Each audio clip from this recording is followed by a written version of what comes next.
Zhan Tai Xuan possesses enviable talents, a body that heals at the speed of light, extraordinary comprehension, and top-tier Conqueror's Haki that he originally planned to follow Garp and live a carefree life while rescuing Ace to make up for his regrets. But he inadvertently stirs up storms everywhere. Garp's senbei is repeatedly sabotaged, Sengoku's tea leaves frequently go missing, and even the Gorosei orders the Knights of God to pursue him with all their might. This man, who just wanted to be a slacker rear admiral, ultimately becomes the biggest headache for Mariewa. Chapter 1. Garp's rough recruitment. In the East Blue, a Navy warship marked with a dog-headed hat is cutting through the waves. Suddenly, a strange sound echoes from the sky, and a black shadow falls like a meteor, landing squarely in the middle of the deck. A loud crash accompanies flying with chips and dust, causing the entire ship to shake violently. The sailors on deck panic, dropping their mops and rags all over the place. Garp is sitting cross-legged in a shaded area of the deck. In front of him is a huge plate piled with donuts. He is stuffing his mouth while mumbling indistinctly to his aide, Bogart, watch this, I'm definitely going to break my record of eating 100 donuts in one go. Bogart helplessly responds, Vice Admiral Garp, this is the third time you've said that. As he reaches for the 50th donut, he is suddenly interrupted by the unexpected event. Boom! The shockwave nearly topples Garp's plate of donuts, and the entire warship shakes as if it were struck by a giant beast. What was that? A meteor? Garp furrows his brow, not caring about the donuts scattered everywhere, and dashes toward the massive dent in the deck that nearly penetrated to the lower level. The sailors, still shaken, gather around, and Bogart pushes through the crowd to be the first to look into the pit. This is a person? Bogart exclaims in shock. Lying in the pit is a young man, covered in blood, his limbs twisted at unnatural angles, his chest caved in, and he shows no signs of breathing, clearly on the brink of death. Bogart reaches out to check for a pulse, then shakes his head gravely. Vice Admiral Garp, this person has. Before he can finish, Bogart suddenly widens his eyes, pointing at the nearly mangled body. Look! Everyone present stares in horror at the broken body. In the pit, the broken bones are actually moving, and the flesh is healing at a visible speed, the twisted limbs slowly but surely adjusting toward a normal position. Quick! Get him to the medical room, Garp orders, then jumps into the pit himself, carefully lifting Zhan Tai Xuan out. The ship's doctor rushes over, and after examining him, his face is filled with disbelief. Vice Admiral Garp, this person's bones are almost completely shattered, and his internal organs are severely ruptured and bleeding by all accounts. He should have no chance of survival. But his tissues are repairing themselves. This is simply illogical. Garp squints, examining the young man who fell from the sky, his serious expression gradually melting into one of interest. Interesting. What kind of devil fruit did this kid eat? But aren't devil fruit users supposed to sink in the sea? How did he fall from the sky? The sailors whisper among themselves. Shut up. Get back to work. Garp barks, dispersing the curious gazes, then whispers to Bogart. Keep a close watch on his recovery. Don't let any news leak out. Bogart nods in understanding, then curiously asks, Vice Admiral Garp, do you think this person has a special identity? Ha ha. Garp laughs. I just think that anyone who can fall from the sky and still live must be interesting. 2 days later, outside the medical room, Garp stands with his arms crossed, leaning against the hallway wall, occasionally peeking through the small window in the door. The ship's doctor comes out, sweating profusely, with a face full of incredulity. Vice Admiral Garp, the young man's recovery speed is simply astonishing. All of his skeletal and internal injuries are continuously self-repairing. Although the process is slow, he is improving every moment. This is simply illogical. Now, his injuries are basically stable, but he is still in a coma. Continue to observe and notify me the moment he wakes up. Garp says seriously. Bogart, standing nearby, can't help but ask, Vice Admiral Garp, you seem very interested in this young man. This kid, I've taken a liking to him. Garp slaps Bogart on the shoulder with enough force to nearly knock him over. With this recovery ability, this vitality, he's simply a Oncinus Century gem, the perfect material to be my disciple. Bogart's mouth twitches with sympathy in his eyes. Another poor soul is about to experience the taste of the Iron Fist of love. As night falls, Zhan Tai Xuan slowly opens his eyes through the pane, got a strange ceiling, the strong smell of disinfectant, and a stout old man beside the bed snoring loudly, drooling all over his beard. The iconic dog-headed hat instantly reminds Zhan Tai Xuan of Monkey D. Garp, I've crossed into the world of One Piece. Zhan Tai Xuan's mind is flooded with tumultuous thoughts. The exhaustion and numbness of his previous life, as if suffocated by invisible shackles, contrasts sharply with the vast and boundless sea filled with infinite possibilities. Before him, Haki of three colors, the six powers of the Navy, the four emperors, pirates, the world government. Powerful figures command the winds and rains in this sea, dominating fate. A thought becomes increasingly clear in his mind. He can no longer live a life bound by the pressures of existence, with no future in sight. He wants to truly live out his true self on this sea. While he's lost in thought, Garp suddenly opens his eyes, locking onto the awakened Zhan Tai Xuan. "You're awake, kid." Garp slaps his hand directly on Zhan Tai Xuan's forehead, hard enough to nearly crush his brain. "Ow, ha ha. You've got spirit. Not dead after falling from that high. Your bones are tough." Garp laughs heartily. His laughter is thunderous. "I am Monkey D. Garp, Rear Admiral of the Navy Headquarters. What's your name, kid? Where did you come from? How did you fall from the sky?" Zhan Tai Xuan endures the sharp pain in his shoulder, his mind racing, deciding to play dumb for now. He looks at Garp in confusion and slowly speaks. I can't remember. My head hurts so much. I only remember. My name is Zhan Tai Xuan. Haha. Not remembering is fine." Garp ruffles Zhan Tai Xuan's hair. "Since you've got such a tough life, why not become my disciple? He'll personally train you. I guarantee you'll become an excellent Navy officer." Zhan Tai Xuan is stunned by this sudden invitation to become a disciple. His survival instinct makes him quickly realize that this is not a negotiation, but an announcement. Garp's large hand is already poised to unleash the legendary Iron Fist of Love at any moment. I agree.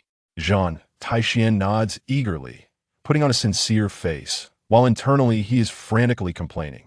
This old man is so straightforward in recruiting disciples. Good. It's settled. Garp stands up, laughing heartily. "Bogart, prepare meals for my new disciple. Make sure there's plenty of meat. Then tomorrow morning, training begins." Bogart peeks in, giving Zhan Tai Xuan a sympathetic look. Zhan Tai Xuan sweats coldly. He suddenly remembers the legends about Garp's training, and a chill runs up his spine. Can my small frame really withstand this old man's devilish training? Don't worry, kid. Under my guidance, you'll definitely become an extraordinary Navy officer. Garp slaps his chest in assurance. "Yais, Vice Admiral Garp." Zhan Tai Xuan forces out a smile, thinking, meeting this crazy old man, it seems my plan to slack off is ruined. But then again, being reborn in the world of One Piece and having the strongest Navy as a master doesn't seem too bad, does it? Zhan Tai Xuan, take a good rest. Tomorrow's training will be very interesting. Karp laughed loudly, punching the wall, causing the entire medical room to shake. Chapter 2. Perverse Training. "You brat, get up. The sun is already shining on your butt, and you're still asleep." The door was kicked open with a deafening roar, and Zhan Tai Xuan was directly shaken off the bed and onto the floor. He rubbed his sleepy eyes and looked at Karp, who was standing at the door with his hands on his hips, glaring with clenched fists that cracked. He sighed deeply. "Well, a beautiful day starts with the affectionate call of the old man. I said there's training today, and you, kid, are sleeping harder than a pig." Karp strode into the room, grabbing Zhan Tai Xuan by the collar and lifting him into the air like a chick. "I just crawled back from the gates of hell yesterday. Can I get a little more rest?" Before Zhan Tai Xuan could finish his sentence, Karp's laughter drowned out his protests. "Ha ha, rest? That word doesn't exist here." Karp threw Zhan Tai Xuan over his shoulder and walked briskly toward the deck. "Since your life is so tough, you should make good use of this advantage." On the deck, the sailors were busy with their daily work. When they saw Karp carrying a person approaching, they all paused and looked over with curiosity. "Bogart, are the ropes ready?" Karp shouted to his aide nearby. Bogart nodded expressionlessly, already holding a bundle of thick hemp rope. "Admiral Karp, everything is ready." Zhan Tai Xuan was put down by Karp, and before he could steady himself, he saw the hemp rope in Bogart's hands, and his heart sank. "Wait, what are you going to do?" "Training, of course."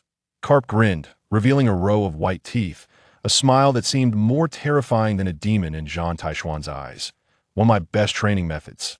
Sea dragging." Bogart walked up expressionlessly and swiftly tied one end of the rope around Zhan Tai Xuan's waist, securing the other end firmly to the back of the warship. Hey, wait. Zhan Tai Xuan looked at Karp in terror. You're not really going to throw me into the sea and drag me around, are you? Ha ha ha. Kid, you're pretty quick on the uptake. Karp laughed heartily and patted Zhan Tai Xuan's shoulder with such force that it nearly knocked him into the deck. That's right.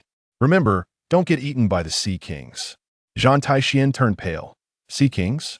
Hey, I can't swim. Isn't that just a good opportunity to practice?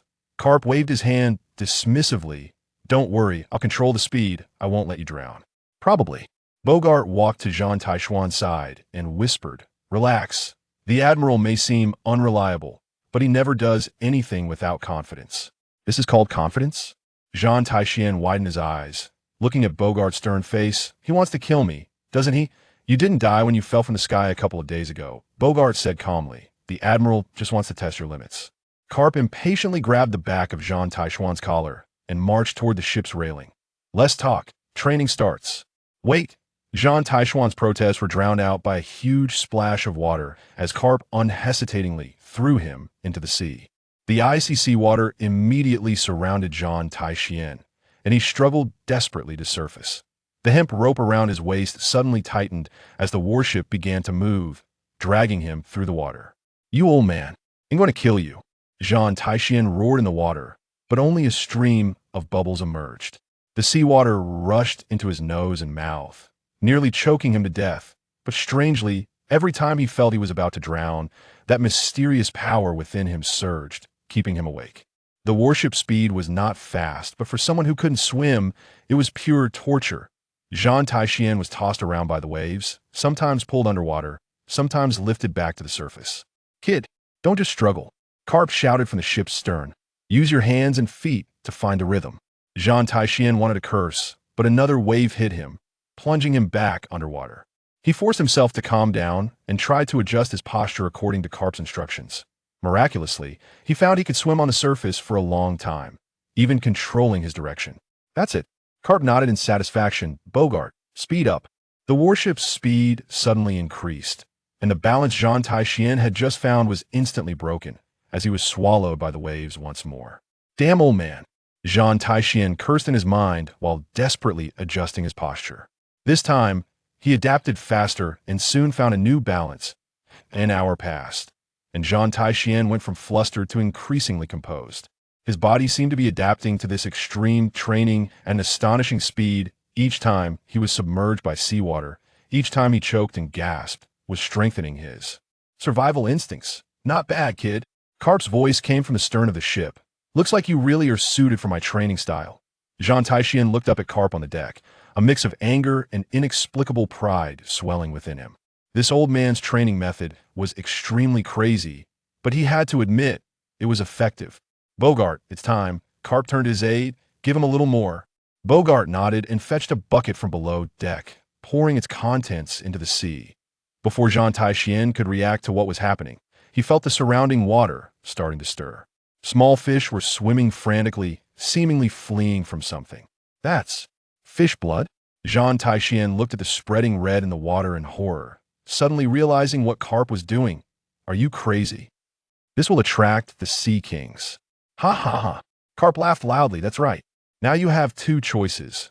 One, swim faster and catch up with the warship. Two, become the Sea King's lunch. Zhan Tai Xuan felt a chill run up his spine, not from the cold water, but from the massive shadows appearing on the surface of the sea in the distance. You old man, you'll remember this. Zhan Tai Xuan roared, unleashing an unprecedented strength, desperately swimming forward. The Sea Kings were getting closer, and Zhan Tai Xuan could feel the vibrations in the water behind him. Fear and the desire to survive intertwined. Every muscle in his body was screaming, and every stroke used all his strength. Just as a Sea King opened its massive jaws. Ha ha ha.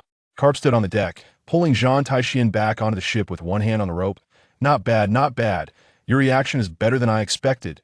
Zhan Tai Xuan landed heavily on the deck, gasping for breath, drenched and in a sorry state. He glared at Karp, the anger in his eyes nearly bursting out. You madman. This is just the beginning. Karp laughed heartily, patting Zhan Tai Xuan on the shoulder. There's even more exciting training waiting for you this afternoon. Zhan Tai Xuan collapsed on the deck, feeling that mysterious power inside him rapidly repairing his tired muscles and aching bones. He looked at Karp's beaming face, with only one thought in his mind. This old man is definitely a pervert. Chapter 3. Learning Shave. On the training ground of the warship, Zhan Tai Xuan was bare-chested, sweat dripping down his muscular lines. He was doing the one-handed handstand push-ups that Karp had forced him to do. 998. 999. 1,000. Zhan Tai Xuan gritted his teeth to finish the last one, then flipped over and lay on the deck, gasping for breath. Not far away, Karp was reclining on a beach chair, holding a donut with bubbles coming out his nose. This old man only knows how to eat and sleep. Zhan Tai Xuan cursed silently as he looked up at the sky that a week had passed, and under Karp's devilish training, his stamina and strength had improved remarkably. He touched his much stronger arms, the corners of his mouth lifting slightly. The feeling of becoming stronger was indeed nice, at least much more interesting than his previous life as a corporate worker, crushed by the 996 work culture. The Navy in this world seemed to be quite good as well. Becoming a rear admiral, living like Karp, eating and sleeping, occasionally fighting pirates, and enjoying life, that was what life was about. Bogut stood next to Zhan Tai Xuan, handing him a towel and a pot of light salt water. Training done? Thanks, Mr. Bogut. Zhan Tai Xuan took the towel to wipe his sweat and drank a few gulps of water. That old man's training load is insane, but I do feel myself getting stronger. Bogut looked at Zhan Tai Xuan. Your progress is remarkable. In just 1 week, your physical fitness has surpassed all records. Zhan Tai Xuan stretched lazily. Must be my exceptional talent. Haha. Bogut ignored his joke and said flatly, since the basic physical training has shown results, starting this afternoon, I will teach you Suru. Zhan Tai Xuan was taken aback, then his eyes brightened. The Suru, that's one of the 6 forms of the Navy? The one that allows for instant movement? Not instant movement, Bogut corrected. It's achieved by stepping on the ground dozens of times per second, using the reaction force to attain speeds that are hard for the naked eye to capture. Zhan Tai Xuan excitedly sat up. That's so cool. In his previous life, he was fascinated by the Navy's 6 forms, which were almost superhuman techniques. Now that he had the chance to learn them personally, how could he not be excited? Even if it was just to be a slacker, such a cool skill was worth having. A few sailors, curious during Karp's nap, gathered around. Sir Zhan Tai Xuan, you're going to learn, sir? A round-faced sailor whispered, his eyes full of awe. A disciple trained by Vice Admiral Karp is indeed different. Yeah. Another sailor with a pointed chin chimed in. We privately call you the Undying Monster. Your recovery ability is simply unheard of. Hearing this, Zhan Tai Xuan couldn't help but twitch the corners of his mouth. This nickname was getting more and more ridiculous. However, compared to being unknown in his previous life, being regarded as a monster felt quite thrilling. All right, stop joking. Zhan Tai Xuan waved his hand. Be careful the old man wakes up and uses you for practice. Upon hearing this, the sailors immediately returned to their tasks. In the afternoon, on the deck, Karp was still sleeping. 10 more donuts. Bogut stood in the center of the training area, focused on explaining every detail of Suru to Zhan Tai Xuan. Suru is the most basic of the Navy's 6 forms and is a prerequisite for mastering subsequent advanced techniques. Bogut's voice was steady and clear. Its essence is to step on the ground continuously at high speed more than 10 times in a very short time, using powerful explosive force and reaction force to create a speed that exceeds the limits of the naked eye. Zhan Tai Xuan listened attentively. This was his first time encountering such a systematic theory of the Navy's 6 forms. Bogut continued, the core lies in the ultimate control of leg muscles. Every step's force, angle, and frequency must be precise. Any slight deviation can lead to a significant drop in speed or even loss of control and injury. It sounds pretty difficult. Zhan Tai Xuan scratched his head. It is indeed not easy to master. Elite sailors train for months before they can get started. As Bogut spoke, he personally demonstrated. His figure vanished without a trace from where he stood, and the next moment he appeared at the other end of the training ground. Wow, that's so cool. Zhan Tai Xuan's eyes widened. I want to learn that. Then when I'm slacking off, I can go anywhere I want, run whenever I want, and no one can catch me. Bogut's sharp gaze swept over. What did you say? Nothing. Zhan Tai Xuan waved his hands awkwardly. I meant, this will make executing tasks much more convenient. Following Bogut's instructions, Zhan Tai Xuan attempted to exert force on the ground. However, his first attempt ended with him falling flat on his face. Your ankle exerted too much force, The power was too dispersed. Bogut's voice rang out. Zhan Tai Xuan got up, brushed off the dust, and tried again. Bang! This time he shot out 2 meters, but fell far short of achieving so. Your core is unstable. Try again. Attempt after attempt, failure after failure. Zhan Tai Xuan's clothes were already soaked with sweat, and veins were popping on his forehead, but he had no thoughts of giving up. Even if it was just to make his future more comfortable, this practical skill was worth learning desperately. Besides, being able to live freely on the sea was exactly the life he, as a transmigrator, desired the most. Finally, as the sunset dyed the sea a golden red, Zhan Tai Xuan adjusted his breathing, his body slightly sinking, concentrating all his energy on his legs. Sorrow, his figure vanished like a wisp of smoke, and the next instant, he appeared steadily 5 meters away. Although it was only a short 5 meters, the swiftness and fluidity indicated that he had initially mastered Su. I did it. Zhan Tai Xuan clenched his fists and couldn't help but shout. The loud noise finally woke Garp. He rubbed his sleepy eyes, yawned, and saw the excited Zhan Tai Xuan and the still expressionless Bogut nearby. You little brat, what are you shouting about? Disturbing my sleep, Garp mumbled, casually grabbing the last donut beside him and stuffing it into his mouth. Bogut calmly spoke, Vice Admiral Garp. Zhan Tai Xuan has initially mastered Su. Garp paused his chewing, looking at Zhan Tai Xuan with some surprise, a hint of barely noticeable admiration flashing in his eyes. Mastering Soru in just a few hours? Garp grinned, not bad, kid. Looks like I didn't take you on as a disciple for nothing. Zhan Tai Xuan scratched his head proudly. Of course, I'm a genius. Garp suddenly stood up and announced, Kid, pack your things, we'll be arriving at Marineford soon. Zhan Tai Xuan was taken aback. A huge wave of excitement surged in his heart. Marineford? Navy headquarters. That was one of the central stages of the One Piece world, a gathering place for countless strong individuals. That's right, Garp's signature dog hat wobbled on his head. You little monster staying on my shabby ship is too much of a waste. It's time for you to see the world and let those old geezers at headquarters see how outstanding my disciple is. Zhan Tai Xuan chuckled inwardly. Old man, you want to take me to boost your reputation, don't you? But that suit me just fine. What do you think, kid? Excited? Garp waved his hand grandly. Of course.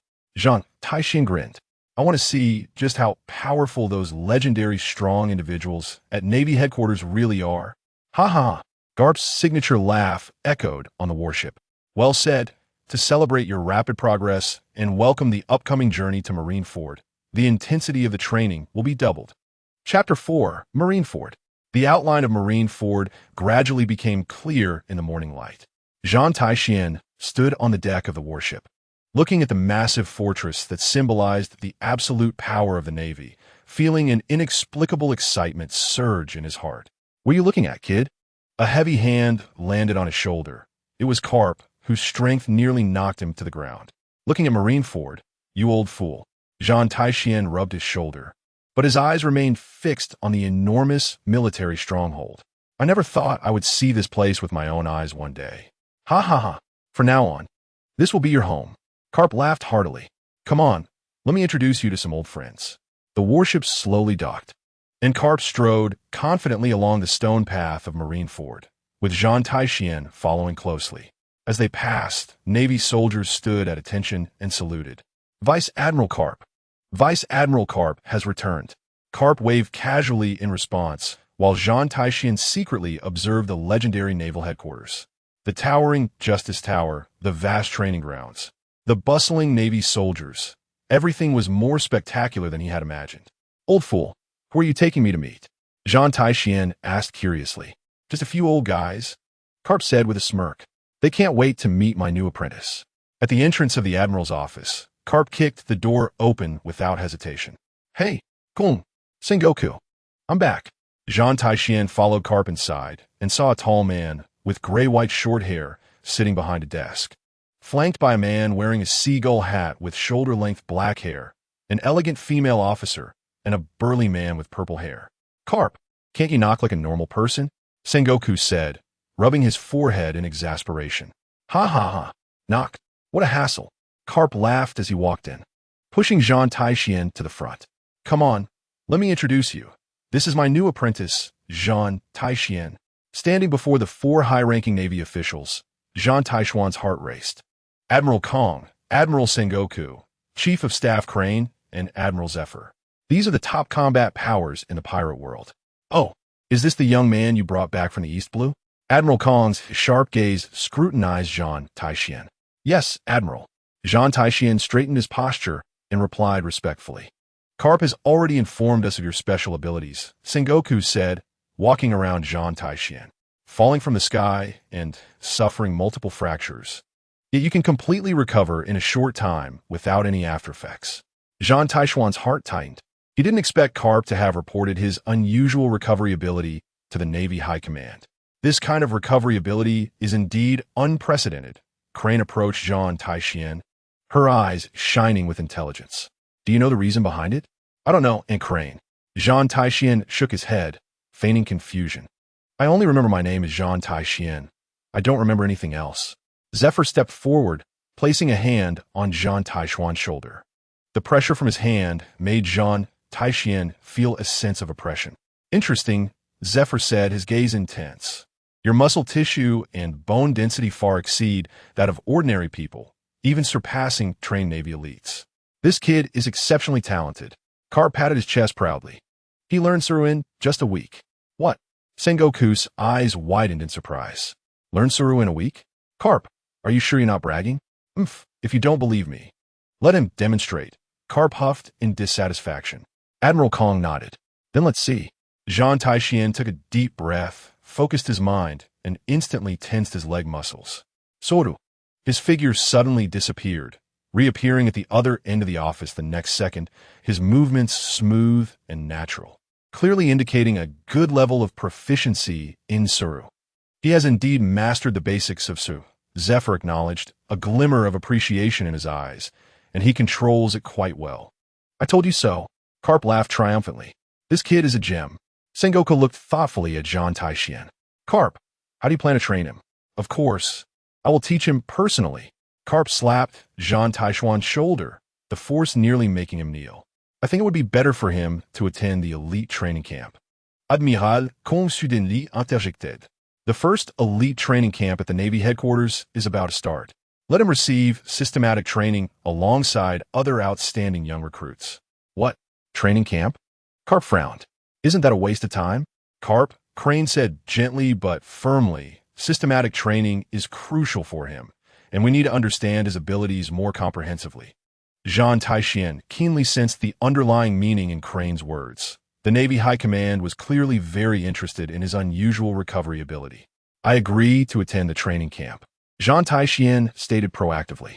It would be my honor to train alongside other exceptional young people. Good boy. Zephyr nodded in satisfaction. I am the chief instructor of the training camp and will personally monitor your performance. Sengoku looked sternly at Karp. Karp, this kid has extraordinary potential. Don't ruin him. What do you mean ruin him? Karp retorted unhappily. My teaching methods are proven by practice.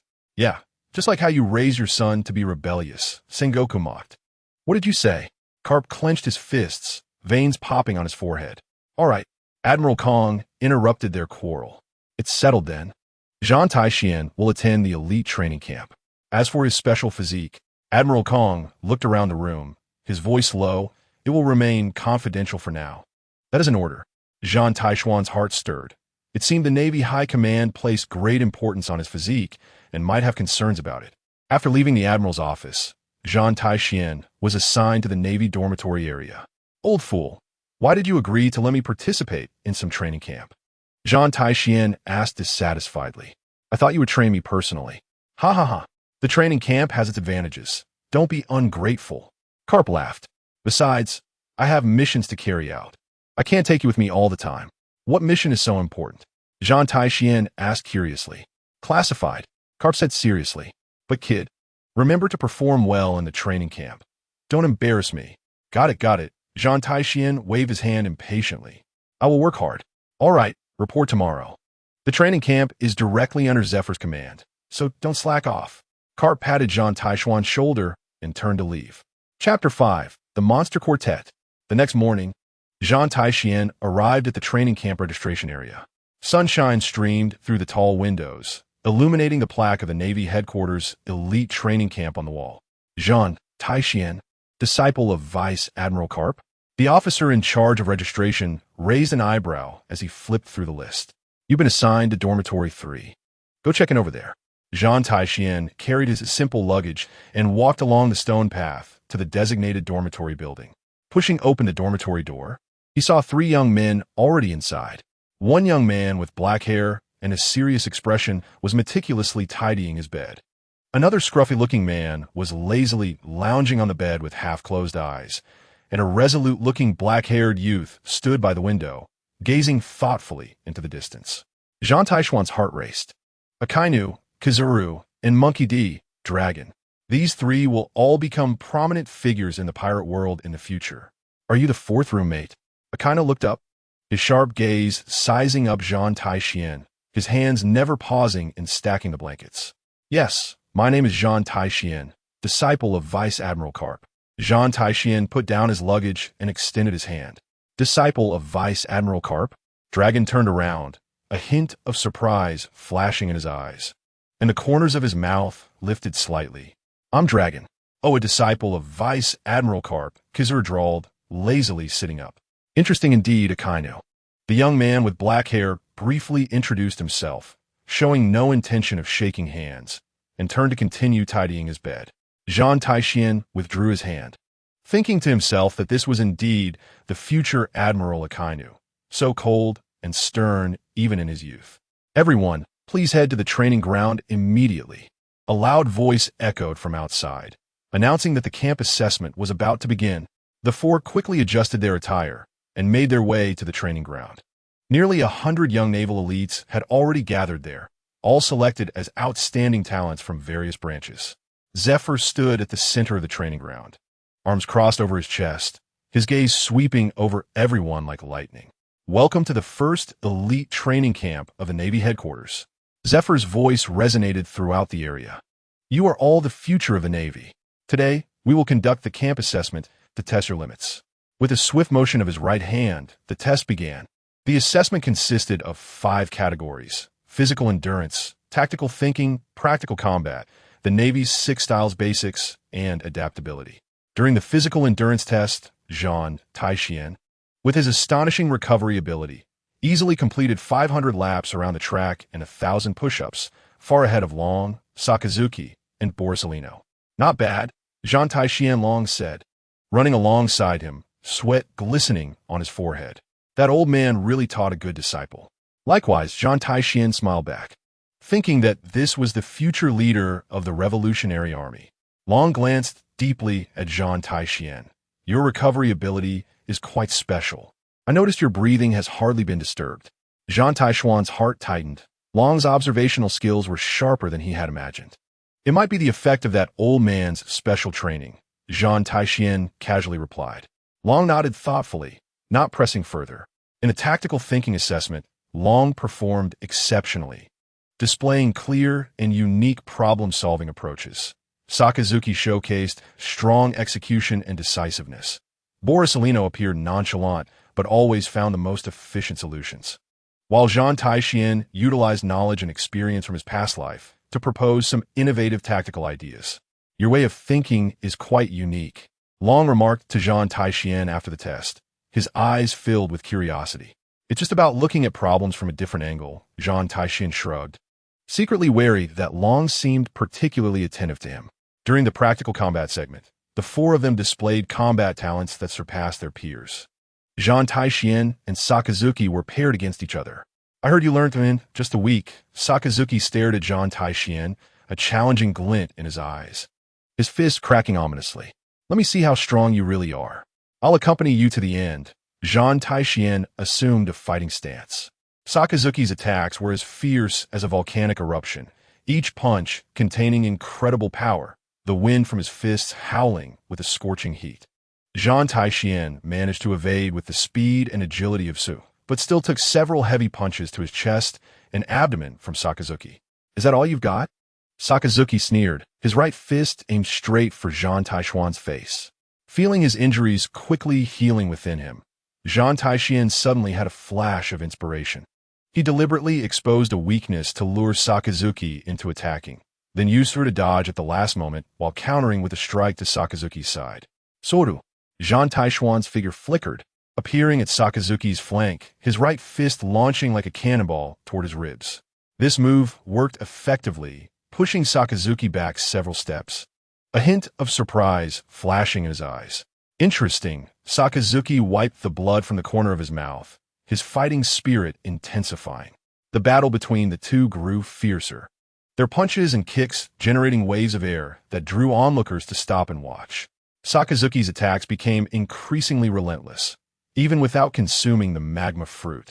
His punches radiated intense heat. Zhan Tai Xuan was hit multiple times, but thanks to his remarkable recovery ability, he never fell. Why do your injuries heal so quickly? Sakazuki frowned, delivering another heavy punch to Zhan Tai Xuan's chest. Zhan Tai Xuan staggered back, blood trickling from the corner of his mouth, but he soon steadied himself. That's my specialty. Zhan Tai Xuan grinned, the bloodstains vanishing. A hint of shock crossed Sakazuki's eyes, and he attacked even more fiercely. Zhan Tai Xuan understood this was a test of endurance, and he had an absolute advantage in recovery. In the end, relying on his outstanding stamina and continuously recovering strength, Zhan Tai Xuan seized an opportunity during a crucial exchange and executed a sharp spinning kick that knocked Sakazuki to the ground. The outcome is clear, the referee announced. Zhan Tai Xuan reached out to help Sakazuki up, but was ignored. Sakazuki got up on his own, his face full of unwillingness. Next time, I won't lose. Zhan Tai Xuan nodded, looking forward to our next match. After the test concluded, Zephyr stood before everyone to announce the results. Based on the comprehensive assessment scores, the top 4 students were Zhan Tai Xuan, Sakazuki, Long, and Borsalino. The crowd erupted in a stir. The performances of the 4 were too dazzling, creating a stark contrast with the others. These 4, a student whispered, are like monsters. The nickname Monster Quartet quickly spread quietly throughout the training camp. Back in the dormitory, the 4 sat on their respective beds, the atmosphere somewhat subtle. Zhan Tai Xuan, Sakazuki suddenly spoke, his voice low, "You're strong, but I one T concede. In the upcoming training, I will surpass you. You're welcome to try." Zhan Tai Xuan smiled back, thinking that this future Marine Admiral was indeed competitive. "This is quite an interesting start," Borsalino lazily commented, lightly tapping his fingers on the bed's edge. "It seems this training camp won't be boring at all." Long silently gazed out the window, deep in thought. What is justice, after all? Zhan Tai Xuan lay on his bed, watching these 3 future figures, filled with mixed emotions. He had intended to live a carefree life, but unexpectedly ended up living with these future big shots. It seems my plan to loaf around might be ruined. Zhan Tai Xuan sighed inwardly, but the corners of his mouth couldn't help but lift. Chapter 6. Karp surprise attack. Zhan Tai Xuan wiped the sweat from his forehead, looking at the 3 before him with a smile. "Another round?" he provocatively said, stretching his muscles.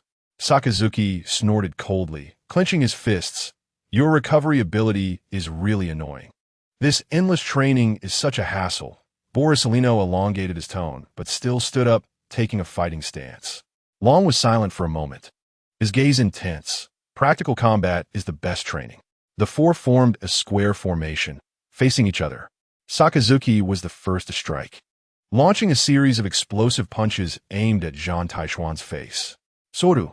Zhan Tai Xuan's figure flickered, dodging the attack, while side-kicking toward Long had anticipated this, narrowly avoiding the kick, while seizing Zhan Tai Xuan's ankle to counterattack.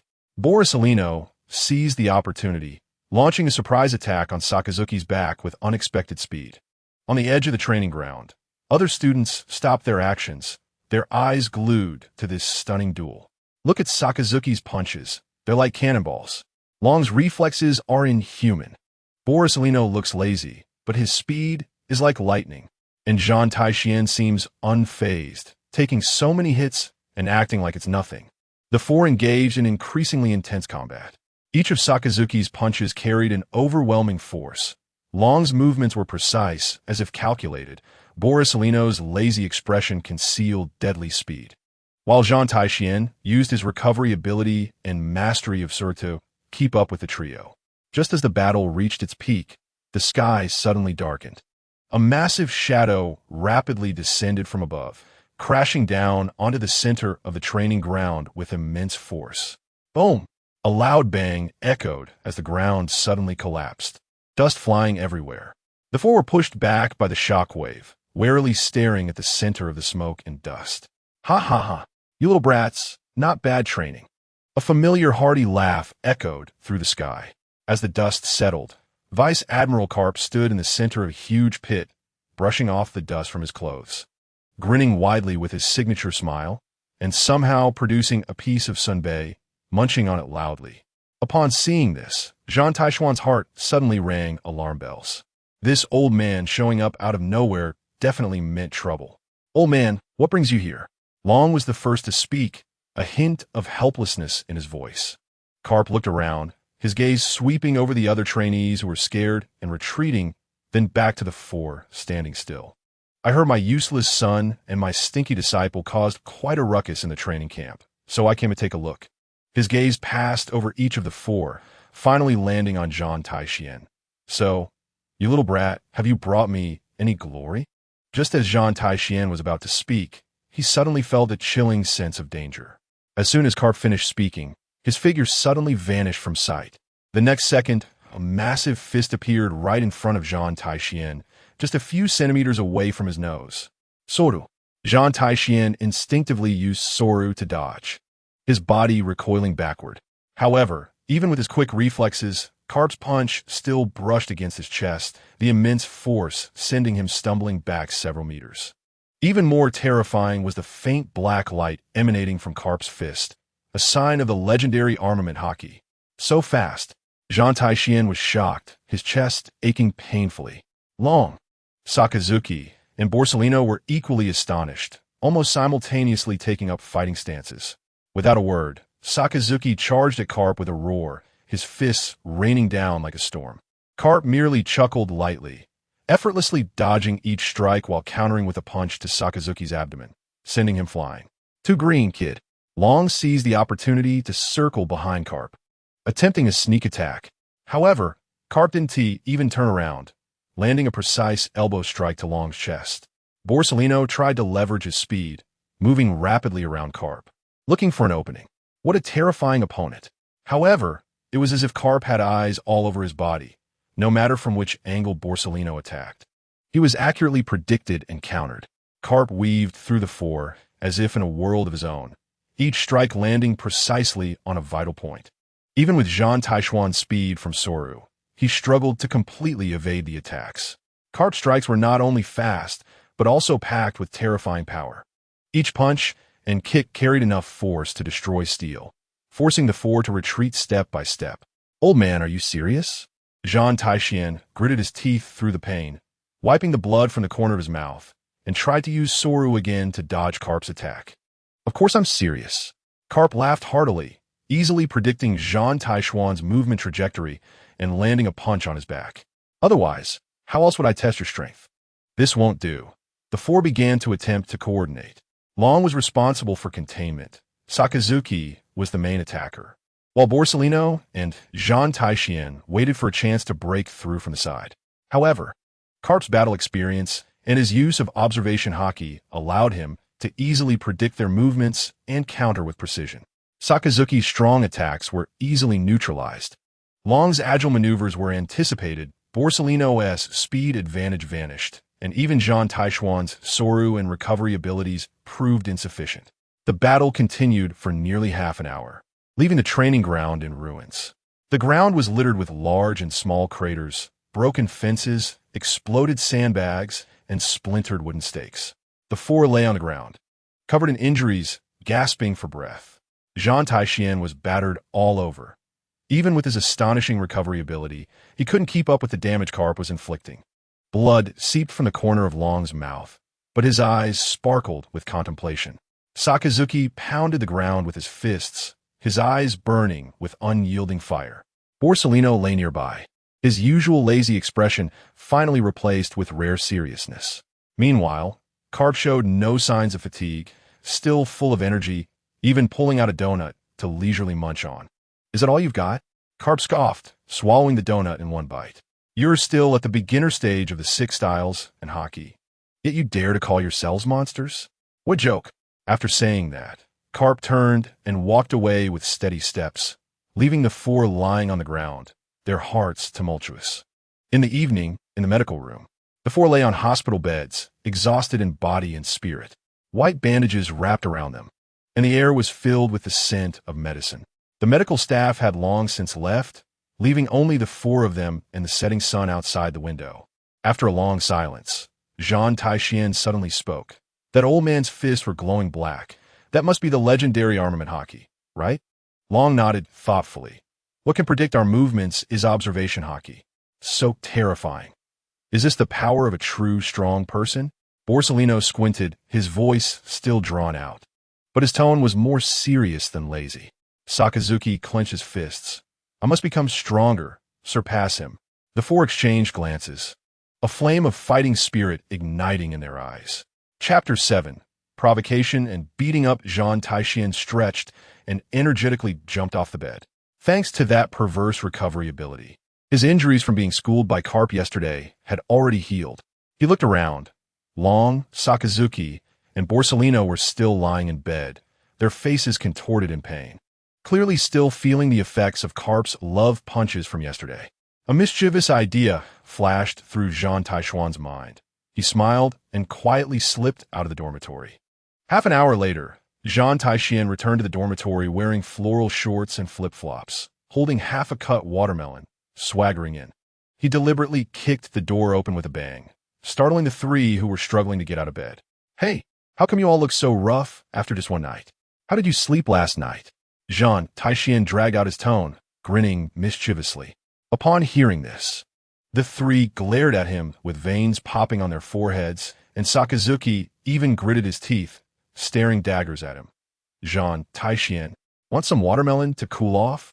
Zhan Tai Xuan ignored Sakazuki's furious glare and instead pressed the watermelon closer to him. I picked this specially. It's super sweet. Long took a deep breath, forcing himself to sit up despite the pain. Your recovery ability is really enviable.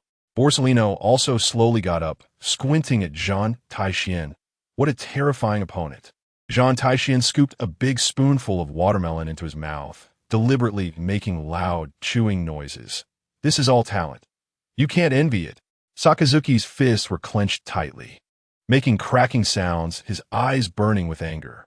Long's gaze turned dangerous, a cold smile creeping onto his lips. Borsellino still squinted, but beneath his lazy demeanor hid some malicious intent. The three exchanged knowing glances and nodded in agreement. After the four reluctantly tidied up their outfits, they headed to the training ground, where Admiral Zifa was already waiting. He looked at the slightly staggering steps of Long, Sakazuki, and Borsellino, and the spirited Zhan Tai Xuan, a slight smile appearing on his lips. Your physical fitness has reached the standard for learning the 6 styles. Zifa's voice was loud and powerful, sweeping over the four of them. Today, I will officially teach you the Navy's 6 styles. The 6 styles include Jipo, Shave, Tekka, Rankyako, and Moonwalk. Zifa walked to the center of the training ground, hands behind his back. Zhan Tai Xuan had already mastered the basics of Su. Next, you will systematically learn all 6 styles. Today we will start with Su, Tekkai, and Jipo. Zifa's figure suddenly vanished, appearing 10 meters away the next second. Shave is a technique that generates strong reactive force by continuously kicking the ground dozens of times to achieve high-speed movement. He raised his right hand, his fingers shooting out like bullets. Finger gun is a technique that thrusts the fingers at super high speed, with power comparable to that of a bullet. Zephyr's body instantly became as hard as steel, emitting a metallic sheen. Iron block is a technique that accelerates blood flow to hardened body parts. Under Zephyr's guidance, Dragon, Sakazuki, and Borsellino began to learn the basics of Shave. The three of them, with their monstrous talents, quickly grasped the key points and were able to perform short-distance high-speed movements. Sakazuki's Shave was full of explosive power, each movement accompanied by a strong sense of impact. Dragon Shave was more agile, with unpredictable movement trajectories. Borsellino's Shave seemed casual, but his speed was astonishing. Zephyr nodded in satisfaction and turned his gaze to Zhan Tai Xuan. Zhan Tai Xuan, you demonstrate the key points of finger gun. Zhan Tai Xuan stepped forward, extended his right index finger, and took a deep breath. Finger gun. His fingers shot out like lightning, leaving an afterimage in the air. hitting a wooden post 10 meters away. The wooden post was instantly penetrated, leaving a hole the size of a thumb. Not bad, but you still need more practice, Zephyr commented, then looked at the other three. Now it's your turn. In the afternoon, during practical sparring, Zhan Tai Xuan was practicing iron block when he suddenly felt a sense of crisis. Dragon, Sakazuki, and Borsellino exchanged glances and instinctively surrounded Zhan Tai Xuan. Wait, what are you guys planning? Zhan Tai Xuan looked at the three warily, an ominous premonition rising in his heart. Nothing, just want to spar with you, Dragon said, his eyes flashing with a dangerous light. Yeah, the watermelon in the morning was sweet. Now it's time to pay the debt. Sakazuki cracked his knuckles, his fists cracking. Are you ready, Zhan Tai Xuan? Borsellino elongated his tone, but his tone carried obvious malice. The three of them instantly activated Shave, attacking Zhan Tai Xuan from three different directions. Sakazuki's fist struck Zhan Tai Xuan's chest with a powerful momentum, the wind from the punch howling with incredible force. Dragon's leg technique was as swift as the wind, blocking Zhan Tai Xuan's escape route, each strike incredibly precise. Borsellino seized the opportunity to attack Zhan Tai Xuan's side, his speed so fast that only an afterimage could be seen. Holy crap, are you guys serious? Zhan Tai Xuan exclaimed in shock, quickly using Shave to dodge. However, the three's coordination was seamless whenever he dodged one person's attack. The other two would seize the opportunity to strike. Sakazuki's fists rained down like raindrops, each punch carrying a searing heat. Dragon's attacks were unpredictable, sometimes launching a frontal assault, sometimes a side sneak attack. Borsellino's speed advantage was fully utilized, always delivering a deadly blow to Zhan Tai Xuan at critical moments. Although Zhan Tai Xuan reacted quickly and had more refined shave skills, he still struggled to cope with the 3-on-1 assault. Iron block. Zhan Tai Xuan braced himself against Sakazuki's punch, his chest instantly becoming as hard as iron. But Sakazuki's power was too astonishing. Even iron block couldn't fully absorb the impact. Zhan Tai Xuan was knocked back several steps, pain shooting through his chest. Dragon seized the opportunity and delivered a whip-like kick to Zhan Tai Xuan's waist. Zhan Tai Xuan had no time to use iron block and could only forcefully dodge with Shave. However, Borsellino had already predicted his movement trajectory, and a finger gun shot directly at his shoulder. Oh! Zhan Tai Xuan screamed as his shoulder was pierced, blood splattering everywhere. But his recovery ability activated instantly, the wound healing at a visible speed. That recovery ability is really abnormal. Sakazuki snorted coldly, his attacks becoming even more ferocious. The trio's assault was relentless, and Zhan Tai Xuan was beaten back step by step. Even though his recovery ability was astonishing under the continuous attacks from the three, Zhan Tai Xuan still ended up bruised and battered. An hour later, Zhan Tai Xuan collapsed to the ground, covered in injuries. 3 scoundrels bullying a little comrade like me. Is this the extinction of humanity or the loss of morality? Zhan Tai Xuan panted, his eyes filled with resentment. Sakazuki snorted, that's the price for your big mouth. Dragon rarely showed a hint of a smile. The watermelon in the morning was sweet, but the victory now is even sweeter. Borsellino elongated his tone. Zhan Tai Xuan got beaten up so badly. Zephyr walked forward, nodding in satisfaction. Great teamwork, especially you three. He looked at the lying Zhan Tai Xuan. Zhan Tai Xuan, although your recovery ability is impressive and you can withstand many attacks, you should develop your own fighting style. Tomorrow we will continue the training of the 6 styles, and I hope you all can make greater progress. Zhan Tai Xuan got up from the ground, brushing off the dust on his clothes. Teacher Zephyr, the 3 of them teamed up to bully me. That's not fair. Zephyr laughed heartily. There's no fairness on the battlefield. Surviving is the way to go. Besides, don't you have that abnormal recovery ability? Zhan Tai Xuan shook his head helplessly, looking at his 3 roommates. You guys wait for me. A gentleman's revenge is not too late after 10 years. Anytime, I'm ready, Sakazuki sneered. Looking forward to your revenge, Dragon said calmly. I'm really looking forward to it. Borsellino squinted his eyes. Chapter 8. Can't learn paper drawing? Moonwalk. Zhan Tai Xuan's body continuously ascended in the air, each step precise and powerful, as if he were truly stepping on stairs. The onlooking students gasped in amazement. So amazing. Zhan Tai Xuan mastered moonwalk in such a short time. Is this the legendary moonwalk? The monster quartet truly lives up to its name. Zhan Tai Xuan turned in the air and kicked out with his right leg. Storm foot. A sharp, slashing attack whistled out, accurately hitting a wooden post 50 meters away, splitting in half. The cut was as smooth as a mirror, and the wooden post slowly fell. Sakazuki crossed his arms, a look of approval on his face. This guy's talent is indeed terrifying. Dragon nodded thoughtfully. Both Moonwalk and Stormfoot are mastered so proficiently. It seems his body coordination is extremely strong. What a terrifying learning ability. Borsellino squinted his eyes, his tone carrying a hint of admiration. Zhan Tai Xuan landed lightly, brushing off the dust on his hands, a proud smile on his face. How about that? Not bad, right? Zephyr walked over, nodding in satisfaction. You four have already learned 5 of the Marine 6 styles. Now we will learn the final style, paper drawing. Zephyr's body suddenly became soft like paper, floating lightly to the side, dodging a stone thrown at him by an instructor. The essence of paper drawing lies in relaxing the body, allowing oneself to float with the wind, and avoiding attacks by sensing changes in airflow. Zephyr steadied himself, his gaze sweeping over Zhan Tai Xuan. This technique may seem simple, but it is actually the hardest to master, requiring strong control over the body. You will start practicing now. Dragon and the other 3 quickly grasped the basics of paper drawing.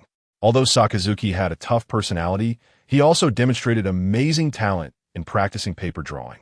He twisted his body into incredible angles, dodging the stones thrown by teacher Zephyr with crisp and swift movements. Borsellino moved effortlessly, his body swaying with a lazy beauty. He tilted slightly, as if a breeze could blow him away, and the stones flew past his cheek without causing a ripple. Dragon's paper drawing was the most outstanding, as if he truly merged with the wind. He stood in place, his body swaying as if it had no bones, each turn perfectly timed, dissolving the attacks into nothingness. Zephyr praised their performance, believing their understanding of paper drawing exceeded expectations. However, when it came to Zhan Tai Xuan, problems arose. Zhan Tai Xuan rubbed his fists together, full of confidence. Come on, teacher Zephyr. I'm ready. Zephyr nodded, casually picking up a stone and gently throwing it at Zhan Tai Xuan. Zhan Tai Xuan instantly used shave to dodge to the side, the stone brushing past him. No, that's not right. Zephyr shook his head and said, You're dodging, not performing paper drawing. Paper drawing requires you to stand still and avoid attacks through the soft movements of your body. Zhan Tai Xuan scratched his head and repositioned himself. Let's try again. Zephyr threw the stone again, and Zhan Tai Xuan tried hard to relax his body, attempting to float like paper. He took a deep breath, trying to feel the faint air currents around him, letting his body sway with them. But before the stone arrived, he instinctively tilted his body to the left. The stone flew past his right side, not touching him at all. Still not right. Zephyr frowned and said, You sensed the direction of the attack too early. This is not the state of paper drawing. Zhan Tai Xuan felt a bit confused, but I've been trying really hard to relax my body. For the next half hour, Zhan Tai Xuan repeatedly tried, but each time resulted in the same outcome. He always reacted before the attack reached him, unable to truly float like paper.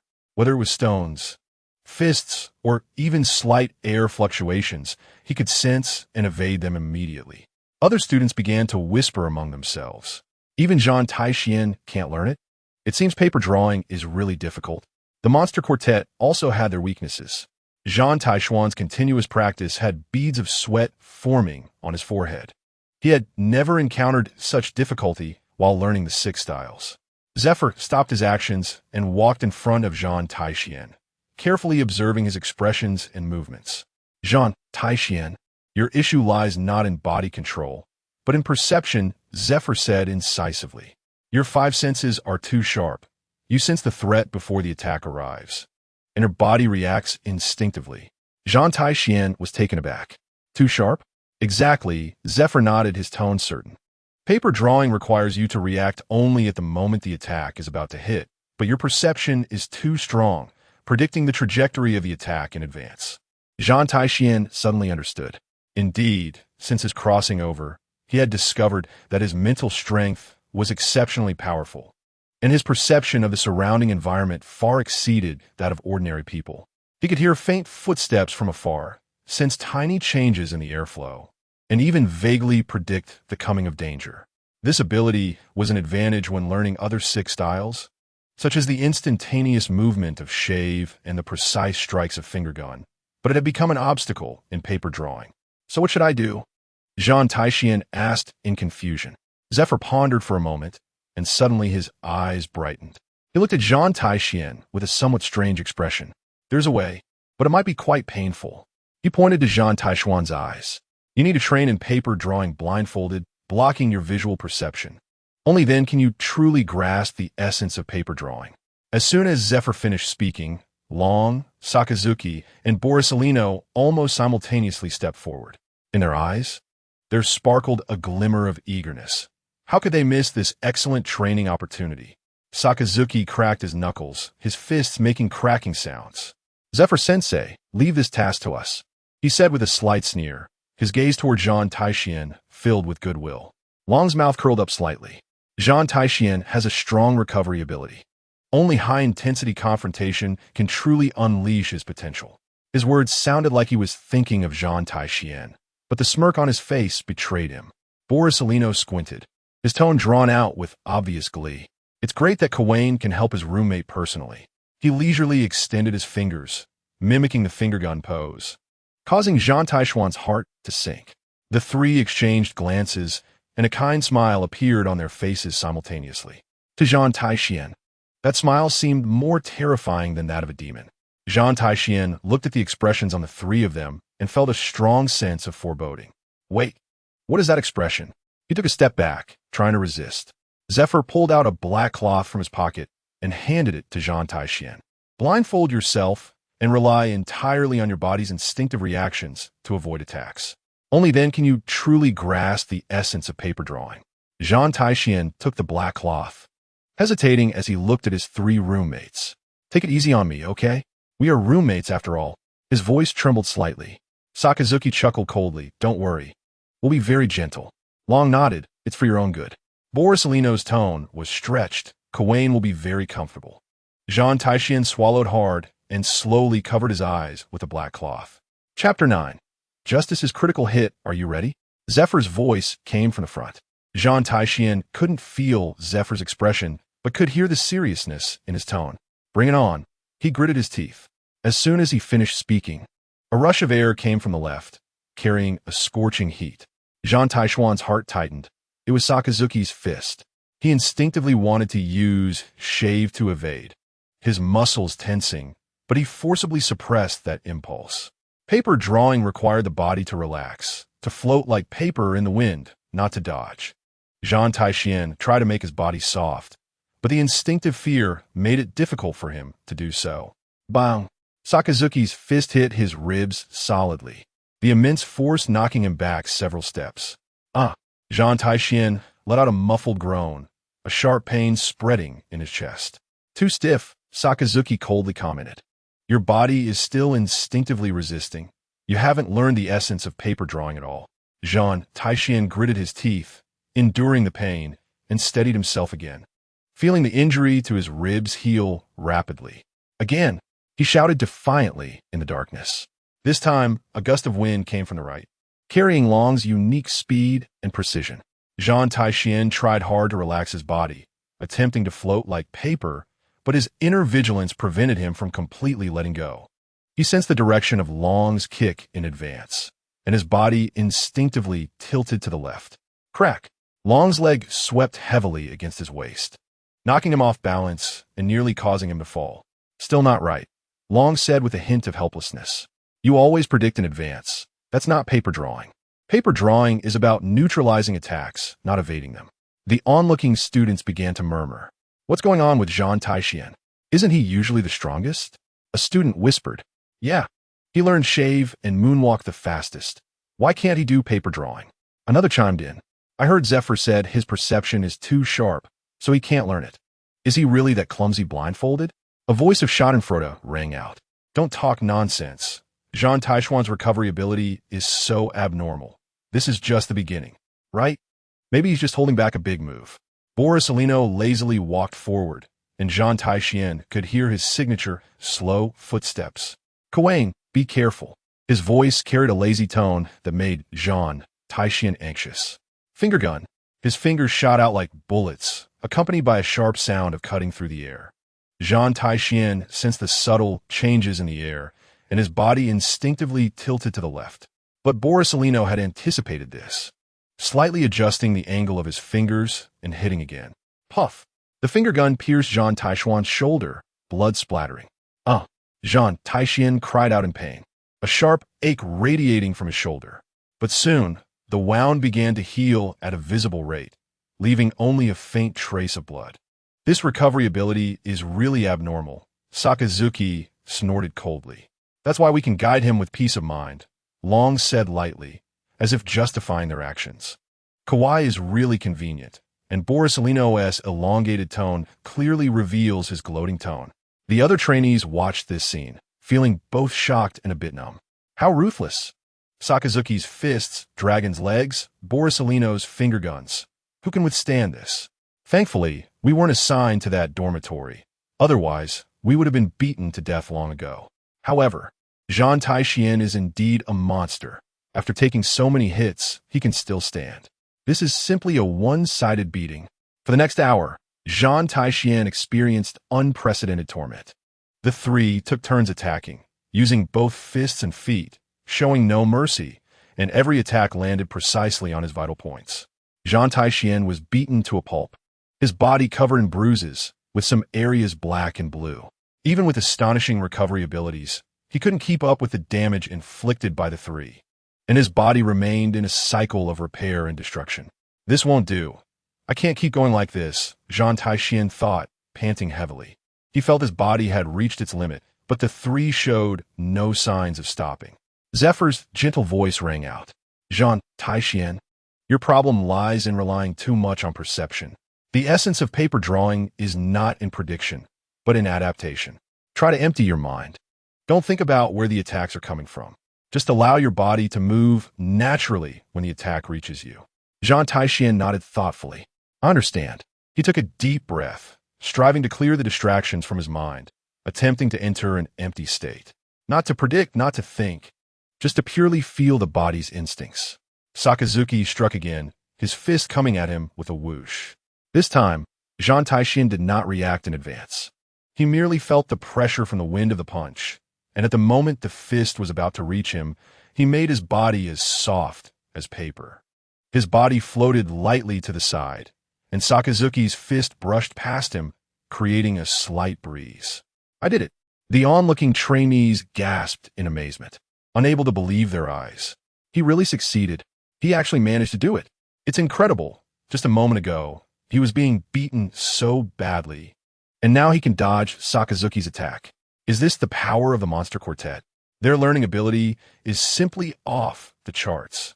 But before Zhan Tai Xuan could feel happy, Dragon's legs were already coming at him.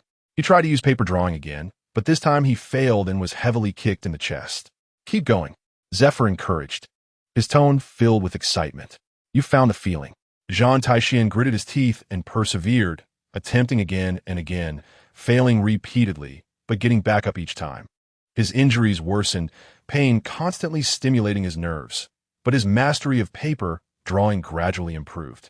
From succeeding once out of 10 attempts, to once out of 5, and then to once out of 3. Each success deepened his understanding of paper drawing. His body became increasingly flexible. One trainee exclaimed, "Look, he can now dodge Dragon's kicks. Oh my god, he's also starting to avoid Borsalino's finger guns. He is really improving, and at a terrifying speed." A glimmer of surprise flashed in Sakazuki's eyes. Dragon also became serious, while Borsalino squinted his eyes, a hint of amusement in his lazy expression. "Kawaii really has a terrifying ability to learn," he elongated his tone, his voice filled with admiration. 2 hours later, Zhan Tai Xuan could successfully use paper drawing against most attacks. His body floated like a piece of paper amidst the three's assaults, like a leaf in the wind, appearing effortless. Sakazuki's heavy punches, Dragon's whip-like legs, and Borsalino's finger guns could no longer easily hit him. He was no longer simply being beaten. He began to look for opportunities to counterattack amidst the gaps in their attacks. Not bad. Sakazuki nodded in rare approval. Rapid progress. Dragon also agreed. Kawai is indeed a terrifying roommate. Borsalino elongated his tone, his voice serious. Zephyr watched all of this with a satisfied smile on his face. Stop, he shouted loudly. The three immediately ceased their attacks, and Zhan Tai Xuan slowly removed his eye mask. Aside from paper drawing, that moment of perception just now should be observation haki, right? Zhan Tai Xuan thought to himself. Very good, Zhan Tai Xuan. Zephyr stepped forward and patted his shoulder. You have completely mastered paper drawing. Chapter 10, Six Powers Secret. Life returned in the training ground. Sunlight streamed through the clouds, casting dappled shadows. Zhan Tai Xuan flickered like a ghost, leaving countless traces of his movement on the ground. He suddenly leaped up, his feet striking continuously in the air. Moonwalk. His body ascended in mid-air like stepping on stairs, followed by a powerful kick with his right leg. Storm foot. A sharp slash whistled out, hitting a wooden post 50 meters away with precision, splitting it in two. The cut was as smooth as a mirror, and the post slowly fell. Sakazuki clenched his fists, his body instantly becoming as hard as iron. Iron block. He took Dragon's whip-like kick head-on, creating a crisp sound of metal colliding. He countered with a finger gun, his fingers shooting through the air like a bullet. Dragon's body floated lightly to the side, evading the attack like a piece of paper. Paper drawing. His body was surprisingly soft, maneuvering effortlessly amidst Sakazuki's relentless attacks. Borsalino stood lazily to the side, suddenly flickering. Kawai's shave. He appeared behind Zhan Tai Xuan, lightly tapping. Finger gun. Without turning his head, Zhan Tai Xuan hardened his body instantly. Iron block. The two attacks collided, creating waves of air. The sparring session of the four attracted exclamations from other trainees. So strong. Their six powers are already so proficient. One trainee exclaimed, Is this the power of the monster quartet? Another echoed, They don't feel like trainees anymore. They seem more like instructors. Zephyr stood in the center of the training ground, arms crossed, observing the performance of the four with piercing eyes. A satisfied smile appeared on his face, filled with admiration. Stop! Zephyr's voice thundered, and the four immediately halted their practice. They quickly reined in their breaths, standing straight, waiting for Zephyr's next instructions. Not bad, you four. Many veterans are not as good as you. Zephyr praised without holding back. Zhan Tai Xuan wiped the sweat from his forehead, secretly pleased. Sakazuki showed no expression, but a hint of satisfaction flashed in his eyes. Dragon nodded calmly. Borsalino elongated his tone. Kawai, Zephyr-sensei, you flatter us. We've only put in a little effort. Zephyr chuckled lightly at this and then shifted the topic. However, the six powers are not the end. He took a deep breath, and his body suddenly underwent a bizarre change. His muscles began to contract and expand, as if he could control every muscle in his body at will. His arms instantly became muscular, only to return to normal the next second. Even his breathing and heartbeat became imperceptible, exuding an aura of confidence and control over everything. This is the six powers' secret. Life return. The four looked on in shock at Zephyr's demonstration, their eyes filled with disbelief. Zhan Tai Xuan's heart surged with tumultuous waves. Life return. This is an extremely profound martial arts secret in the pirate world. He had thought this was just a setting from a comic, but it actually existed. Sakazuki's eyes widened, his fists unconsciously clenching, his face filled with desire. Dragon wore a thoughtful expression, clearly analyzing the principles of this ability. Borsalino rarely put away his lazy demeanor, his eyes becoming serious, even slightly parted in shock. Life return is the ability to infuse consciousness into every cell of the body.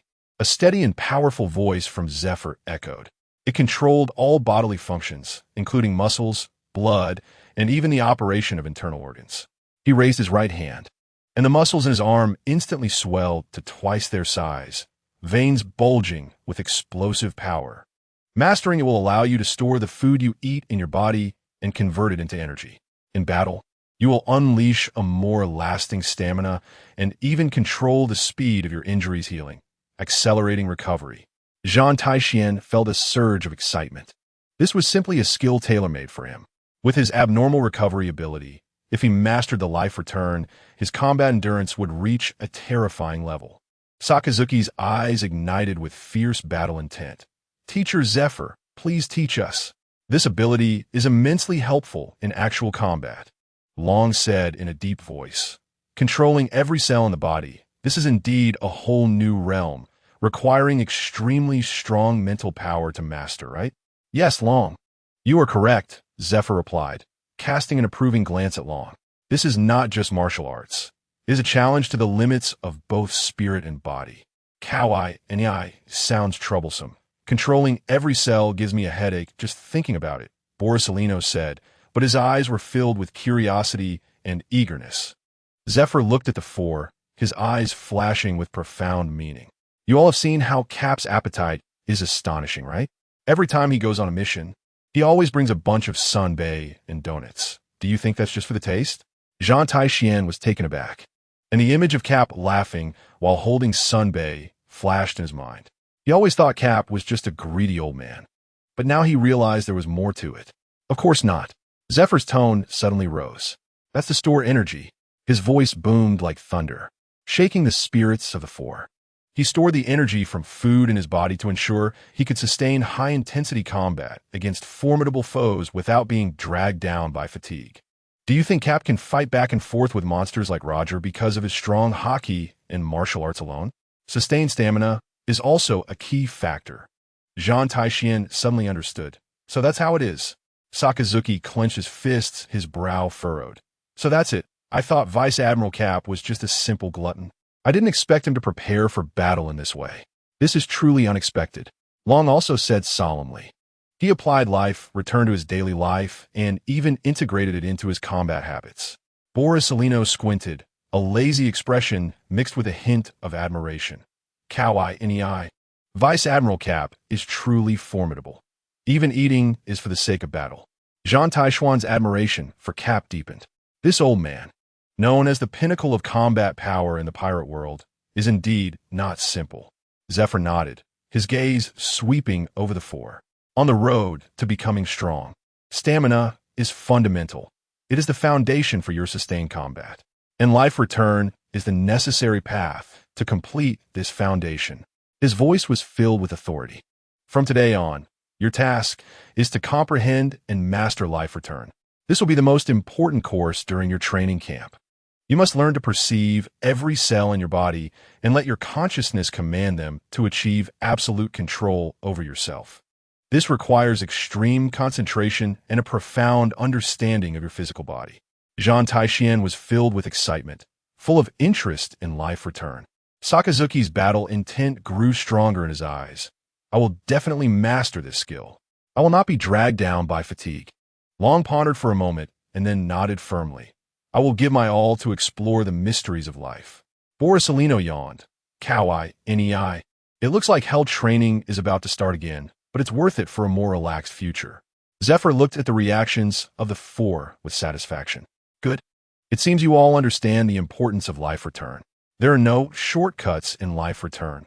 Only persistent practice and continuous exploration of oneself. Remember, true strong people must not only have powerful attack capabilities, but also sustained combat ability.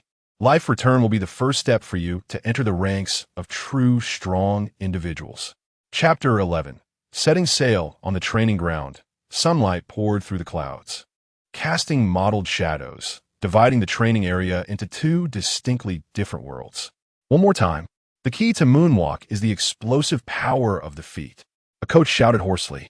On the left side of the training ground, a dozen ordinary trainees were sweating profusely as they practiced the basic Marine 6 styles.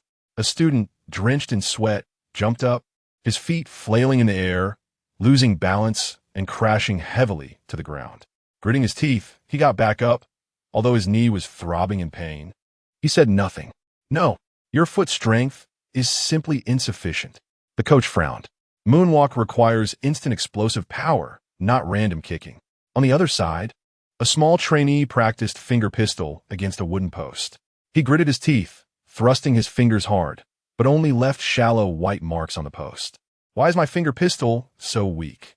He clenched his fists, his knuckles turning white. Your finger hardness is not enough, and your speed is lacking, the coach sighed, shaking his head. Your foundation is too weak. Meanwhile, on the right side of the training ground, the area for the monster quartet was filled with intense sounds of collision. Shave. Zhan Tai Xuan's figure instantly vanished, leaving spiderweb-like cracks on the ground. In the blink of an eye, he appeared on Sakazuki's left side. At the same time, his abdominal muscles slightly contracted, trying to concentrate the energy from breakfast into his right arm. Finger pistol. His right hand shot out like a bullet, the tips of his fingers creating a sharp sound as they cut through the air. Sakazuki snorted coldly, his body instantly hardening. Iron block. Bang. The two attacks collided, creating waves of air and sending dust flying across the ground. Sakazuki seized the opportunity to counterattack. His arm muscles bulged suddenly, veins clearly visible. He concentrated all his strength into his right fist, although his movements seemed a bit stiff. Iron block heavy punch. His fist roared out, generating a fierce punch wind that made the air hum. Zhan Tai Xuan floated lightly to the side. Paper drawing. His body bent like a piece of paper, Sakazuki's heavy punch narrowly missing him. But while dodging, his muscles trembled slightly, clearly struggling to control the activity of every cell. My turn. Zhan Tai Xuan suddenly leaped up, performing consecutive moonwalk steps. He struck down in the air, each step precise and powerful, his body diving like a cannonball. Gale foot cross slash. With his legs crossed, he kicked out, forming a massive cross in the air that whistled down toward Sakazuki. Sakazuki didn't retreat, but advanced, both fists roaring out. Iron block double punch. The two heavy punches met the cross slash head-on, the collision of fists and slashes creating a thunderous sound. At the same time, Long and Borsalino were also engaged in fierce combat. Long attacked from the other side, shave. His figure appeared like a ghost behind Borsalino, his right leg snapping out like a whip. Gale foot crescent slash. The arc-shaped slash whistled out, and Borsalino's body instantly softened. Paper drawing soft body. His body bent at an incredible angle like soft mud, the slash grazing past his back. Cow eye in the eye, I almost got cut. Borsalino countered with a strike, finger pistol. His fingers shot out densely like a machine gun, each strike accompanied by a sharp sound. Long's figure flickered, shave afterimage step, in a small space. He left behind several afterimages, each one as clear as a real person. Found it. Suddenly, Dragon appeared on the right side of Borsalino and executed a whip kick. Gale foot, wind slash. Borsalino instantly hardened his body, partially reinforcing it with iron block. His right arm's muscle density increased in an instant, taking Dragon's attack head-on. Bang! The two attacks collided, sparking a flurry of sparks. The battle among the four became even more intense, with Zhan Tai Xuan and Sakazuki's duel reaching a fever pitch. Shave. Zhan Tai Xuan flickered continuously, leaving behind dozens of afterimages around Sakazuki. Finger gun, rain of stabs. He launched attacks from various angles simultaneously, his fingertips striking like raindrops. Sakazuki sneered. Iron block, all-around defense. His body fully hardened, and his fists unleashed a barrage of punches. Iron block, chaotic fists. Zhan Tai Xuan's finger guns collided with Sakazuki's fists, producing a metallic clashing sound. Paper drawing, swimming dragon. Zhan Tai Xuan's body twisted like a snake, weaving through Sakazuki's rain of punches. The fight between Dragon and Borsalino was equally thrilling. Moonwalk, aerial strike. Dragon executed a series of kicks in midair, his body spinning like a top. Gale foot, tornado. His legs kicked in sequence, creating dozens of slashing attacks that formed a tornado in the air. This move is impressive, Borsalino remarked as he swiftly moved. Using shave for high-speed movement, he dashed across the ground, leaving behind afterimages and easily dodging the tornado-like attacks. Finger gun, penetrating shot. He appeared directly beneath Dragon, his finger stabbing straight up. Unable to evade mid-air, Dragon could only harden his body, reinforcing his abdomen with iron block. The Battle of the Four attracted the attention of all ordinary trainees. Look at those monsters. Even their fighting is honing higher-level skills, one ordinary trainee sighed. We can't even master the basics of the 6 forms, and they're already practicing life return in real combat. This is the gap of talent. Focus on training. We also need to get stronger. The four of them felt subtle progress in their life return. When Zhan Tai Xuan landed, the muscles in his knees adjusted the cushioning force. Sakazuki's arm muscles contracted more harmoniously when he retracted his punches.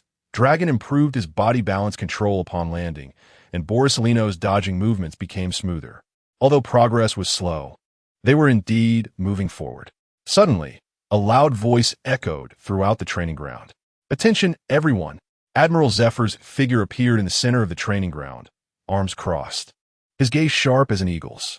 His purple hair glistened in the sunlight, exuding an undeniable authority.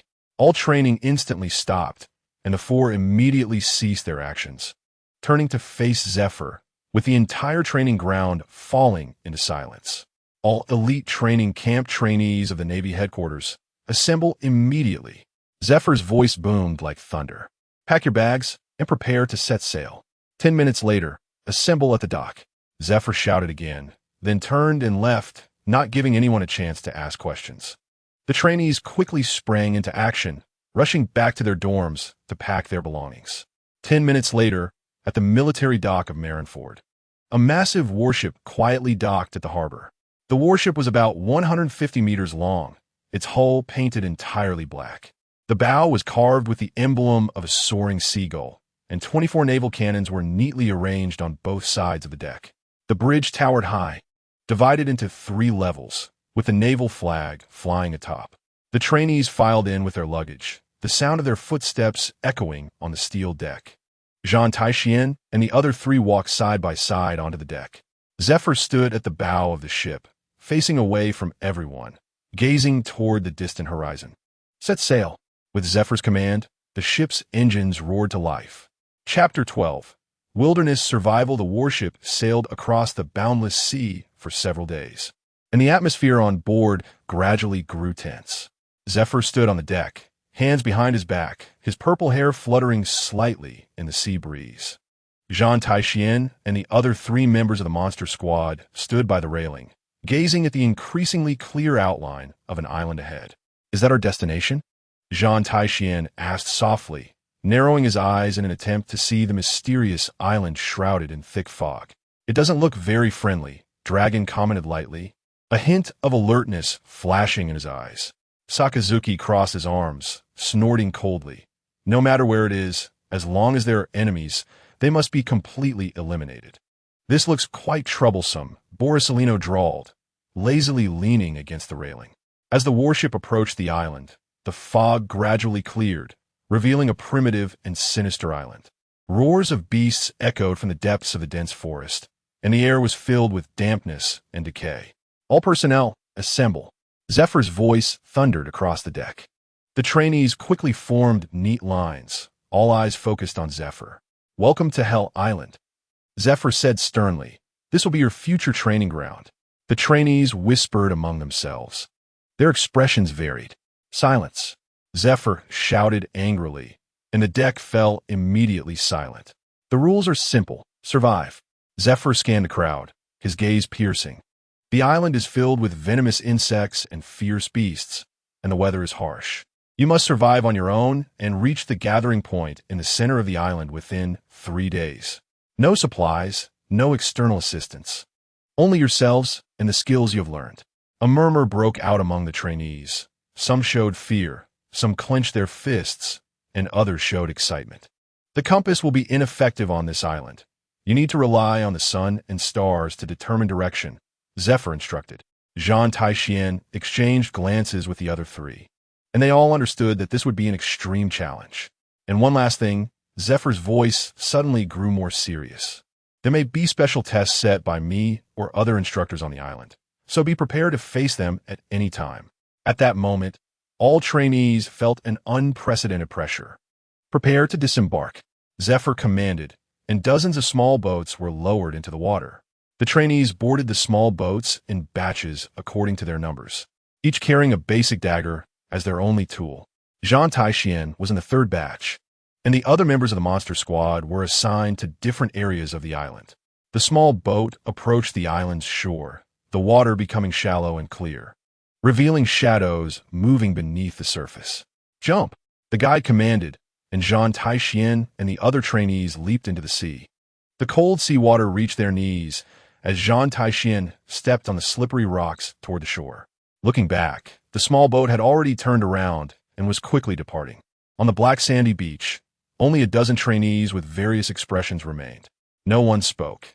Everyone understood that the competition had begun and quickly scattered. Zhan Tai Xuan took a deep breath, feeling the state of his muscles, confirming everything was normal before stepping into the dense jungle. As soon as he entered the jungle, a slight tremor caught his attention. In the next moment, a massive vine as thick as a barrel suddenly shot up from ground. Shave! Zhan Tai Xuan flickered, narrowly avoiding that deadly strike. The vine crashed heavily into the spot where he had just stood, kicking up a cloud of dust and debris. The top of the vine split open, revealing a jagged, gaping mouth that exuded a foul odor. Zhan Tai Xuan's pupils contracted. This was the legendary carnivorous plant. Without giving him time to think, more vines attacked from all directions, moving like live snakes. Finger gun. Zhan Tai Xuan's fingers shot out like bullets, accurately piercing the head of a vine. Gale foot. A sharp kick severed 3 entangling vines. The vine's sap splattered out, releasing a pungent, corrosive smell, creating small pits in the ground where the dripping sap fell. Zhan Tai Xuan's forehead beaded with cold sweat. These plants were not only deadly, but also highly toxic. Just as he dealt with the vines, a sharp howl came from above. Looking up, several giant bats with a wingspan of over 2 meters swooped down, their claws glinting in the sunlight. Moonstep. Zhan Tai Xuan stepped continuously in the air, dodging the first wave of attacks from the bats. At the same time, he quickly scanned his surroundings, looking for a breakthrough. Gale foot slash.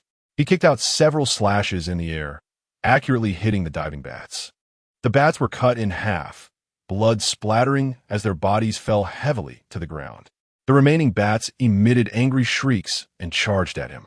Zhan Tai Xuan narrowed his eyes, his figure flickering as his fingers stabbed out repeatedly. Finger gun strike. Dozens of finger strikes whistled out, each hit precisely targeting the bat's vital points. In just a few seconds, all the bats were shot down, leaving the scene in disarray. Zhan Tai Xuan landed back on the ground, breathing heavily and feeling the fatigue from the recent battle. Are the creatures on this island so fierce? He thought to himself. Cautiously looking around, he decided to find a safe place to rest temporarily before planning his next route. With his keen observation skills, he noticed a ridge in the northwest direction, which was elevated and had a wide view, making it suitable as a temporary stronghold. Shave. He flickered his figure, weaving through the dense forest towards the ridge, avoiding several obvious trap plants and a group of large poisonous bees along the way. Half an hour later, Zhan Tai Xuan successfully reached the ridge and was finally able to overlook the general outline of the entire island. The island was much larger than he had imagined, with a notable highland in the central area, which should be the gathering point. However, what alarmed him was that looking from the ridge towards the central area, the terrain became increasingly treacherous and the vegetation denser, with faint sounds of giant beasts roaring. What made him uneasy was the inexplicable sense of oppression in the air, as if some powerful presence was watching everything. Could it be Karp or Zephyr? Zhan Tai Xuan's brows furrowed, judging by the intensity of this oppressive feeling. It was very likely a special test set by the higher-ups of the Navy on the island. The sun gradually sank in the west, and the shadows in the jungle deepened. Night was approaching, and danger would increase. Zhan Tai Xuan found a hidden cave, carefully cleaning the interior. He leaned against the cave wall, closed his eyes to rest, while also sensing the movements around him. A terrifying howl came from a distance, followed by the sound of bones breaking and a piercing scream. Just as expected, Zhan Tai Xuan quickly stood up, positioned himself at the cave entrance, and listened intently. Another scream, closer this time, then it abruptly stopped. Under the moonlight, the trees at the edge of the jungle shook violently, and a huge shadow was moving rapidly. Zhan Tai Xuan's expression turned serious. This special test was probably much more dangerous than he had imagined. Chapter 13. At Kainu's battle, Sakazuki crouched in a clearing, deftly processing a giant wild boar he had just hunted. Holding a dagger, his movements were precise and ruthless, and the boar's blood glistened dark red under the moonlight. The air was filled with the smell of blood and wildness, but it couldn't mask the faint screams coming from afar. Sakazuki frowned slightly, continuing to chop the boar meat into even pieces. Another eliminated weakling. He snorted coldly, a look of disdain flashing in his eyes. Suddenly, the sense of oppression in the air intensified, and Sakazuki's muscles tensed, sensing danger approaching. A faint sound of something cutting through the air came from above, and he looked up to see a figure plummeting from the sky. Boom! The ground shook violently, dust flying, as Admiral Zephyr crashed down less than 5 meters away from him like a meteorite. Sakazuki instantly dropped the wild boar in his hands and assumed a combat stance, a fierce battle intent bursting from his eyes. Too slow, Sakazuki, Zephyr roared, his right fist descending with the force of the air itself. Sakazuki had no time to evade and could only hurriedly raise his defenses, crossing his arms in front of his chest. Iron block. His muscles hardened instantly like steel, blood flowing faster, reinforcing every inch of his skin. Bang! A deafening sound erupted as the strike collided with his defense, the shockwave tearing through the air, sending Sakazuki crashing into the ground. The earth instantly cracked like a spider's web, mud flying, as Sakazuki was driven 3 feet deep into a pit. Blood trickled from the corner of his mouth, but his battle intent did not wane. Instead, it burned even hotter. Get up, Zephyr said coldly. If you get knocked down at this level, how can we talk about absolute justice? Sakazuki pushed against the ground with both fists and leapt up, a savage smile on his lips. Thank you for the guidance, Teacher Zephyr. He wiped the blood from the corner of his mouth, his body slightly sinking as he assumed an attacking stance. Shave. Sakazuki's figure vanished in an instant, the ground exploding as he appeared to Zephyr's right side. Finger gun strike. His right hand formed a spear-like thrust aimed at Zephyr's ribs. Zephyr did not dodge, sweeping his right arm to accurately block Sakazuki's attack. Good force, but too straightforward, Zephyr commented, while simultaneously throwing a left fist that struck Sakazuki in the abdomen. Duh! Sakazuki spat out another mouthful of blood, his body bending. But he stubbornly did not take a step back. He seized the moment Zephyr punched, his left hand suddenly grabbing for Zephyr's arm. Very good reaction, Zephyr chuckled lightly, his body suddenly softening, paper drawing. His arm twisted like rubber, easily breaking free from Sakazuki's grip, while his right foot was raised high. Gale foot. Zephyr's right leg slashed down, the strike howling like a crescent moon. Sakazuki crossed his arms to block. Iron block with full power. Boom! The slash collided with the iron block, creating a wave of air that knocked down the surrounding bushes. Sakazuki was pushed back several steps by the force, and his skin on his arms split open with several wounds, blood flowing. Zephyr moved like a ghost, unleashing consecutive shaves that left dense afterimages in the air. Each punch carried the power to crush mountains. The air was torn apart by the wind from his fists. Iron block hard fist. Sakazuki's fists hardened, meeting Zephyr's attacks. The sound of fists colliding was thunderous. The surrounding trees snapped by the wind from the punches, and large rocks crumbled. Sakazuki was beaten back step by step, but the battle intent in his eyes burned even more fiercely. Not enough. Zephyr shouted angrily. Your iron block is too rigid. You should adjust the muscle density at all times. As he spoke, his fist had already slammed into Sakazuki's chest, sending the latter flying several meters. Sakazuki crashed through 2 large trees before barely stopping himself, staggering to his feet. Returning life will allow you to control every muscle in your body more precisely. Zephyr continued attacking as he spoke. Sakazuki endured the intense pain, a glint of thought flashing in his eyes as he tried to adjust his body as Zephyr had said. He felt the flow of blood inside him, trying to extend his consciousness to every muscle. Finger gun. Sakazuki roared, his 10 fingers stabbing out like steel spears, each strike precise and fierce. Zephyr sidestepped to avoid, countering with a gale foot slash. The sharp strike whistled past, and Sakazuki hurriedly rolled to evade, the slash splitting a large rock behind him in 2. Taking advantage of the momentum, Sakazuki retreated while raising his right leg high. Gale foot.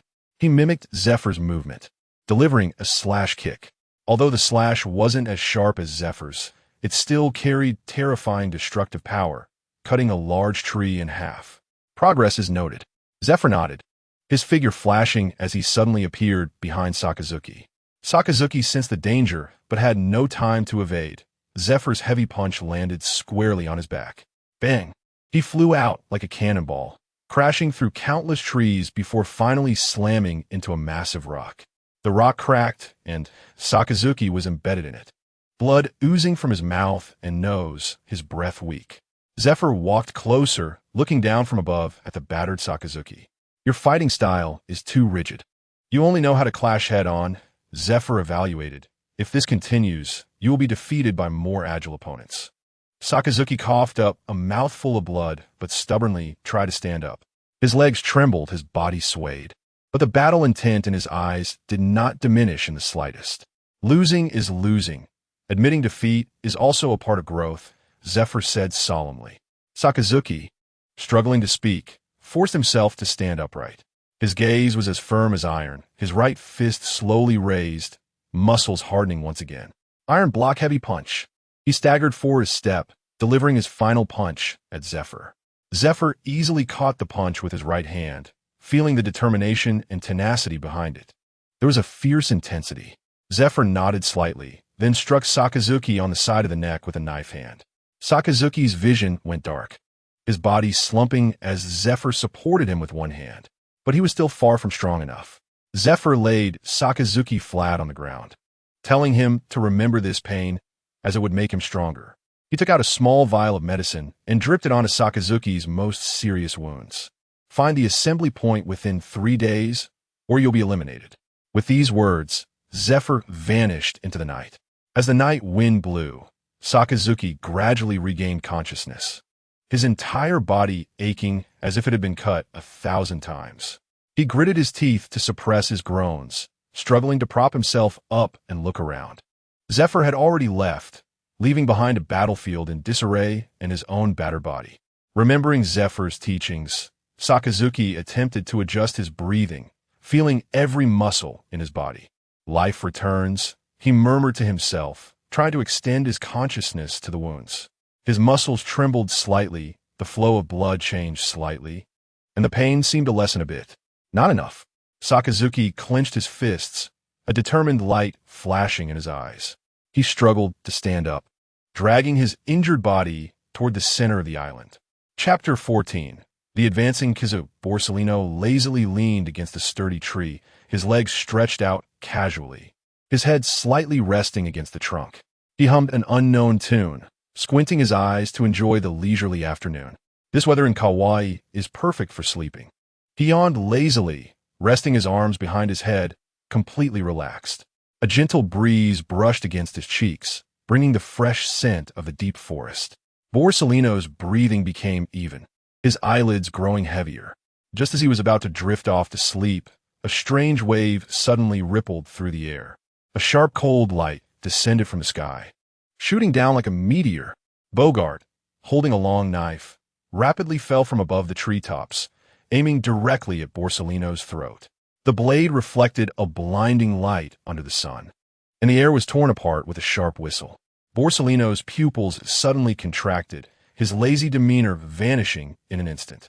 His body instinctively rolled to the right, barely avoiding this fatal strike. The sharp blade grazed his left cheek, leaving a thin line of blood. Blood slowly seeped out, creating a striking red line across his face. Kauai is quite dangerous, Borsellino remarked with a hint of surprise, but more so with a rekindled fighting spirit. His body sprang up like a spring, both feet landing steadily as he assumed a defensive stance. Bogart stood with his knife, his cold gaze sharp like a hawk. He was tall and upright, his black navy uniform fluttering slightly in the wind. Good reaction, but still too slow, Bogart said flatly, his voice devoid of any emotional fluctuation. He slowly drew his long knife, the blade glinting with a cold silver light. In a real battle, the enemy won't give you time to prepare. Before he finished speaking, Bogart vanished like a ghost from his position. The next second, he appeared on Borsellino's left side, sweeping his long knife across. The blade flashed like a silver snake, blocking all of Borsellino's escape routes. Soru, Borsalino's figure blurred instantly, leaving spiderweb-like cracks on the ground. He left several afterimages in the air, each one vivid and lifelike. Bogart's eyes were sharp, the long knife thrusting upward, accurately striking one of the afterimages. The blade pierced through the illusion, but it was merely a false image. The real Borsalino had already appeared behind Bogart. Finger gun. Borsalino's 10 fingers came together, stabbing out in rapid succession like a machine gun. Dozens of finger strikes shot through the air, each aimed directly at Bogart's vital points. The tips of his fingers left dense, white trails in the air, producing piercing sounds as they cut through. Without turning his head, Bogart swung his long knife in a reverse motion. The blade acted as a shield behind him, blocking all the finger gun attacks. The sound of metal clashing rang out like raindrops, sparks flying everywhere. Too naive, Bogart scoffed coldly, suddenly turning his body. The long knife swept out with a fierce blade, targeting Borsalino's waist. Borsalino hurriedly leaped back, the blade grazing his abdomen. His clothes were sliced open, revealing his fair skin underneath. "Mr. Bogart in Kawaii is really ruthless," Borsalino complained, but his movements were not slowed at all. He continuously kicked in the air, ascending as if climbing stairs. Moonwalk. Borsalino walked on air, diving down from above. His right leg lifted high, gathering terrifying power. Storm leg. His leg kicked out suddenly, unleashing a crescent-shaped slash that whistled through the air. The slash was as sharp as a crescent moon, tearing the air apart with a deep gash.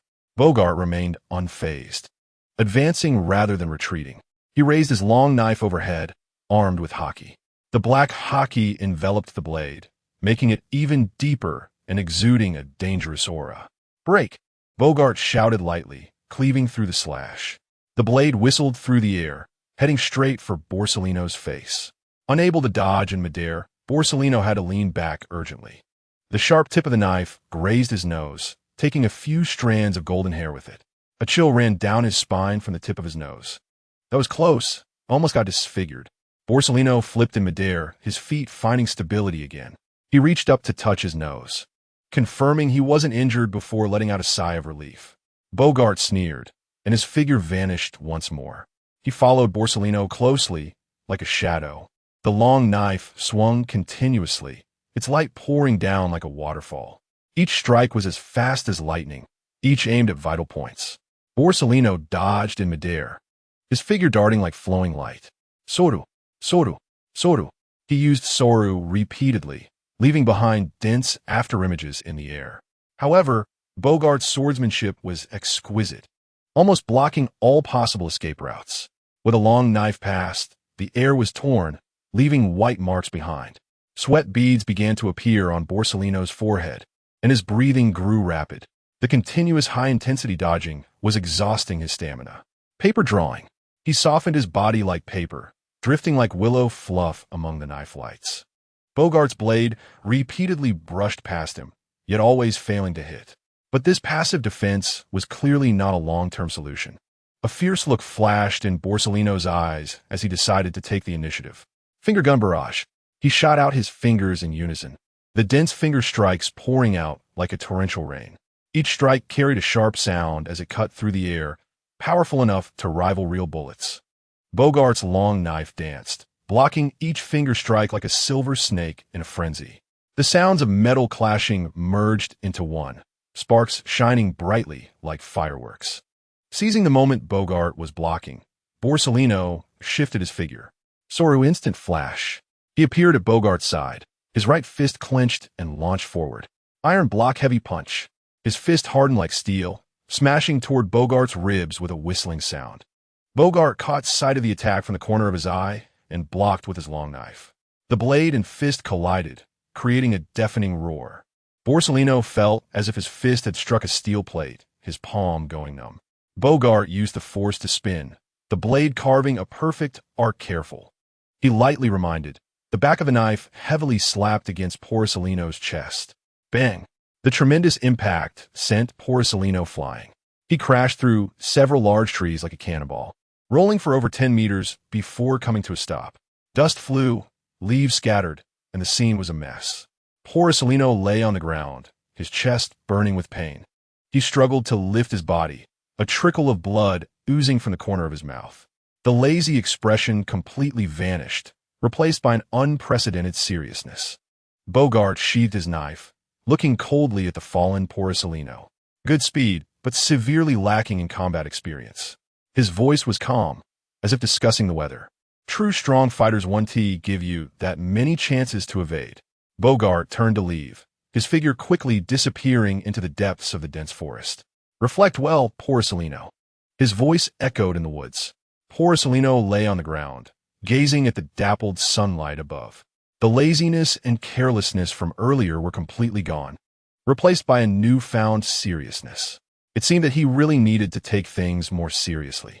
He slowly stood up, brushing off the dust from his body. The pain in his chest reminded him of the intensity of the battle he just fought. Chapter 15. The purified dragon. The creatures on this island are far more dangerous than imagined.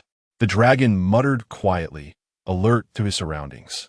Suddenly, a fresh fragrance wafted into the cave, carrying an unusual aura.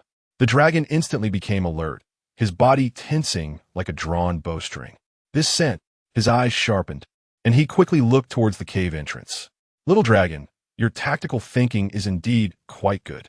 A gentle and wise female voice came from the cave entrance. The dragon's pupils constricted as Vice Admiral Tsaru of the Navy elegantly stood at the cave's mouth. The moonlight outlined her upright silhouette, her hands raised, palms gathering softly glowing white foam. Aunt Tsaru, what are you doing here? The dragon quickly got up, a sharp pain from his wounds making him furrow his brow. I heard that old guy Karp always proudly mentions you, saying you're the most likely to become a true Navy hero, Tsaru smiled. But the foam in her hands continued to swell. Let me see if you are worthy of this expectation. Forgive my rudeness. The dragon flashed, using shave. His figure instantly vanished from where he stood, leaving only spiderweb-like cracks in the cave. Too slow, Karp-san. Tsaru's voice rang in his ear. Purification bubble of the wash-wash fruit. Countless sparkling bubbles shot from her palms like bullets, ricocheting around the narrow cave and blocking all possible escape routes. There's a gap at the 4 o'clock position. The dragon twisted in the air, lightly tapping the rock wall with his toes, using shave to dodge again. But the bubbles followed closely, their density far exceeding his expectations. Storm foot cross slash. The dragon kicked out repeatedly, the air ripping apart as 2 sharp slashes crossed through the bubble cluster. Indeed, you are Karp's son, with good combat instincts, but not enough. Tsaru lightly twirled her hands, and the bubbles instantly reformed, doubling in number as they surged towards the dragon. The power of the wash-wash fruit is more troublesome than I imagined. The dragon gritted his teeth, his body flashing as he tried to find a breakthrough. Tsaru stood still in the cave, her hands moving gracefully as if conducting an invisible symphony. Young people are always eager to show themselves. The connection between Stormfoot and Shave is smooth, but you still lack control over your strength. Block of iron charge. The dragon's body instantly hardened, all his muscles tensing as he charged towards the gap with the least bubbles like a cannonball. Futile, Tsaru said softly, raising her right hand, and a foam wall instantly solidified. The moment the dragon collided with the foam wall, a strange sensation spread throughout his body. What is this? My strength. He felt his limbs growing heavy, his thoughts beginning to blur.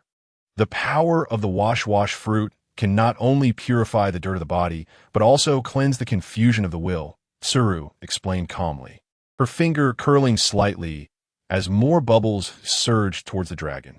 How does it feel? The sensation of being cleansed. It's not over. The dragon took a deep breath, focusing his mind as his body twisted like a piece of paper. Paper drawing, serpent-shaped flash. His body became exceptionally soft, weaving through the gaps in the bubbles, his movements becoming more agile than before. Progress, but still not enough. Tsaru changed her gestures, and the bubbles formed a spiral offensive. Bubble storm. Waves of bubbles surged from all directions, dense as a storm. The dragon barely avoided the first wave, but the second was already upon him. Damn, I'm slowing down. With each bubble he touched, his movements became more sluggish. Do not resist. Let your thoughts flow with the bubbles. Tsaru's voice was dreamlike. I will not fall here. The dragon bit his tongue, blood spilling from the corner of his mouth.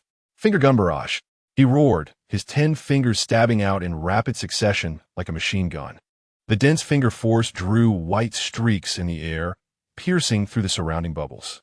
The sound of breaking air echoed like raindrops, reverberating in the cave. You have perseverance. No wonder you are Karp's bloodline, Saru praised, but her hands did not stop. But relying solely on brute force cannot overcome experience. Vortex of purification. She brought her hands together, then separated them again, countless tiny bubbles forming between her fingers and then spreading outward. Youth is too impulsive. You need to calm down. Bubble cage. The bubbles spun in the air, gradually forming a massive vortex that completely surrounded the dragon. Stormfoot tornado. The dragon kicked out dozens of slashes in the air, trying to cut through the bubble cage. Block of iron eruption. His entire body tensed to the limit, trying to break through the encirclement with brute force. Moonstep rapid tread. He quickly stepped through the bubbles, attempting to find a weak point. Paper drawing, extreme curve. He twisted his body to an incredible angle, trying to slip through a gap. Finger gun, full power strike. He concentrated all his strength into his right index finger, stabbing towards the center of the bubble vortex. 6 styles fully open. No wonder you are a genius. A glimmer of appreciation flashed in Tsuru's eyes. But the bubble cage was unaffected, tightening further. But what you lack is experience and wisdom. Damn, my body is getting heavier. The dragon's movements became sluggish, the bubbles already seeping into his muscles and bones. Do not resist. That will only cause you more pain. Tsuru's voice was gentle yet firm. I will not give up. The dragon gritted his teeth, struggling, but each movement became more difficult than the last. Sometimes conceding is also a form of wisdom, Tsuru said softly, slowly bringing her hands together. The bubble vortex tightened instantly, completely engulfing the dragon. His last roar was swallowed by the bubbles, his body sinking deeper into the vortex until he ultimately lost consciousness. Tsuru walked closer, gently waving her hand to retract her ability. The bubbles receded like a tide, leaving the dragon lying on the ground, drenched, as if just pulled from the water. Wisdom is important, little dragon. Tsuru looked down at him, her tone gentle, like an elder's teaching.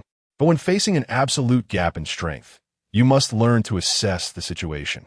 She squatted down, checking the wound on the dragon's calf, nodding in satisfaction.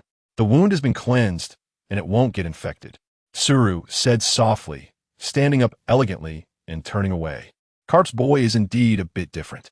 Your combat awareness is strong, but you still lack an accurate understanding of your own power. Find your own path, dragon. She walked towards the cave entrance, her silhouette elongated by the moonlight. Perhaps it will differ from the Navy's expectations, but as long as it is the justice you firmly believe in, it is worth pursuing. After saying these profound words, Tsuru's figure disappeared into the night, leaving only a faint fragrance lingering in the air.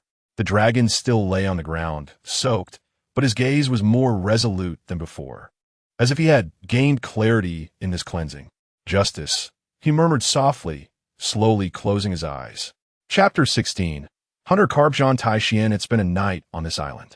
Although he had encountered several attacks from poisonous insects and ferocious beasts, he managed to get through it all thanks to his extraordinary recovery ability and mastery of the 6 forms. Deep down, he even felt a bit fortunate. Fortunately, my recovery ability is truly abnormal. Otherwise, I would have been devoured alive by the monsters on this island long ago. As he complained to himself, Zhan Tai Xuan used the dagger in his hand to push aside a cluster of thorny vines. These fruits should be non-toxic. He stopped in front of a low-fruit tree and carefully observed the purple-red fruits hanging from its branches. The fruits were plump and tempting, emitting a faint fragrance. Zhan Tai Xuan reached out, picked one, sniffed it at his nose, and, after confirming there was no strange smell, he cautiously took a small bite. It tastes pretty good. At least much better than those bitter and hard-to-swallow wild vegetables.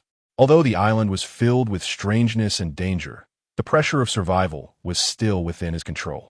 With his super recovery ability, he didn't have to worry about ordinary injuries, and his skill mastery of the 6 forms was sufficient to handle most beast attacks. Boom! An unprecedented, terrifying aura suddenly descended from the sky without warning. Zhan Tai Xuan's heart suddenly tightened, and the hairs all over his body stood on end as a bone-chilling coldness surged from his spine to the top of his head. Alarm bells rang in his mind. This aura was too strong, strong enough that even his abnormal body couldn't help but tremble instinctively. Every cell was frantically sending out alarms. He wanted to use shave to escape this area. However, the dreadful pressure came too suddenly and violently, leaving him no time to react at all. Bang! A deafening explosion erupted behind him, as if the air itself had been torn apart by this strike. An overwhelming and terrifying force, like a mountain, slammed into Zhan Tai Xuan's back. His body instantly lost control, completely beyond his will, and with a whistling sound, he crashed straight into a sturdy tree behind him. Crack! The tree trunk, over half a meter in diameter, snapped under the impact of Zhan Tai Xuan's body, with chips flying everywhere. The violent collision made his internal organs churn violently, as if they were being shredded by a blender. A sweet, metallic liquid surged up his throat, and blood uncontrollably spewed from his mouth, staining the ground in front of him. Dust rose, and fragments of the broken tree littered the ground. A tall and familiar figure, wearing a signature dog-headed hat, slowly walked out from the dust. Pahaha! Zhan Tai Xuan, your reaction was too slow. This won't do.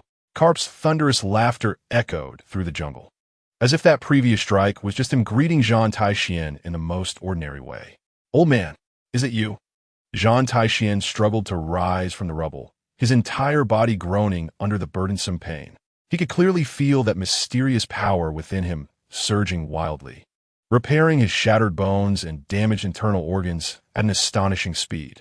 Even with his abnormal recovery ability, that last strike had nearly knocked him out. It felt as if his whole body had been disassembled and reassembled. Pahaha! That's right, it's me. Karp cracked his knuckles, the joints making crisp sounds. Zephyr said he wanted to give you little brats some special training, and I thought, it's indeed time for you to see what a true powerhouse looks like. As soon as he finished speaking, Karp threw another punch. This punch came without any warning, yet carried a terrifying wind that ripped through the air. This time, Zhan Tai Xuan's vision barely managed to catch the trajectory of the attack. Enduring the intense pain in his body, he exerted all his strength to activate shave. His body instantly became an afterimage, trying to pull away to the left. However, Karp was faster. That iron fist, capable of piercing through everything, followed closely behind, instantly catching up to Zhan Tai Xuan's figure. Bang! Another loud noise erupted, and Zhan Tai Xuan was once again sent flying, his body rolling along the ground and carving out a horrifying deep trench. Pahaha! Too slow, too slow. Your shave moves like a snail in front of me. Karp laughed heartily as he chased after him, showing no signs of stopping. His steps appeared leisurely, yet each one landed precisely where Zhan Tai Xuan would fall. Raging foot.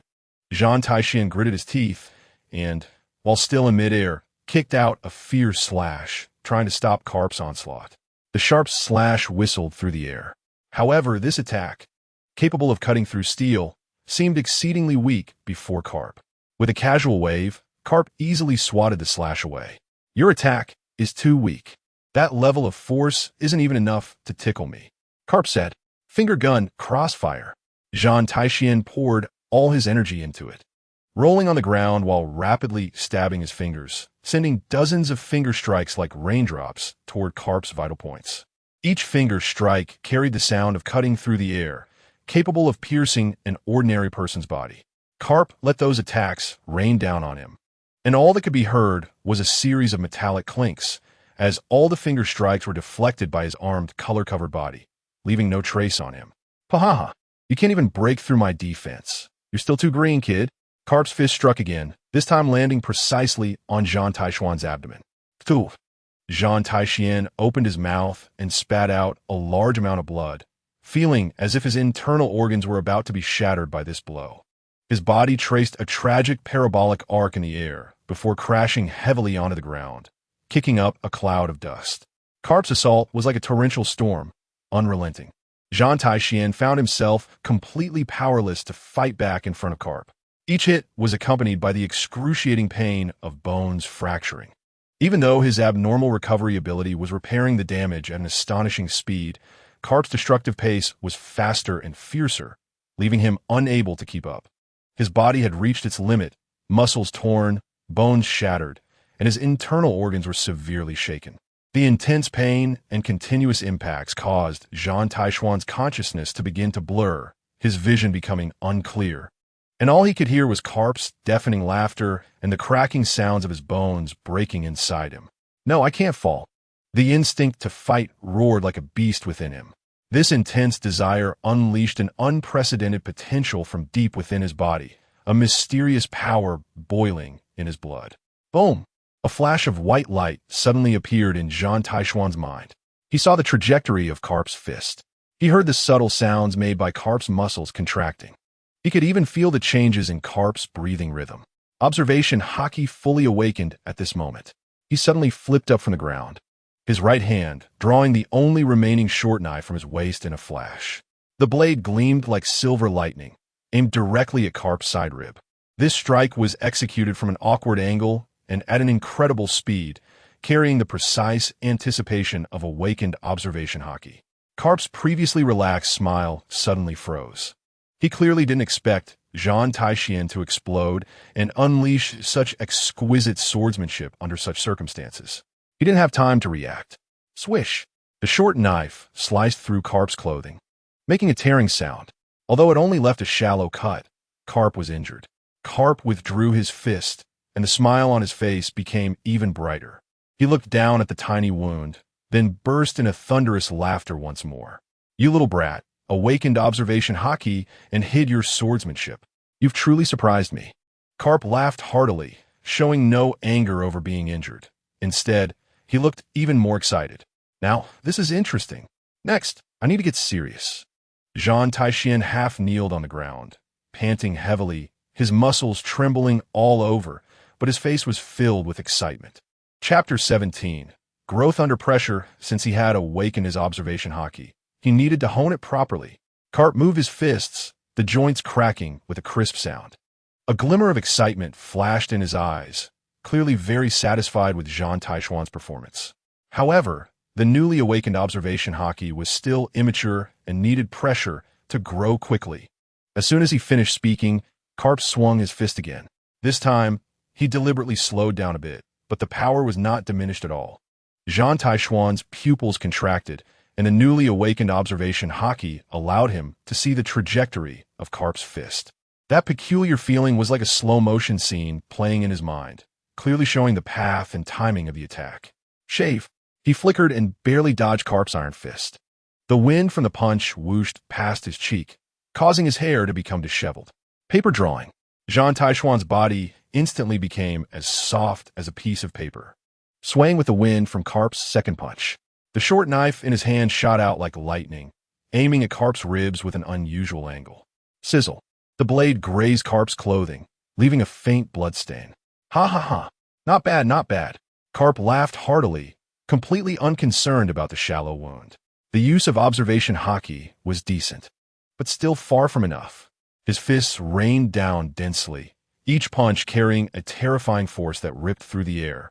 Zhan Tai Xuan gritted his teeth, exerting all his strength to utilize the newly awakened observation Haki. In his perception, each of Karp's attacks was as clear as a slow-motion shot. Gale foot slash. He counterattacked while dodging, delivering a series of sharp kicks. The slashes whistled toward Karp's vital points. Karp casually waved his hand, effortlessly knocking all the slashes away. The attacks were still too weak. Come again. The fierce battle continued, and Zhan Tai Xuan gradually discovered that the range of his observation Haki was expanding. At first, he could barely predict the trajectory of Karp's single attack, but now he could sense the rhythm and changes of multiple hits. That wonderful feeling made him feel as if he could hear the subtle sound of Karp's muscles contracting. Finger gun cross slash. Taking advantage of the gap when Karp retracted his fist, he thrust his fingers in rapid succession. Each strike accurately targeted the openings in Karp's movements. Cling! The finger strikes collided with Karp's armored body, producing a metallic sound. Although he still couldn't break through the defense, Zhan Tai Xuan felt his accuracy improving. Moon step aerial combo. He leaped into the air, continuously striking with his feet, his body spinning like a top. The observation haki allowed him to clearly perceive Karp's intentions. At the moment Karp swung his fist, Zhan Tai Xuan used paper drawing, narrowly avoiding the hook punch. The short knife drew a silver line in the air, accurately slicing toward Karp's wrist. Sizzle. Another shallow bloodstain appeared on the back of Karp's hand. Ha ha ha ha. Very good, very good. Karp laughed excitedly, his fighting spirit intensifying. Just like that. Only under extreme pressure can potential be stimulated. He suddenly increased his attack intensity, and as the wind from his punches howled, the surrounding trees began to sway violently. A tree with a diameter of half a meter was snapped in half by the shockwave of his punch. Zhan Tai Xuan felt the pressure surge, but at the same time, he also sensed his potential continuously erupting. Under the life-and-death pressure, the observation haki was advancing at an astonishing speed. The range he could sense expanded from 3 meters to 5 meters, then to 7 meters. Moreover, he could even faintly sense Karp's emotional fluctuations and battle intentions. Shave flash. Zhan Tai Xuan's figure flickered continuously, leaving behind dozens of afterimages around Karp. Each afterimage was clearly distinguishable, making it hard to tell which was the real body. Gale foot cross slash. Dozens of slashes simultaneously struck Karp from different angles, blocking all his escape routes. Interesting. A glimmer of appreciation flashed in Karp's eyes. Armored Iron Fist. His fists were instantly enveloped in pitch-black armament haki, emitting a metallic luster. Boom! Boom! Boom! His fists struck in succession, shattering all the slashes forcefully. But at that moment, Zhan Tai Xuan's real body suddenly appeared from Karp's blind spot. The observation haki allowed him to accurately capture the openings in Karp's movements. Finger gun penetration. His fingers shot toward Karp's ribs like bullets, targeting the relatively weak spot in his armament defense. Karp's pupils contracted, clearly surprised that Zhan Tai Xuan's attack was so precise. He had no time to fully evade and could only sidestep to avoid the vital point. Sizzle.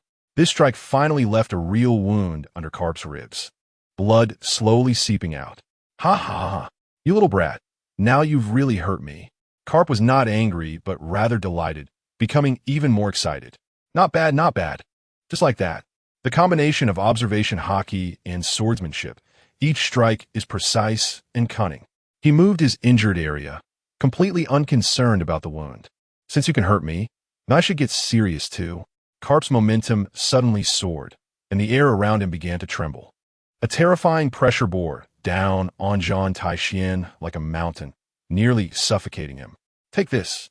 Iron Fist of Love Education. Karp's fist came crashing down with earth-shattering power.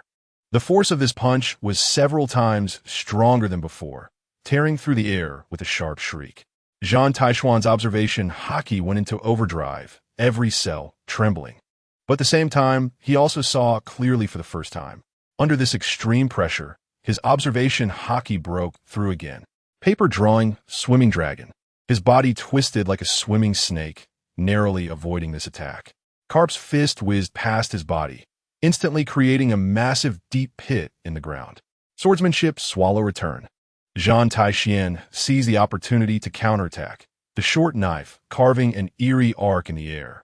This strike combined the prediction of observation haki and exquisite swordsmanship. Its trajectory unpredictable. Sizzle. The blade left a bloodstain on Karp's chest. Although the injury was not severe, it was already the limit of what Zhan Tai Xuan could achieve at present. The fierce battle lasted for several hours, and as the sun set, the shadows in the jungle became even deeper. Zhan Tai Xuan's stamina finally reached its limit, his legs giving way as he collapsed heavily to the ground.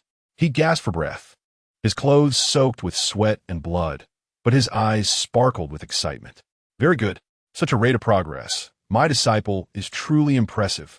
Karp nodded in satisfaction, a look of appreciation on his face. Your observation haki has qualitatively improved, and your swordsmanship has also advanced significantly in real combat. He patted Zhan Tai Xuan's shoulder. Especially those few strikes just now. They already have the demeanor of a true swordmaster. Zhan Tai Xuan managed to force a smile, feeling pain all over, but his heart was filled with a sense of accomplishment. He could clearly feel the significant improvement in his strength. The range of his observation haki had stabilized at about 20 meters, and its accuracy had greatly increased. More importantly, he learned how to combine observation haki with swordsmanship in battle, making each strike more precise and effective. Rest well, you little brat. Karp laughed heartily as he stood up. This kind of high-intensity combat training is the most beneficial for your growth. After saying that, he turned and strode away, leaving Zhan Tai Xuan lying alone on the battlefield filled with rubble and wood chips.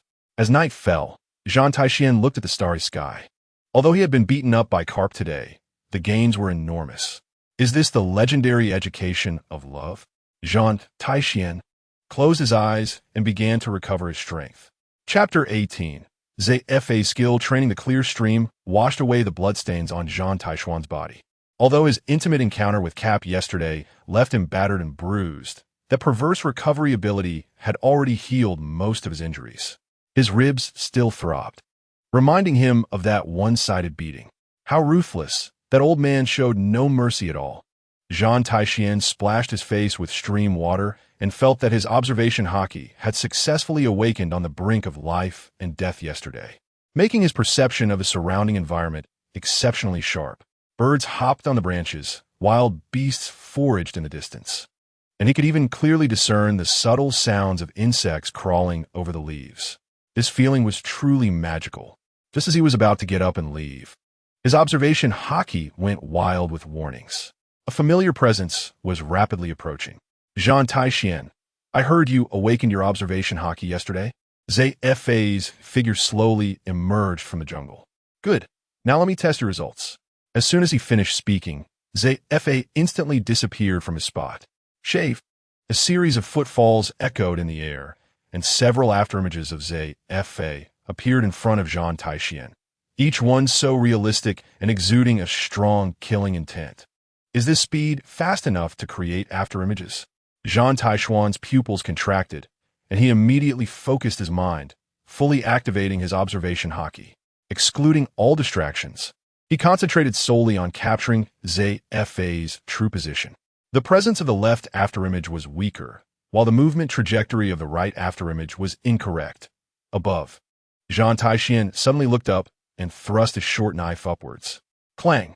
The crisp sound of metal clashing rang out as ZFA's finger gun collided violently with Zhan Tai Xuan's short knife, sparks flying. ZFA's fingertips were covered with pitch-black haki, and each strike carried heavy force. Zhan Tai Xuan felt a tremendous force transmit through the blade, causing his grip to go numb. Good reaction, but still not enough. ZFA showed a commendatory smile, but his attacks showed no sign of letting up. Finger gun barrage. His right hand stabbed out like a machine gun, each strike at a tricky angle, every one aimed at a vital point.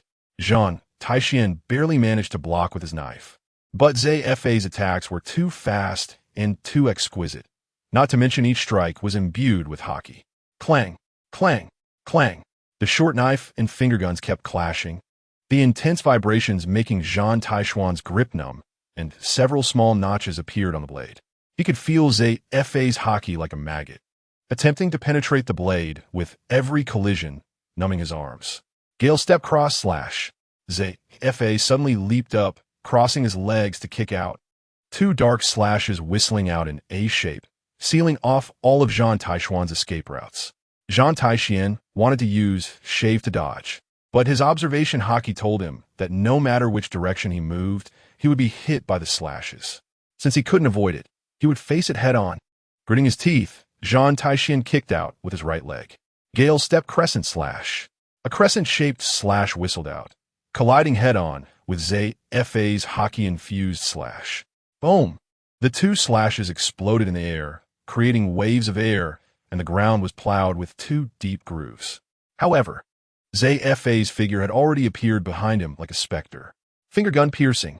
Zhan Tai Xuan felt a deadly crisis coming from behind, and his body instantly softened. Paper drawing. His body bent like a piece of paper, barely avoiding ZFA's deadly strike, but his clothes were still torn open. Your observation haki is still too rough. ZFA instructed while attacking. Don't just rely on perception. Combine it with judgment and experience. His right arm was instantly covered with pitch-black haki, muscles bulging, and his fist blasted toward Zhan Tai Xuan's chest like a cannonball. Iron block steel fist. Zhan Tai Xuan raised his knife to block, but Zfa's power was too terrifying. The short knife was knocked away, and his body was sent flying. Two. A mouthful of blood spurted out as Zhan Tai Xuan crashed heavily into a large tree, the trunk shaking violently. A tearing pain shot through his chest, and several ribs cracked again. Get up. The fight isn't over. Zfa showed no mercy, his figure flashing again to continue the assault. Moonstep aerial strike. He continuously stomped in the air, his body spinning like a top, fists raining down on Zhan Tai Xuan. Each punch carried haki, the dark fists slicing through the air with a dull roar. Zhan Tai Xuan endured the intense pain in his chest, desperately turning his observation haki, trying to capture Zfa's attack trajectory. Shave. He flickered, barely dodging most of the attacks, but still got hit by several punches, adding more wounds to his body. Those haki-enhanced punches, even when grazing past, made him feel fiery pain. Good, this is the right way to respond. Zfa nodded in satisfaction, but his attacks became even sharper. Gale Step Whirlwind Slash. His legs kicked out quickly like a windmill, dozens of dark slashes densely covering all the space around Zhan Tai Xuan. There was nowhere to hide from such an attack. Gritting his teeth, Zhan Tai Xuan's observation haki told him that although these slashes were dense, they weren't flawless. Teacher Zfa had deliberately left a few safe passages in the slashes. This is teaching me how to find opportunities in dire situations. A flash of realization crossed Zhan Tai Xuan's eyes as he agilely weaved through the gaps in the slashes. Although it was perilous, he actually emerged unscathed. Very good. You're starting to learn to think. Zfa's face showed a satisfied smile. But this is still not enough again. For the next half hour, Zhan Tai Xuan faced a torturous time. Every attack from Zfa was a meticulously designed lesson, meant to make Zhan Tai Xuan feel the pressure of life and death while leaving a thread of hope at critical moments. Under such extreme pressure, Zhan Tai Xuan's use of observation haki became increasingly refined, and his judgment of attack trajectories became more accurate.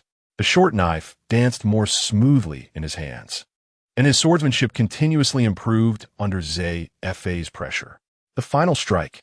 Zfa's figure surged, his muscles expanding at that moment, terrifying power gathering within him.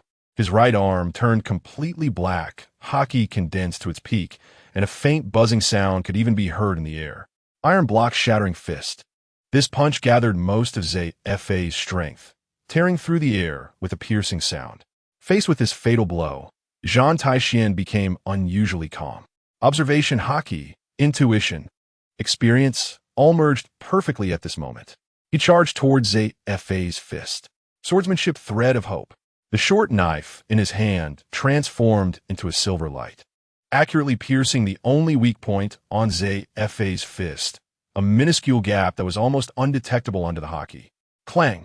The deafening sound of impact rang out, and Zhan Tai Xuan's body flew out like a broken kite, crashing heavily to the ground, unable to get up again. But a satisfied smile appeared at the corner of his mouth, because on Zfa's fist, that layer of pitch-black haki had a fine white scratch as thin as a hair. Although it didn't break through his defense, it was a mark he left with all his strength on Zfa's haki defense. Significant progress, but still far from enough. Zfa withdrew, standing and looking at the fallen Zhan Tai Xuan, his eyes filled with appreciation. Remember, technique is more important than brute force, and wisdom is more precious than impulse. After leaving this message, his figure gradually disappeared into the depths of the jungle. Chapter 19. Cave encounter. Zhan Tai Xuan dragged his battered body through the forest, struggling to move forward. Zephyr's harsh training left him with no intact part on his body, and each step was accompanied by tearing pain. Damn it! Teacher Zephyr was too ruthless. He gritted his teeth and endured the pain, using his observation haki to sense the surroundings. Ahead, he spotted a towering valley with steep rock walls and hidden terrain. Zhan Tai Xuan's eyes lit up. This should be a good resting spot. He dragged his weary body up the slope and found a deep cave nestled between the rocks. The entrance was covered by thick vines, making it hard to spot without careful observation. Finally, He found a safe place. Zhan Tai Xuan breathed a sigh of relief and was about to enter the cave when his observation Haki suddenly warned him of a figure moving deep inside the cave. He instantly became alert, slowly gripping the short knife at his waist. Lightening his steps, Zhan Tai Xuan cautiously approached the cave's interior. In the dim light, a tall figure sat deep within the cave. The person had their back to the entrance, tending to their wounds, with broad shoulders and solid muscles. Zhan Tai Xuan recognized that familiar figure, Sakazuki. He didn't expect anyone else to find this place. Sakazuki coldly snorted without turning his head. He had sensed someone approaching long ago. That aura was familiar to him. Zhan Tai Xuan relaxed his guard and stepped into the cave. It seems we've all been cared for quite a bit. Zhan Tai Xuan chuckled as he looked at the scars on Sakazuki's body. This guy didn't seem to be in much better shape. His clothes were in tatters, and he was covered in bruises and scrapes. Sakazuki turned around, his sharp gaze sweeping over Zhan Tai Xuan. At least I'm not as disheveled as someone else. There was a hint of disdain in his tone. Zhan Tai Xuan shook his head and found a corner to sit down. The two of them looked for places to rest, and a subtle silence filled the cave. Just then, a lazy voice came from outside. Wow, this place looks perfect for a nap. Zhan Tai Xuan and Sakazuki both froze. They were very familiar with that unique tone. Borisolino lazily walked into the cave, his hair slightly disheveled, and his navy uniform torn in a few places. Upon seeing the two inside, Borisolino paused slightly, then revealed a playful smile. Oh, it seems this place is already occupied, he said in a drawn-out tone. What a coincidence. We all chose the same spot. Zhan Tai Xuan sighed. Sakazuki frowned, clearly not liking this lively situation. Just as the atmosphere became awkward among the three, another figure appeared at the cave entrance. Long dragged his weary body into the cave, and his injuries looked similarly severe. He silently scanned the three inside. For pairs of eyes met in the dim cave, and the atmosphere became a bit awkward. Zhan Tai Xuan broke the silence first. Since we've all been cared for by our instructors, why not rest together? That is a good suggestion. Long nodded and sat down to the side. Borisolino lazily leaned against the rock wall. Well, I just want a place to sleep. Sakazuki snorted, but didn't object. The atmosphere gradually eased, and Zhan Tai Xuan took out some rations and herbs from his pack. These are what I collected earlier. Let us share them. He placed the food in the center. Borisolino lazily accepted a piece of dried food. Wow, Zhan Tai Xuan, you're so considerate. Long quietly took some herbs and began treating his wounds. Although Sakazuki had a serious expression, he still took some food. By the way, which instructor did everyone encounter?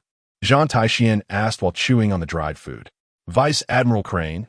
Long replied succinctly, with a hint of reverence in his tone. Mr. Bogart. Borisolino stretched lazily. That swordsmanship is really something. Teacher Zephyr. Sakazuki's voice was low, and a fighting spirit flashed in his eyes. I had the old man and Teacher Zephyr. It seems we're all in the same boat, Zhan Tai Xuan said with a bitter smile. During their meal, the four began to share their experiences. Zhan Tai Xuan recounted being beaten by Karp and Zephyr, while Long discussed Vice Admiral Crane's peculiar wash-fruit abilities. Borisolino lazily described how troublesome Bogart's swordsmanship was. Although Sakazuki spoke little, he shared some insights from his battles with Zephyr. As they delved deeper into their discussions, they began to talk about the techniques of the Six Powers, sharing their combat insights. Observation Haki, you've surpassed us, Long remarked, looking at Zhan Tai Xuan. I'm still far from it. I've just begun, Zhan Tai Xuan humbly replied. Sakazuki suddenly spoke up. Since we've been called the Monster Quartet, why not spar a bit to see whose strength is greater? This suggestion instantly heightened the tension in the cave. A fighting spirit ignited in the eyes of all four, a pride belonging to the strong. That's an interesting proposal. Zhan Tai Xuan stood up and stretched his muscles. Although it sounds troublesome, it seems fun. Borisolino slowly stood up as well. Long silently nodded, the fighting spirit in his eyes growing stronger. Let us do it in a free-for-all format, Zhan Tai Xuan suggested. The four exited the cave and stepped into the open space in the valley. Meanwhile, on a hidden mountaintop above the valley, Sengoku, Karp, Zephyr, Crane, and Bogart were observing everything in the valley through binoculars. It seems your special training has been effective, You're all covered in wounds. Sengoku put down the binoculars, a slight smile on his lips. Ha ha ha. Of course, my disciples and son are no ordinary folks. Karp laughed heartily, patting Sengoku's shoulder. Especially Zhan Tai Xuan and that brat Long. Their talents are extraordinary. Zephyr shook his head seriously, relying solely on brute strength 1T2. Sakazuki is still not agile enough. Borsalino lacks combat experience, and although Long has strong fighting will, he lacks precise control over his own power. He paused, turning his gaze to Zhan Tai Xuan. As for Zhan Tai Xuan, I'm somewhat surprised. His recovery ability is monstrous, and under such extreme pressure, he was able to awaken observation haki. Crane smiled and said, "The youthful blood is vigorous. It is indeed time for them to be tempered." Long seemed somewhat confused, but perhaps through this experience, he can find his true path. Zhan Tai Xuan is like an uncarved jade, with strong plasticity. Bogart, who had been silent, finally spoke. Borsalino is fast, but he habitually relies on evasion. His attacks lack decisiveness. His laziness is a double-edged sword. They want to spar? Sengoku picked up the binoculars again, looking at the four in the valley who were on guard against each other. A serious expression appeared on his face. Well, it's a good opportunity to see their true levels. They're the future of the Navy. Ha ha ha. Now that's interesting. Karp excitedly rubbed his hands together. I bet Zhan Tai Xuan will win. That brat awakened observation haki and has monstrous recovery ability. Zephyr snorted. Strength is important, but mindset is even more critical. I hope they can learn something from this. Crane sighed softly. Regardless of victory or defeat, being able to meet at this moment is a kind of fate for them. They will be key figures in changing the future landscape. Chapter 20. The Battle of the Four Strong Zhan Tai Xuan, Sakazuki, Borsalino, and Long.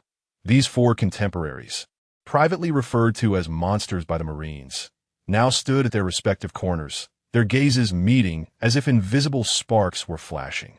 Zhan Tai Xuan took a deep breath, feeling the newly awakened Kinbunchiko haki within him.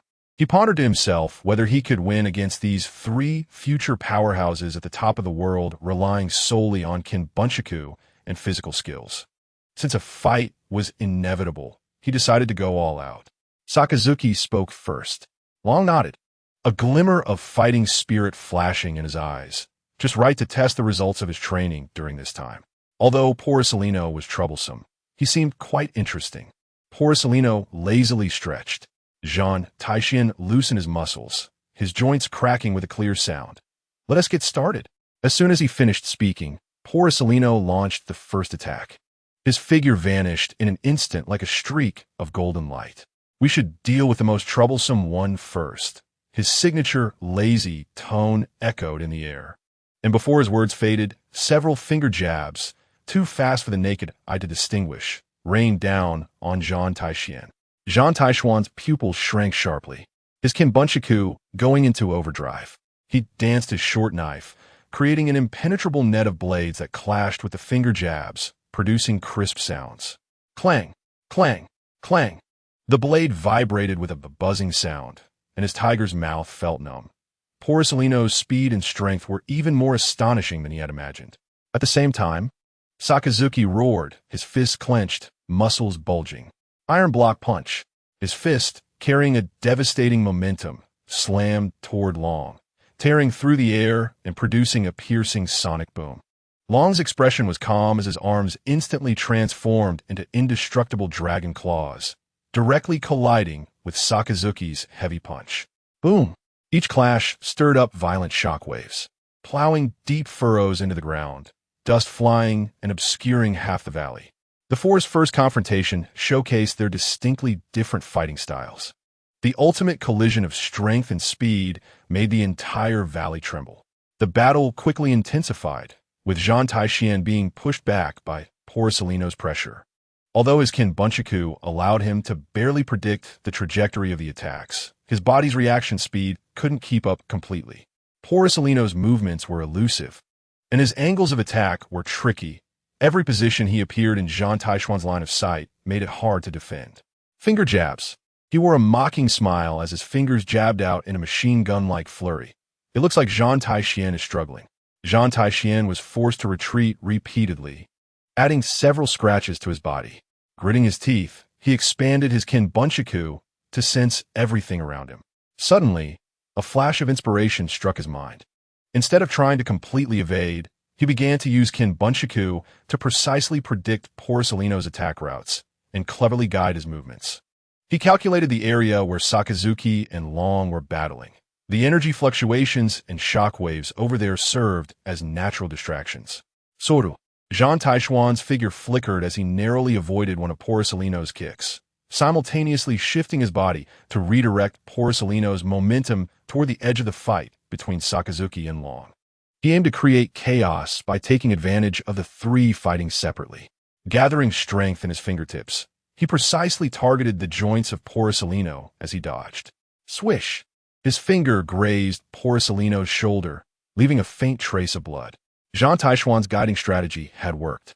Porcelino, while moving at high speed, suddenly felt an unnatural pull. By the time he realized something was wrong, it was too late. He crashed right into the center of Sakazuki and Long's fierce exchange. The scorching wind from their punches and the hard iron blocks nearly grazing his body. What? Porcelino exclaimed, having to interrupt his attack and barely evade. Sakazuki and Long also hesitated in their assault due to the unexpected interference. Damn it! Sakazuki roared. Interesting, Long said, a hint of appreciation flashing in his eyes. The three engaged in a brief chaotic melee, each attacking and defending, leading to a moment of confusion. Seizing the opportunity, Zhan Tai Xuan took a deep breath, adjusting his breathing. He closed his eyes, fully expanding his Kinbunchaku perception. During the previous fight, his Kinbunchaku Haki had broken through another bottleneck. The range of his perception expanded beyond 20 meters. More importantly, he could now not only sense movements and trajectories, but also clearly capture the subtle intentions and emotional fluctuations deep within his opponents. It was as if he could read their next decisions. He sensed a flicker of surprise in Long's deep eyes, anger in Sakazuki's, and Porcelino's usual laziness mixed with curiosity. This perception of intent allowed Zhan Tai Xuan to seemingly see one step ahead, even judging their tactical inclinations. After a brief chaos, the four distanced themselves and re-engaged in battle. But this time, Zhan Tai Xuan's performance was like a different person. His Kinbunchaku was fully activated. Every dodge was perfectly timed, and every finger jab was precise and cunning. No longer merely blocking, he fought with clear tactical objectives.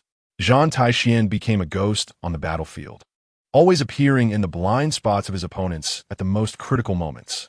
Sakazuki's heavy punches were formidable, but Zhan Tai Xuan always predicted their landing points in advance, cleverly using Soru and Jeppu to guide them toward Porcelino's evasive path, forcing the two to interfere with each other. Long's martial arts were exquisite and his moves sharp, but Zhan Tai Xuan's Kinbunchaku allowed him to foresee the intent behind each of Long's punches, enabling him to respond ahead of time. Raging foot cross slash. Long leaped, crossing his legs to deliver two sharp slashes that whistled in a Z shape. But Zhan Tai Xuan had already anticipated this move. His figure darted like lightning, using a paper drawing technique to soften his body, narrowly slipping through the gaps of the slashes. Finger, jab, penetration. He counterattacked, his finger aiming directly at Long's rib. Long hurriedly blocked, but was completely thrown off by Zhan Tai Xuan's rhythm. Ultimately, during a three-way melee, Zhan Tai Xuan seized the moment when Sakazuki shifted his strength, darting like lightning to jab at a defensive blind spot on Sakazuki's chest. Although he couldn't break through the defense, the powerful impact still shook Sakazuki's body, forcing him to take a step back.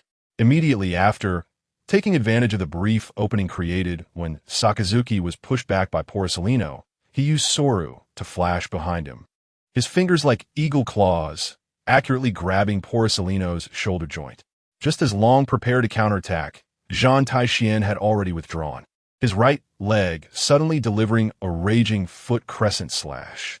It appeared aimed at Long, but actually traced an arc in the air, cleverly diverting Long's attention elsewhere. Meanwhile, he took the opportunity to slip in, lightly slapping the back of Long's neck with a knife hand strike. The entire process flowed smoothly, demonstrating his absolute control over the battlefield. All three were struck by Zhan Tai Xuan simultaneously. Sakazuki's eyes widened. How is that possible? Porcelino also put away his lazy expression. Kin Bunchaku is truly terrifying. Long looked deeply at Zhan Tai Xuan. There is no need to continue. You, awaken with Kin Bunchaku, are truly formidable. The instructors watching from the mountaintop all wore incredulous expressions at this moment. Karp burst into a deafening laugh. Ha! This brat actually won. Crane smiled and nodded. Zhan Tai Xuan, his potential is unfathomable. Bogart, who had been silent, finally spoke slowly. He won, and it was a beautiful victory. It was a tactical crush. Chapter 21. Campfire night, nightfall enveloped the valley, and a campfire rose in the cave, casting the shadows of the four on the stone wall. Zhan Tai Xuan's injuries healed rapidly under the warm flow within him, and he stretched comfortably. Sakazuki sat cross-legged opposite the fire, his serious face appearing particularly stern under the flickering flames. That sparring session was quite interesting. Zhan Tai Xuan, your observation haki is indeed impressive. Kawaii, training is so exhausting. Porcelino lazily leaned against the stone wall. Mr. Bogart's swordsmanship training nearly broke my bones. If you can't even endure this little hardship, how can you become strong? Sakazuki snorted coldly. To uphold justice, one must possess absolute power to crush evil. Dragon remained silent, quietly watching the dancing flames. Zhan Tai Xuan looked at his three companions, who would one day stand at the pinnacle of the world, feeling a mix of emotions. Today's sparring has helped us understand each other better. Everyone's strength is rapidly improving. However, I'm more curious about everyone's understanding of justice. Sakazuki said seriously, justice is justice. There can be no compromise. He clenched his fists, his tone resolute. Evil is evil and must be completely eradicated. Any mercy shown to evil is cruelty to innocent people. Pirates kill, burn, and loot, trampling order. Such beings should not exist in this world. Justice is too troublesome, Porcelino yawned. As long as we follow orders from our superiors. Why complicate things? As long as the pay is right, we do what we need to do. Zhan Tai Xuan chuckled inwardly at Porcelino's words, thinking to himself that this guy is indeed a slacker under the four emperors. Dragon slowly raised his head, confused. What exactly is justice? I've been pondering whether the justice represented by the Navy is truly absolute. Who are we protecting? Who are we fighting against? It seems that the future leader of the Revolutionary Army has already begun to contemplate the Navy's justice, he said. Sakazuki is correct. Heinous villains must indeed be completely eradicated. This is the foundation of justice. The topic shifted. However, Dragon, your confusion is not without reason. Is the term pirate a bit too generalized? In my view, there are two types of pirates. One is the kind that burns, kills, and loots, committing all kinds of atrocities just to satisfy their own desires. They are true evils that must be eliminated. Zhan Tai Xuan paused and continued. The other type may simply yearn for freedom and adventure, adhering to agreements and not harming the innocent and even helping the weak. Such individuals, I believe, are more like adventurers. Justice should protect the innocent, but we cannot blindly treat all those labeled as pirates as enemies. True justice requires wisdom to judge and distinguish. Sakazuki frowned, a hint of confusion flashing in his eyes. Adventurers? A pirate is a pirate. All pirates should die. Kawaii, Zhan Tai Xuan's argument seems somewhat interesting, but also quite troublesome, Porcelino said lazily. Dragon's eyes lit up. Are you suggesting that we should only target those truly committing heinous acts among pirates? Zhan Tai Xuan nodded. Yes. If even our power is misused to harm those who should be protected, then what does the justice we uphold amount to? He shifted his tone, scanning the three of them. Moreover, have you ever thought that if one day the organization we represent issues orders requiring us to carry out actions that are inherently unjust? For example, to destroy an island that merely threatens the world government's rule for the sake of so-called world peace, simply because it pursues knowledge? Or to order us to harm those innocent people who are defenseless? Sakazuki suddenly stood up. Impossible. The Navy's justice would never command us to do such things. Kawaii, Zhan Tai Xuan, what you are saying is truly a headache, Porcelino said, though his expression changed slightly. Dragon's body trembled slightly. If that day really comes, then what should we do with the justice we uphold? Ha ha ha. Zhan Tai Xuan long it. Therefore, we cannot follow blindly. True justice requires us to use our own eyes to see, our own hearts to judge, and to distinguish between true good and evil. We exist to protect those who are oppressed and harmed, not for some organization or power.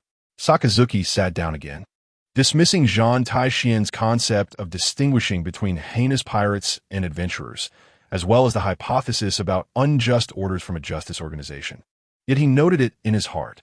Kawaii, Zhan Tai Xuan is truly impressive, Porcelino said lazily, but his gaze shifted back and forth between Zhan Tai Xuan and Dragon. Weighing something, Dragon's gaze became resolute as he looked at Zhan Tai Xuan and said gratefully, Zhan Tai Xuan, you have pointed me toward a path. I understand now. I need to seek true justice, rather than be blinded by superficial justice. As the conversation deepened, the four gradually opened their hearts, sharing their innermost thoughts. Although Sakazuki still insisted on his absolute justice perspective, it was different from the Red Dog of the future Marineford War. Dragon spoke less, but he became more determined. Zhan Tai Xuan could sense that this future leader of the Revolutionary Army was undergoing an intense inner struggle, and his concept of adventurers undoubtedly provided him with a new direction for thought, especially the concern about the potential corruption of justice organizations, which struck at Dragon's deepest confusion. Porcelino still appeared indifferent. Regardless, we are all comrades now. Zhan Tai Xuan stood up, looking at the three. No matter what path we take in the future, I hope we do not forget the friendship we forged tonight. Sakazuki rarely showed a hint of smile. You're right. At least for now, our goals are aligned. Kawaii, friendship sounds nice, Porcelino remarked. Dragon nodded as well. No matter what path we take, I won't forget this experience. The four exchanged smiles. As the night deepened, the flames gradually died down, and the four found places to rest. Zhan Tai Xuan lay by the stone wall, looking up at the rocks above him, silently reflecting on the conversation they had just had. He knew that tonight's discussion had sown different seeds in the hearts of the three. Although Sakazuki's absolute justice perspective had not changed, he at least began to consider complexity. Dragon's confusion would drive him to seek true answers, ultimately leading him down the path of revolution. Porcelino's philosophy of slacking off, while seemingly negative, also represented a way to cope with complex realities. This is not an anime. These are flesh and blood people, and hopefully, the future will be different. Chapter 22. The trial ends. A night passed without incident. As the first rays of dawn filtered through the gaps in the vines of the cave entrance, Zhan Tai Xuan slowly opened his eyes, thanks to his abnormal recovery ability.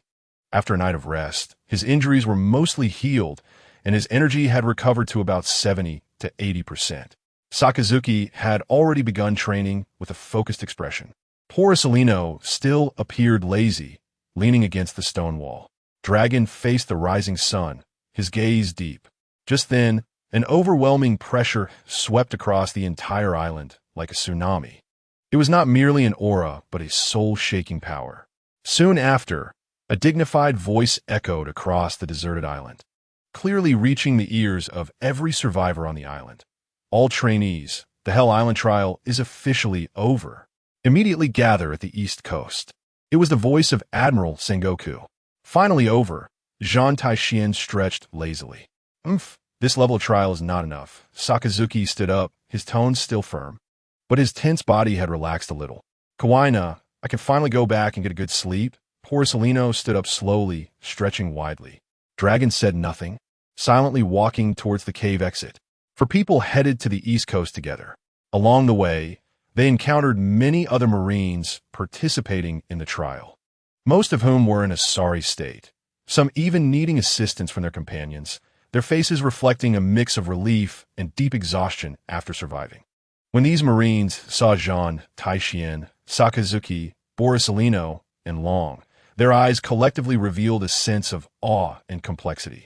Although these four also bore the marks of battle, their spirit and vitality were far beyond those of the ordinary trainees struggling on the edge of life and death. Particularly, the faint aura of strength around them made it difficult for others to look directly at them. By the east coast, a massive naval warship was quietly docked. Karp, Sengoku, Zifa, and Crane, for high-ranking naval officers, stood side by side on the deck, examining the trainees arriving one after another. Zhan Tai Xuan and the others were the last group to arrive. "Ha! You little brats look quite spirited," Karp exclaimed upon seeing Zhan Tai Xuan, breaking into his signature wide smile. He stepped forward and gave Zhan Tai Xuan a hearty pat on the shoulder. "Especially you, Zhan Tai Xuan.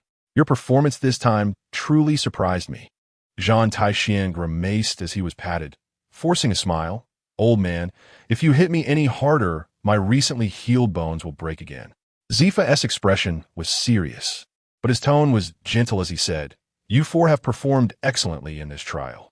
Zhan Tai Xuan's observation, Haki awakening, Long as calm judgment, Sakazuki's bravery, and Borisolino's unique combat rhythm have all left a deep impression. Your learning and adaptability far exceed expectations. Sengoku's sharp gaze swept over the four. The Hell Island trial aims to select the future pillars of the Navy. You four are undoubtedly among the best. But remember, this is just the beginning. The road ahead is still long. Admiral Crane smiled, her gaze lingering on the four, especially on Long and Zhan Tai Xuan for a moment longer, and said gently, "Only through true tempering can you grow faster.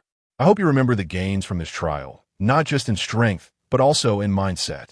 The warship slowly set sail, carrying these young Marines who had endured a week of brutal trials toward the Navy headquarters at Marineford. Inside the cabin, Karp, Sengoku, Zifa, and Crane gathered together. "That kid Zhan Tai Xuan's recovery ability and mental strength are indeed monstrous," Karp said, taking a swig of alcohol. "His observation Haki has awakened at just the right time, and with a little guidance, his potential is limitless." Zifa nodded. "His swordsmanship talent is also good. Combined with the 6 powers, he is a great prospect. Long as combat wisdom and control over power are also progressing rapidly. Sakazuki's will is resolute, and that Borisolino looks lazy but has immense potential." Sengoku spoke solemnly. "It's time to provide them with systematic Haki training, especially Zhan Tai Xuan. Although his observation Haki has awakened, he still needs proper guidance and systematic training.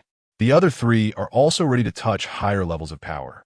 Crane added, "In addition to Haki, they need to gradually be exposed to naval strategies, tactical command, intelligence analysis, and detailed knowledge of devil fruits. They will be the future pillars of a Navy, and their vision and perspective must be broadened." The warship docked, and all the trainees gathered in Marineford Square. Sengoku stood on a high platform, his gaze sternly sweeping over the young, resolute faces below. "Congratulations, everyone. You have successfully passed the final trial of the Navy Headquarters Elite Training Camp, the Hell Island Trial." Sengoku's voice echoed through the loudspeakers. "You have proven your courage and determination with your sweat, blood, and even lives." The square fell silent, everyone standing tall. The end of the trial also signifies a new beginning. Sengoku's tone became more serious. "From today on, you will enter a year-long advanced officer training program. During this year, you will receive the most systematic and comprehensive instruction. The primary focus will be Haki training." Sengoku paused, emphasizing, "Chief Instructor Zifa will personally guide you in the cultivation and application of armament Haki and observation Haki. You will truly master this power that surpasses ordinary abilities." With this declaration, an uncontrollable murmur of excitement and desire erupted among the trainees. Haki, the legendary power, was the mark of becoming a true, strong person. Sengoku continued, "In addition, you will learn about naval strategic deployments, tactical command, intelligence analysis, detailed explanations of devil fruits, the organizational structure of the world government, and many hidden secrets of this sea. Your goal is not only to become powerful warriors, but also to become outstanding commanders capable of supporting the future of the Navy." His gaze finally settled on Zhan Tai Xuan, Long, Sakazuki, and Borisolino. "You four have performed exceptionally well in the trials with immense potential, and will receive stricter and more targeted guidance. The future of the Navy, the future of the world, may very well rest in your hands." Zhan Tai Xuan, Long, Sakazuki, and Borisolino met Sengoku's gaze with determination in their eyes. They knew the true path of the strong was just beginning to unfold beneath their feet. The challenges ahead would be even more daunting, but they were unafraid. With a year of systematic learning and hockey training, how far would they grow? The four were filled with anticipation. Chapter 23. Hockey and sword training. Zhan Tai Xuan stretched lazily and stepped out of the dormitory, feeling invigorated. Ha ha ha. You little brats are in for a tougher time starting today. Karp's gleeful voice echoed from afar. Sakazuki was already standing in the center of the training ground, his fists clenched, eyes burning with the desire for battle. Finally, real training is about to begin. Starting training so early is such a hassle, Borsalino said, strolling in at a leisurely pace, yawning. Long remained silent, but there was a determined light flickering in his deep-set eyes. Zifa slowly walked to the center of the training ground, his purple hair dancing in the morning breeze, his expression serious. Quiet. From today on, you will officially begin hockey training. Zifa's deep voice instantly silenced the entire training ground. Remember, hockey is not a technique. It is a manifestation of will. It is the utilization of life energy. Without a firm will, even the strongest talent is merely useless. He scanned the crowd, his gaze sharp as a sword. Hockey is divided into three types. Observation hockey allows you to sense the enemy's attacks, positions, numbers, and even emotional changes. Armament hockey enhances personal defense and attack power, and can even touch the physical forms of Logia users. As for Conqueror's hockey, Zifa paused, his eyes sweeping over Zhan Tai Xuan and the others. That is the innate quality of a king, extremely rare. You don't need to consider that for now. Zhan Tai Xuan nodded inwardly. Indeed, Conqueror's hockey was rare, said to be found in 1 in a million, and he planned to become stronger before considering it. First, let us cover the basic theory. Zifa raised his right hand. Observation hockey is the power of the mind, allowing you to sense the surrounding situation by spreading your life energy. It's like a bat's echolocation or the principle of radar detection. A faint black sheen appeared on his palm. Armament hockey, on the other hand, gathers and covers life energy on the surface of the body, forming an invisible armor. The more life energy, the denser the coverage, resulting in stronger protection and attack effects.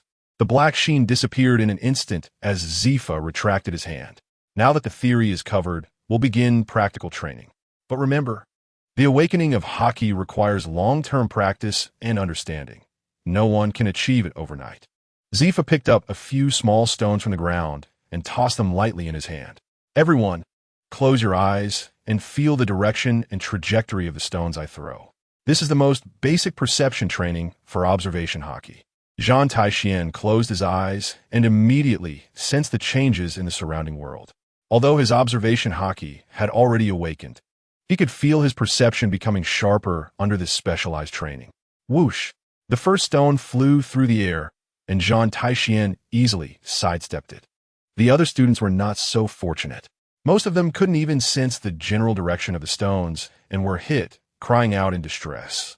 Sakazuki, Dragon, and Borsalino could occasionally sense the direction of the attacks, but their accuracy was still far from enough.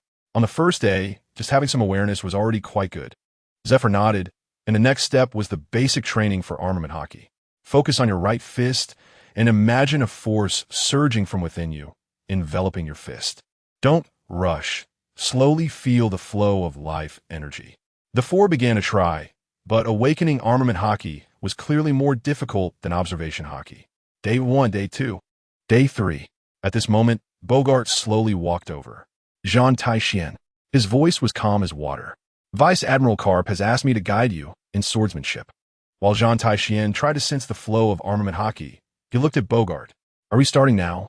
Now, Bogart nodded, drawing a wooden sword from his waist and handing it to him. In sword training, time and place do not matter. The first stage is basic sword swings, 10,000 times a day. 10,000 times. Zhan Tai Xuan's eyes widened. Swordsmanship is about the state of mind. If the mind is not calm, the sword will not be steady. Bogart's tone was flat. Swordsmanship is an art of accumulation. There are no shortcuts. Thus, Zhan Tai Xuan began his dual training.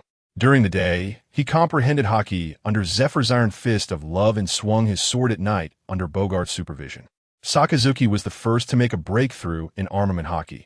After a week, a faint black sheen finally appeared on the surface of his fist. Good job, Sakazuki. Zephyr's eyes flashed with surprise. 2 weeks passed. Dragon's observation Haki began to show some awareness, allowing him to vaguely sense the general direction of attacks. Borisolino's perception, while not as sharp as Zhan Tai Xuan's, displayed unique agility, always managing to react at the last moment. 3 weeks in, Zhan Tai Xuan's armament Haki finally awakened. In a thin layer of black, sheen covered his right fist. Sakazuki's armament Haki could steadily cover his entire fist. Dragon also had a preliminary sense of his armament Haki. This training is really painful, Borisolino complained, but his progress in observation Haki was surprising. A full month of grueling training. Ha ha ha. This looks interesting. Karp would occasionally visit, ostensibly to check on their learning outcomes, but in reality, he was giving the 4 monsters extra training. Under the dual care of Karp and Zephyr, the progress of the 4 was terrifying. Zhan Tai Xuan's range of observation Haki perception expanded from dozens of meters to hundreds of meters, and the accuracy dramatically improved. He could sense the intent of his opponent's attacks more clearly. Sakazuki's armament Haki became increasingly stable, and the areas it covered continued to expand. Dragon's dual Haki had awakened. Although still not very refined, it showed clear progress. Borisolino's observation Haki perception was particularly agile, always managing to evade attacks with minimal movement. In terms of swordsmanship, Zhan Tai Xuan's nightly 10,000 sword swings had become a habit. Bogart would occasionally correct his posture and striking technique, but most of the time, he just quietly observed. The foundation is very important, Bogart said. Without a solid foundation, no matter how flashy the sword techniques are, they're just castles in the air. On the day of the test, a month later, Zephyr stood in the center of the training ground. We will now conduct a phase test. I will throw 10 stones at you simultaneously, with different angles, speeds, and forces. If you can avoid more than 8, the observation Haki test is passed. He looked at Sakazuki. For the armament Haki test, you must withstand a punch from me without falling. That will count as passing. Sakazuki was the first to step up. Whoosh, whoosh, whoosh. 10 stones were shot out simultaneously. Sakazuki closed his eyes to sense and successfully avoided 8 of them. Pass. Zephyr nodded and then threw a punch. Sakazuki's right fist was covered in armament Haki, and he took the punch head on. Bang! His feet gouged shallow trenches in the ground, but he remained standing. Excellent. Zephyr nodded in satisfaction. Dragon stepped up, avoiding 9 stones, and his armament Haki defense barely passed. Borisolino used his agile perception to avoid 9 stones. But his armament Haki had not yet awakened. This armament Haki is really too difficult. When it was Zhan Tai Xuan's turn, Zephyr raised the standard. For you, I will throw 15 stones. Zhan Tai Xuan took a deep breath and fully activated his observation Haki. Whoosh, whoosh, whoosh.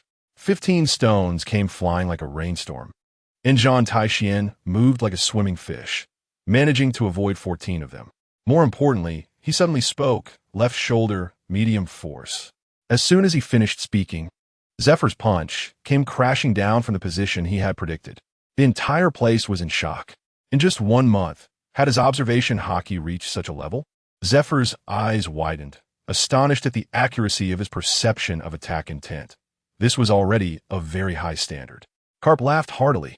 As expected of the disciple, I have my eye on. Bogart, who had guided Zhan Tai Xuan for a month, stepped forward and said to Karp, Zhan Tai Xuan's progress in swordsmanship is also quite good. He practices basic sword swings and feels the emotions of the sword every day. I believe he will soon reach the realm of cutting objects. Zephyr took a deep breath and announced, the first phase of training is over. Everyone's progress has exceeded expectations. Next, we will enter a higher intensity of Haki training, and there will also be opportunities for practical combat exercises. Soon, you will be able to test your learning outcomes on the real battlefield. Chapter 24. The Realm of Swordsmanship on the Training Ground in the Early Morning. Zephyr's voice rang out like a morning bell. The second phase of training begins. From today on, the requirement is no longer just awakening. It is precise control and sustained maintenance. Zhan Tai Xuan felt the armament haki flowing within him and attempted to cover his right index finger with it more finely. The black sheen flickered at his fingertip, sometimes present and sometimes absent. Focus your attention. Haki is not brute force. It is the precise control of will. Zephyr punched a steel post beside Zhan Tai Xuan, instantly denting the entire steel post. Everyone's training volume is doubled. Sakazuki, your armament haki must cover your entire arm and maintain it for 10 minutes. Dragon, use your observation haki to sense all my actions and intentions for the next minute. Borisolino, stop pretending. Your armament haki must wrap around perfectly. Sakazuki clenched his fists tightly, the rich black sheen spreading from his fists to his forearms, sweat rolling down. Dragon closed his eyes, veins bulging on his forehead, clearly trying to sense something intensely. This intensity is really exhausting, Borisolino complained. But the armament haki on his fingers was striving to maintain stability. Just then, Bogart slowly walked over, a simple long sword at his waist. Each step exuding the calmness unique to a swordsman.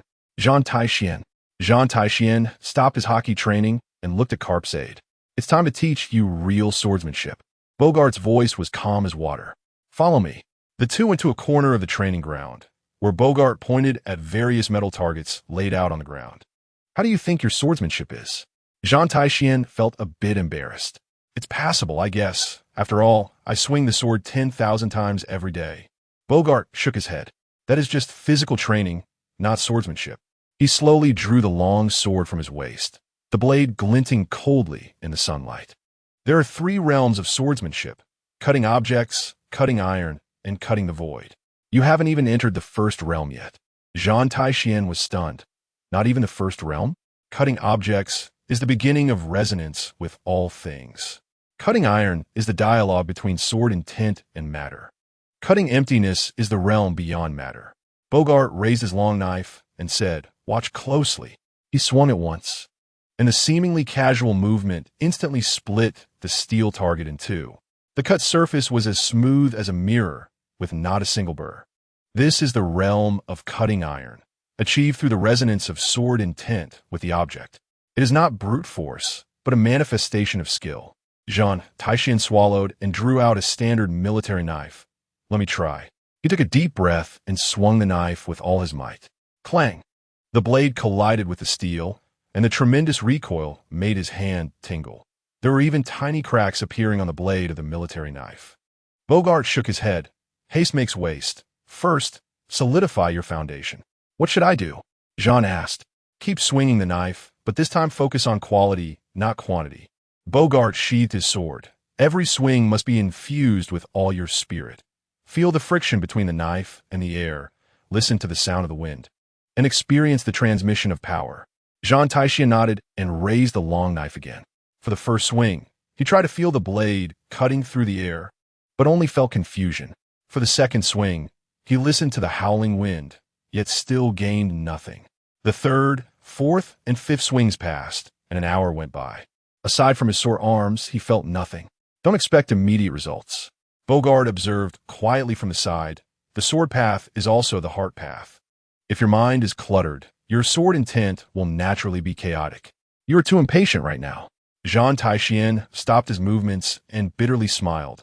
I underestimated swordsmanship. Swordsmanship cannot be mastered overnight. I have followed Vice Admiral Karp for 20 years and have barely become a great swordsman. Bogart's tone was calm. You have only trained for a few months. Being aware of your shortcomings is already progress.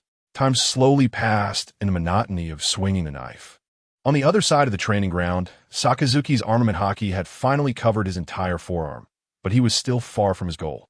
Dragon's observation haki perception was still intermittent, unable to continuously and accurately sense Zifa's attack intentions. Although Bogart's control of armament haki had improved, its stability still had significant issues. Progress feels so slow, Sakazuki said, somewhat discouraged. What's the rush? It's only the first day. Sakazuki wiped the sweat from his brow. Instructor Zifa said that cultivating haki is a slow grind. Dragon nodded in agreement. Indeed, I can feel that my observation haki is slowly improving, but it will still take time to meet the instructor's requirements. As the sun set, Zhan Tai Xuan had swung his knife 2,000 times under Bogart's guidance. Each swing was more focused than the last, but true understanding still felt far away. That's enough for today. Bogart put away his coaching stance, continue tomorrow, and remember today's feeling. What feeling? Zhan Tai Xuan asked in confusion. I didn't feel anything. Focus itself is a form of feeling, Bogart said lightly. Your concentration today has improved a lot compared to yesterday. That is progress. Zhan Tai Xuan nodded thoughtfully. At night, Zhan Tai Xuan returned to the dormitory. Sakazuki was studying the hardening technique of armament haki, but was clearly still in the exploratory stage. Dragon was meditating, trying to maintain the perception state of observation haki. Bogart had already collapsed in a bed, clearly exhausted from today's training. How did it feel today? Dragon asked, opening his eyes. Zhan Tai Xuan sat on the edge of the bed, rubbing his sore arms. It was much harder than I imagined. It turns out I can't even be considered a beginner. Me too, Dragon said with a wry smile. The precise control of observation haki is far more difficult than awakening it. It seems we both underestimated the difficulty of training. Sakazuki, not looking up, said, this level of difficulty is normal. If it could be easily mastered, it wouldn't be worthy of being called the strength of a strong person. Everyone is working so hard. I can't slack off either, Bogart said as he got up from bed, but then again, this training intensity is indeed a bit excessive. Zhan Tai Xuan smiled. Since we've chosen this path, we can only grit our teeth and persevere. Just then, there was a gentle knock on the dormitory door. Come in, Sakazuki said. Karp's smiling face peeked in. Stinky kids, how was training today? The four immediately became alert. Karp's surprise inspections usually meant extra care. Bogart told me you all worked hard today. Karp entered the dormitory, unusually without any intention of striking, and although the progress was small, the attitude was correct. He looked around at the four. Training is like this. You can't become fat in one bite. But Karp's expression suddenly became serious. Starting tomorrow, your training will be even stricter. That guy Zifa has prepared some special training projects. What special projects? Zhan Tai Xuan asked curiously. You'll find out then, Karp said with a mysterious smile. In any case, be mentally prepared. After saying that, Karp turned and left, leaving the four looking at each other. Chapter 25. Burning with Anger at Dawn. The dormitory door was suddenly pushed open. Get up. Everyone assemble. See you at the training ground in 5 minutes. Zifa's voice thundered. Zhan Tai Xuan sprang up from bed. The sore training from last night left him sore all over. It's so cruel to assemble this early, Bogart said as he got up slowly, yawning. Sakazuki was already dressed. There must be something important. Dragon nodded silently, a flash of anticipation in his eyes. 5 minutes later, at the training ground, Zifa stood in front of the trainees, next to a stranger who was a Navy Rear Admiral. Starting today, the elite training camp will enter the combat stage. Zifa scanned the crowd. This is Rear Admiral Olsen, who will lead some trainees to the EC to carry out a mission to exterminate pirates. The crowd erupted in murmurs. The combat mission had come earlier than expected. Quiet, Zifa shouted, cutting off the noise. Zhan Tai Xuan, Sakazuki Dragon, and Bogart will form a team and serve as the main force for this mission. The four exchanged glances, seeing the fighting spirit in each other's eyes. Rear Admiral Olsen stepped forward, his expression stern, and the deep scar on his left cheek made him look even more formidable. The target is the Bloodhound pirate crew, led by Captain Bloodfang Reed, with a bounty of 80 million berries. Olsen's voice was deep and powerful. The warship will set sail in 3 hours. Be prepared. Back in the dormitory, the four quickly packed their gear. An 80 million bounty is considered top tier in the EC. Sakazuki checked the coverage of his armament haki while saying, we can't let our guard down. This is a real life and death battle. Dragon nodded. With just the four of us, it should be manageable, right? Bogart appeared unconcerned. Yet his actions were exceptionally serious. Zhan Tai Xuan silently wiped his military knife, contemplating Bogart's teachings. On the real battlefield, the sword is your life. 3 hours later, a Navy warship slowly sailed away from the port of Marineford. On the first day of sailing, Olsen gathered the four in the captain's cabin. This mission will primarily test your combat abilities and team cooperation. Olsen unfolded a sea chart The Bloodhound pirate crew has recently been active in this area, primarily attacking civilian villages. Zhan Tai Xuan frowned. Attacking unarmed civilians? Olsen nodded, his expression grim. These beasts enjoy torturing people, especially women and children. Each attack leaves a sea of corpses. Sakazuki clenched his fists, his knuckles turning white. These scum aren't worthy of being called human. On the second day of sailing, Olsen provided a detailed explanation of the Bloodhound pirate crew situation. Ryder is the user of the dog fruit, hyena form, bloodthirsty and cruel, with combat power equivalent to that of a branch colonel. Olsen said he has 3 cadres, quick blade bends, Iron Wallhagen, and Demon Eye Cedric. Long pondered, hyena form, good at biting and endurance battles. Indeed, Olsen gave Long an approving glance. They usually employed a hunting tactic, first letting the cadres exhaust the opponent's stamina, then Ryder would personally tear apart the enemy. Zhan Tai Xuan recalled his previous life's knowledge of One Piece, but this Bloodhound Pirates seemed to be a minor pirate group, not present in the original work. On a real battlefield, there are no rules, no mercy. Olsen said seriously, you must be prepared for the worst. On the evening of the 3rd day of sailing, the lookout reported loudly. Target island spotted ahead.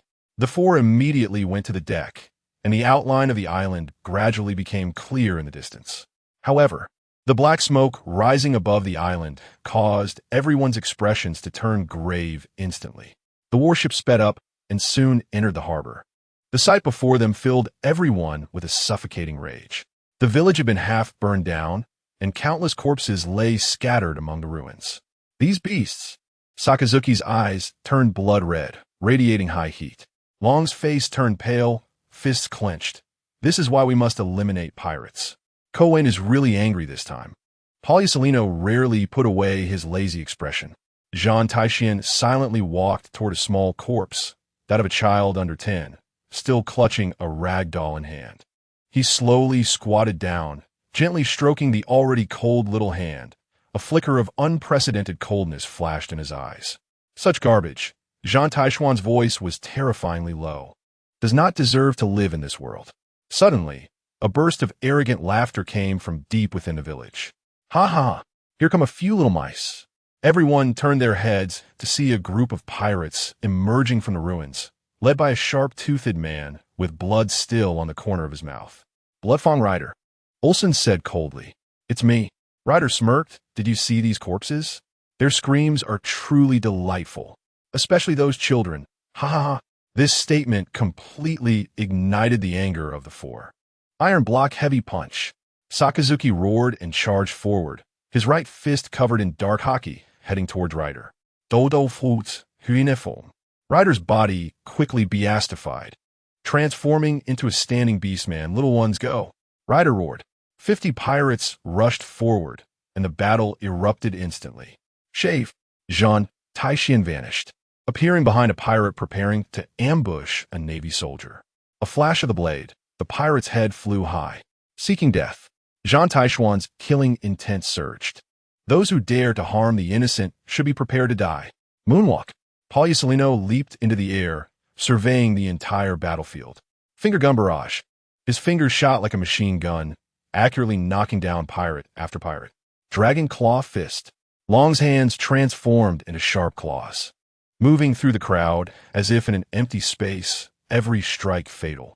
The battlefield was soon shrouded in blood, the pirate screams rising and falling. How is this possible? Ryder was horrified to discover that his proud 3 cadres had already fallen in a pool of blood. Zhan Tai Xuan's observation haki was fully activated. Every move Ryder made was seen. It's over. Zhan Tai Xuan said coldly. The 4 simultaneously launched their final attacks.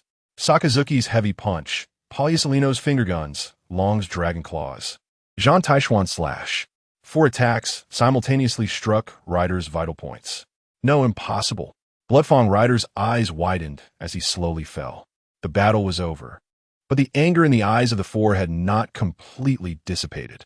Olsen walked forward, nodding in satisfaction. Good. Your performance exceeded my expectations.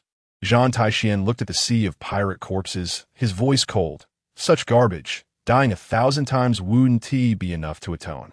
Chapter 26 Kill. Leave no one behind. The smell of blood permeated the sea breeze.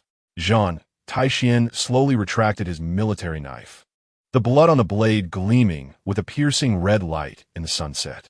Bloodfang Rider's corpse fell heavily among the ruins, his fierce eyes now devoid of luster. "Commander, what should we do with the remnants?" A Navy soldier pointed at the trembling pirates and asked. Zhan Tai Xuan surveyed the surroundings, his gaze sweeping over the terrified pirates and then to the corpses of the villagers lying everywhere. His voice was cold as ice. "Clean them up, leave no one behind." Some Navy soldiers from the training camp showed expressions of reluctance. After all, these pirates had lost their combat capability, and some are even desperately begging for mercy. Just as Major Olsen was about to speak to stop it, Sakazuki had already stepped forward. "There is no need for mercy toward scum, that even children are not spared." Sakazuki radiated high heat, his fists creaking as he clenched them. "Zhan Tai Xuan is right." Paulicelino whistled. "Koen is really neat and clean, but how bloody?" He glanced at Zhan Tai Xuan, his eyes flashing with curiosity. Long frowned, watching Zhan Tai Xuan coldly instructing his subordinates to deliver the final blows. He looked again at the mutilated corpses of the villagers. A child under 10 still clutched a rag doll, his small face full of fear and despair. Such scenes created a severe impact in Long's heart. What is justice? Is the Navy's justice just slaughter? "Commander, these people have lost their combat capability." A young Navy soldier hesitantly spoke up.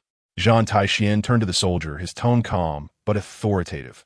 "If these scum are sent to impel down, they will only waste food and may even escape to continue their evil. For pure evil, complete eradication is the greatest justice." After saying this, he walked towards a pirate kneeling and begging for mercy. The pirate cried out, "Please, I can turn over a new leaf. I have an old mother to support." Zhan Tai Xuan paused. He looked at a nearby woman's corpse, her belly ripped open, then back to the bloodstains on the pirate's hands. She also had a family to support. Zhan Tai Xuan said indifferently, then swiftly ended the pirate's life. Blood splattered on the ground, and the pirate's wailing abruptly stopped. Sakazuki nodded in satisfaction. This is absolute justice. Evil should be completely eradicated. Long silently watched all of this, his doubts growing deeper. Is such slaughter really justice? After the battle ended, the Navy began searching the pirate ship. Inside the cabin, they found more shocking evidence. A massive pile of goods stolen from villagers. Souvenirs made from the villagers' bodies were displayed on tables. There were even a few survivors who had been imprisoned and tortured, lying weakly in cages. The worst was a little girl about 6 or 7 years old, covered in scars, her eyes already blind, still unconsciously mumbling for her mother. Seeing this, the previously reluctant Navy soldiers fell silent. They began to understand Zhan Tai Xuan's decision. Are there still people who think they shouldn't die? Zhan Tai Xuan calmly asked. No one answered. Everyone was shocked by this brutal evidence. Major Olsen took a deep breath. Zhan Tai Xuan is right. Such beasts indeed do not deserve to live in this world. Koen, these guys have indeed gone too far. Paulicelino looked at those souvenirs, his lazy expression also turning serious. Sakazuki walked to a villager's corpse, that of a girl only a few years old, her little hand still reaching toward her mother. This is why we must uphold absolute justice. His voice was filled with suppressed rage. Any mercy towards evil is cruelty to the innocent. Long crouched down, gently stroking the little child's hand. What is justice after all? He murmured, his eyes filled with confusion. Zhan Tai Xuan walked to Long's side. Justice is to protect the innocent and punish the evil. When evil tramples on life recklessly, our mercy is a betrayal of the victims. Long raised his head to look at Zhan Tai Xuan. But if we continue to kill like this, won't we become another kind of evil? No. Zhan Tai Xuan's gaze was firm, because we are killing those who deserve to die. He pointed to the bodies of the pirates. Do you see the despair in their eyes? That is the expression of these villagers before they died. An eye for an eye. That is the fairest justice. When you face pure evil, hesitation is a desecration of justice. Zhan Tai Xuan's voice grew colder. Long. Remember everything you saw today. What this world needs is not a saint, but an executioner. Sakazuki nodded heavily. Zhan Tai Xuan is right. In the face of such scum, we must eradicate them completely. Mercy will only lead to more innocent deaths. Cowan said it was a bit bloody, but it was indeed thorough. Pagliusolino looked at the bodies of the pirates. But speaking of which, there will probably be more enemies like this in the future, right? Zhan Tai Xuan nodded. So we must become stronger, strong enough to crush all evil. The sun set, and the blood-red glow spilled over the ruins. Navy soldiers began to tend to the surviving villagers and handle the scene. Zhan Tai Xuan stood high, overlooking this land stained with blood. Images from his past life flashed in his mind. Luffy saving Alabasta, saving Skypiea, saving Dressrosa. But those were stories with protagonist halos. In the real world, how many villages have been slaughtered clean without rescue? Long walked to his side. Don't you think we are very similar to them? Killing in the same way. Zhan Tai Xuan shook his head. We are different. They kill to satisfy themselves. We kill to protect the innocent. Motivation determines the nature of actions. But the result is still death. Long's voice was filled with confusion. If we keep killing like this, will we one day also become monsters? Zhan Tai Xuan was silent for a moment, then said, Then let us become monsters that protect peace. It's better than letting innocent people become food in the mouths of monsters. He turned to look at Long. If today we had not killed them, tomorrow more innocent people would die. This is the responsibility we must bear. Sakazuki walked over, still bearing the marks of battle. Responsibility is power, and power is justice. Only with the absolute power to crush evil can we protect those we want to protect. Cowan said that, but killing so many people is still exhausting. Pagliusolino yawned, but seeing the bodies of those children, he still felt that these pirates did not die miserably enough. Major General Olsen walked over with a serious expression. Let's regroup. We should go back. Zhan Tai Xuan took one last look at the bodies of the villagers. He silently vowed in his heart, such tragedies must never happen again. Chapter 27. Reflections on the return journey. The returning warship broke through the raging waves, and the deck still carried the smell of blood. Zhan Tai Xuan stood at the bow, the sea breeze blowing away the sweat from his forehead, but could not disperse the complex emotions in his heart. Although everyone believed his decision was correct, the despairing eyes of those pirates before they died still left him deep in thought.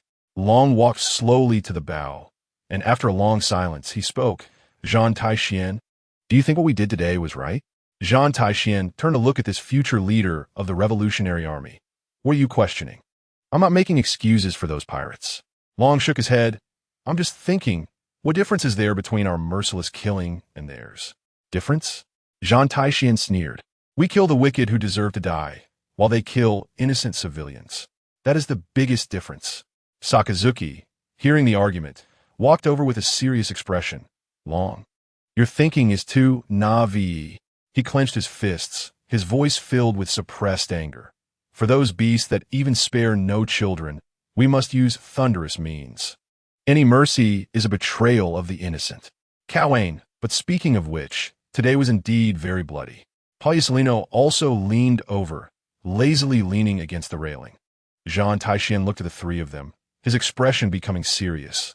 I've been thinking about a question. What kind of person deserves to be called a pirate? The three of them turned their attention to him, waiting for his answer. In my opinion, there are two types of pirates. Zhan Tai Xuan said slowly. One is the kind of beasts like those today, who take pleasure in torturing the innocent. The other is simply adventurers pursuing freedom and dreams. Long's eyes lit up. You mean? For the former, we should eliminate them without mercy. Zhan Tai Xuan's voice was firm. And for the latter, as long as they do not harm the innocent, we can give them a chance. Sakazuki frowned. But a pirate is still a pirate. The pirate flag represents a challenge to the world government, a trampling of order. We are humans with the ability to judge right from wrong. Zhan Tai Xuan shook his head. If we cannot distinguish between good and evil, what difference is there between us and those pirates? Pagliusolino, rarely serious, said, Cowan, this question is indeed very complicated. But would true adventurers fly the pirate flag? They would. Zhan Tai Xuan nodded affirmatively, because in this world, only the pirate flag can give them true freedom. This statement left the three in deep thought. Long seemed to understand. Are you saying that some people are forced to become pirates against their will? Exactly. Zhan Tai Xuan looked out at the distant sea. The order of this world is flawed, which forces those pursuing freedom to take the path of piracy. Sakazuki said, dissatisfied. So you mean we should let pirates run rampant? Of course not. Zhan Tai Xuan turned around, his gaze sharp. We need to strike at true evil, not all those flying the pirate flag. Distinguishing between good and evil is the basic quality we must have as executors of justice. Long slowly nodded. I think Zhan Tai Xuan makes sense. We should strike at evil, not all pirates. Then how do you explain our duty? Sakazuki countered, we are the Navy. Our duty is to capture pirates. Duties and justice sometimes conflict. Zhan Tai Xuan said calmly, when the two conflict, I choose justice. Sakazuki was silent for a moment. Although he did not completely agree, he did not continue to refute. Cowain, while it sounds reasonable, would be very troublesome in practice. Pauliusolino yawned. Yes, very troublesome. Zhan Tai Xuan admitted, but the right thing is often very troublesome. The four engaged in a heated discussion on this topic. Sakazuki insisted on an absolute view of justice, believing that pirates should be punished. Long leaned more towards Zhan Tai Xuan's view, believing in differentiated treatment. Pauliusolino remained neutral, but occasionally offered his opinions. As night fell, the four returned to their cabins to rest, but each person's heart was marked by the events of the day. Zhan Tai Xuan lay on his bed, recalling everything from that day. He knew his actions might spark controversy, but he had no regrets. In this cruel world, sometimes cruel means must be used to uphold justice. But at the same time, he understood that he could not be blinded by killing. True justice requires wisdom to judge. 3 days later, the warship slowly entered the port of Marineford. At the port, many Navy personnel were already waiting for their return. The news had already reached headquarters. The Monster Quartet achieved such results on their first independent mission, causing a sensation. However, with the detailed battle report uploaded, Zhan Tai Xuan's behavior of killing surrendering pirates still sparked controversy among some mid-level Navy officers. Wasn't this too excessive? A Navy colonel quietly discussed in the officers' mess. Yes, those pirates have already surrendered. According to naval regulations, they should be escorted to impel down. Another officer agreed. But did you see the condition of those villagers in the report? An officer supporting Zhan Tai Xuan retorted, those beasts deserve to die. The controversy quickly reached the higher-ups. Admiral Kong convened an emergency meeting to discuss how to handle matter. Although Zhan Tai Xuan's actions were extreme, considering the crimes of those pirates, I think they can be understood. Vice Admiral Crane was the first to speak. Admiral Kong nodded. Crane is right. The behavior of those pirates has exceeded the limits of humanity. But once this precedent is set, will it affect the image of the Navy? A rear admiral voiced his concerns. Just then, Karp burst in with a loud laugh. Ha! What image or whatever? I hate all that nonsense. He slapped the table and continued. Zhan Tai Xuan did the right thing. That's how you deal with scum. I have the style of my younger days. Sengoku looked at Karp helplessly. Karp, you shouldn't be so impulsive. Impulsive? Karp glared. Are you going to speak for those beasts? At this moment, Zephyr spoke up. Zhan Tai Xuan's judgment is correct, but I worry he might be blinded by the slaughter. Young people tend to go to extremes. Don't worry, Zephyr. Karp waved his hand. That kid knows what he's doing. He was taught by me. In the end, the meeting decided not to pursue the matter and characterized Zhan Tai Xuan and others' actions as a thunderous means to uphold justice. Chapter 28 High-Level Discussion. Zhan Tai Xuan. Vice Admiral Crane wants to see you. A naval officer hurriedly ran in to deliver the message. Zhan Tai Xuan nodded and stood up, and Sakazuki patted his shoulder. Stand tall. He did nothing wrong. In Vice Admiral Crane's office, the Navy strategist was carefully brewing tea. Sit down, Zhan Tai Xuan. Vice Admiral Crane's voice was gentle. Have some tea. Don't be nervous. Zhan Tai Xuan sat properly. Vice Admiral Crane, did you call me here about that incident? Clever boy. Vice Admiral Crane lifted her teacup. I understand your motives. The crimes of those pirates are indeed infuriating. But, she paused for a moment. Her gaze profound. The situation within the Navy is more complicated than you think. Not everyone can understand your actions. Zhan Tai Xuan listened attentively, waiting for her to continue. There are many forms of justice, and everyone's understanding is different. Vice Admiral Crane continued. As the Navy, we must consider not only justice but also political impact, public perception, and the Navy's image. Are you saying I did something wrong? Zhan Tai Xuan asked. Vice Admiral Crane shook her head. Personally, I support you. But from the perspective of the Navy's higher-ups, more factors must be considered. She put down her teacup, her expression becoming serious. Remember, true strength not only requires powerful abilities, but also a wise mind. Power can solve problems, but wisdom can avoid problems. Zhan Tai Xuan nodded thoughtfully. In the afternoon, Sengoku summoned the monster quartet to his office. The future admiral sat behind a large desk, his gaze sweeping over the four. I don't intend to say much about the controversy surrounding this mission, Sengoku began, his voice authoritative, but I want to tell you that as naval leaders, you must bear not only the responsibility of combat. The four stood at attention, listening intently. A broad perspective is a quality that every senior officer must possess. Sengoku stood up and walked to the window. You need to learn to view problems from a higher perspective. He turned to Zhan Tai Xuan. Your actions were tactically correct, but strategically, you need to consider more. Zhan Tai Xuan nodded. Yes, Admiral Sengoku. However, I don't think you were wrong. The words of Sengoku surprised the four.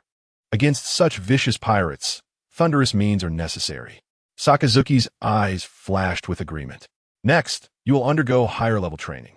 Sengoku returned to his seat, focusing on precise control of domineering, practical applications, and he paused for a moment, his expression becoming serious. The organizational structure of the world government and many secrets at sea. The four exchanged glances, seeing anticipation in each other's eyes. This knowledge will help you better understand the truth of this world, Sengoku continued. But at the same time, it means greater responsibility. Long couldn't help but ask, Admiral Sengoku, what do you mean by secrets? Sengoku glanced at him. You'll know when the time comes. Now, go find Instructor Zephyr. He will arrange your new training. After leaving Sengoku's office, Long caught up with Zhan Tai Xuan. Zhan Tai Xuan, I want to ask you a question. Long's expression was serious. Where did your classification of pirates come from? Zhan Tai Xuan's heart tightened. He obviously couldn't reveal memories from his previous life. I read some ideas in some casual books. He answered vaguely, remembering what seemed reasonable. Long nodded thoughtfully. Can you tell me which specific book? It's been too long. I can't remember. Zhan Tai Xuan waved his hand. It might be the work of some philosopher. Although Long was somewhat disappointed, he didn't pursue the matter further. At the training ground, Zephyr was already waiting for them. I heard you made quite a stir outside. Zephyr's voice was cheerful, but it shows that your strength is indeed improving. The four stood in a row. Starting today, you will undergo in-depth training in Haki. Zephyr looked around the four. Remember, Haki is not just a technique. It is an extension of will. He walked in front of Zhan Tai Xuan. Your observation, Haki has a foundation, but it's not refined enough. Turning to Sakazuki, your armament Haki hardening is good, but lacks flexibility. Looking at Long, your Haki is balanced, but you need to find your own characteristic. Finally, looking at Borsellino, your talent is excellent, but your attitude needs to be more serious. Yes, the four replied in unison. Just then, Karp came over with a loud laugh. Ha ha ha, I heard you punks got into trouble again. Karp looked excited. Ignore the nonsense from those middle-ranking officers. I've got you covered. He walked up to Zhan Tai Xuan and patted his shoulder heavily. Well done. That kind of scum should be beaten to death. Next time, be even tougher. Sengoku happened to pass by and heard Karp's words, instantly glaring. Karp, stop teaching the kids bad things. What do you mean by bad? Karp retorted, I'm teaching them justice. Is your justice just about fighting and killing? Sengoku questioned as he approached. How else to deal with scum? Do you want to invite them for tea?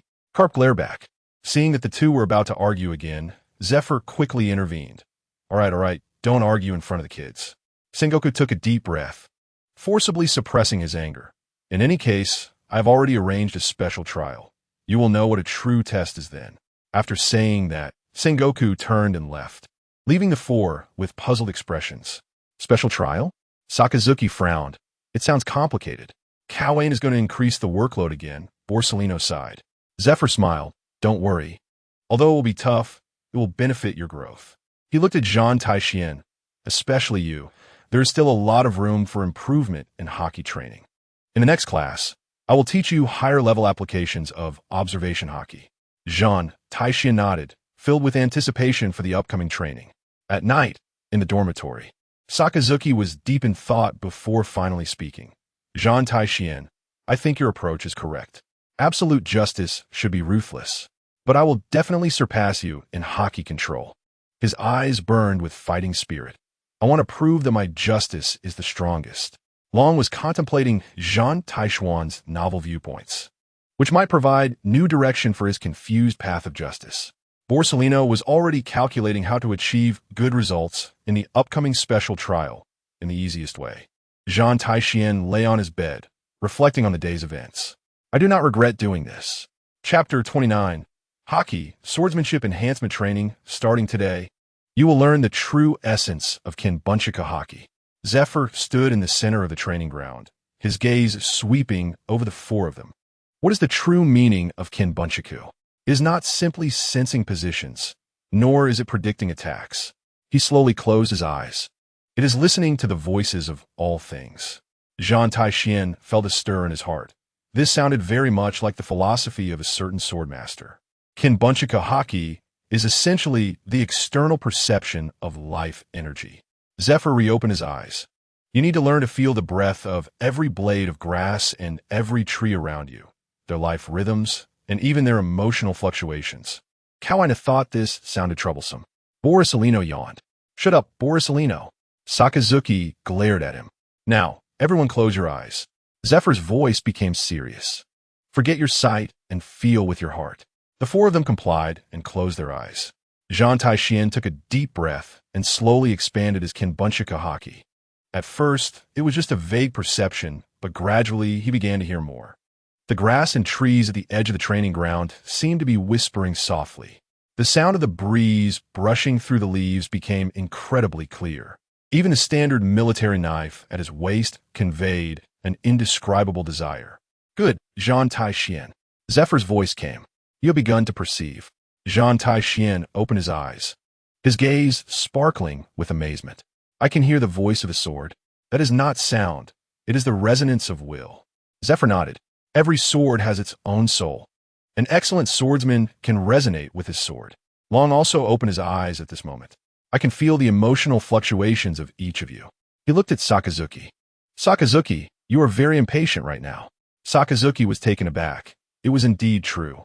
This training is not helping my Busashoku enhancement, he said without hiding his thoughts. Wrong. Zephyr shook his head. Kinbunchiku and Busashoku complement each other. Only by perceiving the enemy's true intentions can Busashoku exert its maximum power. Borsalino understood this training in a unique way.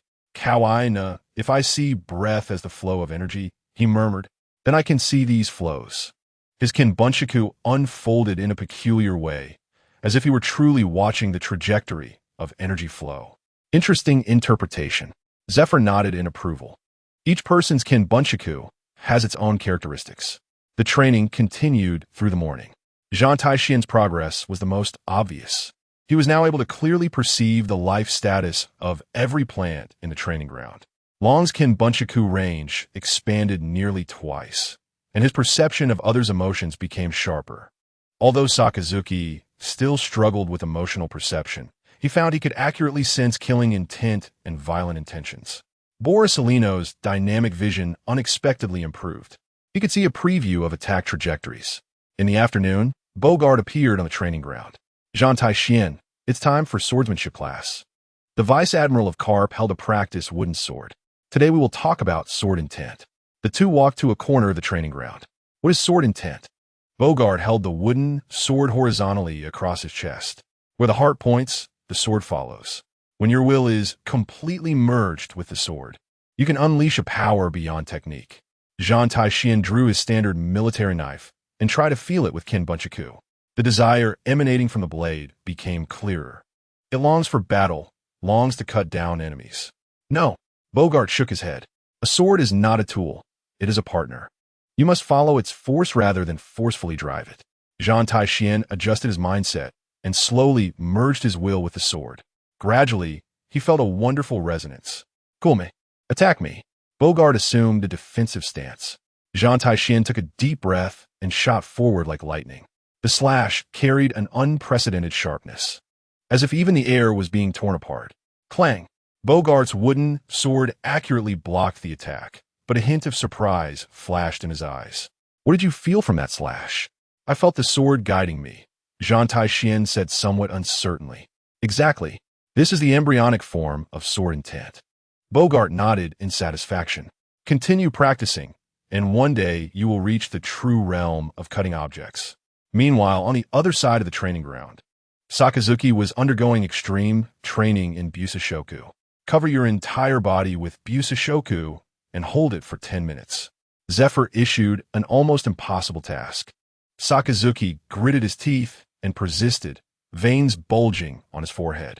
The black Busashoku flowed over his body, but the coverage area was far from complete.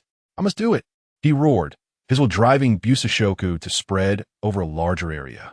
Long was practicing integrating Kenbunchaku into his Dragon Claw fist on the other side. His claw strikes became more precise, always able to anticipate the opponent's changing intentions. With the enhancement of Kenbunchaku, the power of Dragon Claw fist increased by more than one level. Long looked at his hands with satisfaction. Borsalino integrated Kenbunchaku into his paper drawing practice. His body seemed to predict attack trajectories, and his evasive movements became elusive, like willow catkins dancing in the wind. Kawaii-na, this is much easier, he said lazily. In the evening, Karp suddenly appeared. Ha ha ha, I heard you are practicing Kenbunchaku. He laughed as he walked towards the four of them. Kulme, kulme, kulme. Let me test your results. Karp flexed his fists, and a faint layer of Haushiko Haki began to cover his fists. Although the power was light, the pressure still made the four feel breathless. Use your Kenbunchaku to sense my attack. As soon as Karp's words fell, his figure instantly vanished. The four activated their Kenbunchaku simultaneously, desperately searching for Karp's position. Zhan Tai Xuan was the first to perceive, instinctively sidestepping. The wind from the punch whizzed past his cheek. Not bad. Karp nodded in approval, then turned to Long, relying on his perception of emotions, sensed Karp's attack intentions, and barely dodged. Sakazuki, although slower to perceive, stubbornly took a punch with a strong will. Borsalino, on the other hand, used dynamic vision to evade the attack with paper drawing. Good. You all made progress. Karp clapped his hands in satisfaction. But it's still not enough. You need to keep working hard. As night fell, Zhan Tai Xuan practiced swordsmanship alone under the moonlight. He repeatedly pondered the sword intent concepts learned during the day. With a heart as calm as water, his will was completely merged with the sword. Suddenly, the standard military knife in his hand emitted a faint hum. This sound seemed to respond to his will, causing Zhan Tai Xuan's heart to tremble. He felt he was touching the edge of the realm of cutting objects. In the distance, Zephyr quietly observed all of this. The monsters are truly awakening, he murmured. It seems that tomorrow, I should impart the essence of the Navy's 6 styles. The growth rate of this group of young people is even shocking to him. A well-experienced instructor, especially Zhan Tai Xuan, that kind of maturity beyond his age and terrifying learning ability reminded Zephyr of certain legendary monsters. However, this is what makes it interesting. Zephyr smiled and turned to leave. Chapter 30. The Threshold of the 6 Styles Essence on the Training Ground. Zephyr stood before a towering metal target, his gaze sternly sweeping over the 4 monstrous students before him. Starting today, you will encounter the ultimate form of the Navy's 6 styles, the 6 Styles Essence. Zephyr slowly spoke, his voice carrying an unprecedented seriousness. Remember, the essence is not merely an enhanced version of the 6 styles, but the ultimate understanding of the principles behind the 6 styles. He walked to the center of the training ground, feeling the flow of armed color Haki within him. The core of the 6 forms lies in the deep integration with Haki and the precise control of life return. A hint of confusion flashed in Zhan Tai Xuan's eyes. Life return? That's right. Although you have encountered life return before, it is not enough. Zifa nodded, explaining that life return allows the user to freely control every part of their body, including hair growth, muscle density, and even blood flow speed.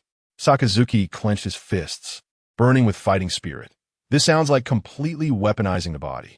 That's an accurate statement, Zifa said approvingly. Life return is the 7th form of the 6 forms and a necessary path to a higher realm. Long, lost in thought, spoke up, So what we mastered before was just the basics of the basics. Zifa interrupted mercilessly, starting now. I will teach you the true cultivation methods of the six forms. He walked in front of Zhan Tai Xuan. Zhan Tai Xuan, with your recovery ability and mental control, you should find it the easiest to get started. Try to feel your hair first. Zhan Tai Xuan closed his eyes, focusing his attention on the top of his head. Gradually, he felt an unprecedented connection being established. A few strands of hair at his forehead began to sway slightly, growing or shrinking with the change of his thoughts. Very good. Zifa's eyes flashed with surprise. Continue to delve deeper and try to control more parts. Zhan Tai Xuan took a deep breath, extending this wonderful feeling throughout his body. The muscles in his left arm began to contract slightly, adjusting their density under his will. Wow, this looks so troublesome, Borsalino lazily complained, yet his eyes revealed strong interest. Sakazuki had already begun to try, his face reddening and veins bulging on his forehead. I want to bring every muscle under my will. Zifa turned along. Long. Your talent is well balanced. Try to combine life return with your Dragon Claw fist. Long nodded, focusing on adjusting the density and explosive power ratio of his arm muscles. A few minutes later, his claw strikes had become noticeably sharper, with greatly enhanced penetrating power. Now, each of you choose a sixth form to attempt to reach the essence. Zifa stepped back a few paces. Zhan Tai Xuan, your swordsmanship talent is outstanding. Try to combine shave with sword techniques. Zhan Tai Xuan drew his military knife, using life return to adjust the explosive mode of his leg muscles.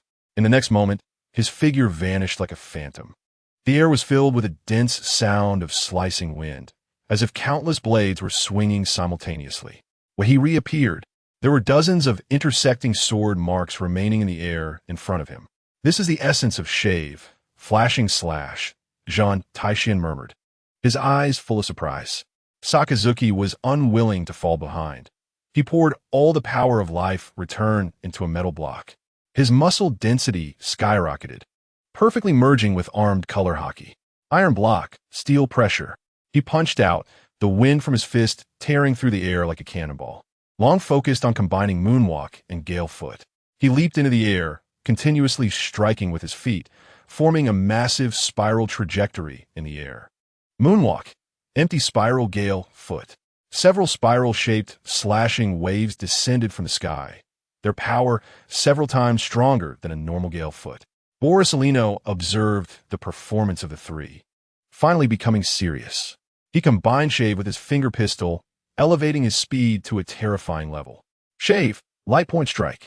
His movement trajectory was almost invisible. Only a yellow flash could be seen instantaneously crossing the training ground. Very good. Now use your essences to attack those alloy targets. Zifa pointed to the specially made targets at the edge of the training ground. The four exchanged glances and simultaneously launched their attacks. Zhan Tai Xuan's flashing slash left dense slashes on the alloy target, though not deep, but covering a vast area. Sakazuki's steel pressure created a shallow pit. The hard alloy visibly deformed under his fist. Long's empty spiral gale, foot left spiral-shaped claw marks, demonstrating powerful penetration. Borsalino's light point strike left a deep small hole at the target center, the accuracy astonishing. A good start, Zifa nodded. But your essences are still rough and lack the tempering of actual combat. Just then, a hearty laugh echoed from the entrance of the training ground. Paha! I heard the little brats are learning some essences? Karp strode in, faint-armed color hockey already covering his fists. I'm here to test your results. The four instantly felt a chill run down their spines. Karp's tests were always practical in nature and utterly merciless. Come on, use the essences you just learned against me. Karp moved his shoulders, saying that making it through 10 minutes would count as passing. As soon as the words left his mouth, Karp's figure vanished in an instant. Shave, flashing slash. Zhan Tai Xuan instinctively activated his essence, his figure turning into an afterimage to meet Karp. But the next second, an iron fist appeared right in front of him. Bang! Zhan Tai Xuan was sent flying by a punch, rolling several times on the ground before stopping. Too slow. Karp laughed heartily and turned to Sakazuki. Next, Sakazuki roared as he charged forward. Iron block, steel pressure. His fist collided head-on with Karp's, producing a deafening sound. But the result was still Sakazuki being sent flying. Long and Borsalino were no exception, finding themselves helpless under Karp's iron fists. Keep going. Don't stop. Karp relentlessly pursued the four, forcing them to use their still immature essences under his attacks. Under this extreme pressure, the four were forced to repeatedly use their unrefined essences. While dodging Karp's attacks, Zhan Tai Xuan inadvertently combined the recovery power of life return with his essence. He was astonished to discover that the endurance of Flashing Slash had greatly increased, no longer exhausting him with a single strike. Sakazuki's steel pressure also became more refined in the ongoing actual combat, steadily increasing in power. Long and Borsalino similarly made rapid progress under this training of Karp's Iron Fist. 10 minutes later, the four lay on the training ground, gasping for breath, but their eyes sparkled with excitement. Very good. Karp clapped his hands in satisfaction. This is real training. Essences must be honed in actual combat. Zifa walked over, looking at the four's disheveled appearance with a sense of comfort.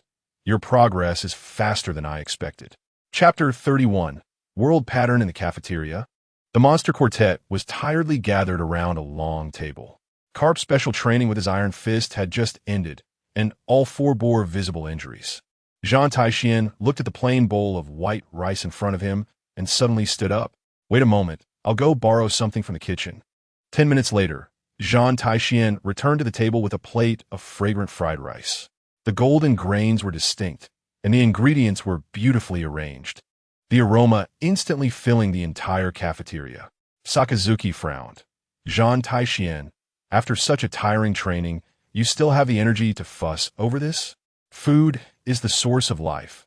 Zhan Tai Xuan smiled as he shared with the three. Good food can quickly restore stamina. Borsalino took a bite and his eyes immediately lit up. Wow, this tastes amazing, 100 times better than in the cafeteria. Long couldn't help but eat a few more bites. This seasoning method is quite special. Where did you learn it? Family recipe, Zhan Tai Xuan replied vaguely. Just as the four were enjoying their meal, a Navy officer hurriedly ran over. Sir, Vice Admiral Crane wants to see you. The four exchanged glances and stood up in unison. In Vice Admiral Crane's office, this naval strategist was personally brewing exquisite tea. The office was simply and solemnly decorated, with bookshelves filled with various military texts and confidential documents from the world government. Sit down, kids, Vice Admiral Crane gently gestured. Have some tea, don't be nervous. The four sat down neatly in a row, and Zhan Tai Xuan noticed a thick folder on the table. Vice Admiral Crane poured a cup of tea for each of them, then slowly began. Today, I want to give you a real essential lesson in the Navy. Her voice remained gentle, but her expression turned serious. You are about to graduate and soon will take on real naval duties. But before that, you must understand the true structure of this world. Admiral Tsuru opened the first folder, which contained a complex organizational chart. First, the structure of the world government. She pointed to the top of the chart. The five elders are the highest authority on the surface, controlling the operations of the entire world government. Long frowned slightly, listening intently. The Navy is just one of the military arms under the world government, alongside other organizations. Admiral Tsuru's finger moved to another section, 1 to 9, each with special functions and powers. Sakazuki asked, what is the difference between the organization and our Navy?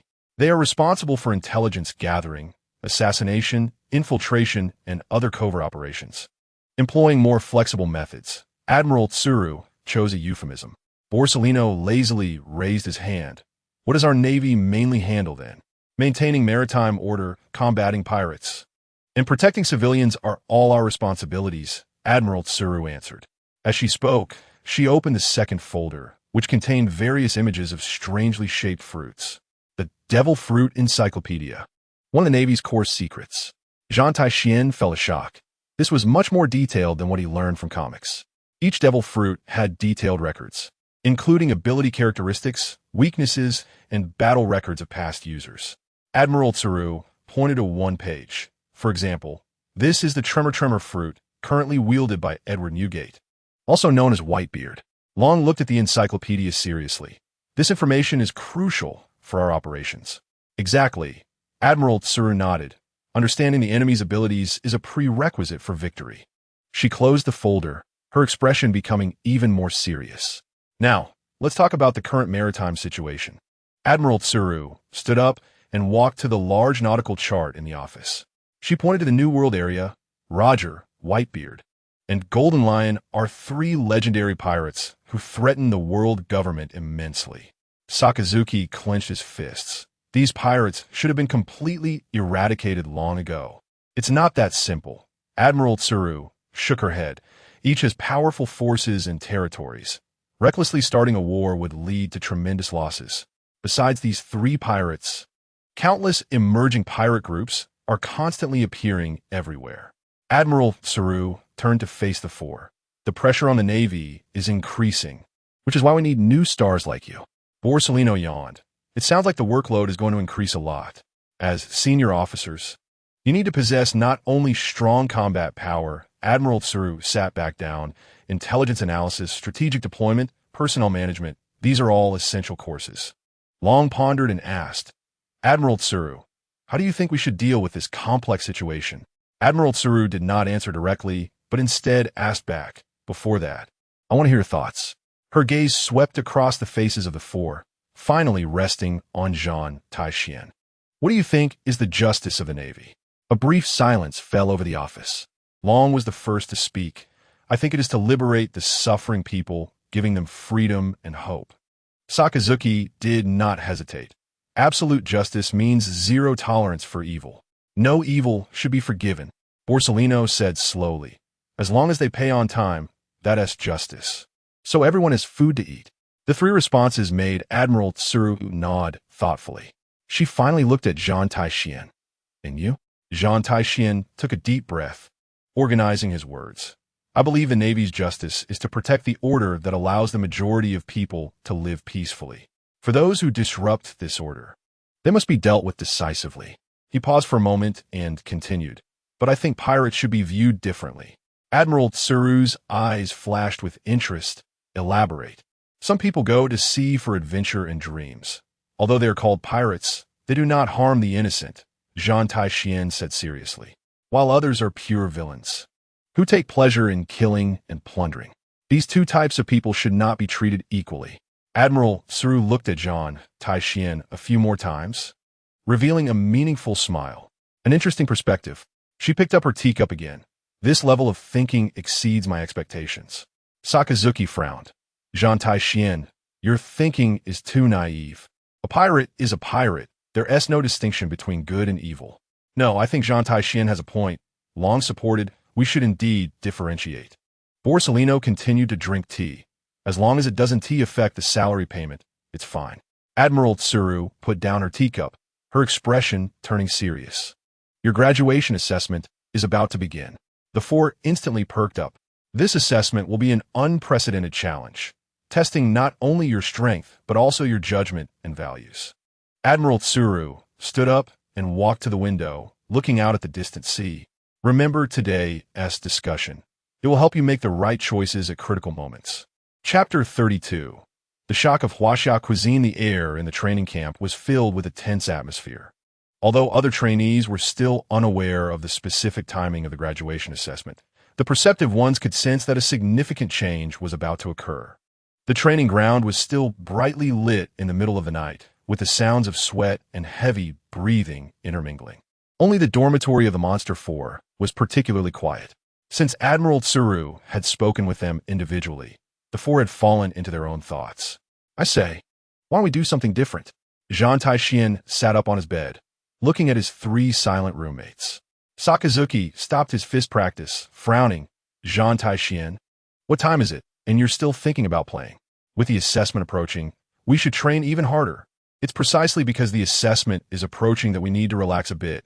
Zhan Tai Xuan smiled. Overly tense will only backfire. Borsellino stopped his drawing practice. Zhan Tai Xuan has a point. Staying tense all the time will break. Long also put down his dragon claw fist stance. What do one do? Food gathering. Zhan Tai Xuan's eyes sparkled with excitement. I'll go get some good food, and we can have a nice gathering. Sakazuki was about to refute, but his stomach betrayed him with a growl. See, even your body is being honest. Zhan Tai Xuan laughed, getting up. Wait, I'll go borrow some things from the kitchen. Half an hour later, Zhan Tai Xuan returned to the dormitory with several large plates. As soon as the first dish was uncovered, a spicy aroma instantly filled the entire room. "This is mapo tofu, a traditional dish from my hometown," Zhan Tai Xuan proudly introduced. The bright red chili oil enveloped the smooth tofu, and the fragrance of Sichuan pepper made one's fingers twitch. Borsalino was the first to pick up his chopsticks. Taking a bite, he was stunned. "Wow, this taste is simply amazing." Sakazuki, initially reluctant, couldn't help but taste a bite upon smelling the aroma. The spiciness exploded in his mouth. But then came a rich layered flavor that made his eyes light up. "This is a dish from your hometown?" Long asked while eating. "The seasoning method is quite special." "This is just the beginning." Zhan Tai Xuan uncovered the second plate. Kung Pao chicken. Golden peanuts paired with tender chicken. The sweet and sour sauce glistened under the light. The third dish was sweet and sour pork tenderloin, with crispy on the outside and tender on the inside, meat coated in a crystalline sweet and sour sauce. The last dish, braised pork, was irresistible, with a marbled pork belly stewed to perfection. The aroma of the four dishes quickly wafted out of the dormitory, attracting the attention of other trainees. "What is that smell? It's so fragrant. It seems to be coming from the dormitory of the Monster Quartet. Could it be that Zhan Tai Xuan is doing something strange again?" Soon, there was a knock on the dormitory door. "Come in," Zhan Tai Xuan called out generously. A few fellow trainees peeked in and were immediately stunned by the sight of the table full of delicious food. "Zhan Tai Xuan, what is this? Let us eat together." "I made too much anyway." Zhan Tai Xuan smiled and welcomed them. "Everyone has been training hard, so let us relax a bit." The news quickly spread, and more trainees joined this feast. Even ZFA was drawn in by the aroma, and upon seeing the lively scene, he couldn't help but shake his head and laugh. "Zhan Tai Xuan, you really know how to lighten the mood. Teacher ZFA, you should try some too." Zhan Tai Xuan enthusiastically handed him chopsticks. ZFA picked up a piece of braised pork, chewed for a moment, and nodded in approval. "It really tastes good. This cooking method is something I've never seen before." Just as everyone was enjoying the food, a hearty laugh echoed from outside the door. "Ha ha ha! What smells so good? I'm tempted." Karp strode into the dormitory, and his eyes immediately lit up upon seeing the table full of dishes. "My disciple, not only can you fight, but you can also cook, ha ha ha."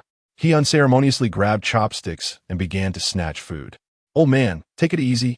Zhan Tai Xuan was both amused and helpless. Karp's appetite was truly astonishing.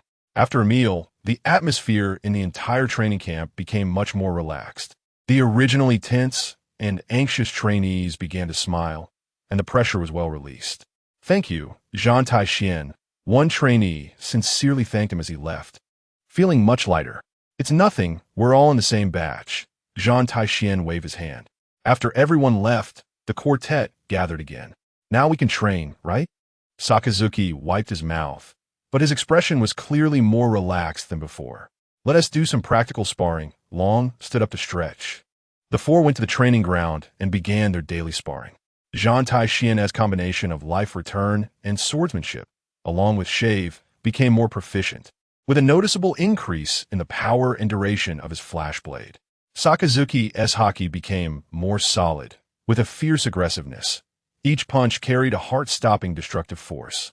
Long's dragon claw fist, infused with observation haki, became unpredictable, able to precisely catch the opponent's flaws. Polysolino's speed, enhanced by haki, became astonishingly fast, almost forming a true flash. Their progress was visible to the naked eye, striking a heavy blow to the trainees who were secretly watching from a distance. Monsters are indeed monsters. Even their progress speed is terrifying. Are we really from the same batch? Forget it. I can't catch up anyway. I'll just watch. After the training ended, ZFA kept the four behind. "There may be important matters announced tomorrow. I have some words to say to you individually." ZFA's expression became serious. The real battlefield changes rapidly. Do not place blind faith in any technique. His gaze swept over the faces of the four. Survival is the most important thing. The power you have now is already strong, but when facing truly strong enemies, you need more practical experience. Remember, stay humble, stay vigilant. That's the advice I can give you. The four nodded, their expressions becoming solemn. As night deepened, the moon hung high above the training camp. Just as the four were about to return to the dormitory to rest, a familiar figure appeared at the entrance of the training ground.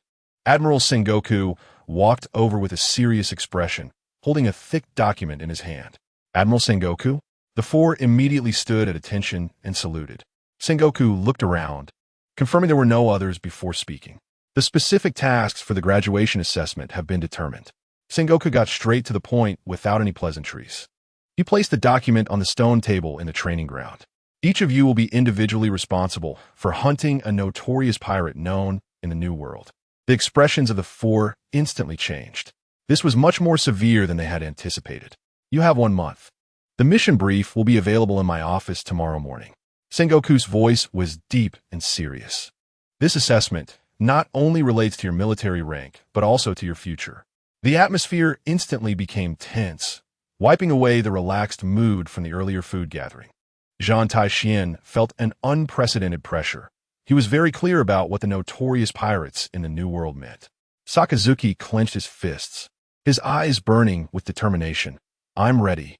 Long remained silent, but his gaze became even deeper. Poliusolino, unusually, didn't he say kawaii any? And his expression became serious as well. Sengoku looked at the reactions of the four and nodded in satisfaction. This matter is to remain confidential for now. Do not tell the other trainees. He added, you are the future of the Navy. This assessment will determine how far you can go. Get some good rest. And come to my office early tomorrow. Sengoku turned and left, his footsteps fading into the night. Chapter 33, Assignment of Graduation Tasks the next morning. All the trainees from the training camp gathered at the training ground. The sun had just risen, casting orange-red light on everyone's faces. But everyone's expression was filled with tension and anticipation. Admiral Sengoku, dressed in a crisp navy coat, stood on a high platform, his eagle-like gaze sweeping over the trainees below. Everyone, Sengoku's voice was loud and powerful, instantly suppressing all the subtle sounds in the venue. What I'm announcing today will be one of the most important assessments of your lives. Zhan Tai Xuan stood at the front of the line, feeling the tense atmosphere as the surrounding trainees held their breath. He glanced at Sakazuki beside him, who had unconsciously clenched his fists, his eyes burning with eager flames. Long maintained his deep calm, but Zhan Tai Xuan noticed his breathing had become deeper. Poliusolino still looked lazy, but his eyes were noticeably more focused than usual. This graduation assessment has a 1-month deadline and will focus on practical combat. Sengoku continued to announce, each trainee will be assigned a target pirate, and the assessment criteria include task completion, efficiency, intelligence gathering ability, and tactical application level. A murmur of whispers arose from below. Sengoku ignored it and directly began reading the names. First up, Trainee Rain. Sengoku announced the first name. A burly trainee immediately stood at attention. Your target is Bone Crusher Ball, with a bounty of 35 million berries. Sengoku said in a deep voice, he is a violent pirate who enjoys destroying towns, with a base on Giant Stone Island in the EC. Rain's eyes flashed with excitement as he responded loudly, yes, I guarantee I will complete the mission. Trainee Lena. A fit female trainee stepped forward. Your target is Cunning Fox Vivian, with a bounty of 38 million berries.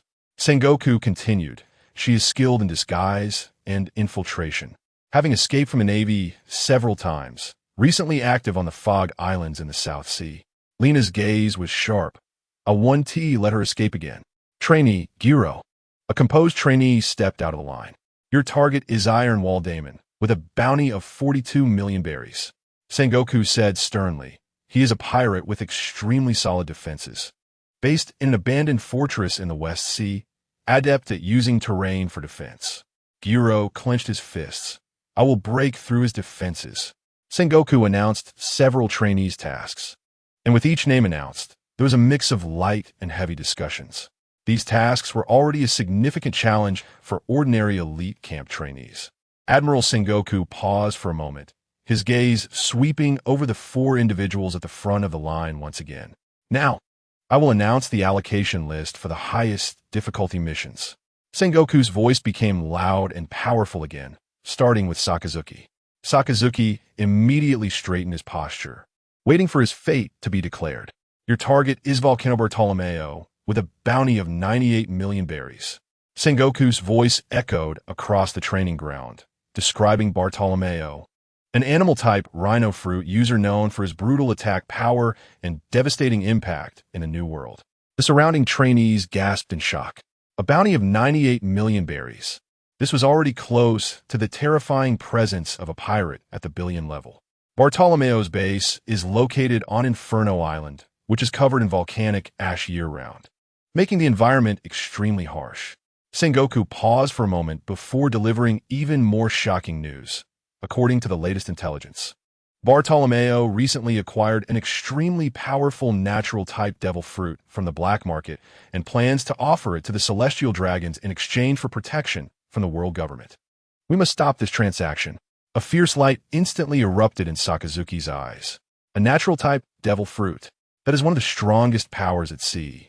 If it falls into the hands of the celestial dragons, it will surely be wasted. I will complete the mission. Sakazuki's voice boomed like thunder, his fists clenched tightly. Sengoku nodded in satisfaction and then turned his gaze to Borsellino. Borsellino, your target is Ghost Shadow Catfight, with a bounty of 95 million berries. Borsellino lazily raised his head. Catfight sounds like a tough opponent. Catfight is known for his elusive speed and strange assassination techniques, adept at launching attacks in the dark. Sengoku continued to explain that his base is in the port city of Blood Moon Harbor, a place full of all sorts of criminals. Recently, Catfight raided a noble merchant ship, brutally killing all the crew members. Borsellino's mouth curled up slightly. Oh dear, sounds interesting. I guess I'll begrudgingly go meet him. When it was Dragon's turn, the atmosphere in the training ground grew even more serious. Dragon, your target is Blood Countwald, with a bounty of 100,050,000 berries. 100,050,000. This has already crossed the threshold of a billion-level pirate. The surrounding trainees were completely shocked. A pirate of this level could already dominate a territory in the New World.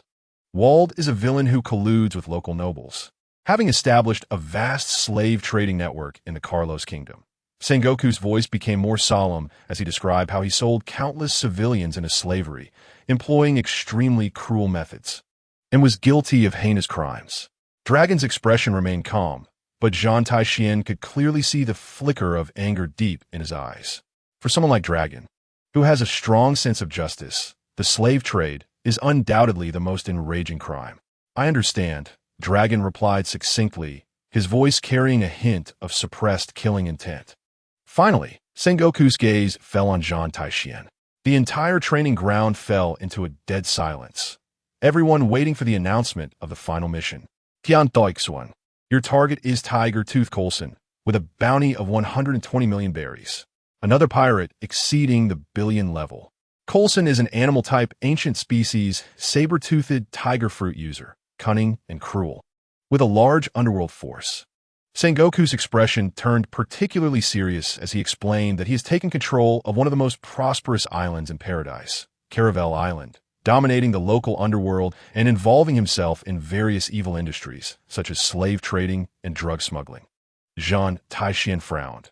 He was well aware of the power of ancient species devil fruits, and the attack power in saber-toothed tiger form is certainly not to be underestimated. More importantly, Sengoku continued, Coulson is extremely dangerous, not only strong himself but also deeply entrenched in local power struggles, even having improper connections with some corrupt officials of the world government. This sentence instantly chilled Zhan Tai Xuan's gaze. Corrupt officials of the world government? This means that this mission is not just a simple capture of a pirate. It may involve deeper interests. I will make him pay the price he deserves. Zhan Tai Xuan's voice was calm and firm, but those who knew him could hear the killing intent contained within. Sengoku looked at the four young individuals before him, feeling both anticipation and concern. The difficulty of these four missions far exceeded the norm, but he believed that these so-called monsters of the new generation had the ability to succeed. At dawn tomorrow, each of you will set off on small warships, Sengoku announced loudly. Remember, you represent not only yourselves, but also the future of the Navy. I wish you all great fortune in battle. The four exchanged glances. and the fighting spirit burned in each of their eyes. At dawn, the port of Marineford was breezy. For small, fast warships lined up in the harbor, their hulls gleaming with a cold metallic sheen in the morning light. Garp laughed heartily as he walked toward the dock, followed by Zephyr, Tsuru, and other high-ranking Navy officials. Ha ha ha, you little brats are going your separate ways today. Garp approached the four, heavily patting Zhan Tai Xuan, Sakazuki, and Borsellino on the back. Zhan Tai Xuan stumbled a step forward, forcing a smile.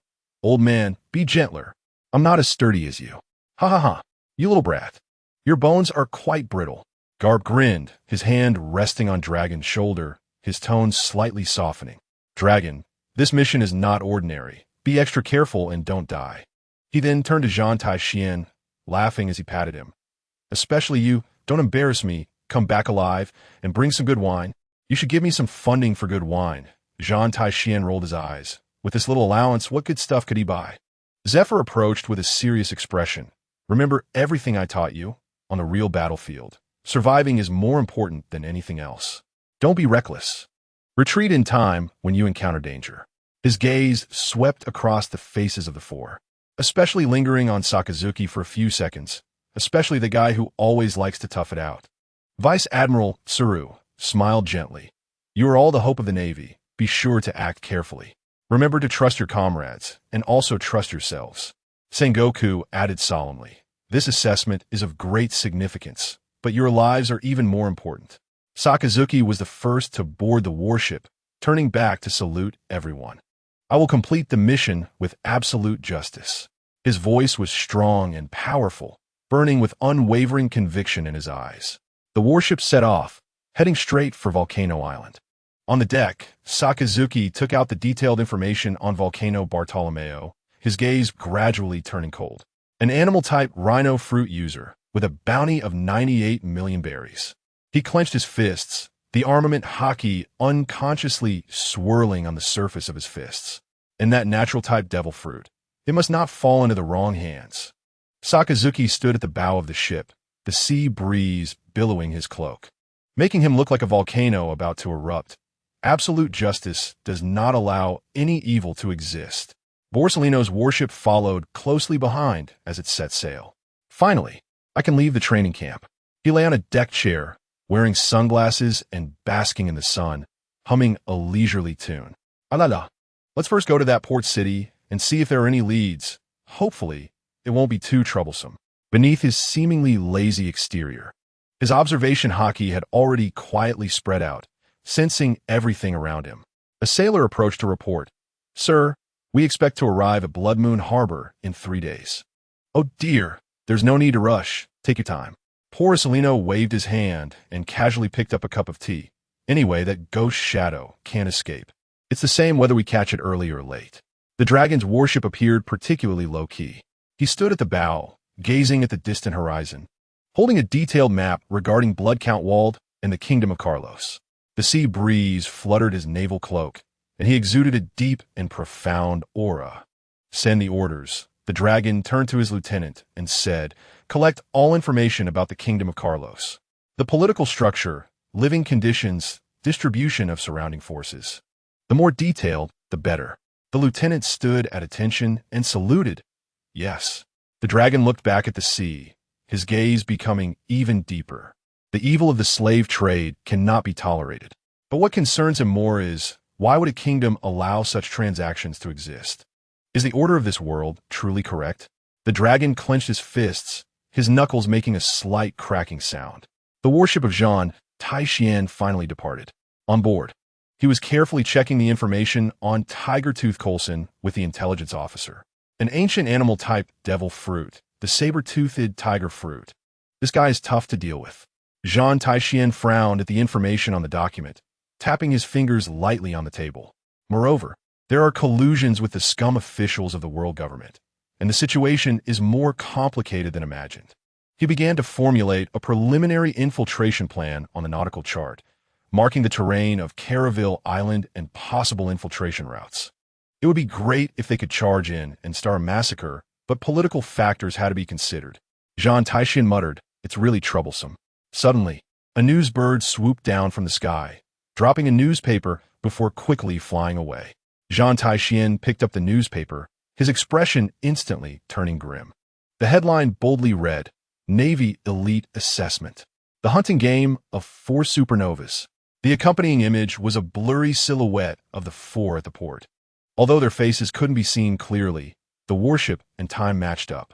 That Morgan's guy really has his ear to the ground. Zhan Tai Xuan slammed the newspaper down on the table, veins bulging on his forehead. Now the whole world knows Coulson will definitely be on guard. It seems he can only respond to whatever comes. Zhan Tai Xuan re-examined the map and began to revise the operational plan. Meanwhile, across the Grand Line, in a certain sea area of a new world, on the Whitebeard pirate ship, Marco walked up to Whitebeard with the same newspaper in hand. Dad, the Navy has some interesting little brats. Whitebeard put down his cup and took the newspaper, reading it carefully. Gulalala, for little brats dare to challenge a billion-level pirate? He burst into hearty laughter. Interesting. Let me see how strong this generation of naval supernovas really is. On the Oro Jackson of the Roger Pirates. Roger took the newspaper, looking at the headline and laughing heartily. Oh, this Navy is quite interesting. Rayleigh was pouring drinks beside him, calmly saying, It seems the Navy is also starting to train the next generation. These little brats are indeed not ordinary, especially that one named Zhan Tai Xuan. He bears some resemblance to that old man Karp. Roger's eyes sparkled with light. I wonder if they can survive and complete this hunting game, huh? On the flying pirate ship of the Golden Lion Pirates.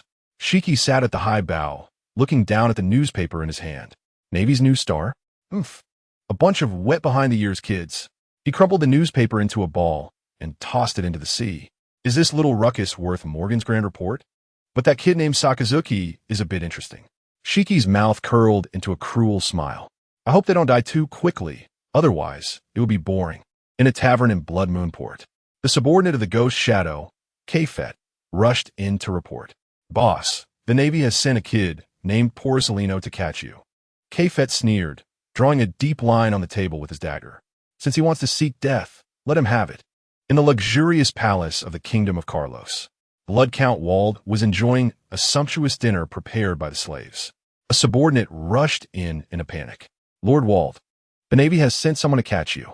Wald wiped the wine stains from the corner of his mouth, a cruel glint flashing in his eyes. A punk dares to challenge me? Send the orders, strengthen the defenses. I want that kid to come and go without return.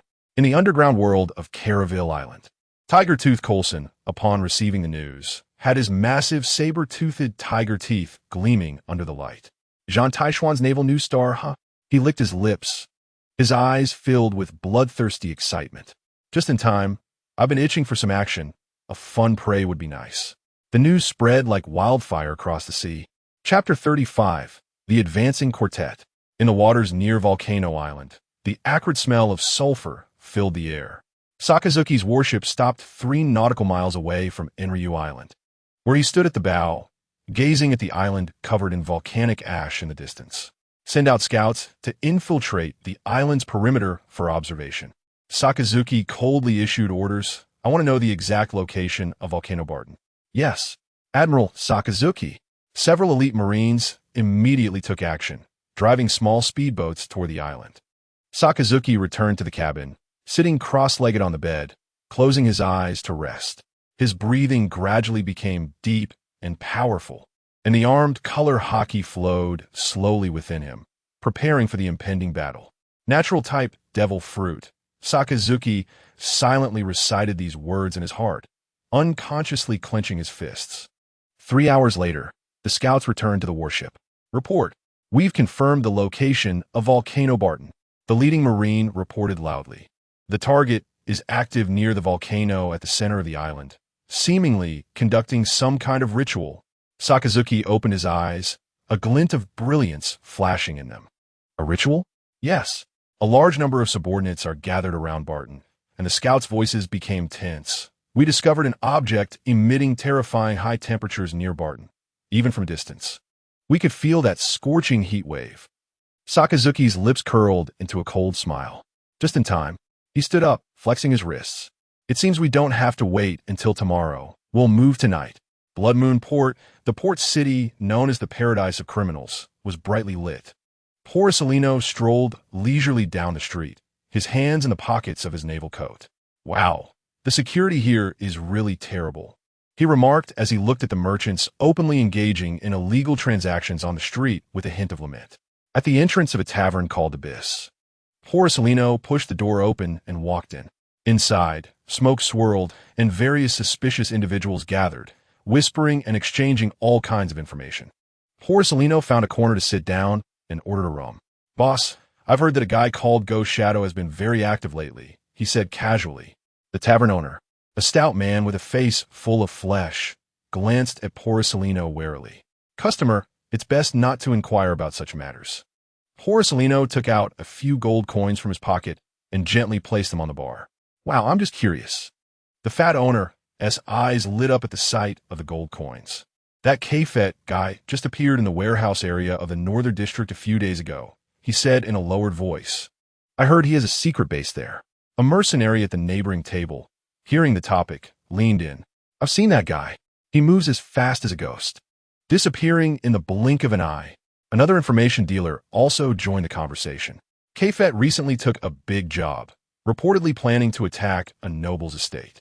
Porcelino slowly savored his drink, but his ears were carefully collecting every detail. Half an hour later, he got up and left the tavern. In the secret base of the warehouse district, along with the attack plan against the noble manor, Porcelino muttered to himself, "It seems this Ghost Shadow is more active than expected." His observation Haki quietly spread, sensing the atmosphere of the entire port. In a corner of the city, there was indeed a faint killing intent lingering. Off the coast of the Carlos Kingdom, a dragon warship was docked in a concealed bay. The dragon held a telescope, observing the main port of the distant kingdom. The port appeared prosperous and bustling, with various merchant ships coming and going. However, the dragon keenly sensed something unusual. The workers transporting goods lacked the vitality typical of ordinary laborers, replaced instead by a deep-rooted numbness and fear.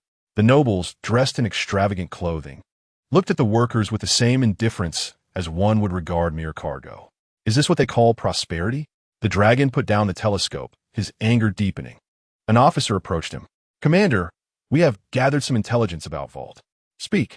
Vald has established a thorough cooperation with the local nobles, capturing disobedient civilians and sending them to specialized training facilities for taming, then selling them elsewhere.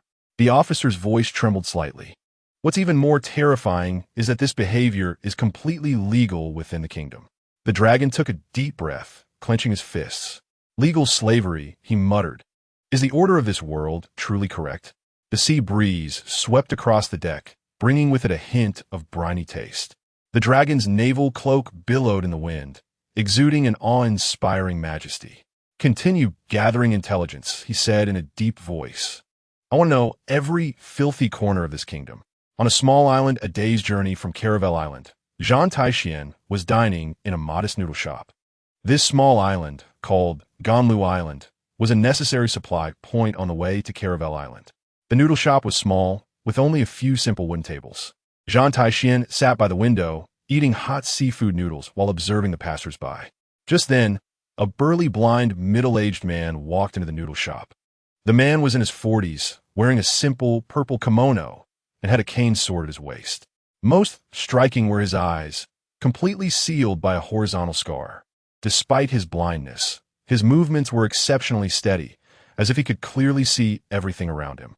Zhan Tai Xuan's observation Haki instantly sensed the deep, mountain-like aura of this man.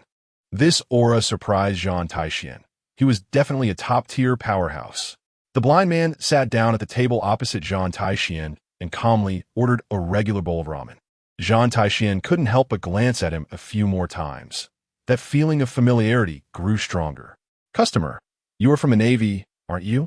The blind man suddenly spoke, his voice gentle and magnetic. Zhan Tai Xuan was taken aback, then nodded. "Yes, how did you know?" "The aura around you." The blind man smiled slightly, is filled with a strong sense of justice and a special resilience. Zhan Tai Xuan put down his chopsticks and looked seriously at the other man. "You flatter me. I am Zhan Tai Xuan, a brigadier general from the Navy headquarters." "Yixiao," the blind man simply replied, "just a wandering ronin." The two began a brief conversation. Zhan Tai Xuan found that this man, named Yixiao, was knowledgeable and had a profound understanding of the world's good and evil. There is too much injustice in this world. Yixiao said softly, sometimes not seeing is a kind of happiness, but it is precisely because of the injustice that someone needs to change it. Zhan Tai Xuan responded earnestly, even if my strength is weak, I will do my best. Yixiao turned his head, and although he could not see, Zhan Tai Xuan felt as if he was being perceived. Young Navy, you have a rare heart. Half an hour later, the two finished their meal and prepared to leave. Yixiao slowly stood up and put away his cane sword. Young Navy, may your sword be able to cut through the injustices of this world. Chapter 36. Eating the magma fruit night fell. Sakazuki stealthily infiltrated the volcanic island of Sakazuki like a ghost in the dark night. His figure appeared and disappeared in the shadows, avoiding waves of patrolling pirates. His observation haki quietly unfolded, sensing the powerful and violent aura near the volcano. And that scorching energy wave, the magma fruit. It's right there. A glimmer flashed in Sakazuki's eyes as he moved toward the volcano like a leopard. The closer he got to the target, the stronger the heat wave became. After reaching the rocks near the volcano, Sakazuki peered through a gap to observe the situation ahead. A massive altar stood at the edge of the volcano. The altar was covered with ancient runes, emanating an eerie red glow. Volcano Barton's figure stood before the altar, even more imposing than described in the intelligence reports. His rhinoceros horns gleamed in the firelight, and his muscles bulged, exuding a beastly pressure. Inside the special container in front of him lay a completely red fruit, its patterns resembling flowing magma, a devil fruit. Surrounding him were dozens of elite pirate guards, each worth over 10 million in bounties. Ha ha ha ha! Barton let out a thunderous laugh, his voice echoing in the volcano. Once I offer this legendary magma fruit to the celestial dragon, I'll gain the protection of the world government. At that time, the entire new world will have to make way for me. The guards eagerly echoed their boss's words, their faces filled with anticipation for the future. Sakazuki coldly watched all this from the shadows, his fists unconsciously clenching. To offer such powerful strength to those worthless scum, it's a desecration of justice. He took a deep breath, and the Busashoka haki began to surge within him. Evil pirates, accept your punishment. Sakazuki burst forth from behind the rocks like a cannonball, his voice booming like thunder. His figure cut through the air, instantly plunging into the pirate crowd. The first pirate to react was about to draw his sword when Sakazuki's finger gun had already pierced through his chest. Finger gun barrage. Sakazuki's hands shot out continuously like a machine gun, each strike empowered by Busashoka haki, delivering deadly force. 3 pirates fell simultaneously, leaving gaping bloody holes in their chests. Raging foot. His leg muscles suddenly tightened, delivering a powerful vacuum slash. 5 pirates were cut in half by the strike, blood instantly staining the ground around the altar. Ordinary pirates were no match for him. In the face of absolute strength disparity, they were harvested like straw. Who dares to run wild before me? Volcano Barton roared, his massive body beginning to change. His muscles rapidly expanded, his skin becoming rough and thick, and 2 enormous rhinoceros horns sprouted from his head. The powers of the Zoan-type rhinoceros fruit were fully unleashed, transforming Barton into a 5-meter-tall, giant rhinoceros. Navy brat, you're seeking death. How dare you ruin my good fortune? Barton stomped the ground with his hooves, charging toward Sakazuki like a tank. Sakazuki's eyes turned cold, stepping forward instead of retreating. Iron block, steel fist. His fists instantly turned as black as iron, covered in Busashoka haki, radiating a metallic sheen. The 2 forces collided head-on, producing a deafening roar. Sakazuki was knocked back a few steps by the immense impact, but Barton's charge was also forcibly stopped. Interesting. Sakazuki flexed his slightly numb fists, his fighting spirit rising even higher. But it's only at this level. Seeing his first attack fail, Barton immediately changed direction and launched another assault. The massive rhinoceros horns glinted coldly, tearing through the air with a whistling sound as they aimed straight for Sakazuki's chest. Sakazuki narrowly avoided a fatal blow, but his shoulder was still grazed by a rhino horn, leaving a trail of blood. In an instant, he vanished from his spot and reappeared beside Bartolomeo. Finger puncture. Sakazuki concentrated his armament haki to the utmost, his finger piercing like a steel drill towards Bartolomeo's ribs. However, Bartolomeo reacted just as quickly, twisting his body sharply, his thick skin absorbing the blow. The finger puncture only left a shallow dent on his skin, causing no fatal damage. Ha ha ha, my skin is tougher than steel. Bartolomeo laughed proudly, his massive tail whipping towards Sakazuki like a steel whip. Sakazuki couldn't fully dodge in time and could only block with both arms. The tremendous force sent him flying over 10 meters, crashing into the volcanic rock wall. With debris flying, Sakazuki stood up from the dust, a trickle of blood at the corner of his mouth. This guy's power is indeed formidable. He wiped away the blood, his gaze becoming colder. But evil can never triumph over justice. Sakazuki took a deep breath, mobilizing all his strength to the extreme. His observation haki spread out fully, capturing every movement of Bartolomeo. His armament haki flowed over his body, jumping like black flames. Moonwalk sequential steps. He leapt into the air, moving as agilely as a bird, searching for Bartolomeo's weaknesses. Bartolomeo threw back his head and roared, stamping his front hooves on the ground, causing the entire volcano's mouth to tremble.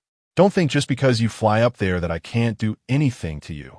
He suddenly leaped up, his massive body surprisingly possessing incredible jumping power. Sakazuki calmly observed Bartolomeo's movements in the air, waiting for the perfect moment to attack. As Bartolomeo reached the highest point, with old strength exhausted and new strength yet to be born, Sakazuki's eyes flashed with brilliance. Now is the time. 6 styles. Ultimate skill, Flame Heavy Fist. Sakazuki gathered all his strength into his right fist, condensing his armament haki to the utmost. His fist appeared to burn with black flames, exuding a destructive pressure. This strike contained his utmost anger towards evil and absolute belief in justice. Bartolomeo, with no place to gain leverage in the air, could only watch helplessly as this fist slammed toward his chest. Impossible. Boom! A thunderous sound erupted, shaking the rocky walls of the entire volcano. Sakazuki's fist pierced through Bartolomeo's proud, thick skin, reaching his heart. Bartolomeo's massive body fell from the sky, crashing heavily onto the altar. Blood gushed out like a fountain, staining the ground around him crimson. How is this possible? Bartolomeo lay in a pool of blood, his eyes filled with disbelief. He tried to struggle to his feet, but the massive wound on his chest caused his life force to rapidly drain away. I was supposed to offer the fruit to the celestial dragons. Sakazuki looked coldly at the dying Bartolomeo. Your evil ends here. He raised his right foot, covered in armament haki, and swung it down like a battle axe towards Bartolomeo's head. Bang! Bartolomeo's voice halted abruptly, completely losing vitality. Sakazuki stood in the pool of blood, his gaze shifting towards the container on the altar. The magma fruit lay quietly within, emitting an enticing glow. He approached the altar and opened the container without hesitation. This power should be wielded by someone just. Sakazuki picked up the magma fruit, feeling the terrifying energy within. Without any hesitation, he opened his mouth and swallowed the fruit whole. In an instant, an unprecedented power erupted within him. The magma-like scorching energy flowed through his veins, causing Sakazuki's skin to turn bright red, as if magma were flowing beneath it. He slowly raised his right fist, and true magma burst forth from it. The hot magma dripped onto the ground, instantly melting small pits into the hard rock. This is the power of the natural type. Sakazuki felt the magma power surging within him, his gaze becoming even more determined. With this power, I will be able to uphold absolute justice even better. In the night sky, a news bird quietly circled above. It captured this historic moment with a special camera, showcasing Sakazuki bathed in the glow of magma. Click. Chapter 37. Where did the sparkling fruit come from? As night fell, the underground black market of Blood Moon Port was brightly lit. This was a paradise for criminals, where various illegal transactions quietly took place in dark corners. Borsellino strolled slowly through the narrow alley, his hands in the pockets of his navy coat. Wow, The air here is really terrible, he complained softly, his tone laced with lazy dissatisfaction. The air around was filled with the stench of sweat, mixed with alcohol and tobacco, making one nauseous. Yet Borsellino's expression remained calm, as if he were merely a tourist sightseeing. His observation haki quietly spread out, covering the entire black market area like an invisible net. Searching for the shadowy figure of Caphite in this chaotic environment indeed required a lot of patience. Borsellino weaved through various stalls, appearing to browse casually while actually observing every suspicious figure closely. He noticed a stall selling weapons, where several suspicious characters were gathered. Among them, a tall, thin man had a strangely shaped curved knife hanging at his waist, with still drying blood on the sheath. Another, a burly man with a face full of flesh, frequently glanced deeper into the alley, clearly waiting for someone. Looks like I've found an interesting lead, Borsellino thought to himself, continuing to pretend he was just passing by. He pretended to select items at a nearby weapon shop while secretly watching the suspicious individuals. Time passed minute by minute, and the group remained in place, waiting. As the night grew deeper, the crowd in the black market began to thin out. Just then, a ghostly figure quietly appeared at the end of the alley. The newcomer was of medium height, wearing a tight black suit, with half a mask covering his face. His footsteps were so light that they were almost inaudible, even on the cobblestone path. Caphite. Borsellino instantly recognized the identity of the person. This unique walking style was unparalleled throughout Blood Moon Port. Caphite approached the waiting subordinates, whispering something. The action plan for tomorrow night has changed. Caphite's voice was low, but Borsellino's observation haki clearly captured every word. The defenses of that noble mansion are tighter than expected. We need a more cautious plan. The tall, thin man nodded. Boss, what do we need to prepare? Poison. A poison that is deadly enough. Caphite's voice carried a cruel smile. Since a direct breakthrough is difficult, let's have them die quietly in their sleep. Upon hearing this, Borsellino decided to stop hiding. He yawned and slowly walked out of the weapon shop. Oh, good evening, gentlemen. His voice sounded particularly jarring in the quiet alley. I apologize for disturbing your elegant conversation. Caphite immediately became alert, sensing the dangerous aura.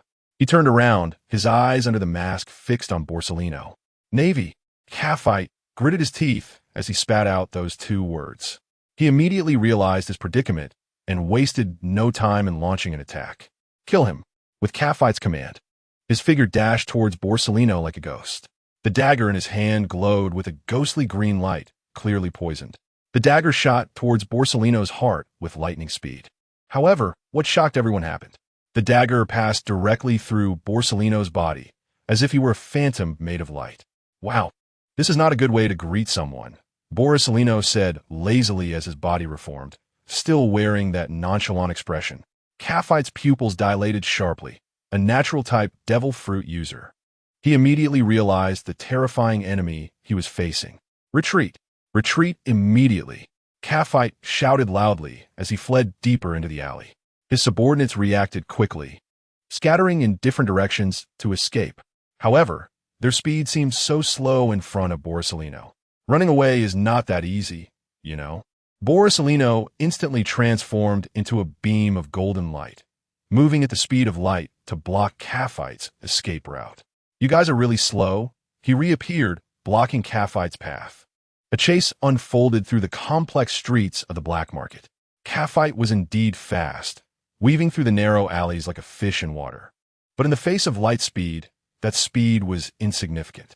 Borsellino always appeared right where Caphite attempted to flee. Sometimes he would accidentally kick over a trash can, obstructing the fleeing pirates.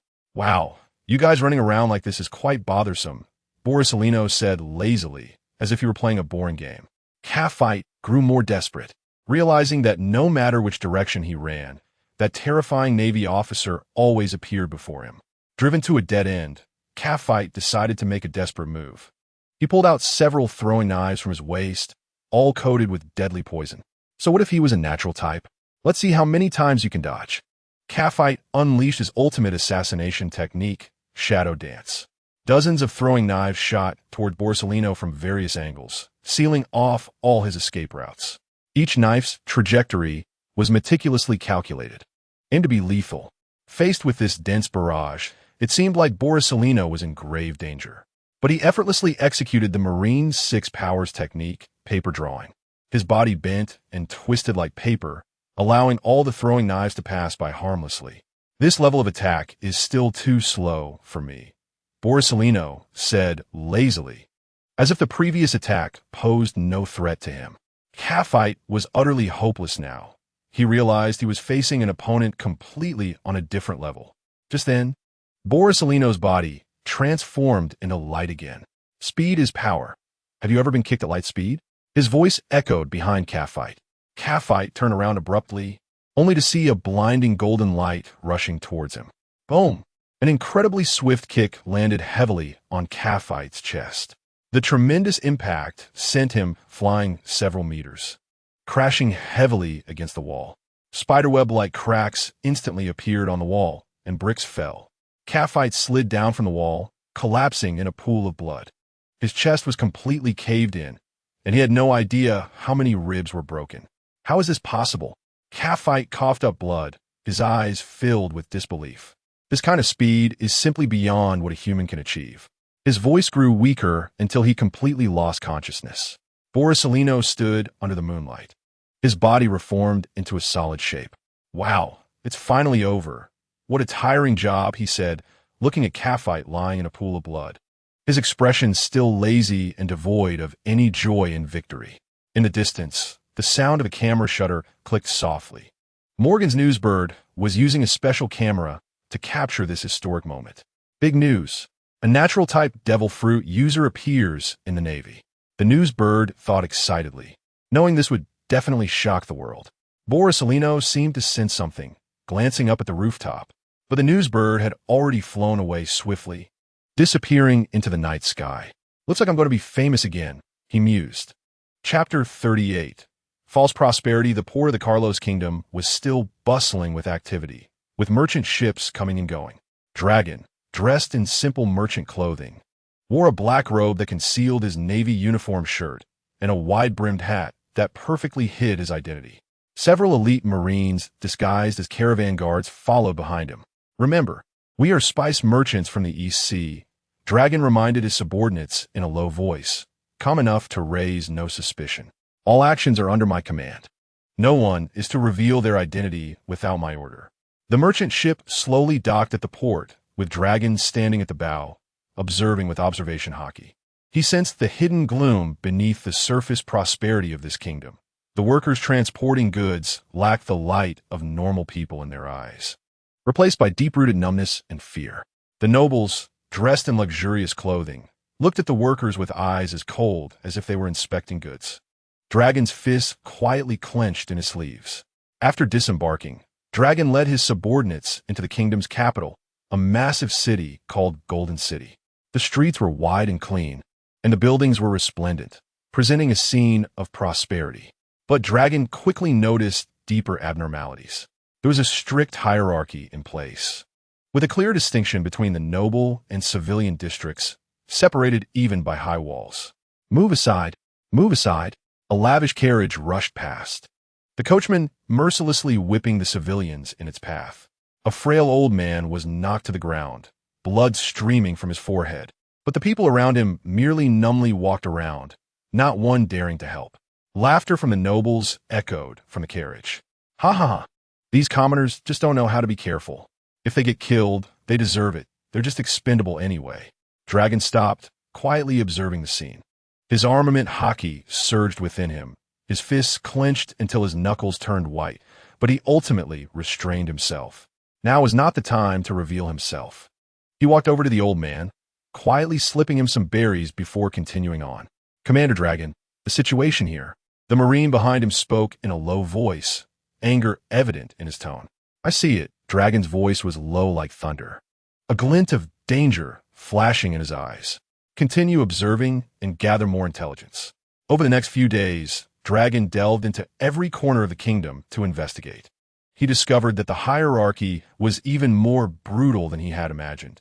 The nobles had absolute privileges, able to dispose of the lives and property of civilians at will, while the civilians had no rights whatsoever.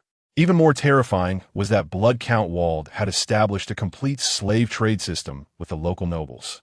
They captured disobedient civilians, sent them to specialized training facilities for taming, and then sold them like goods to other places. On the third night, Dragon infiltrated the largest underground auction house in the kingdom. A special auction was being held there, with buyers consisting of wealthy nobles and merchants. On the auction stage, civilian after civilian was pushed up, treated like livestock for bidding. This girl is just the right age, and her skin is smooth. Starting bid is 500,000 berries. The auctioneer passionately introduced the trembling girl on stage. A chorus of filthy bids erupted from the audience. 1 million, 150,000, 2 million. I'll take her. Dragon sat in a corner, his fists clenched so tightly that veins bulged. The girl on stage was filled with despair, silent tears streaming down her face. But no one cared about her suffering. To these people, she was just a commodity. Sold. 2 million berries. The auctioneer's hammer fell heavily, sealing the girl's fate. Dragon felt an overwhelming impulse to rush up, but ultimately restrained himself. He had to find Wald to learn more about the inside story. After the auction ended, Dragon tracked a buyer and discovered they indeed delivered the goods to a heavily guarded estate outside the city. It was clearly Wald's core stronghold. The next day, Dragon saved a runaway slave girl in the slums. The girl was about 15 or 16, covered in scars, her eyes filled with fear. Don't be afraid. I won't hurt you. Dragon gently comforted her, draping his coat over her shoulders. Can you tell me what happened? At first, the girl was hesitant to speak. But under Dragon's gentle encouragement, she finally revealed the truth. My parents, they were taken to the lab. Her voice trembled. Those nobles and pirates. They used live people for experiments, testing various drugs and torture devices. I saw my parents tortured to death. Dragon's breath quickened, his observation Haki swirling uncontrollably around him. Experiments? What kind of experiments? They said they wanted to study the limits of the human body to see under what circumstances a person would die. The girl couldn't continue, covering her face and crying. A rage the likes of which Dragon had never felt ignited in his eyes. This was no longer just slave trading. It was inhumane slaughter. Is this the order you speak of? This question echoed in Dragon's heart, his doubts about the Navy's justice hitting him harder than ever. That night, Dragon infiltrated Wald's estate alone. It was a vast, luxurious complex that looked magnificent on the surface, but Dragon's observation, Haki, sensed the pain and wailing coming from below. He avoided patrolling guards and found the underground entrance to the estate. Pushing open the heavy iron door, a wave of bloodiness hit him. The sight before him shocked even this seasoned Navy elite, filling him with deep anger. Below was a massive space transformed into a training facility. Countless people were locked in small cages, men and women, old and young. Some had been tortured beyond recognition, some were barely alive, and others had completely lost their sanity. The air was thick with despair. This batch of goods is of good quality. We can sell them for a good price, a familiar voice said. Following the sound, Dragon saw Count Wald inspecting his merchandise. He was a tall, sinister-looking middle-aged man dressed in luxurious noble attire, holding a gem-studded cane. His face bore a perverted smile, completely disregarding the people before him as fellow beings. This batch of experimental subjects has interesting data, Wald said to his subordinates. Increase the dosage. I want to see where the limits of humanity lie. Dragon could no longer endure it. He stepped out from his hiding place, his armament Haki instantly enveloping his entire body. Is this the order you speak of? Dragon's voice thundered, shaking the entire underground space. Wald turned abruptly, surprised to see Dragon suddenly appear, then sneered. Another clueless justice envoy has come. Lick your lips and bring him in. We need a new experimental subject. As soon as he finished speaking, a large number of guards surged out from all corners, surrounding Dragon. But Dragon's eyes were filled with raging fury. At that moment, something deep within him awakened completely. Chapter 39. The dawn of revolution in the underground training facility. Wald's subordinates flooded in like a tide. Swords clashed, and the intent to kill was palpable. Dragon took a deep breath, his armament Haki instantly covering his entire body, the dark armor gleaming with a metallic sheen under the dim lights. You scoundrels, desecrating the word justice. Dragon's voice boomed, shaking the entire underground space. Wald sneered as he waved his cane, signaling his men to attack. A little brat dares to speak here. Tear him apart. Dragon Claw Fist. Dragon's right hand shot out like an eagle's claw, his armament-wrapped fingers slicing through the air with a sharp whistle. The first guard rushing and didn't react in time before his chest was pierced by Dragon's claw, blood spraying out. Shave. Dragon's figure instantly vanished from the spot, reappearing behind 3 knife-wielding guards in the next second. Iron block Dragon Claw, his hardened palm, as hard as iron, effortlessly tore through the enemy's defenses. 3 corpses fell simultaneously. What? A hint of surprise flashed in Wald's eyes. He hadn't expected this seemingly young Navy officer to possess such strength. He took action himself, the tip of his cane suddenly revealing a sharp blade aimed directly at Dragon's heart. Dragon's observation Haki instantly captured the trajectory of danger. He slightly turned his body, the blade grazing past his clothing. With a swift counter, he executed a dragon claw aimed at Wald's wrist. Wald reacted quickly, twisting his cane and slamming the hilt heavily against Dragon's temple. Paper drawing. Dragon's body instantly became soft, drifting like a piece of paper to evade the strike. Simultaneously, his left fist launched forward, the armament-hardened fist accompanied by a whistling wind. Clang! Wald raised his cane to block, the tremendous impact forcing him to step back several paces. You have some strength, but that's all. Wald sneered, pulling out a small vial from his pocket, filled with crimson liquid. Try my latest concocted drug. He drank the liquid in one gulp. The next moment, Wald's muscles began to swell, veins bulging, his entire physique expanding, and his aura becoming more ferocious. This is a stimulant made from the blood of those experimental subjects. It can triple my strength. Wald licked his lips, his eyes filled with mad excitement. Dragon tightened his fists. Making drugs from human blood was no longer a simple crime. It was sheer insanity. The battle erupted again. Wald's speed and strength indeed saw significant improvement, his cane dancing in a tight formation. But Dragon was even more furious. Dragon Claw, Fist, 1,000 birds. Countless claw shadows intertwined in the air, each strike containing destructive force. Wald wildly swung his cane to defend, but still suffered several injuries from Dragon's claws. Blood splattered, staining the ground red. At that moment, Dragon's peripheral vision caught sight of the imprisoned slaves. In a cage, an elderly man with white hair was barely alive. A young child curled up in a corner, fear in their eyes. And a young soldier in a Navy uniform had the word justice on his chest stained red with blood. Dragon's heart tightened. Navy soldier? Why are soldiers from other countries imprisoned here? Surprised? Wald noticed the change in Dragon's expression and laughed triumphantly. Those fools wanted to investigate our slave trade, and ended up becoming goods themselves. The world government is fully aware of this, but they only care about superficial peace and won't offend a kingdom for a few lowly soldiers. Dragon's worldview was profoundly shaken. The Navy's justice couldn't even protect its own comrades. The world government knew about the existence of the slave trade, but chose to turn a blind eye for political gain. Was this the justice he had always fought to protect? From your expression, are you disappointed? This is reality, kid. Justice is just a tool for the strong to mock the weak. Dragon fell silent. He continued to fight, continued to save people, but something deep within him was quietly collapsing. Moonwalk. Dragon leaped into the air, attacking from above. Storm-foot Dragon Tornado. Several massive wind blades descended from the sky.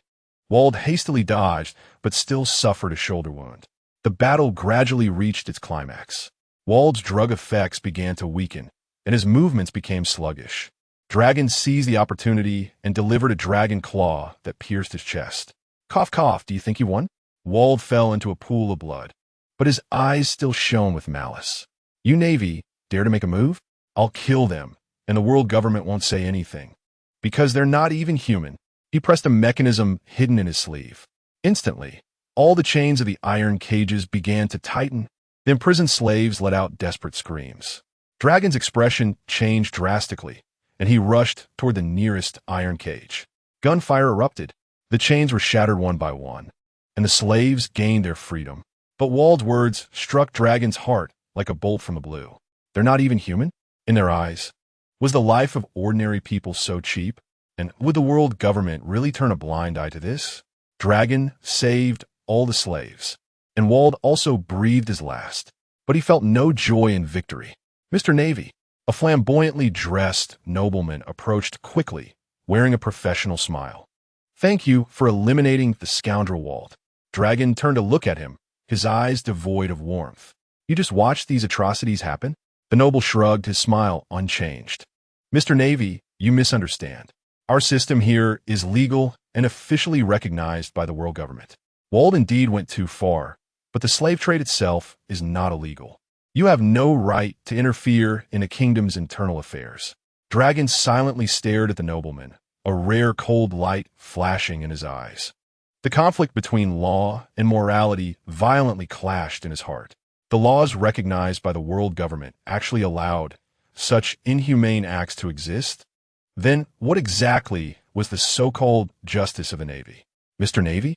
Seeing that Dragon remained silent for a long time, the nobleman tentatively asked, You wouldn't want to ruin the friendly relations between our two countries, would you? Dragon looked deeply at him, but did not answer. He turned and walked toward the rescued slaves, helping them tend to their wounds. A young soldier in a Navy uniform weakly grasped Dragon's hand. Commander, our distress signal. The government received it, but didn't send anyone to save us. They said it was a diplomatic issue and inconvenient to intervene. Dragon's heart was completely shaken. His colleagues' pleas for help were ignored by the government. The suffering of the people was permitted by the law. Was this the world he had been protecting? Was this the justice of the Navy? Dragon helped the young Navy soldier up, his voice low enough for only the two of them to hear. Don't worry, I will take you home. But in his heart, a voice grew clearer. Perhaps the simple justice of the Navy is really not enough. Perhaps the rotten system itself is the root of all evil. In the night, Dragon led the rescued people away from this hell on earth. But he knew that as long as this system existed, the tragedy would continue. And he needed to find the true path, a path that could fundamentally change this world. Chapter 40. The City of Sin. Commander, we have arrived. The adjutant reported in a low voice. Zhan Tai Xuan nodded, his gaze sweeping toward the brightly lit port city in the distance. Proceed as planned. He changed into a simple merchant outfit, a brown linen shirt paired with dark trousers, looking like a small trader moving goods between islands. The standard military sword at his waist was replaced with an ordinary longsword, and his entire demeanor became more subdued. Remember, without my signal, do not act recklessly, Zhan Tai Xuan said to the elite Marines beside him. This mission is unusual. Coulson's influence is deeply rooted, and we must proceed with caution. Several Marines responded in unison. Yes. The disguised merchant ship slowly approached the dock. The cabin was loaded with some ordinary goods as a cover. Zhan Tai Xuan leaned against the ship's railing, his eyes secretly observing the situation at the port. Even in the dead of night, Jinsha Port was still bustling. Roars of laughter echoed from taverns. The neon lights of casinos flickered alluringly, and people of various skin colors thronged the streets. Was City of Sin, Zhan Tai Xuan thought to himself. His observation Haki quietly unfolded, sensing the surrounding atmosphere. The guards at the port were clearly more numerous than those at a normal commercial port, and many of them exuded a fierce killing intent. These people were certainly not ordinary port guards. As expected, Coulson's influence had already infiltrated the port management. The merchant ship docked smoothly, and Zhan Tai Xuan, accompanied by two disguised Marines, stepped off the ship. The dock manager was a plump middle-aged man with an unusually shrewd gaze. Sir, please present your cargo list and pass documents. Zhan Tai Xuan skillfully handed over the forged documents. Tea and silk shipped from the EC. This is my first time doing business in Jinsha Port. The manager quickly skimmed through the documents and accepted the tip Zhan Tai Xuan offered. Welcome to Jinsha Port. Wishing you prosperous business. The fat man's smile became more amiable. If you need a warehouse or other services, you can find me.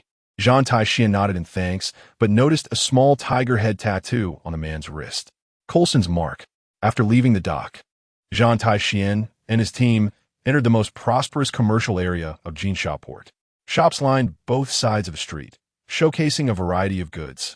But Zhan Tai Xuan keenly sensed the darkness hidden in this city. Boss, do you need accommodation? A skinny man approached, his eyes shifty. I know the best inn in town, reasonably priced, and very safe. Zhan Tai Xuan examined the man, who had a faint smell of blood. Lead the way, he said indifferently. The skinny man excitedly rubbed his hands together. You really have an eye for this, follow me. They passed through several alleys and arrived at an inconspicuous inn. The sign read Sleep Well Inn, but the surrounding environment felt oppressive. It's very safe here, and the landlady is a nice person. The skinny man pushed the door open, and the price is cheap, only 500 berry a night. Zhan Tai Xuan entered the inn and immediately sensed several strong killing intents coming from upstairs with his observation haki. This was no ordinary inn. It was clearly a stronghold of Coulson's forces. Give us 3 rooms, Zhan Tai Xuan said without changing his expression. The landlady was a middle-aged woman in her 40s, smiling broadly but with cold eyes. All right, please follow me. She led Zhan Tai Xuan to the stairs. What business are you in? Tea trade. Zhan Tai Xuan casually replied. I heard the tea business here is good, so I came to try my luck. Then you've come to the right place. The landlady's smile took on a meaningful tone. Jinsha Port has all kinds of businesses. It just depends on whether you have the guts. Zhan Tai Xuan scoffed inwardly, but pretended not to understand. What do you mean? Nothing. The landlady waved her hand. Rest well. If you need anything tomorrow, just let me know. The rooms were simple but quiet enough. After closing the door, Zhan Tai Xuan immediately began to formulate the next action plan. He took out the intelligence documents obtained from the Navy headquarters and carefully studied Coulson's organizational structure. Tiger Tooth Coulson, bounty of 120 million berry. Zoan type, ancient saber-toothed tiger fruit user. He has 5 main subordinates, each controlling the casino, slave market, drug trade, arms smuggling, and intelligence network. Among them, the strongest is Blood Claw Raymond, with a bounty of 85 million berry, skilled in dual claw combat. It seemed he had to start from the periphery and gradually infiltrate. Zhan Tai Xuan marked several key locations on the map. Rashly charging into the tiger's den would only alarm the snake. Early the next morning, Zhan Tai Xuan donned his merchant disguise and took to the streets. He first visited several normal tea shops, pretending to be an ordinary businessman conducting transactions. During casual chats with the shop owners, Zhan Tai Xuan cleverly inquired about the local situation. How's business lately? Zhan Tai Xuan asked while tasting the tea. The tea shop owner, an honest man, avoided eye contact as he spoke. It's not too bad. His voice trembled a bit, but the taxes have been getting heavier these past 2 years, and it's hard to get by. Taxes? Zhan Tai Xuan feigned confusion. It's normal for the government to collect taxes. The owner forced a bitter smile. The government's taxes are manageable, but there are also other protection fees. He lowered his voice. You're an outsider. You don't know the rules here. In Golden Sand Harbor, you can't do business without paying protection fees. Zhan Tai Xuan understood in his heart, but pretended to be shocked. Is that so? Who are the ones collecting protection fees? Shoo! The owner quickly stopped him. You can't talk about this carelessly. It would be a big deal if those people heard.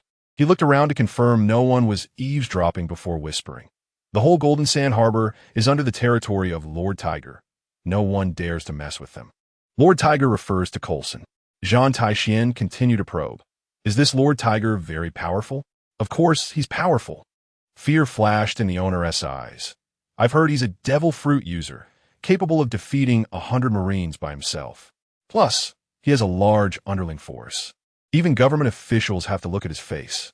Zhan Tai Xuan pretended to be scared. What about us outsiders? Just pay the money. The owner said helplessly. As long as you pay the protection fees on time, you generally won't have trouble. But if you offend them, he made a slashing gesture across his throat. After leaving the tea shop, Zhan Tai Xuan visited several different shops, from taverns to blacksmiths, from fabric shops to herb stores. The influence of Coulson could be felt everywhere. Every corner of this island is controlled by this underground emperor. In the evening, Zhan Tai Xuan arrived in the city's slum area. The environment here sharply contrasted with the wealthy districts. Narrow streets, dilapidated houses, and ragged residents. The air was filled with the stench of decay and despair. Zhan Tai Xuan's observation, Haki, sensed that the people here lived in fear. Where did all these children come from? Zhan Tai Xuan stopped at an alley and saw several ragged children rummaging through a garbage pile for food. Most of these children were pale and thin, their eyes hollow. seemingly accustomed to hunger. One slightly older boy noticed Zhan Tai Xuan's gaze. "Sir, please give us something to eat." The boy timidly extended his hand. "We haven't eaten anything for 3 days." Zhan Tai Xuan took out some dried food from his pocket and gave it to the children. "Where are your parents?" he asked softly. Pain flickered in the children's eyes. They were taken by bad people. The boy choked up. They said they owed money and had to go work to pay it back. Zhan Tai Xuan's heart sank. What kind of bad people? They were black clothes and have tiger head tattoos. Another little girl timidly said, "They also said that when we grow up, we have to work too." Tiger head tattoos. Another mark of Coulson. Zhan Tai Xuan suppressed the anger in his heart and continued to ask, "Where did they take your relatives?" The children shook their heads. "We don't know. We only heard it's some underground place." As darkness fell, Zhan Tai Xuan decided to delve deeper into the slum area for investigation. His observation haki fully expanded, sensing everything unusual around him. At that moment, faint cries came from a distance. Following the sound, Zhan Tai Xuan approached an abandoned warehouse. Through a broken window, he witnessed a shocking scene. Dozens of children were chained, huddled in a dark corner. They were barely clothed, covered in scars, and their eyes were filled with despair. Several men in black clothes with tiger head tattoos were inspecting these children. "This batch of goods is pretty good," one scar-faced man said. "They can be delivered to the tiger's den tomorrow." The boss said they need a batch of young laborers recently. Another man sneered. "These little brats are just right." Zhan Tai Xuan watched the torment these children were enduring, and his anger ignited instantly. He recalled the human trafficking cases he had seen in the news in his past life, remembering the tragic fates of abducted children. Such evil is unforgivable in any world. One small boy suddenly stood up. Although weak, his eyes still held defiance. "Let's go," he shouted with all his might. "We haven't done anything wrong." The scar-faced man was enraged and kicked towards the boy. "You little brat dare to resist." The boy was kicked away and slammed against the wall, groaning in pain. But he still struggled to stand up. "You bad people. One day, someone will come and take care of you." Zhan Tai Xuan's gaze turned cold as he quietly followed the group of pirates. Chapter 41. Night rescue. Zhan Tai Xuan's observation haki quietly spread, clearly perceiving the situation inside the entire abandoned warehouse. There were 13 people, one of whom was quite strong, probably at the level of a colonel. Zhan Tai Xuan quickly analyzed the gap in strength between them, noting that the breaths of the children were very weak. The warehouse was filled with the suppressed sobs of children and the rough shouts of pirates. "Shut up. If you cry again, I'll throw you into the sea to feed the fish. We need to deliver tomorrow. Not a single one can be missing." The images of human trafficking cases he had seen in the news during his past life flooded his mind, and Zhan Tai Xuan clenched his fists. No matter what world it is, such evil is intolerable to him. Zhan Tai Xuan quickly devised an action plan. First, take out the outer sentries, then quickly infiltrate. His armament haki quietly covered his hands as he moved in the darkness. The first sentry was dozing off against a wooden crate outside the warehouse, drooling, completely unaware of the arrival of death. Chafe, Zhan Tai Xuan appeared behind the sentry in an instant, delivering a precise hand chop to the neck. The sentry didn't even have time to mumble a word before collapsing to the ground. "Sleep well," Zhan Tai Xuan smirked. The second sentry heard a slight noise and was about to turn around to check. Zhan Tai Xuan had already approached, delivering another hand chop to take him out. "These outer minions are really weak," Zhan Tai Xuan thought to himself, forming a preliminary judgment on Coulson's overall strength. It seems that the legendary 100 million level pirate's subordinates are not that impressive after all. After dealing with the outer sentries, Zhan Tai Xuan arrived at the front of the warehouse. Through the gaps in the broken wooden door, he saw an infuriating scene. Dozens of children, ranging in age from 6 to their teens, were chained and huddled in the corner of the warehouse. They were ragged, covered in scars, and their eyes were filled with fear and despair. Several pirates with tiger head tattoos were inspecting the goods. One was even taking notes in a ledger. "This batch of little brats looks good," the scar-faced pirate sneered. "Lord Tiger will definitely be satisfied." The boss said that the underground fighting arena is short on manpower lately. "These kids are just right." Another pirate licked his lips, saying that once they grow up, they will be able to earn big money for Lord Tiger. Zhan Tai Xuan's armament haki thickened with rage. the black haki on his fists faintly visible. These beasts!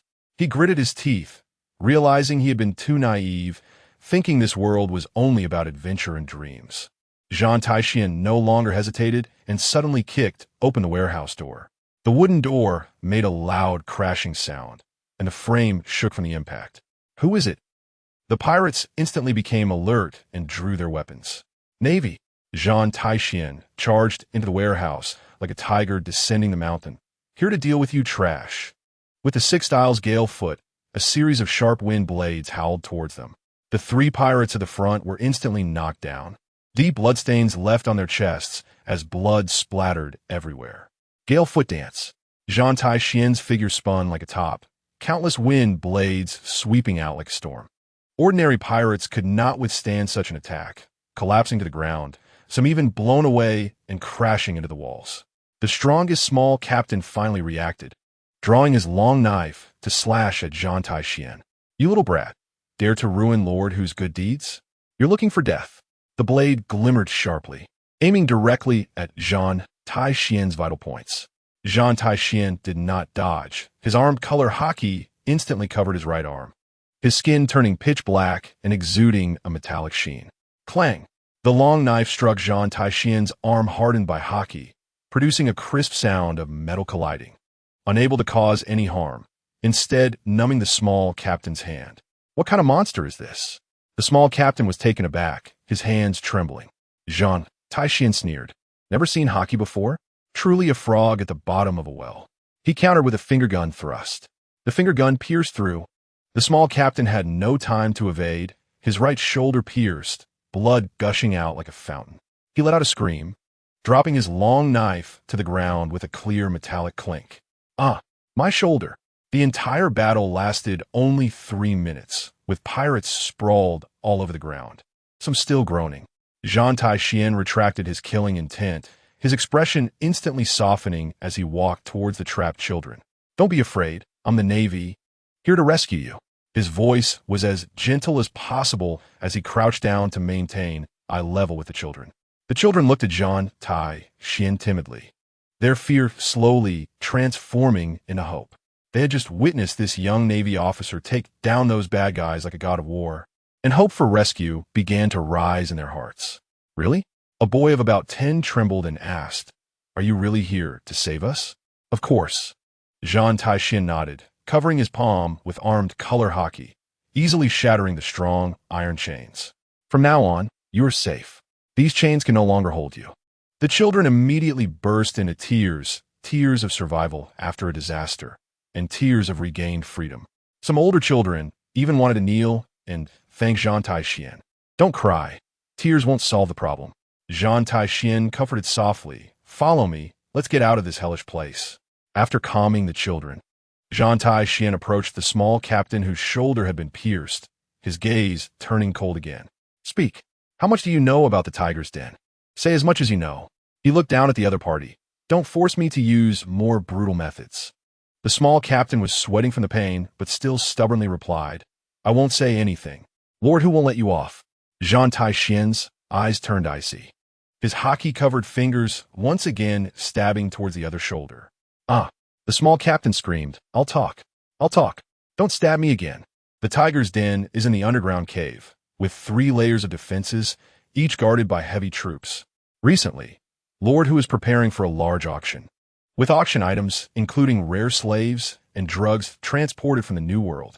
The shift change happens every 4 hours, with the next one at 2 in the morning. Zhan Tai Xuan continued to press for more details, including the internal structure of the tiger's den, main passages, and the situation of several key subordinates under Coulson. Under the threat of torture, the small captain spilled everything clearly. Just as he was about to lead the children away, sudden urgent footsteps were heard from a distance. Not good. There's a guy responsible for communication who hasn't returned. Zhan Tai Xuan thought to himself, sensing a person approaching the warehouse quickly with his observation haki. Bang! The door was pushed open, and a panting pirate rushed in. Upon seeing his fallen comrades and the rescued children, he instantly understood what had happened, his face turning pale. Enemy attack. Someone has attacked the base.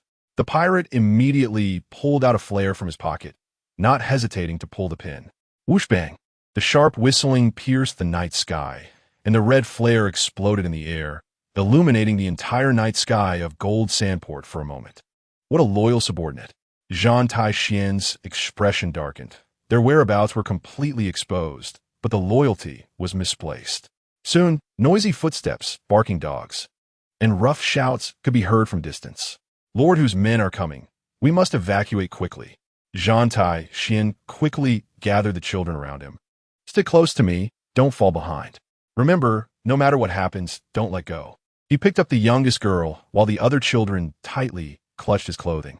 Let's move to the designated safe house. Zhan Tai Xuan led the children out of the warehouse. Behind them, Coulson's main force had already begun to converge towards them. Chapter 42. Citywide search. The red light of the flare exploded in the night sky, illuminating the entire Gold Sandport like crimson fireworks. Zhan Tai Xuan spread out his observation haki, sensing the malicious intent surging from all directions. Damn, this has alarmed the entire underground world. In the distance, dense footsteps, barking dogs, and rough cursing could be heard.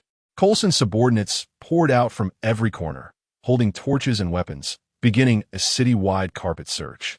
Everyone listen. A navy has infiltrated the city. Capture them, and Lord will reward you with 10 million berries. The children were frightened and trembling, clutching Zhan Tai Xuan's clothing tighter. Zhan Tai Xuan took a deep breath, forcing himself to calm down. Stick close to me. No matter what happens, don't let go. He carried the smallest girl on his back, while the other children held onto his clothes. We must reach the safe house as quickly as possible. Relying on his familiarity with the city's terrain from earlier intelligence gathering, Zhan Tai Xuan led the children through the complex alleys. His observation haki scanned everything around him like radar. Whenever he sensed an approaching enemy, he would immediately change course. Let's go over the roof on the left.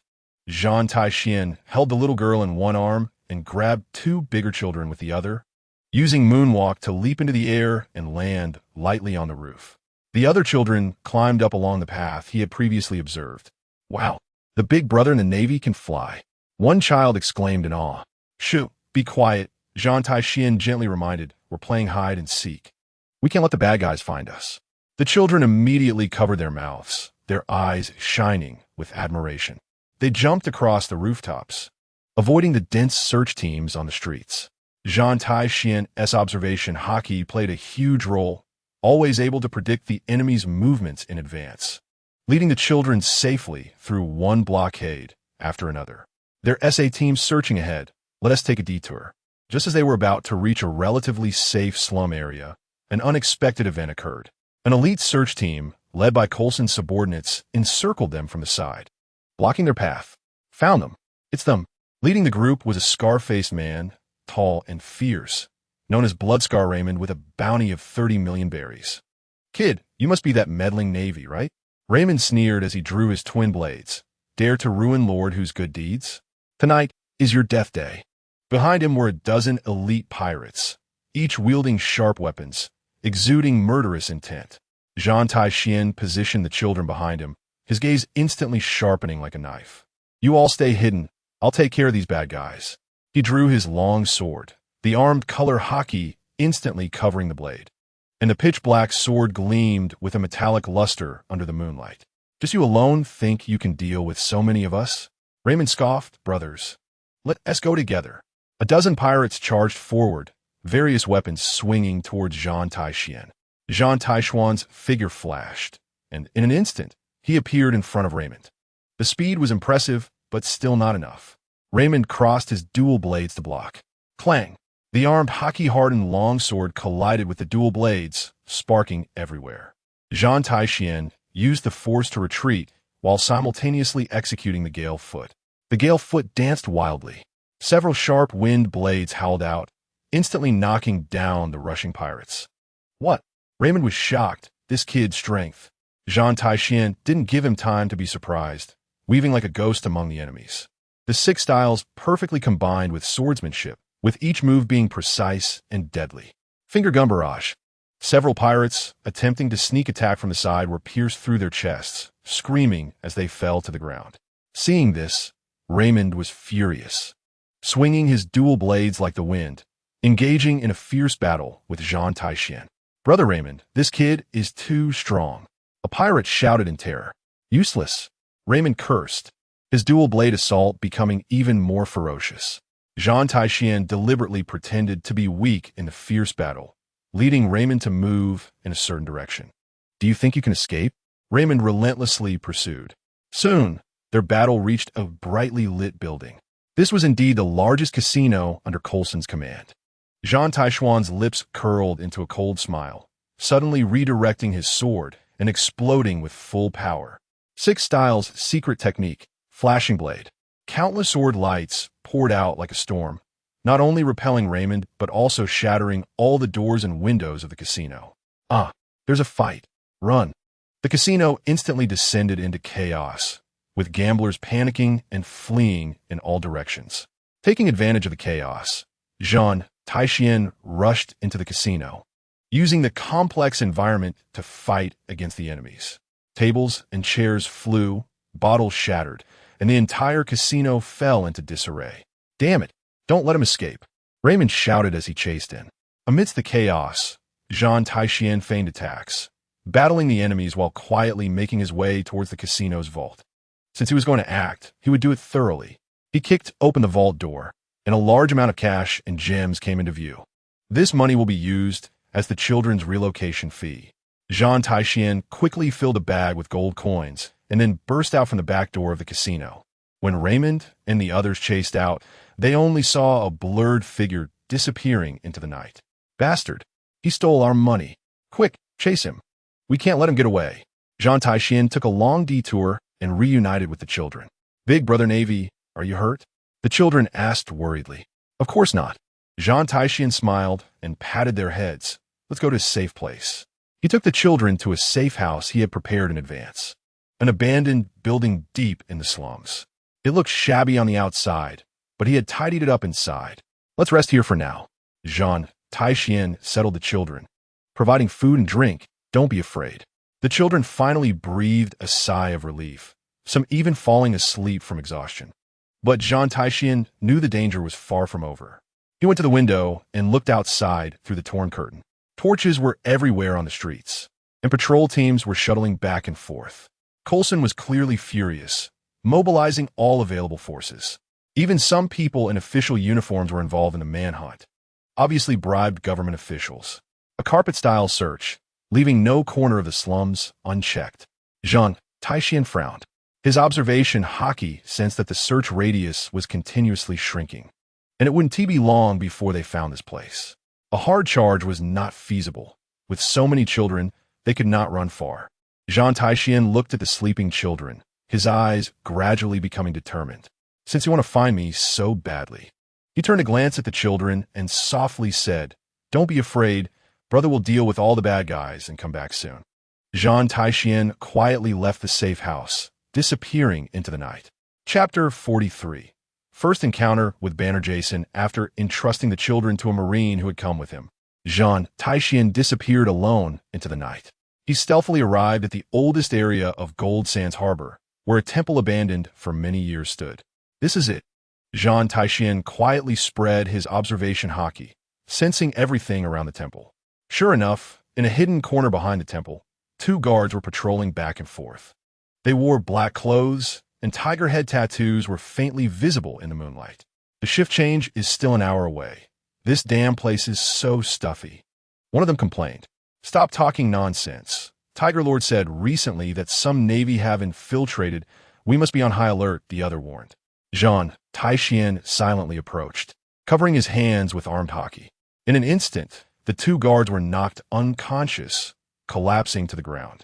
The secret door beneath the temple was opened, revealing a stone staircase leading downwards.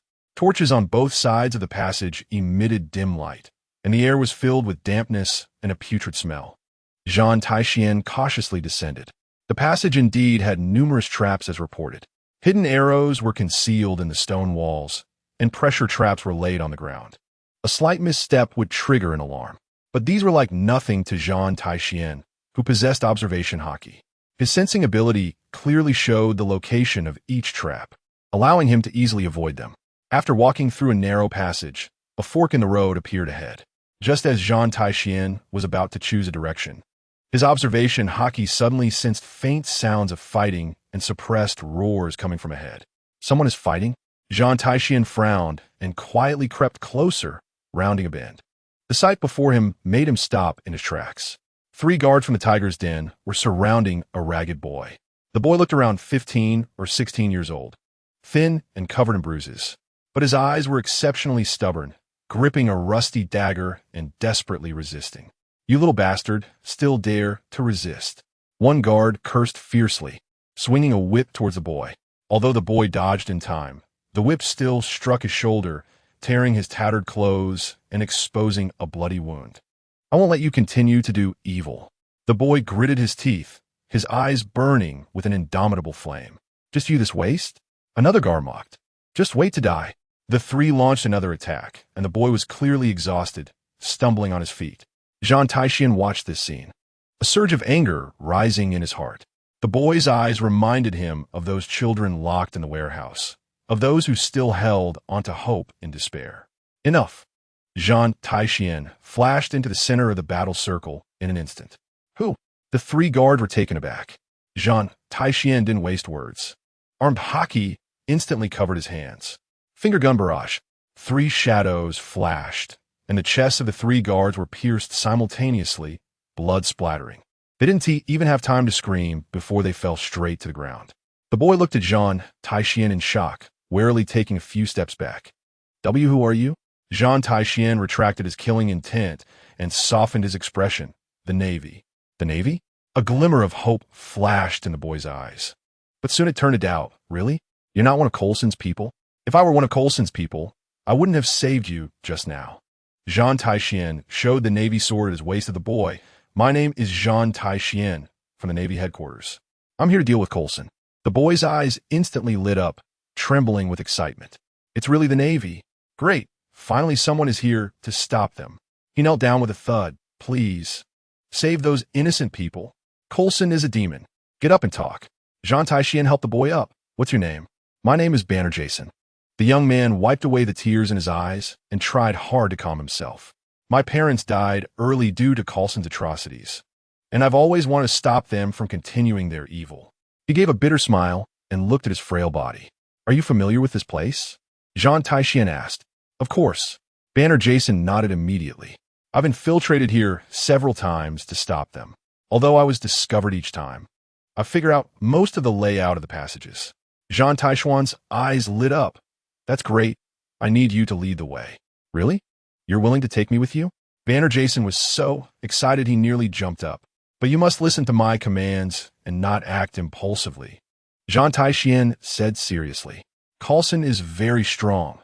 If we're not careful, we'll die here." "I understand. I'll listen to you." Banner Jason nodded vigorously. After a brief discussion, Banner Jason led the way, with Zhan Tai Xuan following behind. With a guide, their pace noticeably quickened.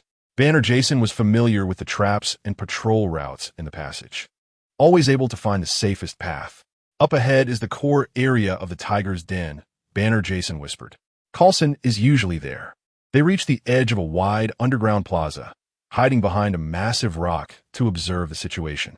The scene in the plaza made Zhan Tai Xuan gasp. It was brightly lit, with hundreds of people gathered together, the atmosphere frenzied and noisy. In the center stood a high platform with a massive iron cage on it. Inside the cage were dozens of ragged people, both men and women, old and young, each filled with despair in their eyes. "Is that an auction?" A surge of anger rose in Zhan Tai Xuan's heart. "That's right," Banner Jason gritted his teeth. "Coulson hold an auction every month, selling the captured slaves to those wealthy people." In the audience sat various buyers, some dressed in luxurious clothing, some in government uniforms, and even a few who were clearly pirates. They eagerly awaited the auction to begin. Just then, a massive figure appeared on the platform. "Distinguished guests," a rough voice echoed throughout the plaza. "Welcome to this month's special auction." It was none other than Coulson himself. He was tall and muscular, with a sharp beard on his face. And the most striking feature was his 2 prominent canine teeth that gleamed with a cold light. This is the characteristic of the ancient beast-type, saber-toothed tiger fruit. Tonight's auction items are particularly abundant. Coulson announced with a wild laugh. Not only are there top-quality slaves, but also premium drugs brought over from a new world. The audience erupted in enthusiastic applause and shouts. Now let us begin with the first auction item. The door of the iron cage was opened, and a girl of about 18 was pushed onto the stage. The girl had long golden hair and a delicate appearance, but her eyes were filled with fear and despair. This beautiful girl starts at a price of 500,000 berries. The audience immediately erupted with bidding. 1 million, 1.5 million, 2 million. Banner Jason looked at the desperate crowd in the cage, tears instantly welling up in his eyes. He clenched his fists tightly, burning with fierce anger. Zhan Tai Xuan also tightened his fists, his armed color haki intensifying with rage. The auction continued, and the girl's price had already reached 5 million berries. 5 million for the first time. The auctioneer shouted loudly. 5 million for the second time, just as he was about to drop the hammer. Zhan Tai Xuan and Banner Jason exchanged a glance. Both of them burned with the same fury. Are you ready? Zhan Tai Xuan asked. Anytime. Banner Jason nodded firmly. Then let us go make a scene. Chapter 44. A ruckus at the auction. 5 million for the second time. The auctioneer raised his small hammer, his voice hoarse with excitement. The buyers below wore greedy smiles, as if victory was within reach.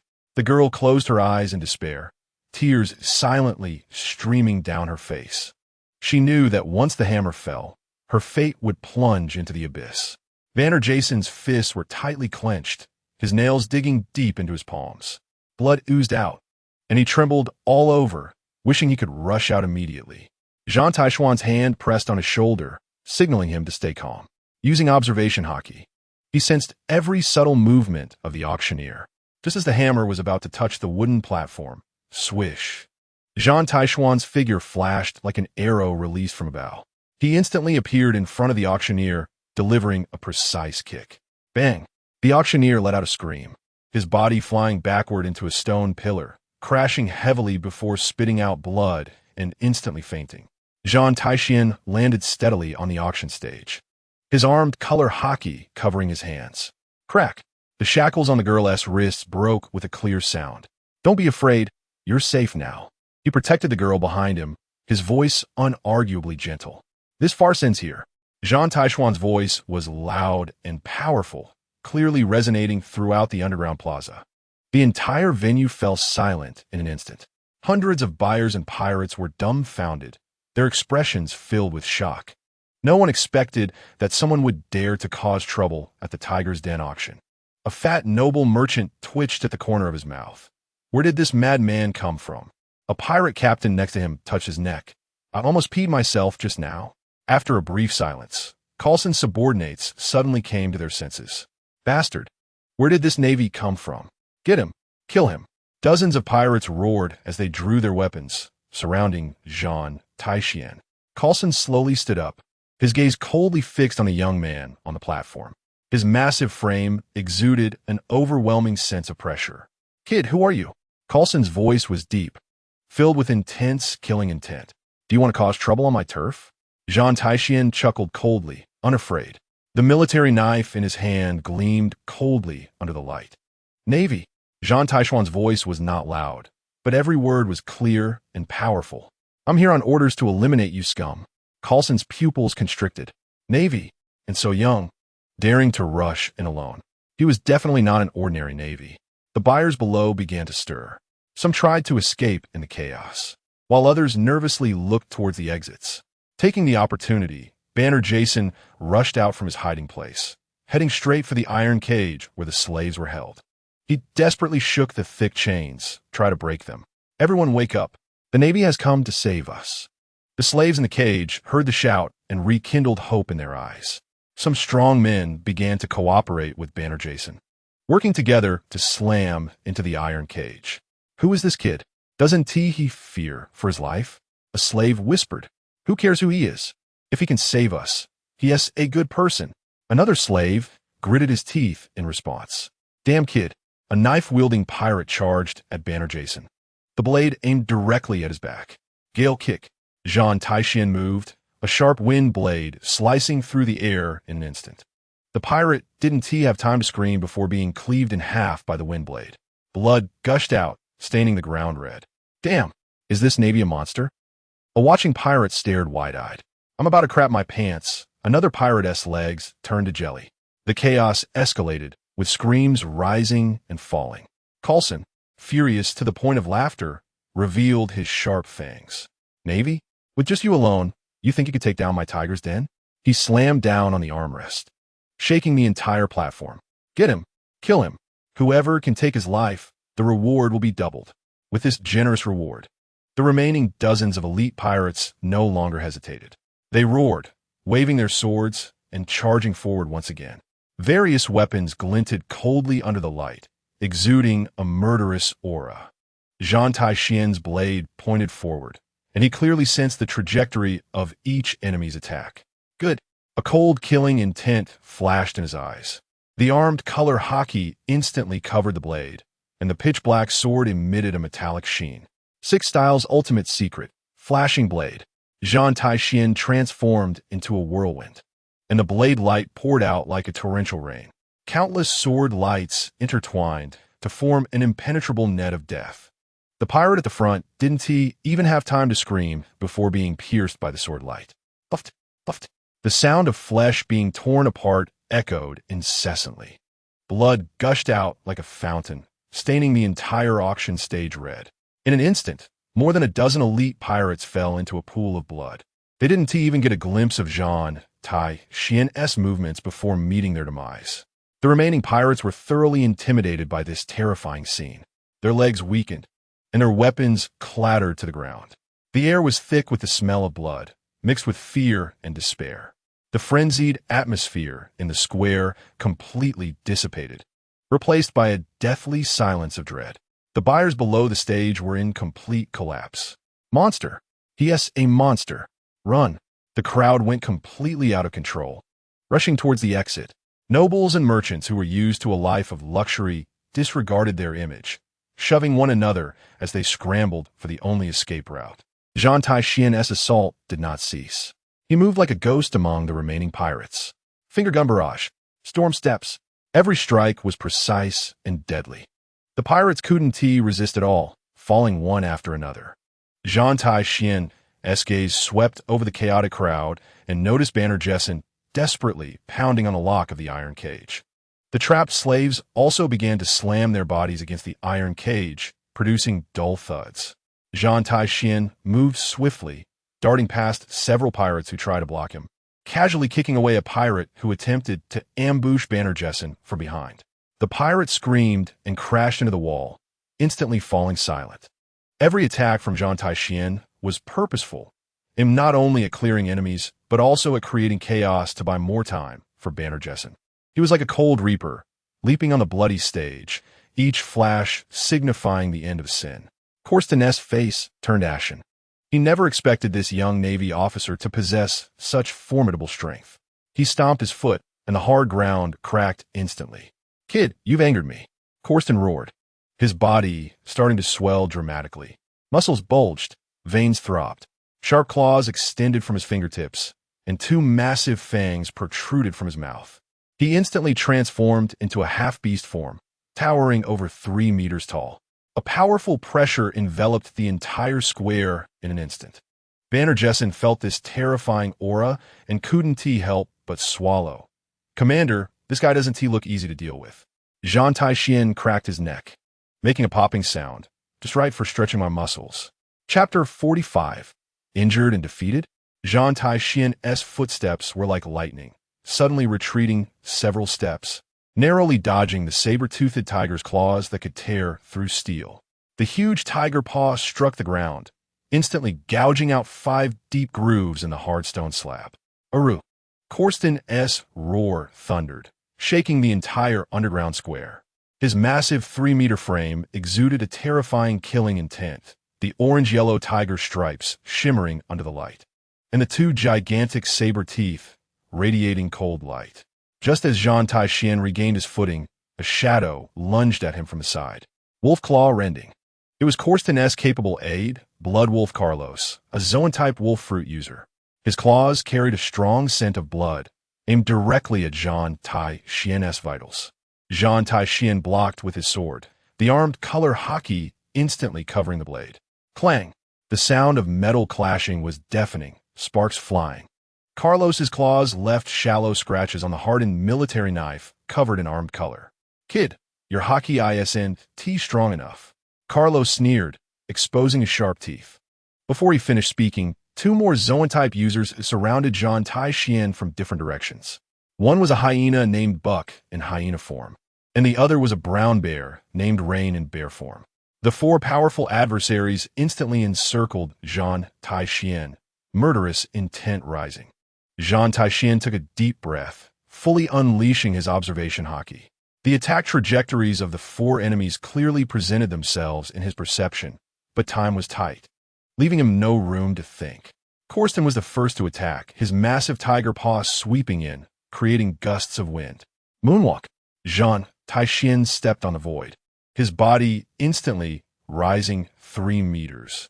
Just as he narrowly dodged the tiger paw, Carlos leaped up, his wolf claws aiming for his chest. Finger gun! Zhan Tai Xuan extended his right index finger, condensing armed color haki at his fingertips, stabbing towards Carlos like a black blade. Carlos hurriedly sidestepped, the finger gun grazing his ribs and leaving a blood mark. Damn it! Carlos flipped in midair and landed steadily. But Zhan Tai Xuan's assault did not stop. He used Moonwalk to step continuously in the air, moving like a ghost. Storm steps. Several wind blades howled out, forcing the four enemies to temporarily retreat. Don't give him a chance to breathe. Corsten roared. He stomped hard, launching himself like a cannonball, his massive tiger mouth aimed at Zhan Tai Xuan's head. Zhan Tai Xuan had no leverage in the air and could only take the hit. He gripped his sword with both hands, armed color haki enveloping his entire body, the blade colliding with the tiger's teeth. Boom! The immense impact sent Zhan Tai Xuan crashing down like a meteor, heavily slamming into the ground.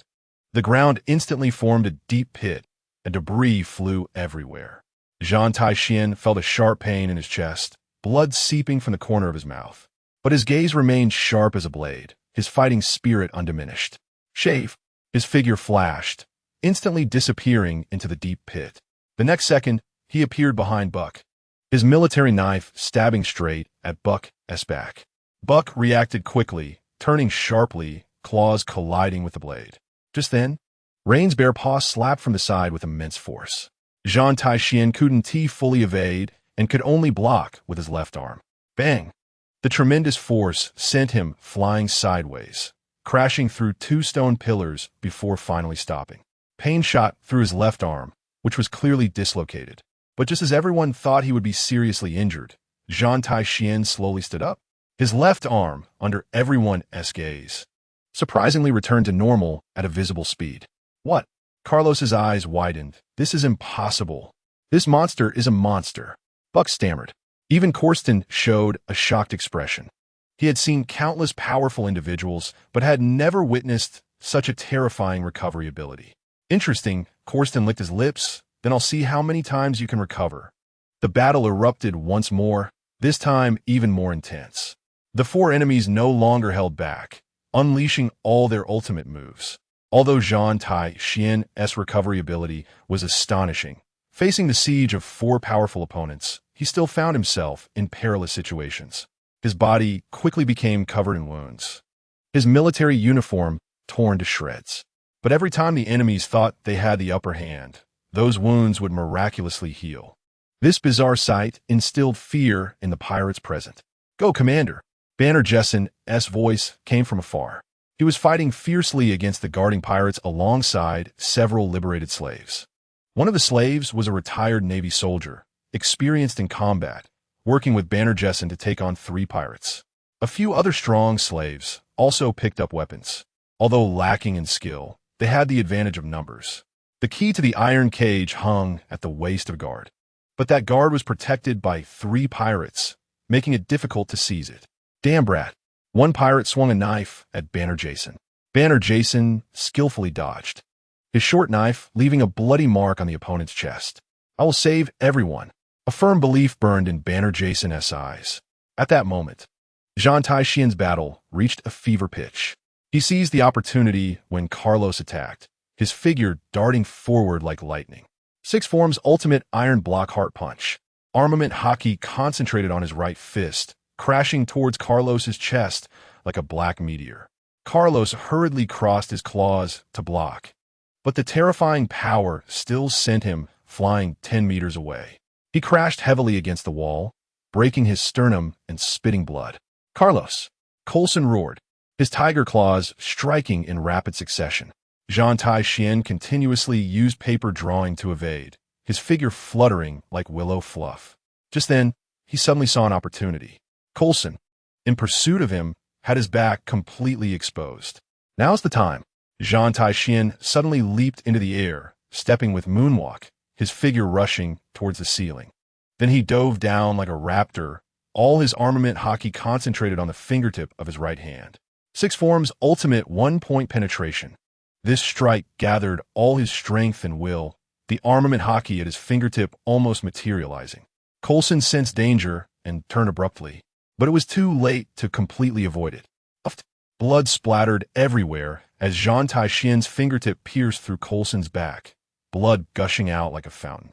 A roar erupted from Coulson, shaking the entire underground plaza. He thrashed his massive body in a frenzy, trying to shake off Zhan Tai Xuan. Seizing the opportunity, Zhan Tai Xuan withdrew his finger, preparing to attack again. But Coulson had completely lost his mind.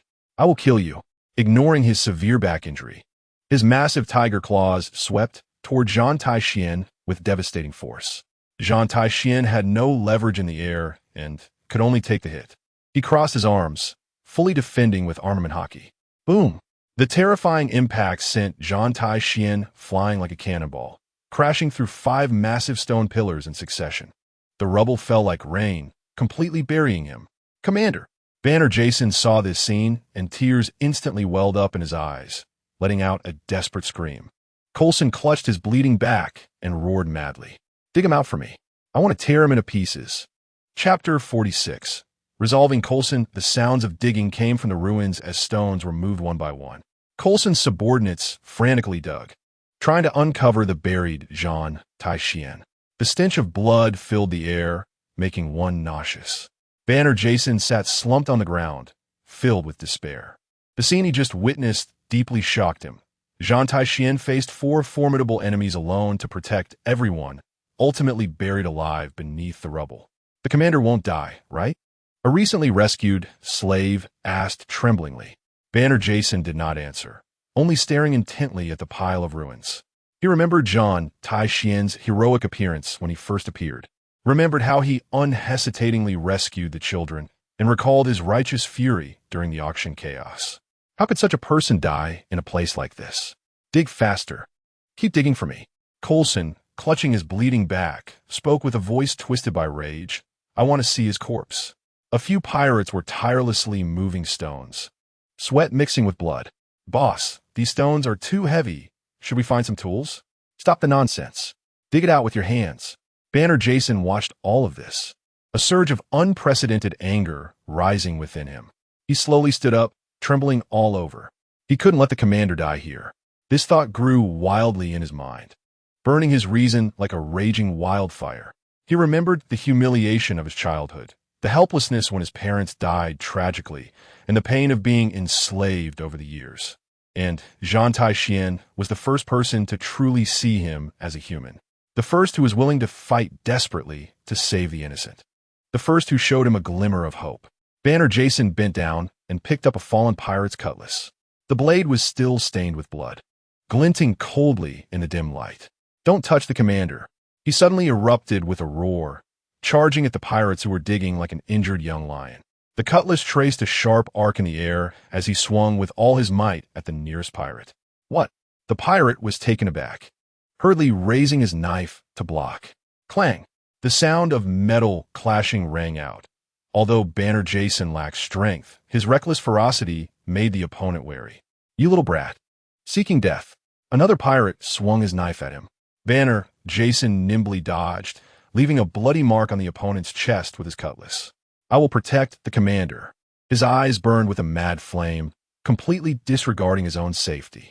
The other freed slaves were deeply shocked by this scene as well. A retired Navy soldier picked up a weapon. "This kid is right." It was Lord Zhan Tai Xuan who saved us. We can't let our benefactor die in vain. Let us do it. A dozen slaves picked up weapons one after another. Although most had no combat experience, at that moment they erupted with astonishing courage. They formed a circle, protecting the ruins in the center and preventing the pirates from continuing to dig.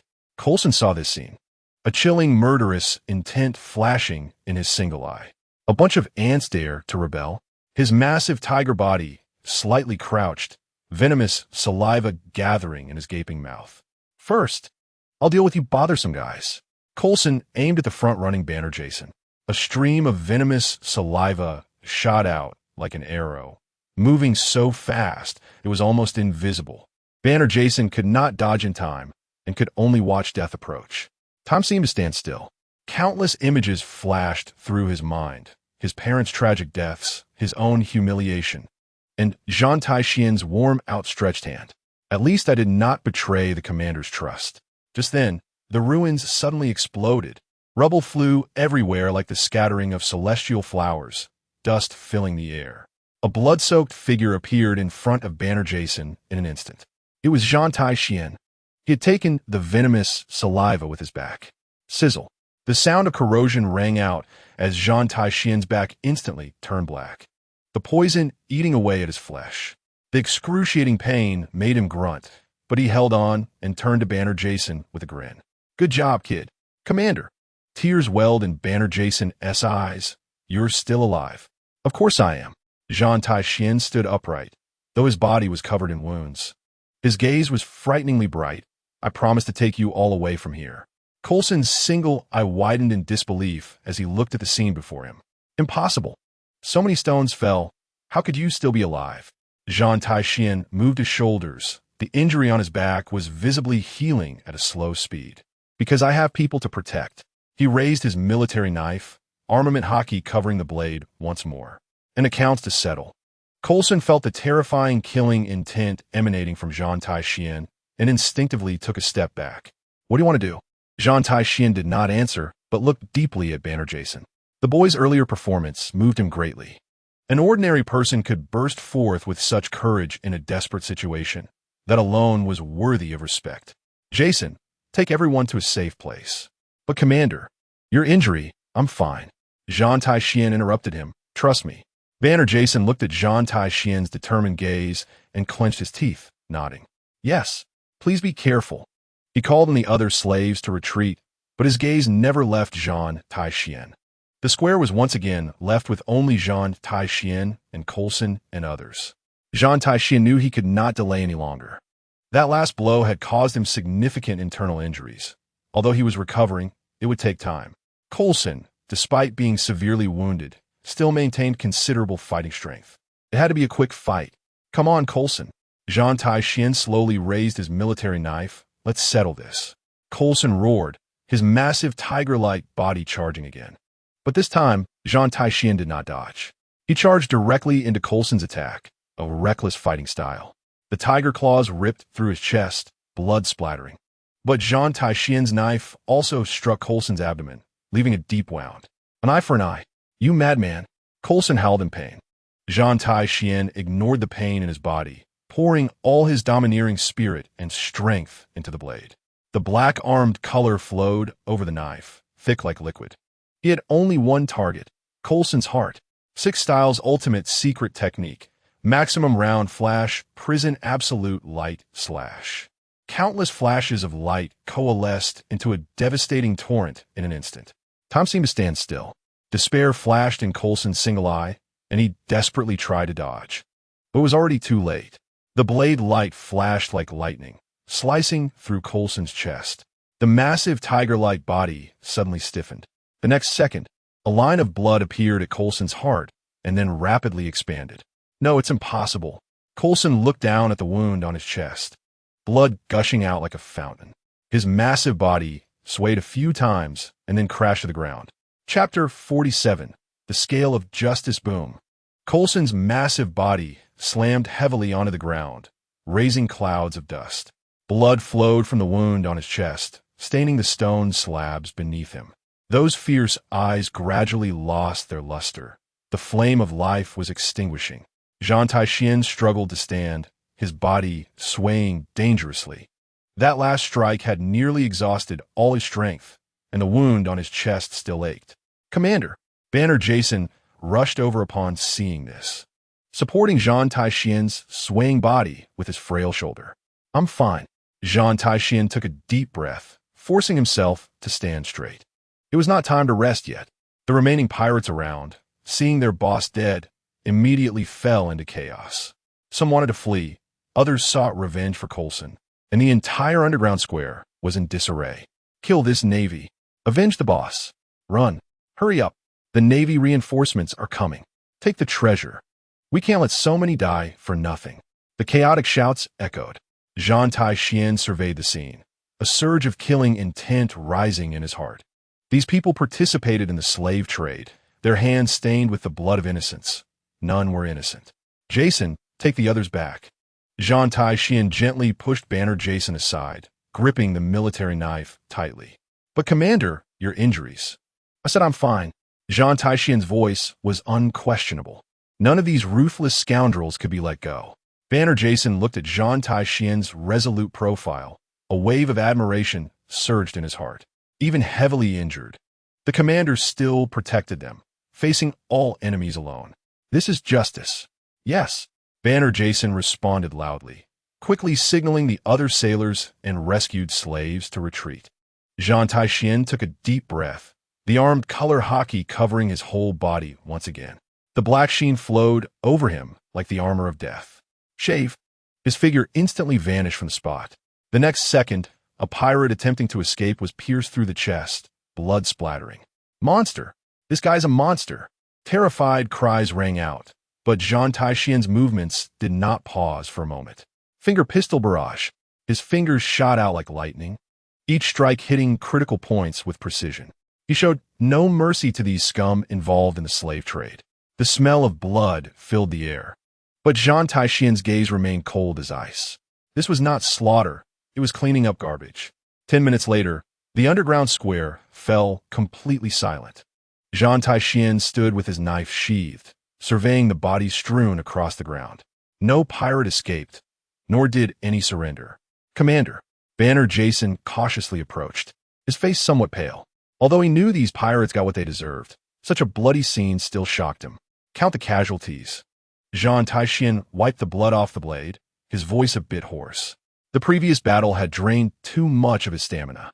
Now he could only rely on willpower to support himself. Banner Jason quickly ran to check, and soon returned with a serious expression. "Commander, we lost 2 comrades." His voice was soft, but Zhan Tai Xuan heard it clearly. "What were their names?" Zhan Tai Xuan pulled out a small notebook from his pocket and flipped to a blank page. "William Brown, 23 years old, from Cocoa West Village in the East Sea. And Tom Smith, 25 years old, from O'Hara in the West Sea." Banner Jason's voice trembled. This was the first time he witnessed the sacrifice of comrades, and his heart was filled with mixed emotions. Zhan Tai Xuan carefully recorded in the notebook, each word written neatly. They were good soldiers. He closed the notebook and looked up at Banner Jason. "Their sacrifice will not be in vain. I will personally visit their families." Banner Jason nodded firmly, his eyes slightly moist. "Now, let's search this place for any clues." Zhan Tai Xuan forced his body to move toward the depths of the underground auction. Since he was here, he had to get to the bottom of things. The underground structure was larger than he had imagined. Besides the auction hall and the cells holding slaves, there were also numerous storage rooms. Zhan Tai Xuan discovered Coulson's private treasure vault in the deepest part. Heavens! Banner Jason gasped as he looked at the mountain of gold and silver treasures before him. The wealth here is enough to buy a small country. Zhan Tai Xuan, however, felt no joy. Instead, he grew angrier.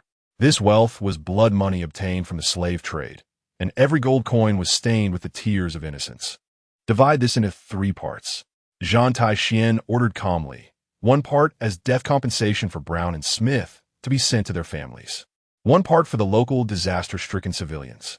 The remaining small portion will be submitted to the Navy headquarters." "And you?" Banner Jason asked in confusion. "I don't want a single penny." Zhan Tai Xuan's tone was resolute. This was blood money. Keeping it would only tarnish justice. Banner Jason looked at Zhan Tai Xuan. his admiration deepening. A commander like this was worth following with his life. While continuing the search, Zhan Tai Xuan discovered a batch of confidential documents in Coulson's office. When he saw the contents of the documents, his expression turned exceptionally grim. "What are these?" Banner Jason leaned in to look, his face also darkening. They were correspondence records detailing Coulson's secret dealings with certain officials of the world government. The profit sharing from the slave trade, the officials' protection, and even some darker content. The world government. Zhan Tai Xuan clenched the documents tightly, veins bulging on the back of his hand. This was not an anime. The real world was even dirtier. The so-called justice crumbled under the weight of profit. "Commander, these documents. Keep them safe as evidence," Zhan Tai Xuan said calmly. "One day, this evidence will come in handy." He silently vowed that one day he would make these scum pay the price. After completing the search, Zhan Tai Xuan personally held a simple funeral for the two fallen sailors. In a corner of the underground square, they placed the two bodies side by side, covered with the Navy's justice cloak. "William Brown, Tom Smith, you are true heroes."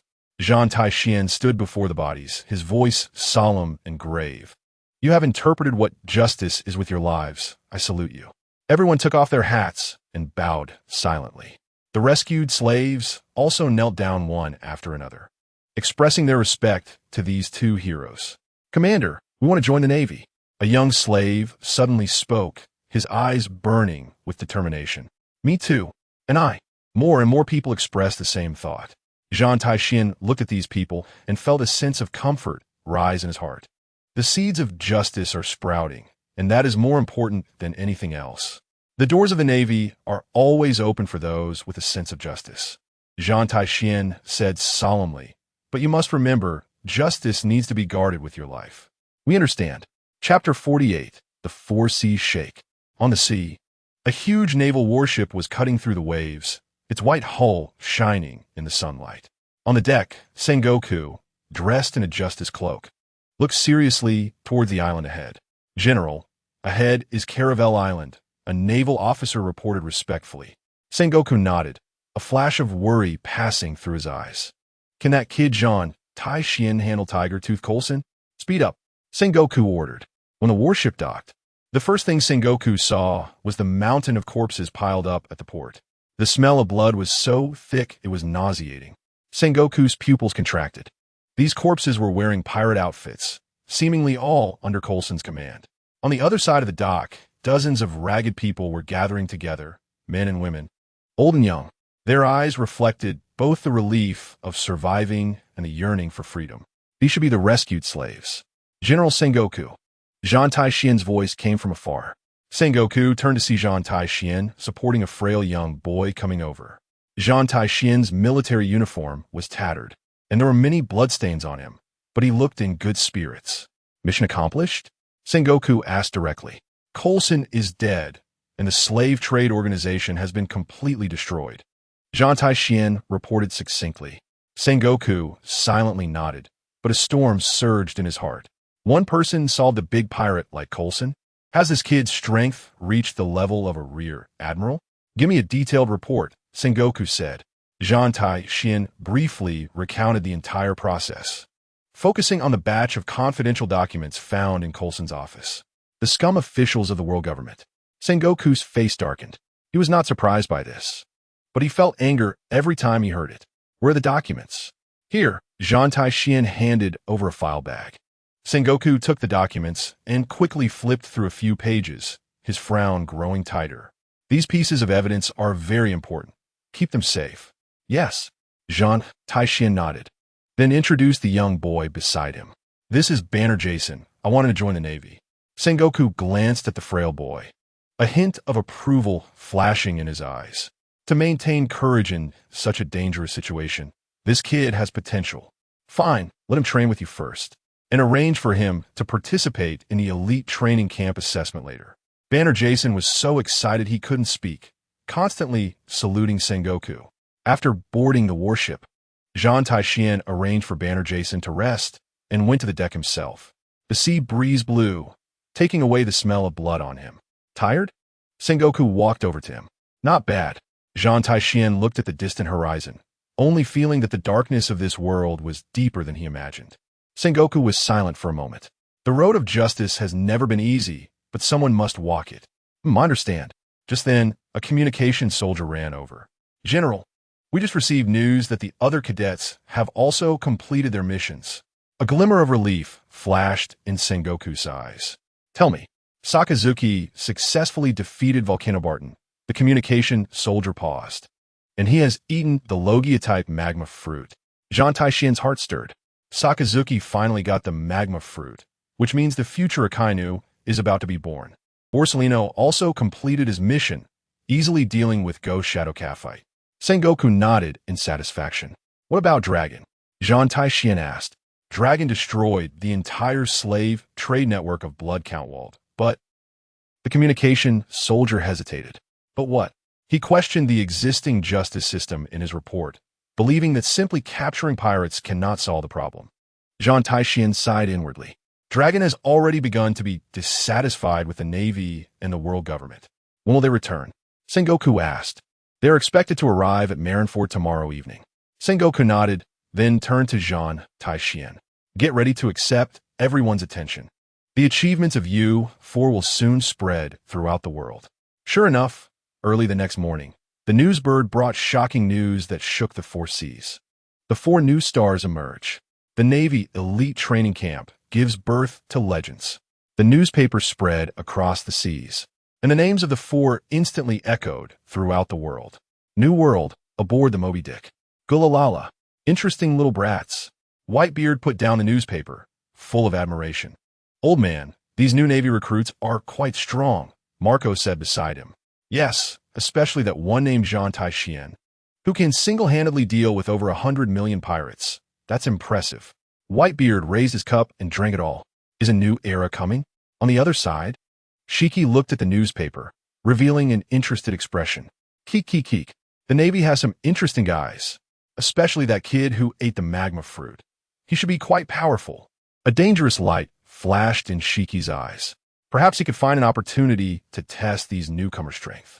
Meanwhile, in a certain sea area, Roger put down the newspaper, deep in thought. Rayleigh, what do you think of this Zhan Tai Xuan? Rayleigh pushed up his glasses. From the report, this person is not only powerful, but also has a strong sense of justice. Is that so? Roger looked up at the sky. Wano country nearby. Kaido drunkenly looked at the newspaper. Urolo, Navy brats, come try in the New World. He casually tore the newspaper apart and continued drinking. Marineford, Marshal's office. Kong sat behind the desk, with 4 detailed mission reports in front of him. Karp, Zephyr, and Crane were sitting on the sofa opposite. The performance of the 4 little guys is outstanding, Kong said with satisfaction. Especially Zhan Tai Xuan, who single-handedly defeated over 100 million pirates. This strength is already comparable to that of an average rear admiral. Karp laughed heartily. That's my disciple. Of course, he's amazing. Zephyr nodded in appreciation. These 4 kids all have the potential to become pillars of the Navy. Crane also spoke up, but we need to pay attention to Dragon's ideological issues. He expressed doubts about the existing system in his report. Kong pondered for a moment. Let Sengoku pay more attention and guide him appropriately. So how will the assessment results be determined? Karp asked. Kong picked up the 4 reports and carefully compared them. Based on the difficulty of the missions and the completion status, Zhan Tai Xuan is slightly ahead. He not only defeated the strongest enemy, but also rescued the most civilians, performing well in all aspects. So the first place is Zhan Tai Xuan? Zephyr confirmed. That's right, but the gap is very small. Dragon, Sakazuki, and Borsellino also performed exceptionally well. Karp patted his chest with pride. I knew that kid wouldn't let me down. Crane shook her head, feeling somewhat helpless at her old partner's smugness. So how should the ranks be arranged? Kong thought for a moment. Zhan Tai Xuan was promoted to Rear Admiral, while the other 3 were promoted to Colonel. Rear Admiral? The 3 were somewhat surprised. Kong nodded. His strength and performance deserved this rank.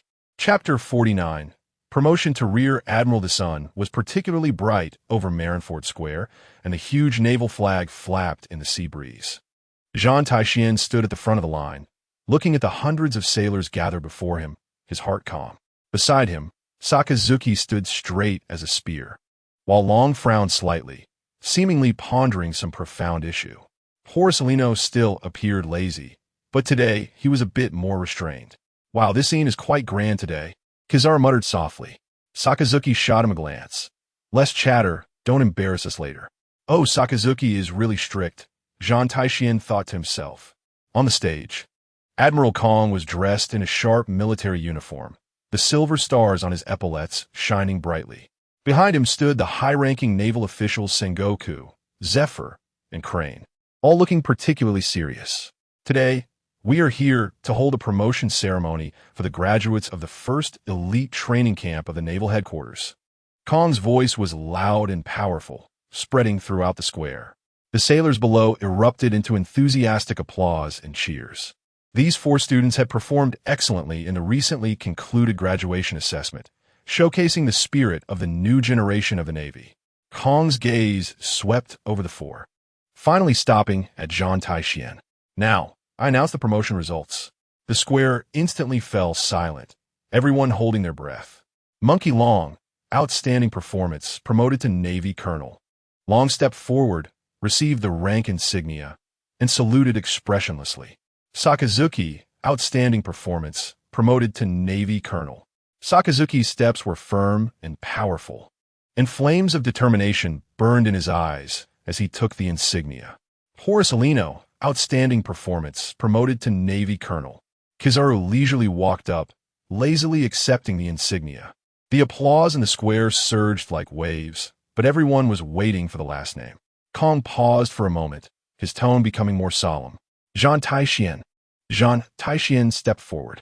In this graduation assessment, he performed excellently, not only defeating the notorious pirate Tiger Tooth Coulson with a bounty of over 100 million, but also saving dozens of innocent civilians. Kong's voice grew louder. Therefore, I hereby promote him to Navy Rear Admiral. The square erupted into deafening cheers. Many sailors showed expressions of disbelief. Rear Admiral, the youngest Rear Admiral in history. Zhan Tai Xuan accepted the insignia without changing his expression, saluting with perfect form. Thank you for your trust, Admiral. Zhan Tai Xuan's voice was loud. Kong nodded in satisfaction. I hope you can continue to fight for the justice of the Navy. After the ceremony, the 4 walked down the steps. Sakazuki was the first to speak. Congratulations, Zhan Tai Xuan. Long nodded as well. You deserve this rank. Porcelino smirked. Wow. Rear Admiral. How terrifying. Zhan Tai Xuan shook his head. It's just luck. Luck? Sakazuki snorted coldly. Someone who can single-handedly defeat a pirate with a bounty over 100 million is not just lucky. Just then, a familiar loud laugh came. Ha ha, my good disciple. Karp laughed as he walked over, slapping Zhan Tai Xuan on the shoulder. You old man, you're just in time. Zhan Tai Xuan rubbed his shoulder. Rear Admiral. Karp looked proudly at the envious gazes of the other sailors. I knew you wouldn't let me down. Don't get too carried away. Zhan Tai Xuan rolled his eyes. Ha ha, Karp laughed. Starting tomorrow, I'll take you to the real battlefield. Real battlefield? The new world. A dangerous glint flashed in Karp's eyes.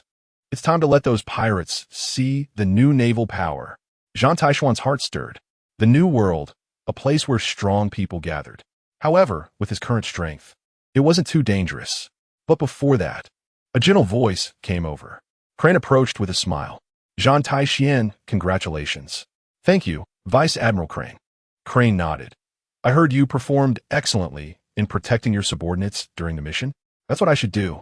Very well, Crane said with satisfaction. An officer who doesn't understand how to protect their subordinates can never become an excellent leader. I will remember that. Crane turned to leave, leaving behind a sentence. Remember, strength is not everything about justice. Then, Zephyr also walked over. Zhan Tai Xuan. Teacher Zephyr. Zephyr patted his shoulder. Don't forget the original intention of naval justice. No matter where you go, no matter what enemies you face, remember why we fight. Zhan Tai Xuan nodded seriously. I understand. Zephyr left with satisfaction. That night, in the dormitory, the 4 gathered one last time. Starting tomorrow, they would be assigned to different departments. I really miss this, Porcelino said, lying on his bed. The days of sleeping together in a big dorm. Yeah, Long sat on the edge of the bed, looking at the moon outside. Sakazuki silently wiped his fists. the high temperature of the magma causing the air to distort slightly. What are your plans? Zhan Tai Xuan asked.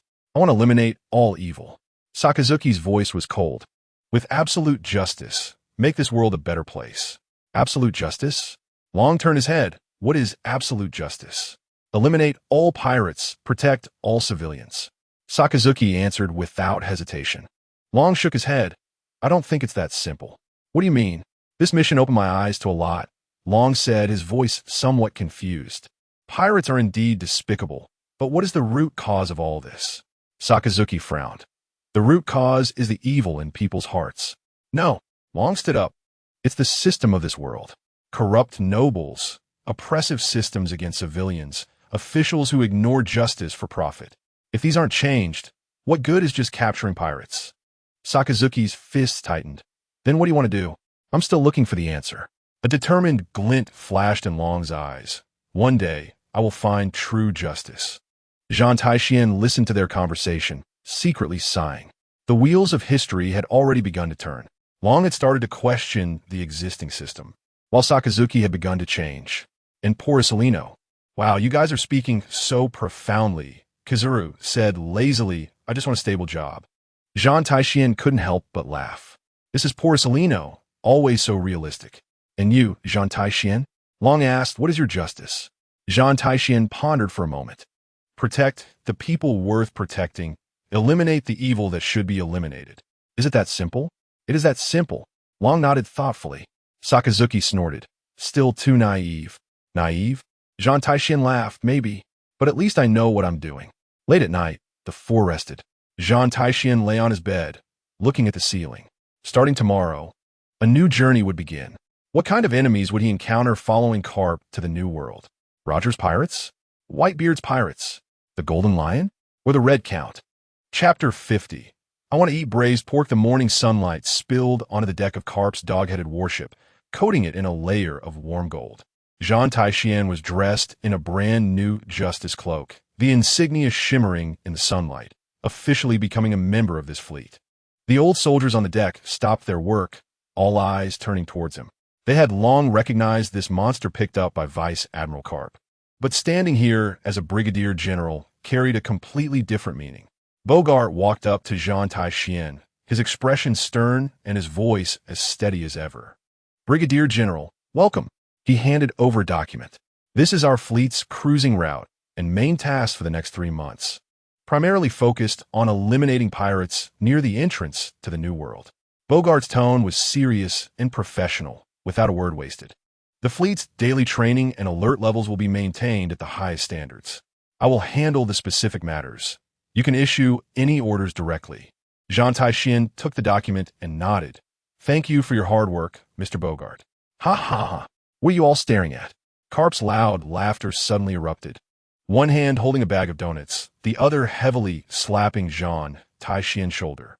Let me introduce you. This is my disciple, Zhan Tai Xuan, the youngest brigadier general in the history of the Navy headquarters. Karp's voice was filled with pride as he raised his chin toward all the crew members, as if showcasing his most prized accomplishment. Zhan Tai Xuan felt his cheeks flush slightly. This old man always had a way of making things awkward. They all know me. You old man, he protested softly. That's different. Karp laughed heartily. Before you were an intern, now you are their commander. At the end of the line, Banner Jason, dressed in the most ordinary Marine uniform, looked on with admiration and curiosity. He looked at Zhan Tai Xuan standing at the front of the ship, then at himself, clearly aware of the gap in their abilities. But he did not feel discouraged. He clenched his fists, thinking that if the commander was so strong, he couldn't lag behind. The Marines quickly dispersed, but discussions about the new brigadier general spread in private. They had witnessed Zhan Tai Xuan's incredible recovery ability and learning capacity. A communications soldier rushed over. Report to Vice Admiral Karp. We've spotted the Black-Tooth pirate crew. They're currently raiding Malo Island ahead. Karp glanced at the intel and casually tossed it to Zhan Tai Xuan. Here, your first mission. Karp grinned and found a lounge chair to sit down, starting to deal with his donuts. The Black-Tooth pirate crew, with a captain bounty of 83 million berries, enjoys torturing civilians. Zhan Tai Xuan's expression hardened as he looked at the intel. He turned to face the ready Marines, his voice not loud, but clear enough for everyone to hear. All personnel prepare for battle. Banner Jason, stick with Mr. Bogart for rear support. You are not allowed on the front line. Yes, Commander, Banner replied loudly, though there was reluctance in his eyes, but more so an absolute obedience to the order. The warship quickly approached Malo Island, where flames were already rising, and screams could be faintly heard. Zhan Tai Xuan wasted no time, drawing his sword from his waist. You guys follow me. He stomped his foot, and his figure instantly vanished from the deck. Shave. In the next moment, he appeared behind the pirates, leading the charge ahead of all the Marines. The Marines watched as the white figure descended like a divine soldier, instantly slashing down several pirates, boosting their morale as they roared and charged onto the island. Who are you? The pirate Captain Blacktooth, seeing his men easily slaughtered, rushed over swinging a spiked club. Zhan Tai Xuan's eyes were icy as he pulled a Marine about to be ambushed behind him, countering with a knife. I'm the one who will kill you. The knife clashed with the spiked club, producing a piercing sound. Blacktooth felt a tremendous force hit him, instantly shattering his grip, and the spiked club flew out of his hand. He looked in terror at the young man before him, realizing this was a battle of a completely different level. Zhan Tai Xuan felt no mercy for these ruthless villains who burned, killed, and looted without remorse. His swordsmanship was sharp and deadly, each strike precisely taking a life. The armament Haki covered the blade, the black edge glimmering with a deadly sheen under the firelight. Leave none alive. His command was cold and decisive. The battle turned into a one-sided slaughter. Under Zhan Tai Xuan's leadership, the Marines surged with morale, while the Blacktooth pirate crew collapsed into chaos. Zhan Tai Xuan remained at the forefront, shielding his subordinates from all danger.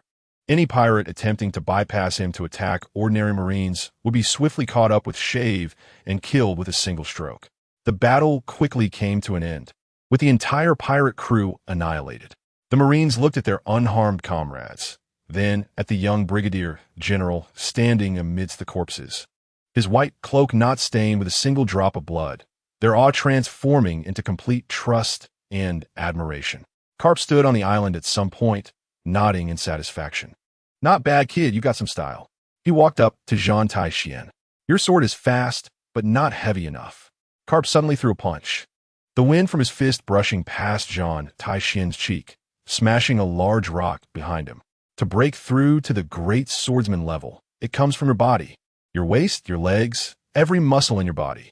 That is the source of the power to cut through mountains. The sword is just an extension of your body.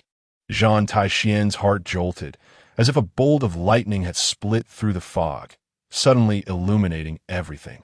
Meanwhile, Bogart watched everything and said to Banner Jason beside him, "Did you see that? This is the gap between you and the commander. From today, your basic training will double." "Yes, Mr. Bogart." Banner gritted his teeth, his gaze resolute. Back on the ship, Zhan Tai Xuan washed off the smell of gunpowder, feeling unusually relaxed. He hummed a tune as he walked into the kitchen, starting to rummage through the ingredients. In his previous life as a corporate worker, his only hobby was researching cuisine. Arriving in this world, every day was either training or fighting, and he had almost forgotten those familiar flavors. Soon, an overwhelmingly powerful aroma wafted from the kitchen, quickly enveloping the entire warship. Gurgle. The Marines on the deck unconsciously paused their actions, sniffing the rich and fragrant air, saliva involuntarily dripping from their mouths. God, what is that smell? It's so good. Brigadier General Zhan Tai Xuan is cooking. When Zhan Tai Xuan walked out of the kitchen holding 2 large bowls of food, everyone gathered around.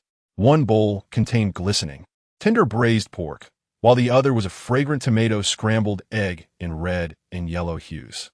Don't be shy. This is a treat for everyone, Zhan Tai Xuan said with a smile. A bold Marine picked up a piece of braised pork and put it in his mouth, his eyes instantly widening. The meat was fatty yet not greasy, melting in the mouth, with the rich sauce bursting with flavor, sending waves of happiness rushing to his mind. Wow, it's so delicious. This is the best thing I've ever eaten in my life. How can this tomato scrambled egg be so good? It's so appetizing. Ha ha ha. So fragrant. Karp, catching a whiff of the aroma, rushed over, grabbing a whole bowl of braised pork and stuffing it into his mouth with his hands. Delicious. Kid, you have this skill. From now on, the food on the ship will be your responsibility. Just as the warship was filled with a harmonious atmosphere and everyone was enjoying a rare feast, the alarm on the lookout tower suddenly rang out urgently. Report. In the northeast direction, a large pirate ship has been spotted. Karp's ears perked up. He reluctantly set down the bowl in his hands and walked to the ship's edge. Ha ha ha. Looks like something fun is coming. He picked up the telescope, his smile turning exceptionally excited. Maybe we'll run into some old friends. Chapter 51, Roger Pirates. The lookout's voice trembled slightly, but more with excitement. Report. It's the Oro Jackson. It's the Roger Pirates. Ha ha ha. Finally encountered them. Karp laughed excitedly, devouring the donut in his hand. You guys, prepare to fire. The gunners skillfully loaded the cannonballs, the dark cannon mouths aimed at the distant pirate ship. Boom, boom, boom. Dozens of cannonballs whistled through the sky, trailing long white smoke as they rushed toward the Oro Jackson. Ha ha ha. Karp, you old bastard. A loud laugh came from the opposite side, filled with battle intent and excitement. In the next moment, cannon fire erupted from the pirate ship as well. The two giant ships engaged in fierce cannon fire on the sea, cannonballs flying through the air and water columns soaring dozens of meters high. Zhan Tai Xuan stood on the deck, watching this legendary duel unfold before him. The wheels of history were turning, and he had become a witness to this fateful confrontation. Banner, fall back. Zhan Tai Xuan shouted back. Yes, sir. Banner Jessen, though reluctant, obediently retreated to a safe area. He knew that this level of battle was not something he could participate in at his current state. The cannon battle lasted a full half hour, with both ships suffering varying degrees of damage. Suddenly, Karp ordered a ceasefire. Enough. Using cannons is useless. Karp stretched his muscles, a fervent smile on his face. I will meet this man personally. As soon as he finished speaking, Karp stomped the ground and shot into the sky like a cannonball. Moonstep. He created a series of explosive sounds in the air, jumping directly toward the Oro Jackson. Here he comes. On the pirate ship, a man wearing a straw hat also leaped up, drawing a long knife covered in thick haki. God avoidance. A terrifying slash surged toward Karp, ripping through the air. Meteor fist. Karp's fist was also covered in pitch-black haki, and he threw a punch, colliding head-on with the slash. Boom! A tremendous explosion echoed in midair, and both figures landed on the deck of the Oro Jackson simultaneously. Ha ha ha ha. Karp, still the same. Roger stood with his sword sheathed, excitement gleaming in his eyes. Likewise, Roger. Karp flexed his fists, battle intent soaring. Without a word, they charged at each other again. The collision of fist and blade created intense shockwaves. Splintering went flying across the deck. Attack! Bogart drew his long knife, leading the naval elites to jump onto the pirate ship. Here they come. A man with glasses grinned, brandishing his axe. Spark Jabba. Bogart recognized the identity of the opponent, his expression turning serious. The third in command of the Roger Pirates, not to be underestimated. Zhan Tai Xuan also jumped onto the pirate ship, but his target was not an ordinary crew member. A middle-aged man with blonde hair was slowly walking toward him, a long sword in his hand reflecting cold light in the sunlight. Silver's Rayleigh, the Dark King, Roger's right-hand man, the legendary Great Swordsman. Young man, your gaze is quite interesting. Rayleigh smiled. Since you want to challenge me, come on. He slowly drew his long sword, the blade swirling with deep haki. Zhan Tai Xuan took a deep breath, also drawing his knife. Although it was just a good quality blade, under the enhancement of haki, it exuded a dangerous aura. Please guide me. Mr. Rayleigh, one sword style, aye slash. Zhan Tai Xuan's figure flickered, appearing before Rayleigh like a ghost, the blade aimed directly at his throat. Interesting. Rayleigh casually blocked with his sword, a tremendous force transmitting through the blade. Zhan Tai Xuan felt a sharp pain in his hand, and he was uncontrollably knocked back, sliding over 10 meters on the deck. So strong. This is the legendary Great Swordsman. Zhan Tai Xuan shook his numbed arm, his gaze becoming sharper. On the other side, Banner Jessen could only cling tightly to the ship's railing aboard the naval vessel. Each clash between Admiral Karp and Pirate King Roger shook the entire sea. Mr. Bogart and that man named Jabba were locked in a fierce battle, sparks flying from the clash of axe and sword. Meanwhile, his commander was actually engaging in combat with the legendary Dark King Rayleigh. Is this the world of top-tier powerhouses? Banner felt a deep sense of helplessness wash over him, quickly replaced by an even stronger desire. He also wanted to become stronger, strong enough to fight alongside his commander. Ha ha ha. Karp, where did you find such an interesting little brat? Roger pushed Karp back with a single strike and glanced at Zhan Tai Xuan. He can keep up with Rayleigh for a few moves. His future is limitless. Of course.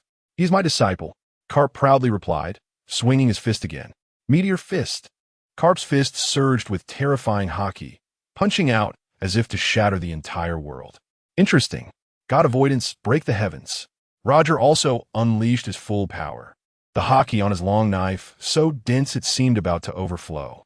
Their attacks collided head-on, and the entire sea fell silent at that moment.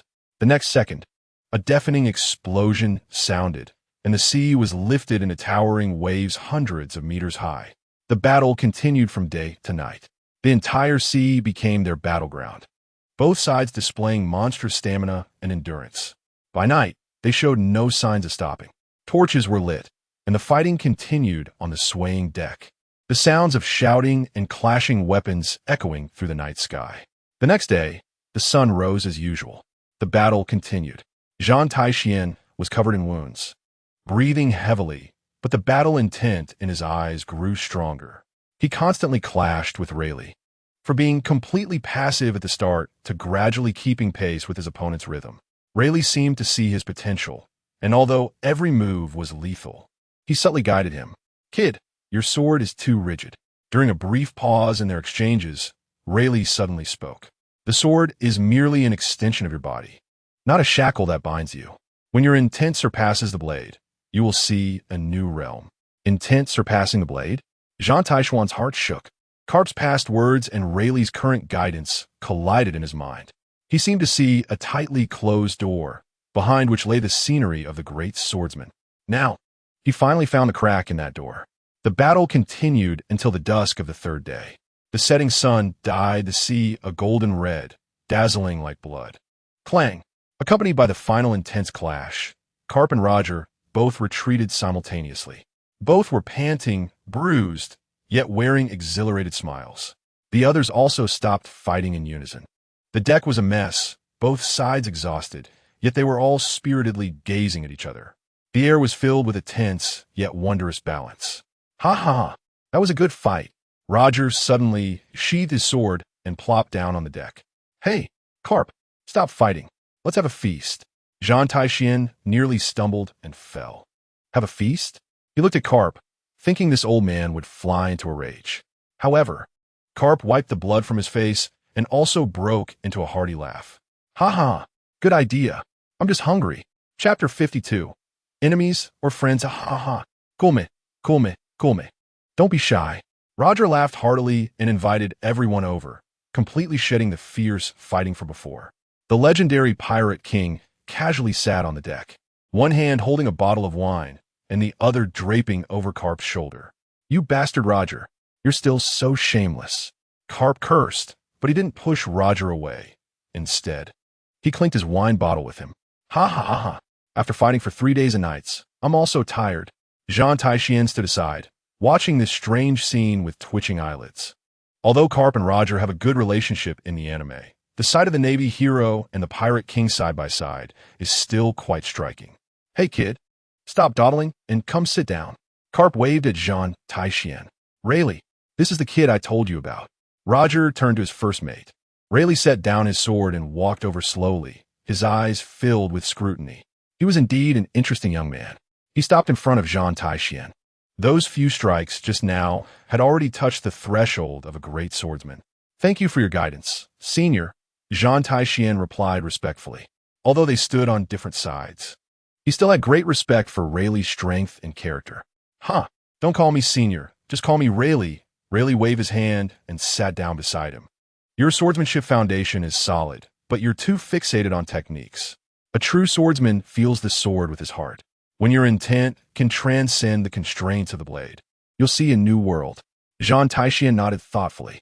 This resonated with what Karp had said before. It seems that if he wanted to break through to become a great swordsman, he indeed needed to change his mindset. By the way, are you hungry? Zhan Tai Xuan suddenly remembered something and stood up. Since we're having a feast, we can't just drink, right? Ha ha ha. Is there good food? Roger's eyes lit up. Wait a moment. Zhan Tai Xuan walked toward the kitchen on his ship. Since it was a feast, he would let these pirates experience the power of Huaxia cuisine. Half an hour later, a rich aroma wafted out from the kitchen. What does that smell? Jabba sniffed the air vigorously. It's so fragrant. 100 times better than what our ship's chef makes. Even the usually calm Rayleigh couldn't help but look toward the kitchen. Zhan Tai Xuan emerged carrying a huge pot, steaming red soup bubbling inside. Various sliced meats and vegetables were arranged on plates beside it. This is hot pot, a specialty from our place, Zhan Tai Xuan explained. Everyone can cook the ingredients in the pot and eat them with sauce. Interesting. Roger was the first to rush over, grabbing a slice of beef and throwing it into the pot. Wait, it has to be cooked before you can eat it. Zhan Tai Xuan hurriedly stopped him. Like this? Roger picked up a cooked slice of meat, dipped it in sesame sauce, and put it in his mouth. In the next second, his eyes widened. Ha ha, so delicious. What kind of magic is this? Karp also came over, grabbing dozens of slices of meat in one go. Ha, kid, your cooking skills are amazing. Soon, people from both ships gathered around, clamoring to grab food. Even Bogart set aside his serious expression and quietly enjoyed the hot pot. Captain, this is so delicious. Banner Jason's face was flushed, unsure if it was from the spiciness or excitement. Little brother, are you also in the Navy? Jabba noticed Banner. Yes, I'm the adjutant of Rear Admiral Zhan Tai Xuan. Banner proudly puffed out his chest. Ha, what an interesting little guy. Jabba patted Banner on the shoulder. Little brother, do you know how vast the sea is? There are countless islands and countless adventures waiting for you to experience. True freedom is being able to sail freely on this vast ocean. Banner listened, his blood boiling, his eyes shining with longing. But Jabba's tone shifted. Freedom does not mean doing whatever you want. A true man must protect those he wants to protect and take responsibility for his choices. Banner nodded earnestly. Although Jabba was a pirate, his words deeply inspired him. Young man, how do you understand justice? Roger suddenly looked at Zhan Tai Xuan, his eyes flashing with profound light. Zhan Tai Xuan stopped grabbing food and thought seriously for a moment. I believe justice should not be absolute. Protect those worth protecting and eliminate the evil that should be eliminated. That's enough. As for the complex politics and interests, let smarter people handle that. Roger laughed heartily. Interesting idea. You're different from those Navy folks who only know how to shout slogans. Ha ha ha. Karp, your disciple is very interesting. Karp proudly puffed out his chest. Of course. He's someone I have my eye on. The feast continued into the night, the atmosphere growing more and more lively. Zhan Tai Xuan also prepared dishes like chopped chili fish head and mapo tofu, making the pirates unable to stop eating. This kid's cooking skills are way better than our ship's chef. Should we recruit him? Don't even think about it. He's in the Navy. Under the influence of alcohol, everyone's conversations grew deeper. Zhan Tai Xuan also heard some secret information about the D clan from their discussions. It turned out that the D clan really had a special mission, and Roger was a key figure among them. As night deepened, most people collapsed on the deck, sound asleep.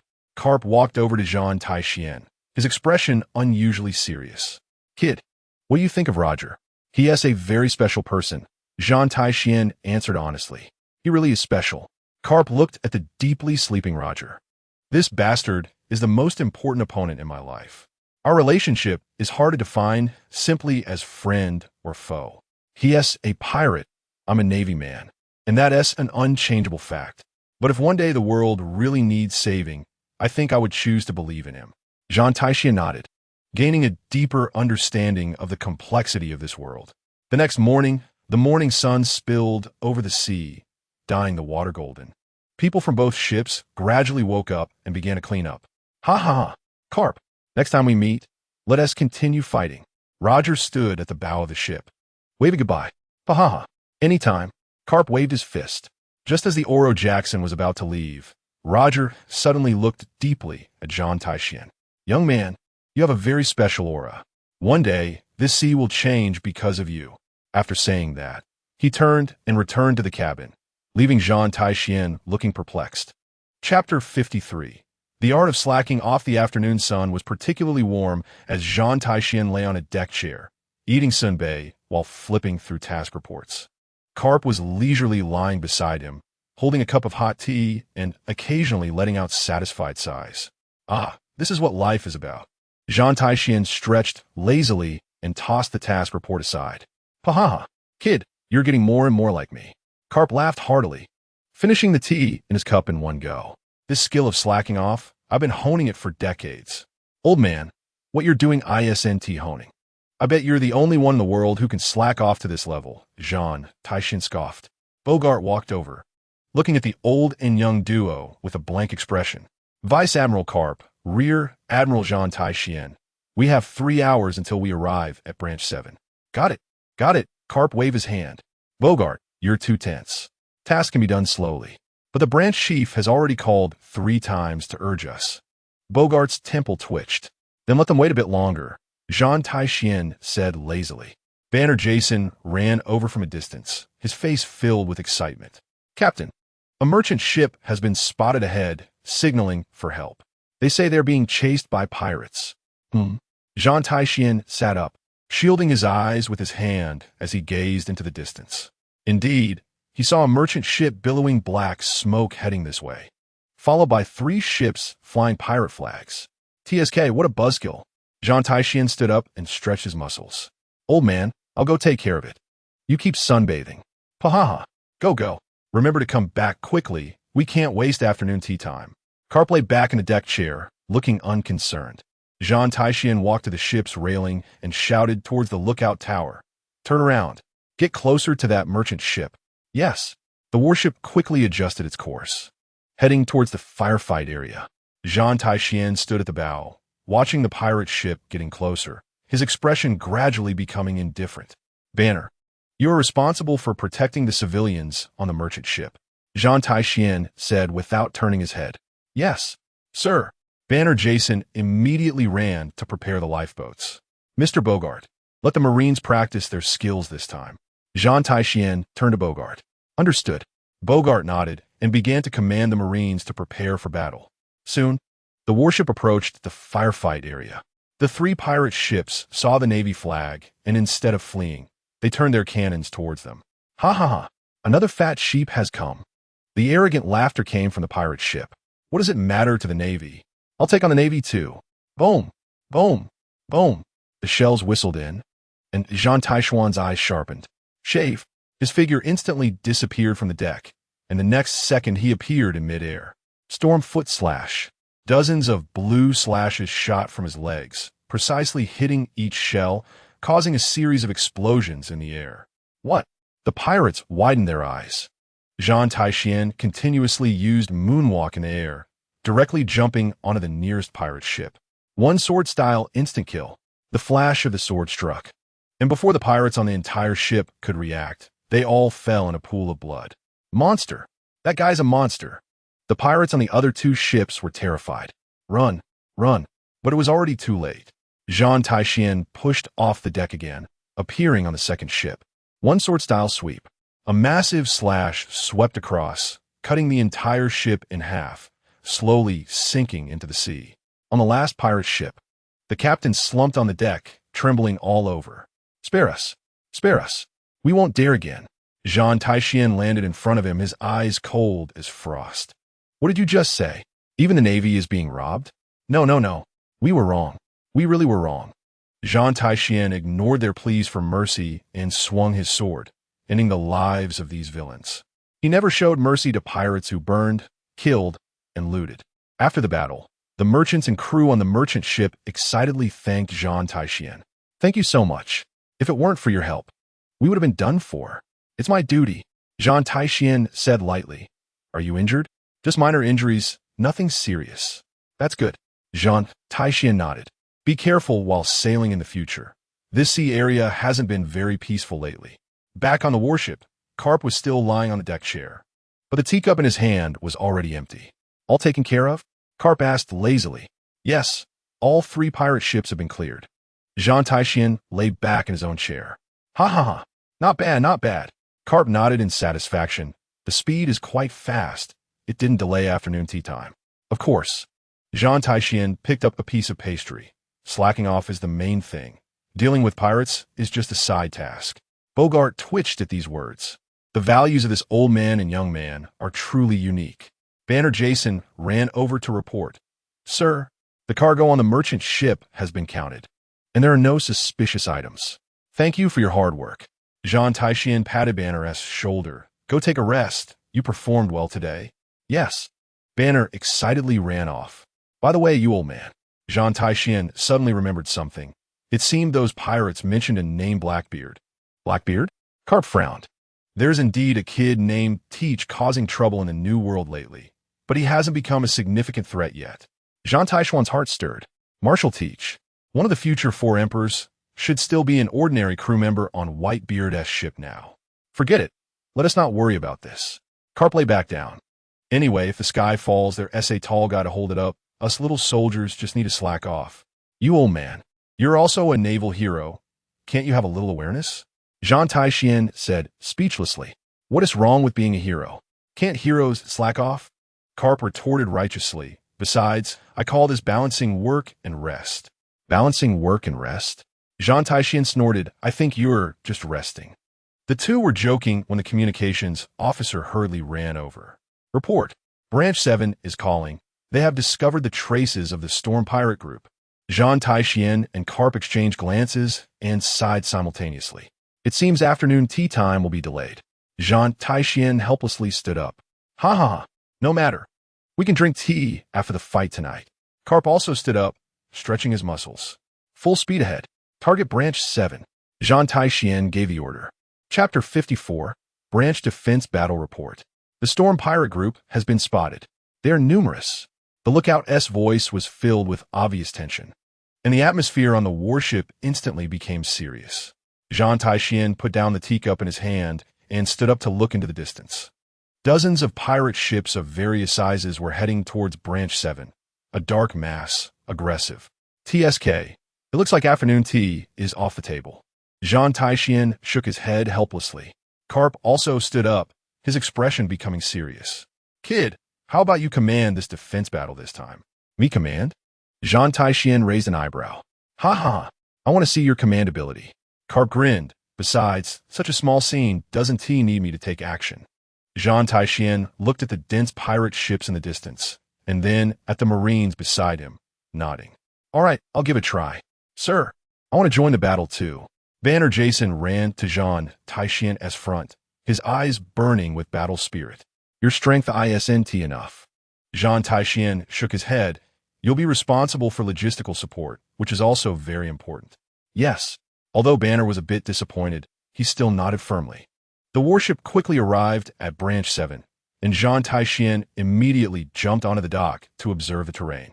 Branch 7 was built on a small island, with an open square in front of the dock and the main building complex of the branch behind. The terrain rose in steps, easy to defend and difficult to attack. Pass the order, Zhan Tai Xuan commanded loudly. All gunners to take positions on the high ground on both sides of the dock. Infantry to set up 3 layers of defense. The first layer at the dock, the second layer in the square, the third layer in front of the branch buildings. Yes, the Marines immediately sprang into action. A rear admiral from the branch walked over, looking serious. General Zhan, the enemy is numerous, our forces. The force disadvantage doesn't matter. Zhan Tai Xuan interrupted him. The key is to leverage the terrain advantage and exhaust the enemy's effective strength layer by layer. Soon, the ships of the Storm Pirate Group arrived near the dock. On the leading ship, a burly man stood at the bow, his fists shimmering with a metallic sheen. Steel Fist Morris, a pirate with a bounty of 120 million berries. Boys, charge! Flatten this branch. Morris roared, waving his fists. Hundreds of pirates surged down from the ship, rushing towards the dock. First round, fire. Zhan Tai Xuan calmly gave the order. Boom, boom, boom. The cannons on the high ground fired simultaneously, with shells raining down into the pirate crowd, the explosions deafening. The pirates at the front were instantly blown apart, but the pirates behind still charged forward fearlessly. First layer of defense. Prepare to meet the enemy. The Marines on the dock raised their long guns, ready for battle. Morris led the charge, his fists covered in armament haki, forcibly breaking through the barrage. Steel Fist breaks the city. His fist slammed heavily on the stone steps of the dock, shattering the hard stones instantly. I'll take care of him. Zhan Tai Xuan flickered and appeared in front of Morris' shave. One sword-style water break. The blade flashed like lightning, and Morris hurriedly blocked with his fists. Clang! The sound of metal clashing echoed, sparks flying from Morris's fists. Little brat, your knife can't cut through my fists. Morris grinned savagely, launching a series of punches. Everyone retreat. Assemble at the second defensive line. Zhan Tai Xuan commanded while engaging Morris. The Marines, under Bogart's command, retreated in an orderly fashion. Morris's fists came raining down like a torrential storm, each strike carrying terrifying power. Zhan Tai Xuan utilized his observation haki to predict the opponent's attacks, his body drifting like willow catkins. Paper drawing. The wind from the punches grazed his body, creating deep craters in the ground. Little brat, don't just dodge. Morris shouted angrily. As you wish. Zhan Tai Xuan's eyes sharpened, gripping his sword with both hands, one sword style. Thundercut. The blade was enveloped in pitch-black armament haki as a brilliant slash headed straight for Morris. Morris crossed his fists to block, but the force of the slash was stronger than he expected, sending him staggering back several steps. What? Morris looked at the wound on his arm, shock filling his eyes. His armament haki had actually been broken. At that moment, a Marine suddenly charged in from the side, attempting to ambush a pirate. But that pirate reacted faster, thrusting his long knife straight into the Marine's heart. Not good. Zhan Tai Xuan couldn't save him in time. Blood splattered, and the Marine fell into a pool of blood, the light in his eyes quickly dimming. Zhan Tai Xuan watched this scene, a surge of anger rising in his heart. Damn bastard. His killing intent erupted instantly, his aura becoming terrifying. Morris sensed the change in Zhan Tai Xuan and couldn't help but take a step back. Six styles. Oogie. 1,000 birds. Zhan Tai Xuan transformed into an afterimage, instantly appearing in front of Morris, his long knife slicing like 1,000 birds, densely packed slashes completely enveloping Morris. Ah! Morris screamed, instantly covered in dozens of wounds. Blood gushed out, and he fell heavily to the ground. The captain has been defeated. Monster! That guy's a monster. Seeing Morris's defeat, the morale of the other pirates instantly collapsed. Thinking of escaping? Too late. Zhan Tai Xuan's killing intent remained undiminished. Storm of raging blades. Dozens of slashes whistled out, killing the pirates trying to flee one by one. Moments later, only the corpses of pirates remained on the dock. Zhan Tai Xuan sheathed his sword and turned to the fallen Marine. He knelt down, gently closing the Marine's eyes. Commander Banner Jessen ran over, sorrow evident in his eyes. Zhan Tai Xuan took out a small notebook from his pocket and carefully wrote down the Marine's name. What was his name? Zhan Tai Xuan asked. Tom Richard. 23 years old, with a wife and a newborn child at home, Banner choked out. Zhan Tai Xuan nodded and wrote down this information in the notebook. During the post-battle cleanup, the Marines discovered a large amount of treasure aboard the pirate ship. Commander, this treasure, a Marine inquired. Aside from the portion to be submitted, the rest will be given as compensation to Tom's family, Zhan Tai Xuan said indifferently. Understood. While everyone was clearing the battlefield, a Marine rushed over to report, Commander, we found some strange things in the pirate ship's cabin. What things? Zhan Tai Xuan. It seems they were looking for something from the branch, and there are architectural blueprints of the branch in the cabin, along with some documents we can't understand. Zhan Tai Xuan exchanged a glance with Karp. The pirates' intentions were likely not just simple robbery. Chapter 55. The Truth of History as the Sun Set.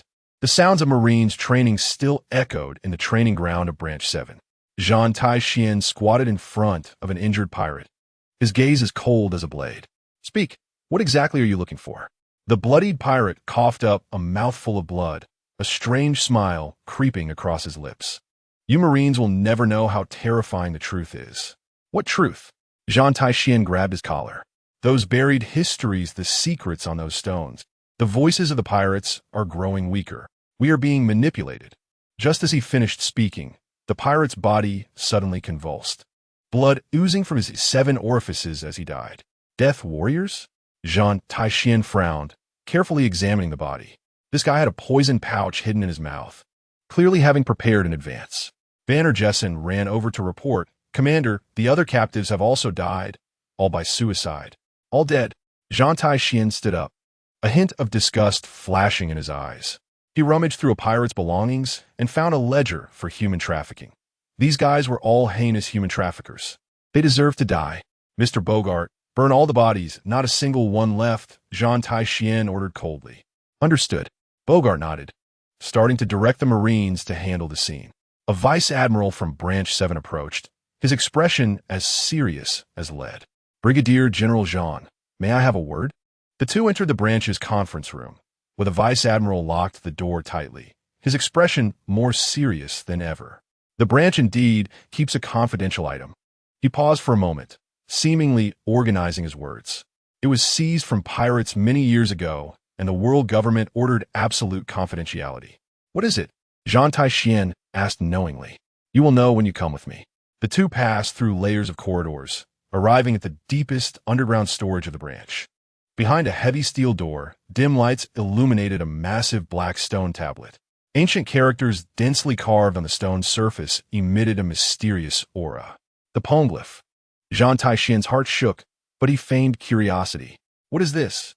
"The legendary poneglyph," the Vice Admiral whispered, recording ancient text from 800 years ago.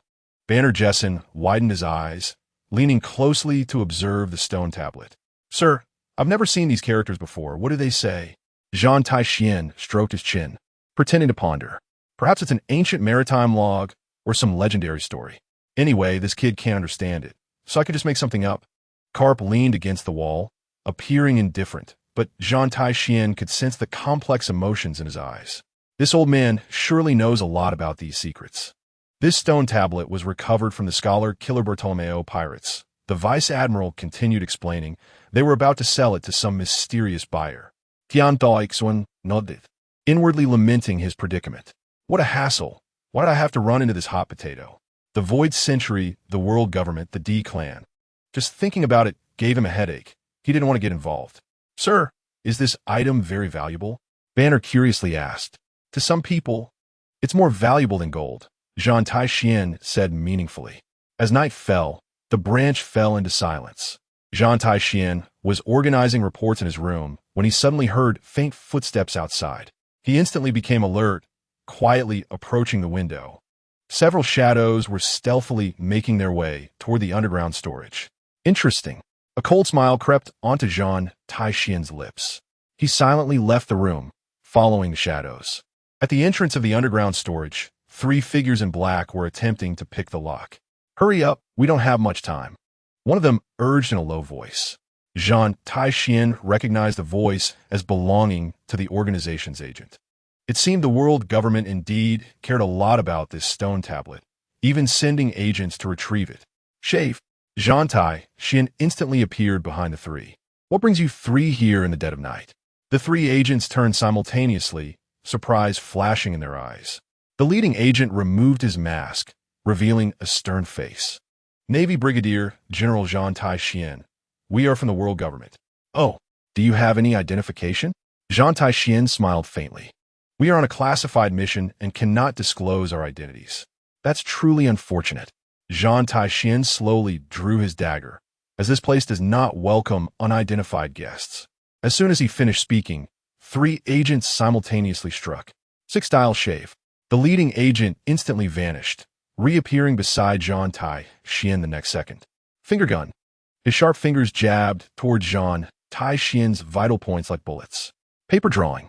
Zhan Tai Xuan's body twisted like a piece of paper, narrowly avoiding the attack. At the same time, he countered with a knife aimed directly at the opponent's throat. The agent hurriedly retreated, but the blade still left a cut on his face. Not bad. The agent wiped the blood, a stronger fighting spirit igniting in his eyes. The other 2 agents flanked from both sides, their cooperation seamless like longtime friends. Stormfoot Chaos Blade. Zhan Tai Xuan kicked out with both legs, sending dozens of slashes whistling through the air. The three agents employed their techniques to barely block the attacks. But Zhan Tai Xuan had already closed the distance, his long knife stabbing like a snake toward the leading agent's heart. Iron block. The agent's muscles tensed, his skin gleaming with a metallic sheen. Clang!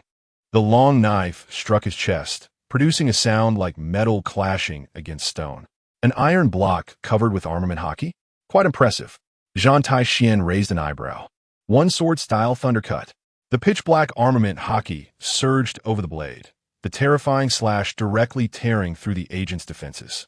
Blood splattered, and the agent let out a muffled groan, flying backward. Retreat. The leading agent gritted his teeth, pulling out a smoke bomb from his pocket. Trying to escape? Zhan Tai Xuan sneered. Moonwalk. He leaped into the air, aiming to pursue, but found a strange scent wafting from the smoke. Sleeping gas. Zhan Tai Xuan quickly held his breath, but it was too late. His mind began to cloud, and his movements slowed. By the time the smoke cleared, the three agents had vanished without a trace. Damn it! Zhan Tai Xuan gritted his teeth. The next morning, Karp found Zhan Tai Xuan, his expression serious. You little brat. I heard about last night's incident. He lowered his voice, looking around to ensure no one was eavesdropping. Those stone tablets, the world government is very sensitive about them. Why? Zhan Tai Xuan feigned confusion. Because the things recorded on them could overturn this world. Karp looked deeply at him. Some secrets are better left unknown for one's own good. Zhan Tai Xuan nodded, internally agreeing. That's right, this thing is too troublesome. Whoever wants to touch it can go ahead. He just wants to be a Navy brigadier general, leisurely drinking tea every day. That afternoon, Vice Admiral of the 7th Branch convened all the officers for a meeting. After careful consideration, I have decided to relocate that item to a safer place. His tone was not open to discussion. The vault at Marine Ford should be much safer than here. Zhan Tai Xuan felt a surge of joy. Great. Hurry up and send this hot potato away, keeping him far from these troubles. I support the Vice Admiral's decision.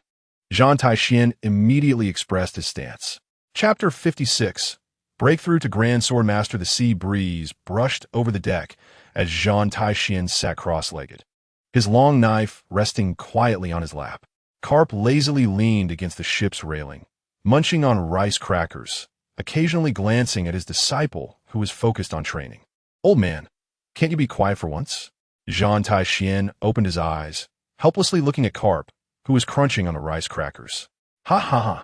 Training is not that serious. Karp grinned. Come, let me teach you something truly useful. Zhan Tai Xuan sheathed his knife and walked up to Karp. The use of haki is not just about covering and hardening. Karp extended his right fist. The pitch-black armament haki began to flow. Look closely. This is called internal destruction. Zhan Tai Xuan widened his eyes, seeing the haki around Karp's fist flowing like water, exuding a heart-pounding pressure. This is an advanced application of armament haki, capable of penetrating the enemy's defenses and attacking internally. It looks quite powerful. Zhan Tai Xuan rubbed his chin. Of course, it's powerful. Karp proudly waved his fist. Back in my day, I used this move to make Roger search for his teeth. Nonsense. It was clearly you who was running away from Roger. Bogart walked out from the cabin, holding a stack of reports. Bogart, you rascal. Karp's face turned beet red. Zhan Tai Xuan couldn't help but laugh. This old man is still so vain. Forget it, let's give it a try. Zhan Tai Xuan took a deep breath and began trying to make his armament haki flow. The black haki slowly crawled over his arm. Though still quite awkward, it was already taking shape. Not bad, not bad. Karp nodded. Your talent is indeed astonishing. It took me several months to achieve this effect back in the day. Just then, Zhan Tai Xuan suddenly felt something. The long knife in his hand began to resonate. It was a wonderful feeling, as if he could hear the voices of all things in the world. This is Zhan Tai Xuan looked at the knife in confusion. Congratulations. You little brat. Karp grinned. You've already touched the threshold of a Grand Swordmaster. Zhan Tai Xuan's heart trembled. Grand Swordmaster? Cutting iron is just the realm of Swordmaster. But a Grand Swordmaster can listen to the voices of all things. Bogart walked over, his eyes filled with approval. Your ability to sense the knife's voice shows that you possess the qualifications of a Grand Swordmaster. Zhan Tai Xuan closed his eyes, once again feeling that magical resonance. The knife was telling him that it craved battle. It yearned to display its true sharpness. In that case, Zhan Tai Xuan opened his eyes, a glint flashing in them. One sword-style divine dream sheath. The blade flashed, and a brilliant slash howled out, cutting through the sky and leaving a deep ravine on the sea surface. Flying slash. Ha ha ha. Good kid. You've truly broken through. Karp excitedly patted Zhan Tai Xuan's shoulder. Sir, that's incredible. Banner Jason ran over from the training area, his eyes full of admiration. Zhan Tai Xuan sheathed his knife, feeling an unprecedented sense of ease. Grand Sword Master, he had finally reached this realm. Don't celebrate too early. Karp's smile faded. Being a Grand Sword Master is just the beginning. A true powerhouse must perfectly integrate haki, physical techniques, and swordsmanship. I will teach you a few basic moves from the Fistbone series. Karp moved to the bow of the ship, assuming a stance. Fistbone impact. A straight punch was thrown, and a terrifying shockwave instantly blasted a massive cavity in the sea ahead. Zhan Tai Xuan gasped. This old man's fist was simply a human cannon. Did you see that? Karp turned around and asked. The key is to perfectly combine armament haki with physical techniques to create explosive impact. Understood. Zhan Tai Xuan nodded, beginning to mimic Karp's movements. Fistbone impact. Although the power was far from Karp's, it still splashed a considerable amount of water on the sea. Not bad. Keep practicing. Over the next few days, Zhan Tai Xuan absorbed Karp's teachings like a sponge, the advanced applications of armament haki, the combination of life return and six styles, and the basic moves of the Fistbone series. His terrifying recovery ability allowed him to engage in high-intensity training beyond what ordinary people could imagine. Every day after training, Zhan Tai Xuan would be covered in injuries, but by the next day, he would be completely recovered. Sir, your recovery ability is truly amazing. Banner Jason said enviously. Haha, I guess this is a blessing from the heavens. Zhan Tai Xuan smiled, not offering further explanation. The cheat code of a traveler should naturally not be casually revealed. In addition to training, Zhan Tai Xuan did not forget his other skill, cooking. Today, I'm going to make a new dish for everyone called Spicy Hot Pot. Zhan Tai Xuan was busy in the kitchen. Soon, a rich aroma wafted out from the kitchen. So fragrant. Rear Admiral Zhan Tai Xuan's culinary skills are truly exceptional. The Marines gathered at the kitchen door, almost drooling. Don't push. Line up. Zhan Tai Xuan came out holding a large pot of spicy hot pot. The atmosphere on the ship immediately became lively, with everyone surrounding Zhan Tai Xuan. Ha ha ha, kid, your cooking skills are even more useful than your combat skills. Karp laughed heartily as he grabbed a large serving. Of course, as the saying goes, to win a person's heart, you must first win their stomach, Zhan Tai Xuan said proudly. Just as everyone was enjoying the food, the lookout shouted, "Pirate ships spotted!" 3 of them. Zhan Tai Xuan put down his chopsticks and walked to the side of the ship to look out. Indeed, there were 3 pirate ships flying the skull flag approaching from a distance. It's the Ghost Axe Pirate crew. Bogart confirmed with his binoculars. Captain Ghost Axe Morton, bounty of 80 million berries. Another group of scoundrels. A glint of killing intent flashed in Zhan Tai Xuan's eyes. He had seen the files on this Ghost Axe Pirate crew, known for attacking merchant ships and small towns, committing all sorts of atrocities. Prepare for battle, Zhan Tai Xuan ordered. Yes. The Marines immediately sprang into action. In less than 10 minutes, the 3 pirate ships were completely sunk.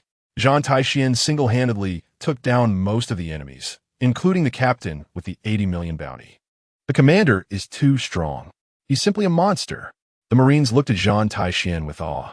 But the next day, they encountered another pirate crew. This time, it was a group of young people, and the ship was flying a self-designed flag, looking more like adventurers than robbers.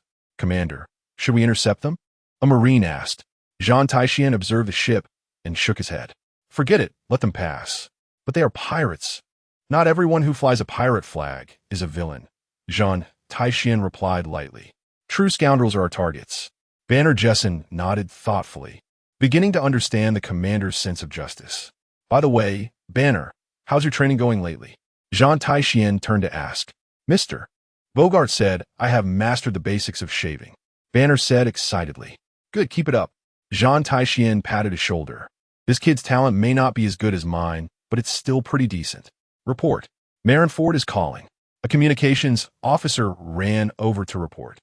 Zhan Tai Xuan took the transponder snail. This is Sengoku. A serious voice came from the transponder snail. Zhan Tai Xuan, you need to return to Marineford immediately. There is an important mission waiting for you. Understood. We will return right away. Zhan Tai Xuan replied. Chapter 57. The mission at Marineford. Commander. Marineford is still so spectacular. Banner Jessen leaned over the ship's railing, his eyes full of excitement. It really is spectacular, Zhan Tai Xuan nodded. The fortress, known as a symbol of justice, shone under the sunlight. Various military ships were docked in the harbor, and Marines were busily transporting supplies. Everything appeared so orderly. Rear Admiral Zhan Tai Xuan.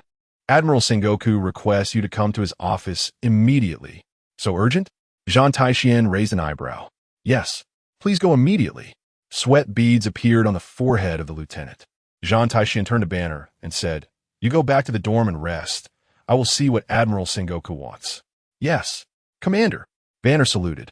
Karp also prepared to follow, but was stopped by the lieutenant. Vice Admiral Karp, Admiral Sengoku, said this is a private summons.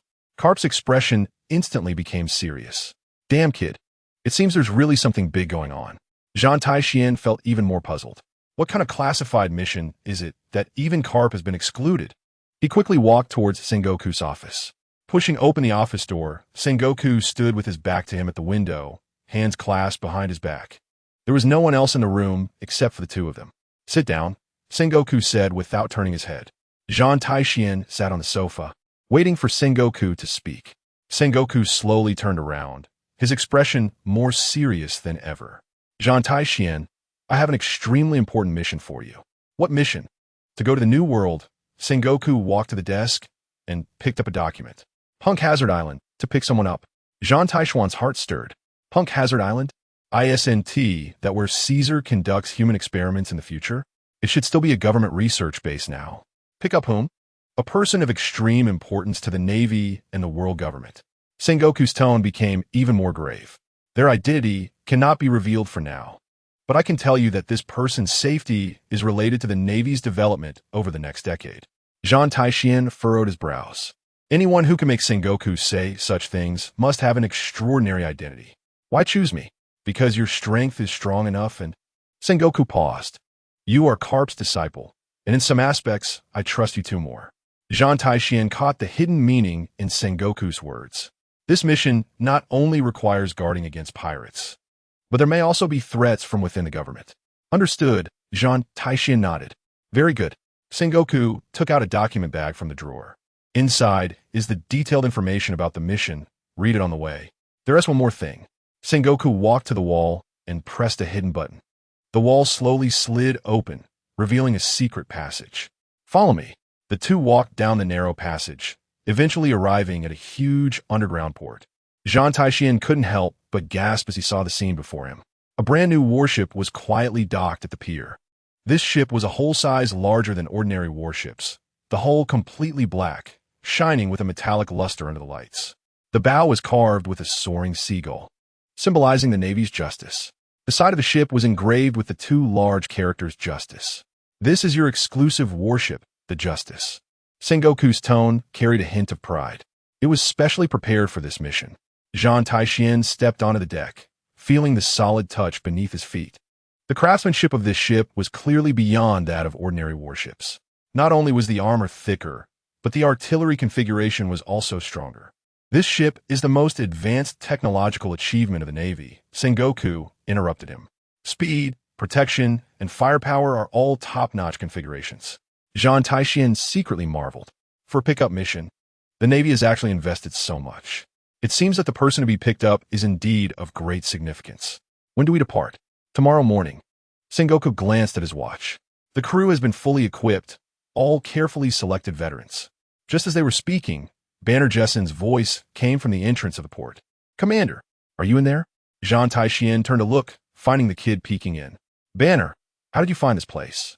I followed the other Marines and asked. Banner excitedly ran over. When he saw the Justice before him, he was completely stunned. Wow, this ship is so cool. Sengoku looked at Banner. a hint of contemplation flashing in his eyes. Zhan Tai Xuan, your adjutant is still too young. Zhan Tai Xuan shook his head. This mission is too dangerous. It's not suitable to bring him along. Banner's face instantly fell. Commander, I want to go with you too. No. Zhan Tai Xuan's tone was very firm. Banner lowered his head. His eyes filled with disappointment. Zhan Tai Xuan looked at the kid's expression and felt a bit reluctant. But this mission is indeed too dangerous. Punk Hazard Island is in a new world. Who knows what they will encounter on the way? Banner, I have a more important mission for you, Zhan Tai Xuan suddenly said. Banner immediately looked up, hope igniting in his eyes. What mission? The 2nd Marine Elite Training Camp is about to start. Zhan Tai Xuan patted his shoulder. I recommend you to participate. Banner's eyes instantly widened in disbelief. Really? Of course it's true, Sengoku interjected. The Elite Training Camp is not something just anyone can enter. Banner's disappointment quickly turned into excitement as he bounced around on the deck. Great. I will definitely not let the commander down. Zhan Tai Xuan couldn't help but laugh. This kid's mood swings are really fast. Just then, Karp's voice came from the port entrance. Pahaha, so you guys are here. The old man had snuck over and was eavesdropping at the entrance. Karp, how did you get in? Sengoku's expression darkened. I have my own ways. Karp grinned and walked over. When he saw the justice, he couldn't help but whistle. Nice ship. You brat, this time you're really going to stand on your own. Zhan Tai Xuan looked at his master, feeling a warm current in his heart. Although the old man is usually unreliable, he is always the one who supports him the most at critical moments. Don't worry, brat, Karp said, coming over and giving Zhan Tai Xuan a heavy pat on the shoulder. If anything happens, I'll back you up. Zhan Tai Xuan nodded. Sengoku watched the interaction between the master and disciple, a complex emotion flashing in his eyes. All right, it's getting late. Everyone go back and rest. Zhan Tai Xuan, we set off at 7 in the morning. Understood. As everyone was preparing to leave, Zhan Tai Xuan suddenly felt a gaze watching him. He turned to look towards the shadows at the port. There was no one there, but his observation Haki clearly sensed that someone had indeed been there just now. Moreover, this person's aura was very strong. Definitely not an ordinary Marine. What's wrong? Karp noticed Zhan Tai Xuan's abnormality. It's nothing. Zhan Tai Xuan withdrew his gaze. I might be overthinking it. Chapter 58. Late-night visitor on the deck of the Justice. Zhan Tai Xuan was putting the last spare long knife into the weapon box. They were about to set off for Pansahard Island tomorrow, and equipment checks had to be flawless. Commander, the ammunition supply has been completed. Banner Jason walked out from the cabin, holding a stack of lists. Is there anything else that needs to be prepared? No. Zhan Tai Xuan closed the weapon box and patted Banner on the shoulder. You should rest early. Tomorrow, I'll take you to report to the elite training camp. Yes. Banner saluted and turned to walk back to the cabin. Halfway through, he turned back. Commander, I will definitely train hard. By the time you return, I will be stronger. I believe in you. Zhan Tai Xuan smiled. Go on. As night deepened, the sea breeze gently brushed against the deck. Zhan Tai Xuan stood alone at the bow, gazing at the distant sea. The lights of Marineford Port were bright, but the sea was pitch black. Just then, his observation Haki caught a familiar aura. Very strong, and it was rapidly approaching. Zhan Tai Xuan turned around to look at the other end of the deck. A gust of wind swept down, stirring up the fallen leaves on the deck. After the wind died down, a figure appeared on the deck. Dragon. But at this moment, Dragon looked completely different from the spirited Marine Colonel Zhan Tai Xuan remembered. His uniform was wrinkled, his hair was disheveled, and his eyes had lost their previous luster. He exuded an indescribable sense of despair and confusion. Dragon? What's wrong? Zhan Tai Xuan quickly walked over. Dragon looked up and forced a smile. Zhan Tai Xuan, long time no see. Long time no see my ass. Zhan Tai Xuan frowned. What state are you in? What happened? Dragon didn't answer, but walked to the side of the ship and sat down. Zhan Tai Xuan noticed that a gentle breeze occasionally swirled around Dragon. Did you eat a devil fruit? Dragon nodded. The natural type, hurricane fruit. When did this happen? 3 months ago. Dragon's voice was very soft. I accidentally obtained it during a mission.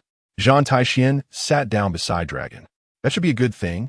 Why you look like it's the end of the world? Dragon let out a bitter laugh, staring at the pitch-black sea. Zhan Tai Xuan, What do you think the Navy is really doing? What do you mean? We always say we want to uphold justice, but what justice are we really upholding? Dragon's voice was filled with pain. Is it the justice of the world government, or the justice of the people? Zhan Tai Xuan's heart stirred. It seems Dragon is starting to doubt the Navy's concept of justice. This is exactly the beginning of his path towards revolution. What happened to you? Zhan Tai Xuan asked. Dragon clenched his fists, veins bulging. Last month, I executed a mission. What mission? Escorting a world noble. Dragon's voice was filled with disgust. That damn celestial dragon killed 3 innocent civilians right in front of me while I was protecting him. Zhan Tai Xuan fell silent. Do you know why he killed them? Dragon turned his head, his eyes burning with rage. Because those 3 people didn't kneel in time. Just like that. 3 lives. And then? Dragon sneered. Then nothing happened. That celestial dragon continued his journey as if nothing happened, while I, as a Marine, could only watch helplessly. Zhan Tai Xuan patted Dragon's shoulder. Is this the reason for your despair? It's not just that. Dragon shook his head. After I came back, I started to think, started to investigate. Do you know what I found? What? The so-called justice of our Navy is just a tool of the world government. Dragon stood up, his voice agitated. We are not protecting the people, but those nobles who oppress the people. Zhan Tai Xuan also stood up. So what do you want to do? I don't know. Dragon held his head, his voice filled with anguish. I really don't know. Leave the Navy? And then what? Become a pirate? How am I any different from those villains? Not leaving the Navy?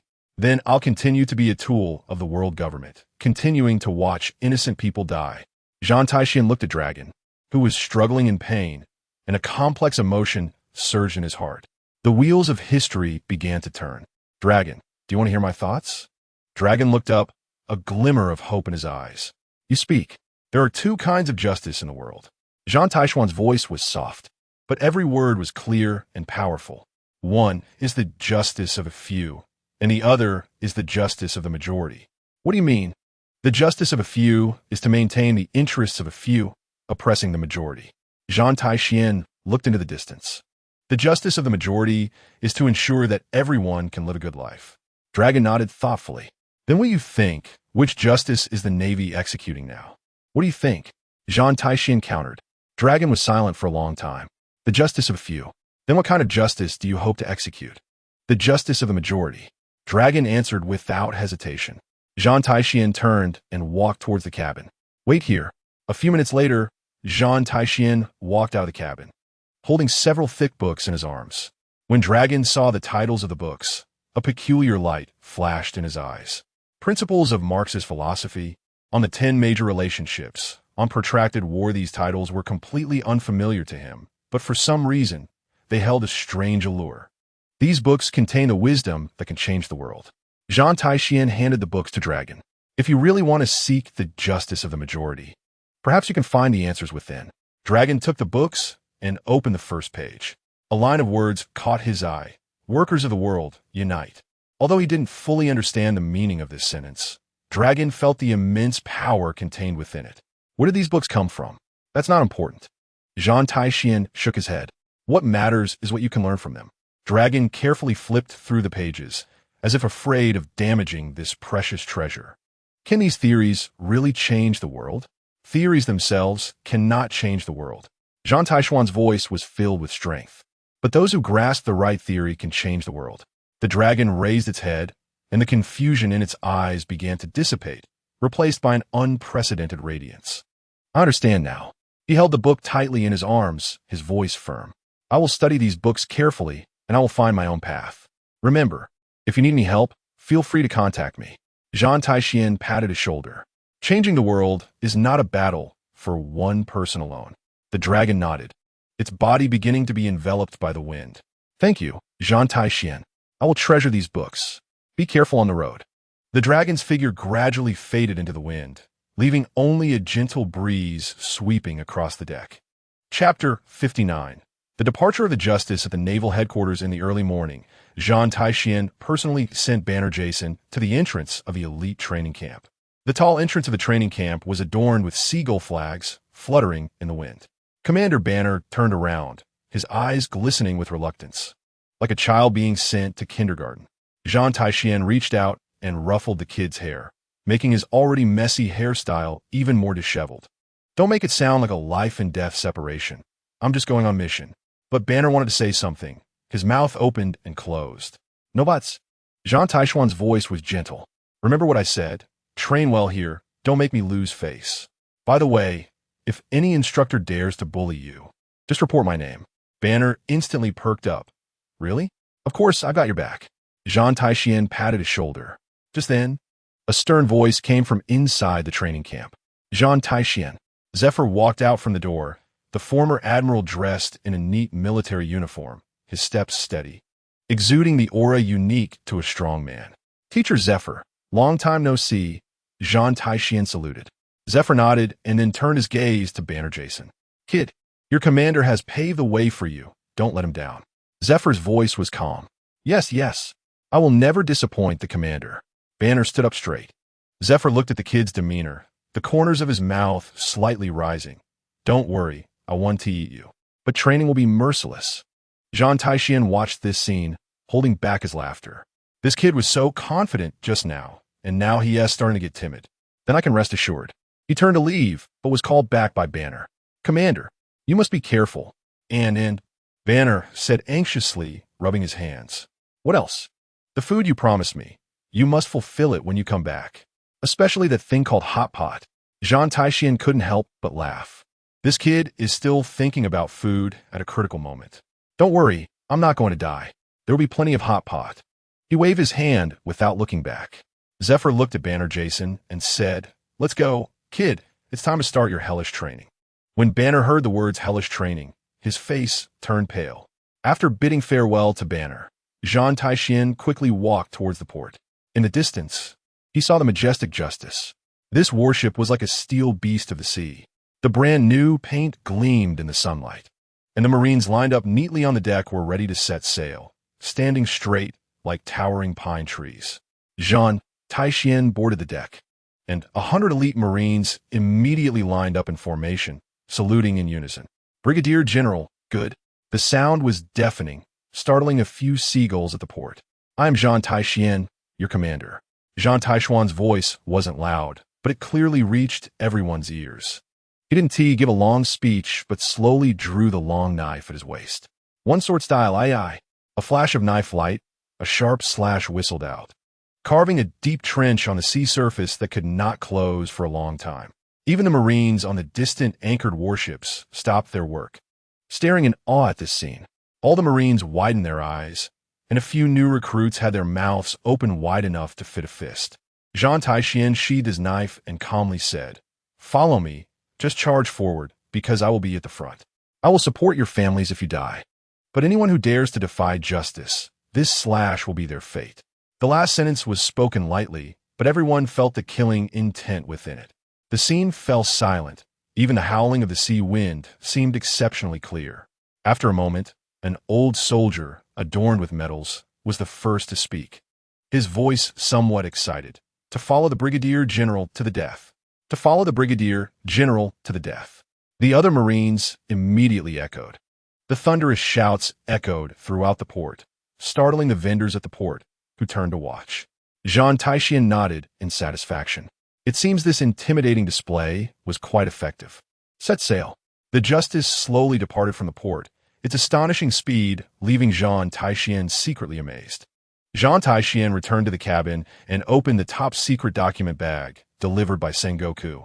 When he saw the name of the mission target, his pupils instantly constricted. Dr. Vegapunk. This genius scientist, reputed to possess 500 years of world-defying wisdom, was actually the target of this mission. No wonder Sengoku valued it so highly and sent the most advanced warship. Zhan Tai Xuan continued to browse through the documents. The mission briefing indicated that Vegapunk's research on the lineage factor had already touched upon forbidden areas, attracting covetous eyes from various forces. The document was marked with extremely dangerous red lettering. This mission was defined as protective relocation. Zhan Tai Xuan sneered. Protective relocation? Sounds so nice. It's probably that the world government wants to completely control this sharpest spear, Vegapunk. He closed the document and walked out of the cabin. The Justice had already entered the first half of the Grand Line, and the sky ahead suddenly became overcast. Dark clouds looming as if they were going to press down on the sea surface. Report. A magnetic storm has been detected ahead. The lookout reported loudly, his voice trembling a bit. A magnetic storm? A marine's face changed drastically. Such a storm could capsize ordinary warships. The other marines also began to get nervous, as they had all heard of the power of magnetic storms. Zhan Tai Xuan walked to the bow, looking at the rolling dark clouds and the flickering lightning ahead. Thunder rumbled, as if the gods were roaring. Full speed ahead. But the brigadier general's vice captain hesitated a bit. Execute the order. Zhan Tai Xuan's tone was unquestionable. The justice charged into the storm without hesitation. The howling winds, thunder and lightning, and towering waves shocked everyone, but to everyone's astonishment, the justice sailed through the storm as if it were flat ground, easily navigating through it. The ship remained steady. Not even a teacup on the deck was spilled. Truly the most advanced warship of the Navy, Zhan Tai Xuan marveled. This level of technology is simply like cheating. The Marines' confidence in their new commander and new vessel skyrocketed, and morale was high. With such a commander and such a ship, we fear nothing. Exactly. Following the brigadier general is definitely the right choice. Just as everyone thought they were in for smooth sailing, the lookout suddenly sounded the alarm. Report. 3 pirate ships have been detected ahead. Zhan Tai Xuan picked up the binoculars and looked toward the sea ahead. 3 massive pirate ships were arrayed in a triangular formation, completely blocking the shipping lane. The flags flying on the ships depicted a roaring evil bear. An old soldier reported with a serious expression, "It's the mighty bear pirate crew, Captain Black Bear Paul, with a bounty of 80 million berries. They are the absolute overlords of this sea area, with more than 800 subordinates." Zhan Tai Xuan's eyes instantly turned cold. He had read the records of this pirate crew's crimes. Burning, killing, looting, and committing all sorts of evil, particularly enjoying the slaughter of civilians. The confirmed victims alone numbered in the thousands. "Brigadier General, should we take a detour?" The vice captain inquired, sweat beads already forming on his forehead. Zhan Tai Xuan sneered. "Take a detour?" He walked to the front of the ship, his voice filled with killing intent. "The words take a detour do not exist in my dictionary." On the pirate ship across the sea, a man as stout as a bear stood at the bow, laughing wildly. "Ha ha ha! Navy rookies, you're unlucky to run into your Uncle Bear. Leave the ship and the women, and I'll make your death quick." Chapter 60. Breaking 3 ships, 3 massive pirate ships were arranged in a triangular formation, completely blocking the shipping route. On the deck of the Justice, the Navy stood ready. The cannons were already aimed at the enemy, and the gunners held their breath, waiting for orders. The sea breeze howled, carrying the pirates' arrogant shouts. "Ha ha ha! Navy rookies, you're unlucky to run into your Uncle Bear." Black Bear Paul stood at the bow of the main ship, his robust body like a small mountain. The giant battle axe, stained with blood, glinted ominously in the sunlight. "Leave the ship and the women." Paul laughed maniacally, his voice like thunder. "I'll make your death quick." The pirates behind him cheered, producing deafening jeers. "Navy ladies, surrender obediently. Cowardly Navy men, go home and feed your kids. Let us give this beautiful warship to the boss as a gift." "Ha, ha, ha, don't fire." The voice of Vice Admiral Zhan Tai Xuan was not loud, but it clearly reached everyone's ears. "All personnel stand by, no need to fire." He walked alone to the bow, his steps steady, each footfall making a slight sound on the deck. An old soldier whispered to the vice captain beside him, "Is the Admiral going alone?"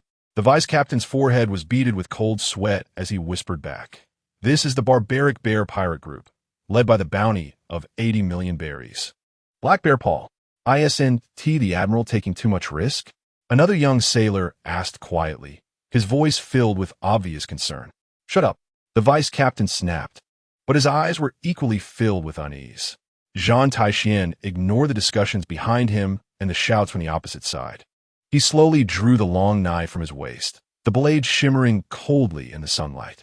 The tip pointed downwards, aimed at the surging sea. He closed his eyes, isolating all external noise. After breaking through to become a great swordsman, his observation haki merged with his sword intent, reaching a realm where he could hear the breathing of all things, the flow of the wind, the pulse of the sea, even the beating of the enemy's heart, all vividly reflected in his mind. He could hear the breath of all things. The movement of the sea, the friction of wood, the clash of metal, the fear, greed, and impending death of each pirate. He could even sense Paul's strong heart, which was now beating violently with excitement. "Boys, charge!" Paul raised his battle axe high, letting out a deafening roar. The three pirate ships launched simultaneously, cutting through the waves, the bows creating white splashes in the water. Less than 100 meters from the Justice. "Captain!" A tense shout came from the vice-captain behind him. Zhan Tai Xuan suddenly opened his eyes, his gaze sharp as lightning. His eyes were piercing, as if two bolts of lightning had cut through the sea and sky. He gripped the knife with both hands, channeling all his armament haki into the blade. The pitch-black haki flowed like liquid, instantly deepening the blade to the color of the night sky. A powerful sense of oppression emanated from him, causing the sailors on the deck to catch their breath. "Prepare to die, Navy." Paul's battle axe had already swung down, casting a huge shadow over the Justice. "Huh, too slow," Zhan Tai Xuan muttered softly, his voice carried away by the sea breeze.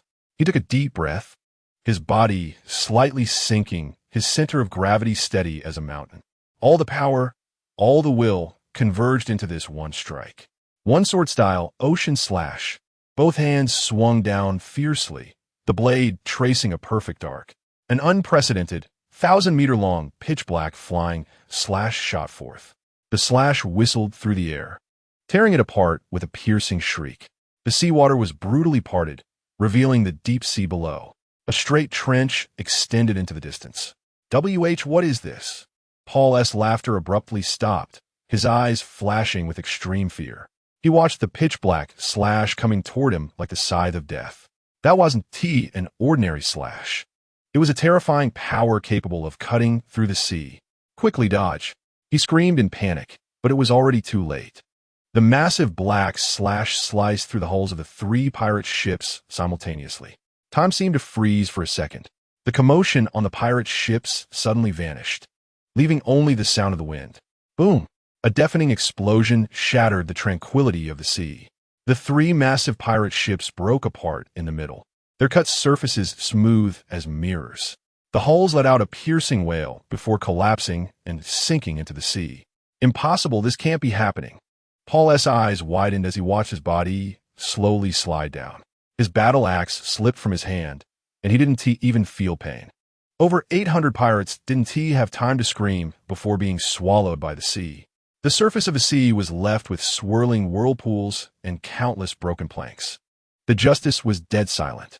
All the sailors stared wide-eyed, their mouths agape as if they could fit a fist inside. They stared blankly ahead, watching the sea that had been split apart and was now slowly closing again. What level of attack is this?" One sailor murmured, his voice trembling. The Admiral actually split 3 ships with one strike. The vice-captain's legs felt weak, almost unable to stand. He had seen admirals make moves, seen Vice Admiral Karp's fists, but had never witnessed such a shocking sight. Too strong. It was unclear who shouted first. "It's like a god. This is our captain." An earth-shattering cheer erupted, echoing across the sea. The sailors jumped up excitedly, looking at Zhan Tai Xuan's back as if gazing at a deity.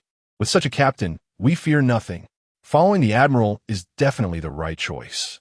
Zhan Tai Xuan sheathed his knife, his expression unchanged, as if he had merely done something trivial. "Continue forward." He turned and walked toward the cabin, leaving behind a group of sailors trembling with excitement. The sailors immediately sprang into action, and the Justice slowly sailed away from the blood-soaked waters. At that moment, a broken plank floated on the surface of the sea. A pirate officer who had managed to grab onto the floating wood was covered in blood, his face filled with terror. He used his last ounce of strength to point toward the Justice and screamed, "Why you dare to move against us?" His voice carried despair and resentment, spreading across the sea. "Lord Golden Lion will not let you go." As soon as the words left his mouth, a massive whirlpool surged up. The pirate was swallowed along with the plank.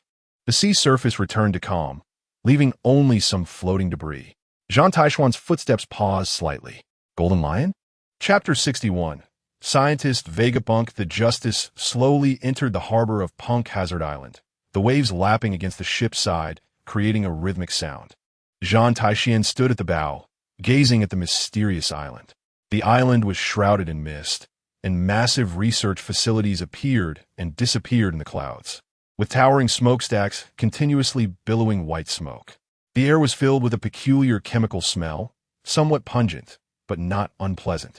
"Admiral, we have arrived at the designated location." The vice captain approached Zhan Tai Xuan, his tone slightly grave. "The air on this island feels strange." Zhan Tai Xuan nodded, his gaze still fixed on the island's oddly shaped buildings. "Stay alert." His voice was calm and powerful.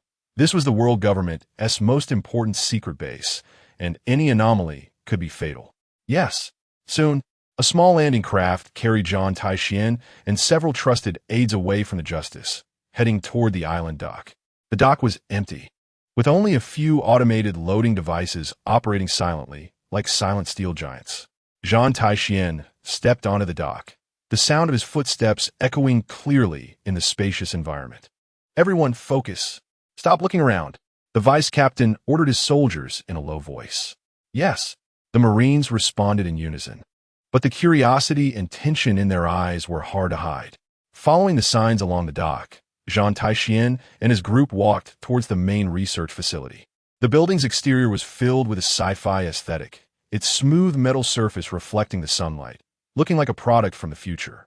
The automatic doors slowly slid open as they approached, revealing a softly lit interior. Upon entering the research facility, even the experienced vice captain couldn't help but gasp. "My God, is this really something humans can create?" The vast laboratory was filled with various precision instruments, some of which they couldn't even comprehend the usage of. Huge mechanical arms moved skillfully in the air, handling complex experimental samples with the precision of a human arm. Liquids of various colors flowed through transparent tubes, emitting a faint glow, illuminating the entire laboratory like a dream. "Oh, you're here?"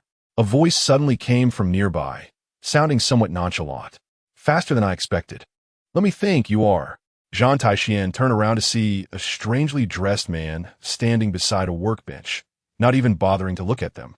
This man had hair that was frizzy as if electrocuted, and an unusually long tongue that was currently sticking out of his mouth, intently staring at a beaker. "You're Karp's old buddy's disciple, right?" The man finally turned around, his eyes sparkling with intelligence. Zhan Tai Xuan felt a chill in his heart and respectfully replied, "Dr. Vegapunk." "How did you know?" "Ha, this bit of information is nothing to me." Vegapunk wiped his hands and walked over, sizing up Zhan Tai Xuan. "I've looked over your data. You're quite an interesting young man. Falling from the sky and hitting Karp, that's quite a dramatic entrance." Zhan Tai Xuan's mouth twitched slightly, surprised that even this great scientist knew about such an incident. "Dr. Vegapunk, I'm here to escort you back to Marineford." I know. Vegapunk waved his hand, appearing quite easygoing. "However, it will take some time to pack my research equipment. After all, some experimental data cannot be lost." He pointed to the complex instruments around him. "How about you take a look around my lab first? You might discover something unexpected." Zhan Tai Xuan nodded in agreement. He was indeed very interested in these marvelous inventions. Vegapunk led him around the laboratory, detailing each area they visited. "Doctor, are these artificial devil fruits?" Zhan Tai Xuan asked, pointing a row of differently colored fruits. "That's right. One of my masterpieces." Vegapunk picked one up, pride on his face. "However, they're just replicas and cannot replicate the core of mythical and natural types. Moreover, there's only one ability user, and the failure rate is quite high." He shook the fruit in his hand. "Look at this one. I attempted to replicate the Suk Suk no Mi, but it's a failure. Eating it will just give you chronic diarrhea for life." The vice captain turned pale at that, instinctively taking a step back. "This over here is a serum that enhances physical abilities, capable of significantly boosting the user's physical capabilities in a short time." Vegapunk pointed to another workstation. "Doctor, can these serums really enhance the human body?" The vice captain couldn't help but ask. "Of course, but there are side effects." Vegapunk explained. "Excessive use will drain one's vitality. Science seeks balance, not unrestrained acquisition." As Zhan Tai Xuan looked at these futuristic inventions, he suddenly asked, "Doctor, since your research involves genetic factors, does that mean you can theoretically explain how devil fruits work? For instance, how do they alter human genetic structure and store information within?" Vegapunk turned abruptly, his eyes bursting with incredible light, as if he had found a kindred spirit. Oh, that is a sharp question, not something an ordinary rear admiral could ask. He excitedly rubbed his hands together. Exactly. This is the core of my current research. You have some understanding of science? A little, Zhan Tai Xuan modestly replied. Wonderful, wonderful. Vegapunk circled around Zhan Tai Xuan twice. Once we return to Marineford, we must have a thorough discussion. He looked at Zhan Tai Xuan, his gaze becoming meaningful. Science itself has no morality. Just like the knife in your hand, it can be used to chop vegetables or to kill. What truly determines its use is the person holding it. Vegapunk said softly, I hope my research can fall into the right hands. Zhan Tai Xuan keenly caught the meaning behind his words and was about to respond when suddenly, an urgent alarm rang out from outside the laboratory. The piercing alarm echoed in the empty lab, and red warning lights began to flash wildly. Vegapunk's expression instantly turned serious, but there was more of a resigned sigh. Sigh. It has finally come. He quickly walked toward the control console, his fingers flying over the keyboard. These greedy hyenas always have such sharp senses. The screen displayed real-time footage around the island, and Zhan Tai Xuan felt his heart sink at the sight. 3 warships flying menacing pirate flags were approaching the island from different directions, their cannons already aimed this way. The vice-captain's face turned pale. 3 pirate ships. The flag belongs to the Iron Claw pirates.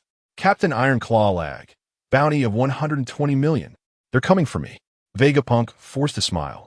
It seems my research results have attracted too much attention. Zhan Tai Xuan's expression turned cold, his right hand unconsciously gripping the hilt of his sword.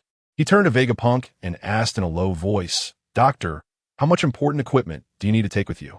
Vegapunk pointed to his head. The most important things are all here. As for the others, he glanced around, a hint of reluctance in his eyes. If I can't take them, then they must be destroyed. I understand. Zhan Tai Xuan turned and ordered the Marines behind him, protect the doctor. Chapter 62. The Attack of the Golden Lion Enemy Attack. The lookout's voice came through the den mushi. A huge island has appeared in the sky. It's a golden lion Shiki. Zhan Tai Xuan's face changed dramatically as he rushed to the window. Above, the sky was overshadowed by a massive shadow, several floating islands slowly descending, blocking out the sun. The oppressive feeling in the air became suffocating. Even the sunlight was completely obscured by the floating rocks. Ha ha ha! Finally found you, little navy! The golden lion Shiki floated in the air, his sword gleaming coldly, golden hair dancing wildly in the wind. His eyes burned with a fiery rage, as if he wanted to tear the entire world apart. Dare to kill my men, today you will all die here. Zhan Tai Xuan's observation Haki instantly expanded, feeling the terrifying killing intent emanating from the golden lion. This was the legendary pirate who was once on par with Roger and Whitebeard. Indeed, he was not comparable to those previous small fry. Doctor, you need to hide somewhere safe immediately, Zhan Tai Xuan said to Vegapunk. But my research data. Vegapunk looked anxiously at the laboratory full of experimental equipment. Life is more important than anything, Zhan Tai Xuan stated firmly. Just then, a massive rock fell from the sky, crashing down on Pansahard Island. The entire research facility shook violently, the precision instruments emitting piercing alarms. The Marines on the Justice were desperately fighting back, but they felt powerless against the Golden Lion's flying ability. Cannons fired into the sky, but could only shatter a few small rocks. Damn trash, daring to steal my prey. The Golden Lion's voice echoed from the sky, filled with endless fury. In the distance, 3 warships of the Iron Claw pirate crew were instantly smashed to pieces by huge rocks. Before they could even scream, the bounty of 120 million for Iron Claw Lag and his subordinates was buried at the bottom of the sea. In front of Gold Lion, these so-called strong men were as fragile as ants. Little brat. Shiki's gaze locked onto Zhan Tai Xuan. Did you kill Black Bear Boar? Interesting.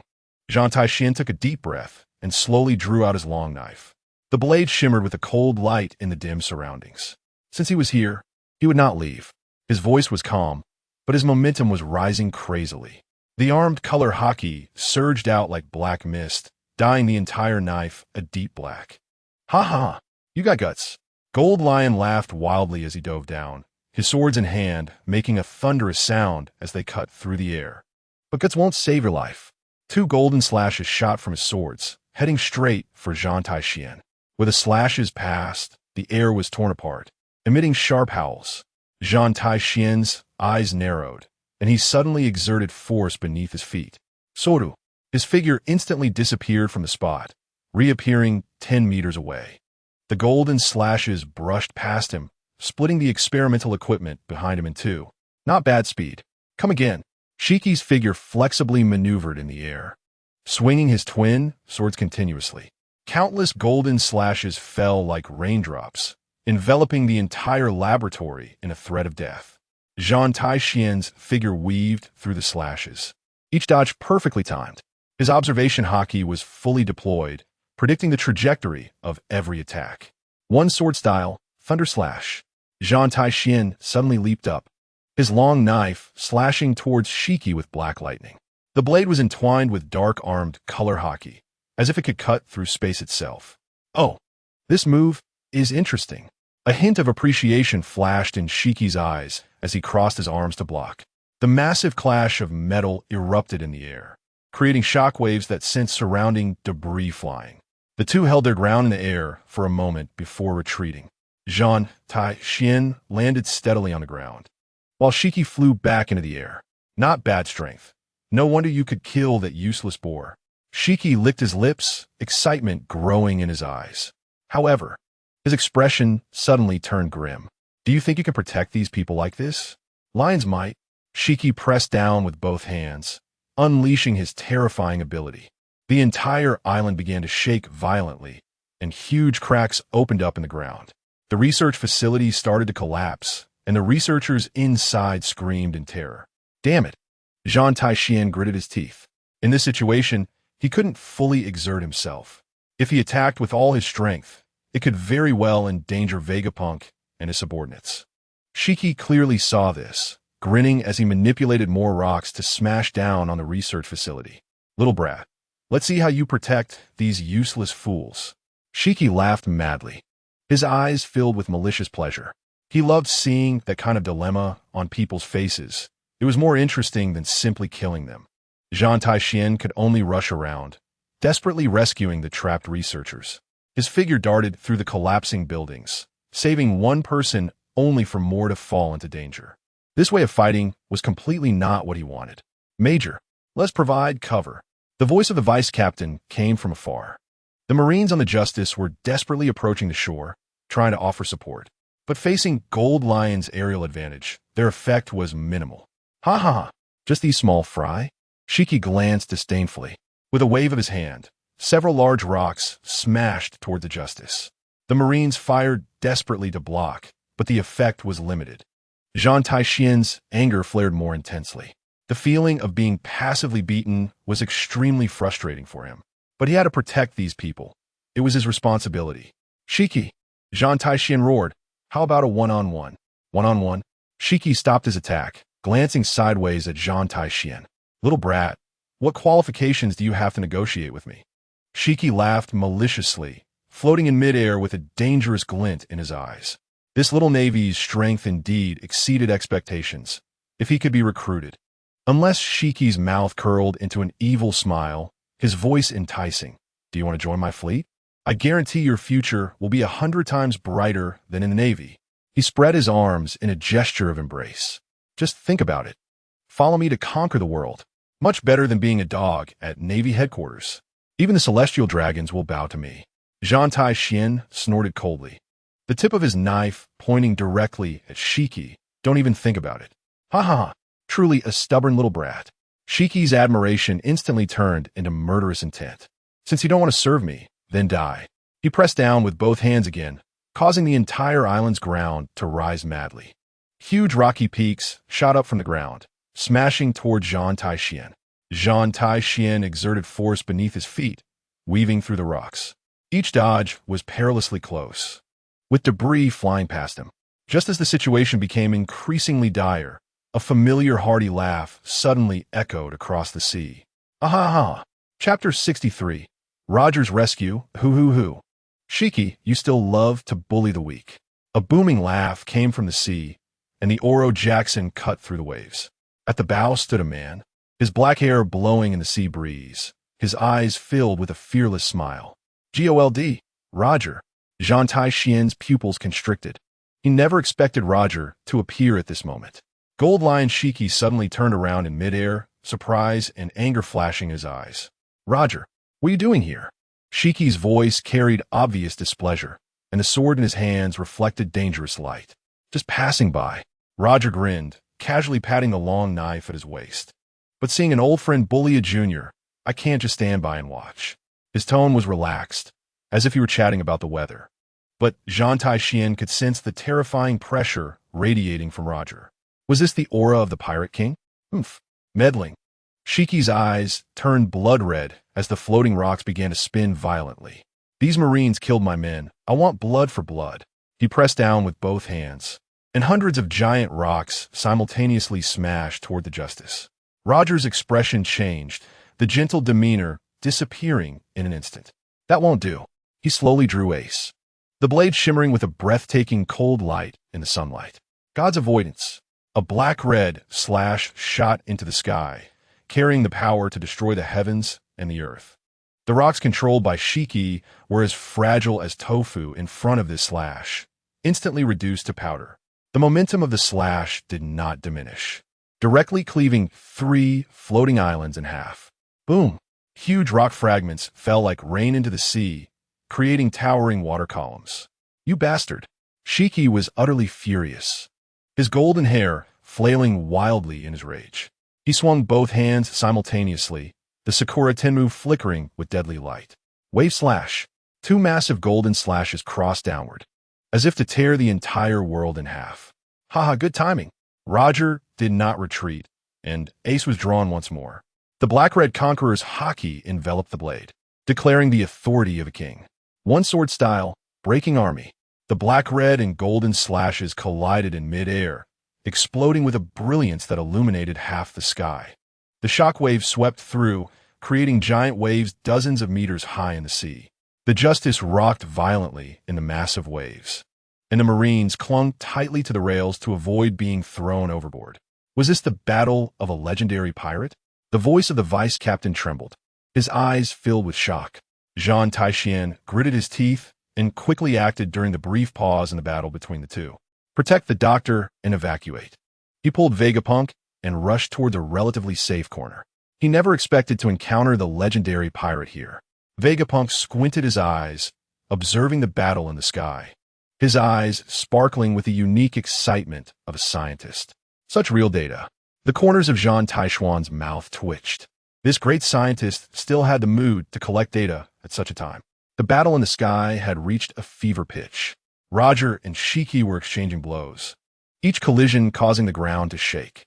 Shiki manipulated the rocks and soil in the air, pouring them down like a natural disaster. Roger, on the other hand, struck with lethal precision, each blow carrying a determination to shatter everything. Lion's thousand cuts. Shiki waved his hands wildly, unleashing countless golden slashes that filled the sky. Conqueror's Haki. Roger swept his sword horizontally, a black-red aura forming a barrier that blocked all attacks. The two's Conqueror's Haki clashed continuously, thunder and lightning filling the sky, the clouds tearing apart. This was a battle between the men standing at the pinnacle of this world. Zhan Tai Xuan watched with rising excitement, while also deeply feeling the gap between himself and them. Although he already possessed the strength of a general, it was still far from enough when facing such level of monsters. The battle lasted nearly an hour. Punk Hazard Island had become unrecognizable, with huge cracks and deep pits everywhere. Shiki was panting, his golden hair somewhat disheveled. Roger was not much better off, beads of sweat forming on his forehead. "Ha, Roger, you've gotten weaker." Shiki sneered, but a hint of caution flickered in his eyes. "Is that so?" Roger grinned, but the smile carried exhaustion. He knew Shiki was right. His body was indeed not what it used to be. That damned illness was slowly eroding his life. However, he could never fall here. "Shiki." Roger raised ace, his aura surging once more. "If you want to fight, I'm always ready. But don't involve innocent people." A flash of hesitation crossed Shiki's eyes. He had fought Roger for so many years and understood this man's character too well. If pushed to the limit, Roger would definitely fight recklessly regardless of the consequences. At that time, even if he could win, he would pay a huge price. Ha ha ha. Shiki suddenly burst into laughter, the killing intent in his eyes slowly dissipating. Roger, I'll remember this. He glared fiercely at Zhan Tai Xuan. You brat, just wait for me. I will come back to settle the score. Shiki manipulated the remaining floating island, slowly ascending into the sky. He soon disappeared into the clouds. The crisis was finally resolved. Roger slowly landed on the deck of the Justice, a smile returning to his face. Ha ha, kid, we meet again. He waved at Zhan Tai Xuan as if the life-and-death battle just now had been merely a game. Thank you, Mr. Roger, for saving us. Zhan Tai Xuan bowed respectfully. Although their positions were different, Roger had indeed saved them all. Don't be so polite. Roger waved his hand, a glint of interest flashing in his eyes. I'm quite curious about you, little Navy. It's rare to see someone who can make that guy Shiki take action personally. Zhan Tai Xuan smiled wryly. Just bad luck, provoking someone I shouldn't have. Ah ha ha, bad luck. Roger laughed heartily. Kid, in this sea, luck is also a part of strength. He patted Zhan Tai Xuan on the shoulder. Live well. I feel you will do something interesting. After saying that, Roger turned to leave. Mr. Roger. Zhan Tai Xuan suddenly called out to him. Is there something? Roger turned back to look at him. Zhan Tai Xuan gazed deeply at him, a complex emotion flashing in his eyes. Please take care of your health. Roger was momentarily taken aback, then laughed heartily. Ha ha ha, an interesting little brat. Chapter 64, Culinary Diplomacy. Vegapunk stood at the edge of the deck, his eyes shining with the unique excitement of a scientist. You are GOLD, Roger? Vegapunk adjusted his glasses, sizing up the legendary Pirate King. Truly, such fascinating life signs. Roger laughed heartily, completely unconcerned by the scrutiny. Ha ha, you must be that genius scientist, right? I've heard you've invented many incredible things. Rayleigh shook his head helplessly from his side. Captain, you just saved him. Can you act a little more normal? Ha ha, am I not acting normal? Roger waved his hand dismissively. Zhan Tai Xuan stood between the two, secretly marveling at the wonders of the world. The Pirate King and the most important scientist of the world government were able to communicate so harmoniously. Since we're all here, how about I cook a meal, and we can all have a bite together? Zhan Tai Xuan suggested with a smile, to express gratitude for Mr. Roger's life-saving grace, and to celebrate the Doctor's safe rescue. Vegapunk's eyes lit up. Oh, you can cook? Yes, I have quite a knack for cooking. Zhan Tai Xuan nodded, turning to the vice captain. Prepare the ingredients in the kitchen. I'll cook myself. Yes, sir. The vice captain immediately went to arrange it. The members of the Roger Pirates looked at each other, their eyes filled with anticipation. The taste of that hot pot from last time was still unforgettable. Half an hour later, the kitchen of a Justice was filled with enticing aromas. Zhan Tai Xuan, wearing an apron, was busy at the stove. The iron wok flew over the flames, and seasonings arced beautifully in the air. Vegapunk peered into the kitchen doorway, like a curious child. This technique is simply art. How do you precisely control the heat? What physical principles does this tossing technique follow? Zhan Tai Xuan replied, while cooking. Cooking relies on feeling, Doctor. Not everything can be explained by science. Feeling? Vegapunk nodded thoughtfully. Perhaps you were right. Some things indeed transcend current scientific understanding. Soon, dish after dish with rich flavors and aromas was served on the deck. The spicy hot pot bubbled with red oil, fragrant and mouth-watering. The sweet and sour pork was golden, appetizingly tangy. The kung pao chicken was cooked to perfection, the peanuts crunchy and delicious. There were also several refreshing side dishes for balance. What is this? It smells so good it's making my mouth water. Vegapunk's eyes widened, greedily sniffing the aroma in the air. This is a dish from my hometown called Huaxia cuisine, Zhan Tai Xuan introduced. Each dish has different textures and layers of flavor. Roger was the first to dig in, picking up a piece of sweet and sour pork and putting it in his mouth. The sweet and sour juice burst in his mouth, the meat incredibly tender. Ha ha ha, so delicious. Roger's eyes squinted into crescents. Kid, your cooking skills are truly extraordinary. Rayleigh couldn't help but taste the spicy hot pot. The spiciness instantly stimulated his taste buds, but the accompanying aroma made it irresistible. This rich flavor is indeed very special, Rayleigh praised. Jabba grabbed chopsticks and began to feast. So delicious. This is 100 times better than what our ship's cook makes. Hey, Jabba, keep your voice down. Kalokas reminded helplessly. What if our cook hears? Haha, it's fine. Roger laughed heartily. When we get back, I'll have him learn a few tricks from Zhan Tai Xuan. Vegapunk carefully picked up a peanut, savoring it in his mouth. Suddenly, he was completely stunned. This combination of taste layers is simply art. Vegapunk excitedly twirled around on the deck. Zhan Tai Xuan, your cooking skills are more amazing than my inventions. How do you do it? Why can the same ingredients create such complex chemical reactions in your hands? Zhan Tai Xuan was amused by his reaction. Doctor, sometimes you don't need to think too much. Just enjoy the food.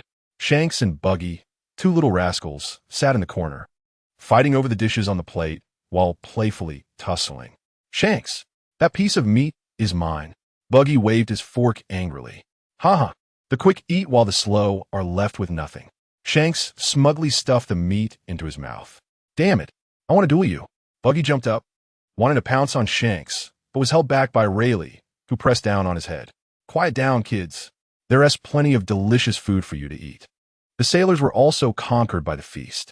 The atmosphere of the banquet grew more lively. Two factions that should have been adversaries sat together like friends, sharing delicious food and discussing their experiences. Vegapunk and the Roger Pirates crew hit it off particularly well. Mr. Kurokas, your understanding of human medicine is truly profound.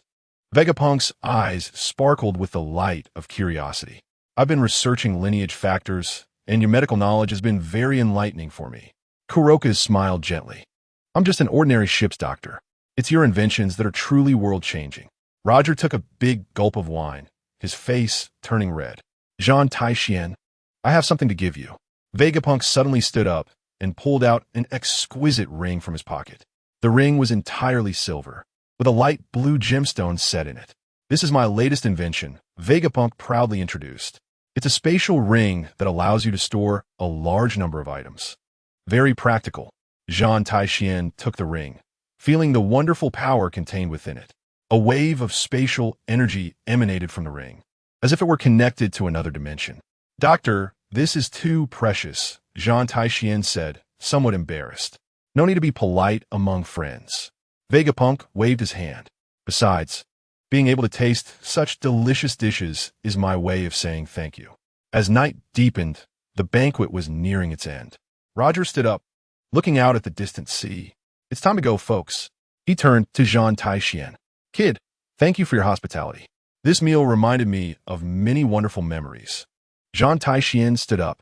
I should be the one thanking you. If it weren't for your timely arrival. Haha, no need to say more. Roger patted Zhan Tai Xuan on the shoulder. We are friends, right? It's only natural for friends to help each other. The Oro Jackson slowly departed. Roger stood at the bow, waving goodbye. Kid, next time we meet, I want to eat your cooking again. You're always welcome. Zhan Tai Xuan waved back, watching Roger's figure disappear into the night. Zhan Tai Xuan felt a surge of emotions. This man is truly special. Vegapunk walked up beside him. Interesting person, isn't he? Yeah. Chapter 65. Promotion to Rear Admiral. The night was dark, and the Justice sailed through the silver waves of the sea. Zhan Tai Xuan stood at the bow, watching as the outline of Mariehua gradually became clearer. Beside him, Vegapunk excitedly held a small notebook, continuously jotting down notes. Zhan Tai Xuan, your cooking has given me new inspiration. Vegapunk adjusted his glasses, his eyes shining with a light unique to a scientist. I've already come up with a design plan for a fully automated cooking robot. Just input the recipe, and it can perfectly replicate your skills. Zhan Tai Xuan couldn't help but smile wryly. This genius scientist's way of thinking was indeed different. Doctor, some things cannot be replicated by machines. For example, the mood when cooking and the joy of sharing food with others. Vegapunk paused for a moment, then nodded thoughtfully. Maybe you're right. Science cannot explain everything. The Justice slowly sailed into a secret port of Mariehua, far from the main ports, surrounded by tall cliffs that made it impossible for outsiders to discover. Two figures had been waiting on the dock for a long time. Admiral Kong, stood in front, arms crossed, with a serious expression. Sengoku stood beside him, clearly worried. When they saw Vegapunk safely disembark, the two visibly relaxed. "Doctor, are you all right?" Sengoku quickly approached, concerned. "Ah, I'm Fine." Vegapunk excitedly waved his notebook. "This trip has given me a lot of valuable data, especially Zhan Tai Xuan's culinary skills. It's a perfect combination of science and art." Admiral Kong's gaze fell on Zhan Tai Xuan, his expression complex. "Zhan Tai Xuan, how did the mission go?" The doctor was safely retrieved, and the mission was completed, Zhan Tai Xuan replied succinctly. Sengoku walked to Vegapunk's side, his voice low. "Doctor, we should head back. About what happened on the way." "I understand." Vegapunk's smile faded, and his expression grew serious. "As a scientist, I know what should be said and what shouldn't." He turned to Zhan Tai Xuan, his eyes filled with gratitude. "Zhan Tai Xuan, I really appreciate you. If it weren't for you, I might have.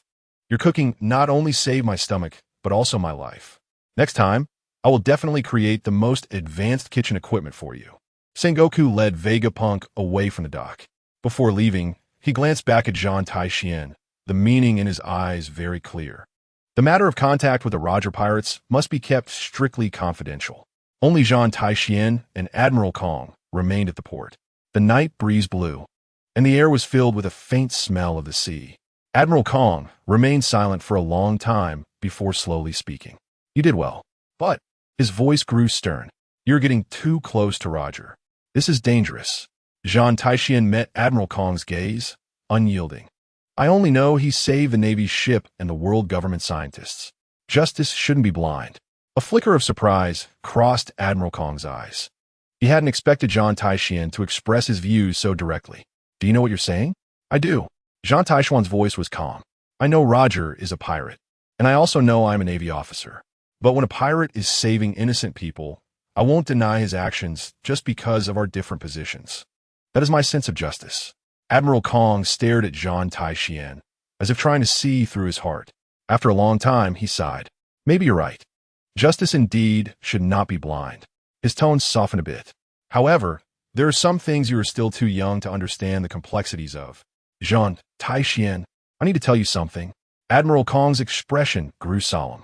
"After discussions among myself, Sengoku, and Zephyr, we have decided to promote you to Rear Admiral of the Navy headquarters."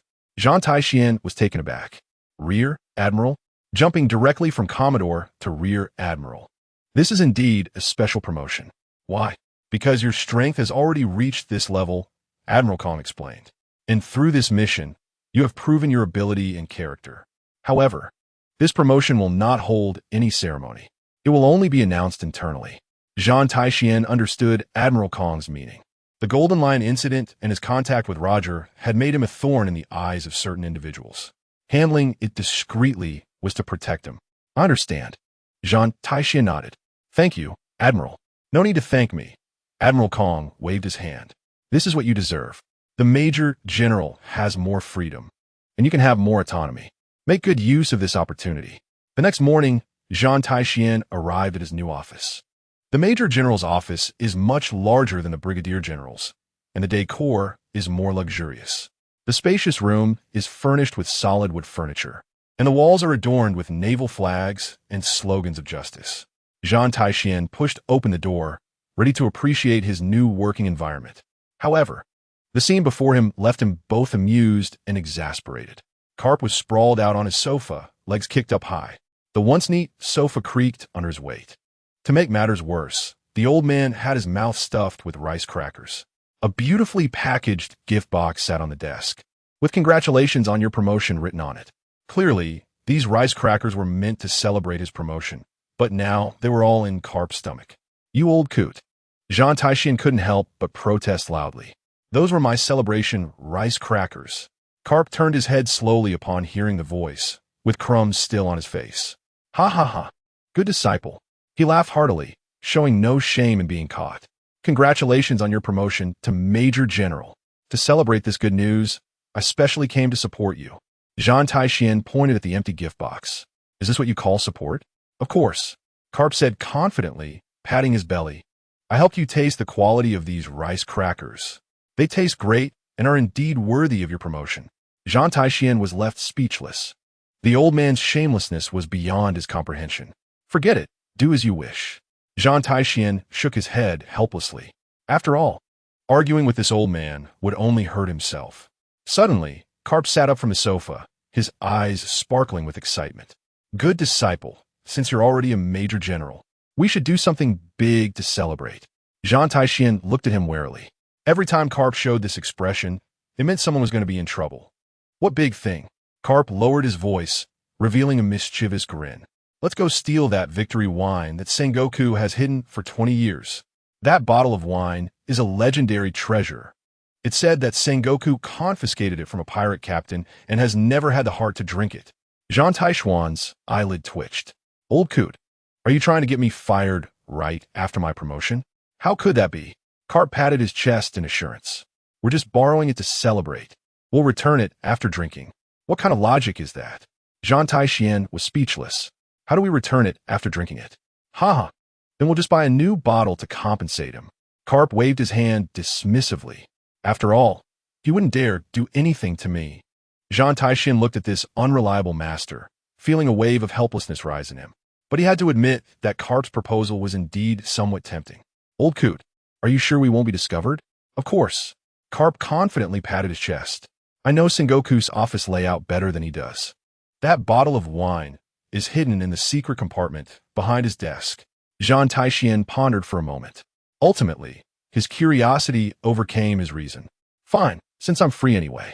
But if we get caught, you have to take full responsibility. Chapter 66. Caught doing bad things, are you sure we won't be discovered? Zhan Tai Xuan confirmed again.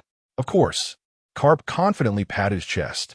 Sengoku goes to bed at 10 every night and sleeps like a dead pig. Okay, then let's go for a big score. Zhan Tai Xuan shook his head, deciding to trust this unreliable old man for once. At midnight, the Navy headquarters building was shrouded in the quiet of the night. Moonlight spilled through the clouds, casting a silver glow, and occasionally a few night shift sailors patrolled the corridors. Zhan Tai Xuan and Karp slipped into the building like two ghosts. With observation Haki fully activated, Zhan Tai Xuan closed his eyes, and his powerful mental energy instantly covered the entire building. Each patrolling sailor's position and every monitoring snail's perspective were vividly reflected in his mind. Turn left, there's a sailor smoking, Zhan Tai Xuan quietly reminded. Got it, Karp nodded. His footsteps as light as a cat's. The two carefully avoided all patrol routes and soon arrived at the floor where Sengoku's office was located. There's a monitoring snail ahead. Zhan Tai Xuan pointed to the corner at the end of the corridor. Leave it to me. Karp grinned, his right fist enveloped in Haki. Old coot, what are you planning to do? Zhan Tai Xuan felt an ominous premonition rise in his heart upon seeing Karp's actions. Of course, I'm going to deal with it. Karp replied matter-of-factly. In the next second, Karp punched the wall. The Haki precisely controlled the force, creating a hole just large enough for one person to pass through in the solid wall. Is this stealth? Zhan Tai Xuan's eyelid twitched. Of course. Karp proudly clapped his hands. See, I didn't make any noise. They passed through the hole. Karp grinned, pulling out several spare bricks and a small bag of cement from his pocket. He covered his hands with Haki, moving as fast as lightning, expertly rebuilding the hole brick by brick. The shattered bricks and cement seemed to come alive in his hands, being pressed and smoothed with precision. In the blink of an eye, the wall was restored to its original state. Unless one looked closely, they would never suspect it had been damaged. Old man, your technique is quite skilled. Zhan Tai Xuan couldn't help but comment. Of course. I've been fighting Sengoku for so many years, Karp said proudly. I'm very familiar with every brick in his office. The two continued forward and soon reached the door of Sengoku's office. The heavy wooden door appeared particularly solemn in the dark. Leave the lock to me. Zhan Tai Xuan took out a thin wire. Various movie techniques he had seen in his past life came into play at that moment. A few seconds later, the lock made a soft click. Good disciple, your technique is not bad. Karp gave a thumbs up. Learned it from you. Zhan Tai Xuan replied with a hint of annoyance. The two tiptoed into the office. The spacious room was filled with various documents and materials, and the walls bore the words of justice. Moonlight filtered through the blinds, casting mottled shadows on the floor. Where's the target? Zhan Tai Xuan looked around. Over there, Karp pointed to the bookshelf behind the desk. The secret compartment, is behind the third row of books. Zhan Tai Xuan walked to the bookshelf and gently moved aside several thick military manuals. Sure enough, a delicate secret compartment appeared on the wall. What's the password? Zhan Tai Xuan looked at the digital lock on the compartment. 0514, Sengoku's birthday. Karp answered without hesitation. You know this too? Zhan Tai Xuan looked at Karp in shock. Of course, we've grown up together. Karp replied confidently. Zhan Tai Xuan input the password, and the secret compartment slowly opened. Inside lay a beautifully packaged bottle of wine and a golden rice cracker gift box. Wow, it's really the victory wine. Karp's eyes sparkled. And a limited edition golden rice cracker. Zhan Tai Xuan was also stunned by the luxurious packaging. Quick, take it. We need to retreat immediately. Zhan Tai Xuan reached for the bottle of wine. Just then, a rustling sound came from the desk. A white goat slowly raised its head, bleary-eyed, and looked at them. Not good, it's Sengoku's pet. Karp's face changed dramatically. The goat blinked its eyes as if it wasn't fully awake yet. Zhan Tai Xuan and Karp held their breath simultaneously, hoping the goat would continue to sleep. However, things did not go as they wished. The goat suddenly opened its eyes wide and let out an earth-shattering bleat. Baba baba! The sharp cry was particularly jarring in the quiet office. This is bad, Zhan Tai Xuan thought to himself. Sure enough, hurried footsteps came from next door. Who's there? Sengoku's angry voice echoed throughout the floor. The office door was abruptly pushed open, and Sengoku appeared at the entrance in his pajamas. His originally neat hair was now a mess, and flames of anger burned in his eyes. Karp, you bastard! Sengoku immediately recognized the culprit. A powerful Conqueror's haki erupted from Sengoku, causing the entire office to tremble. Ha ha! Sengoku, your pajamas are cute. Karp still had to make a joke at such a moment. Go die. Sengoku's body sparkled with golden light, instantly activating his Buddha form. Buddha impact. A massive shockwave rushed toward Karp, causing cracks to form in the walls. Fistbone.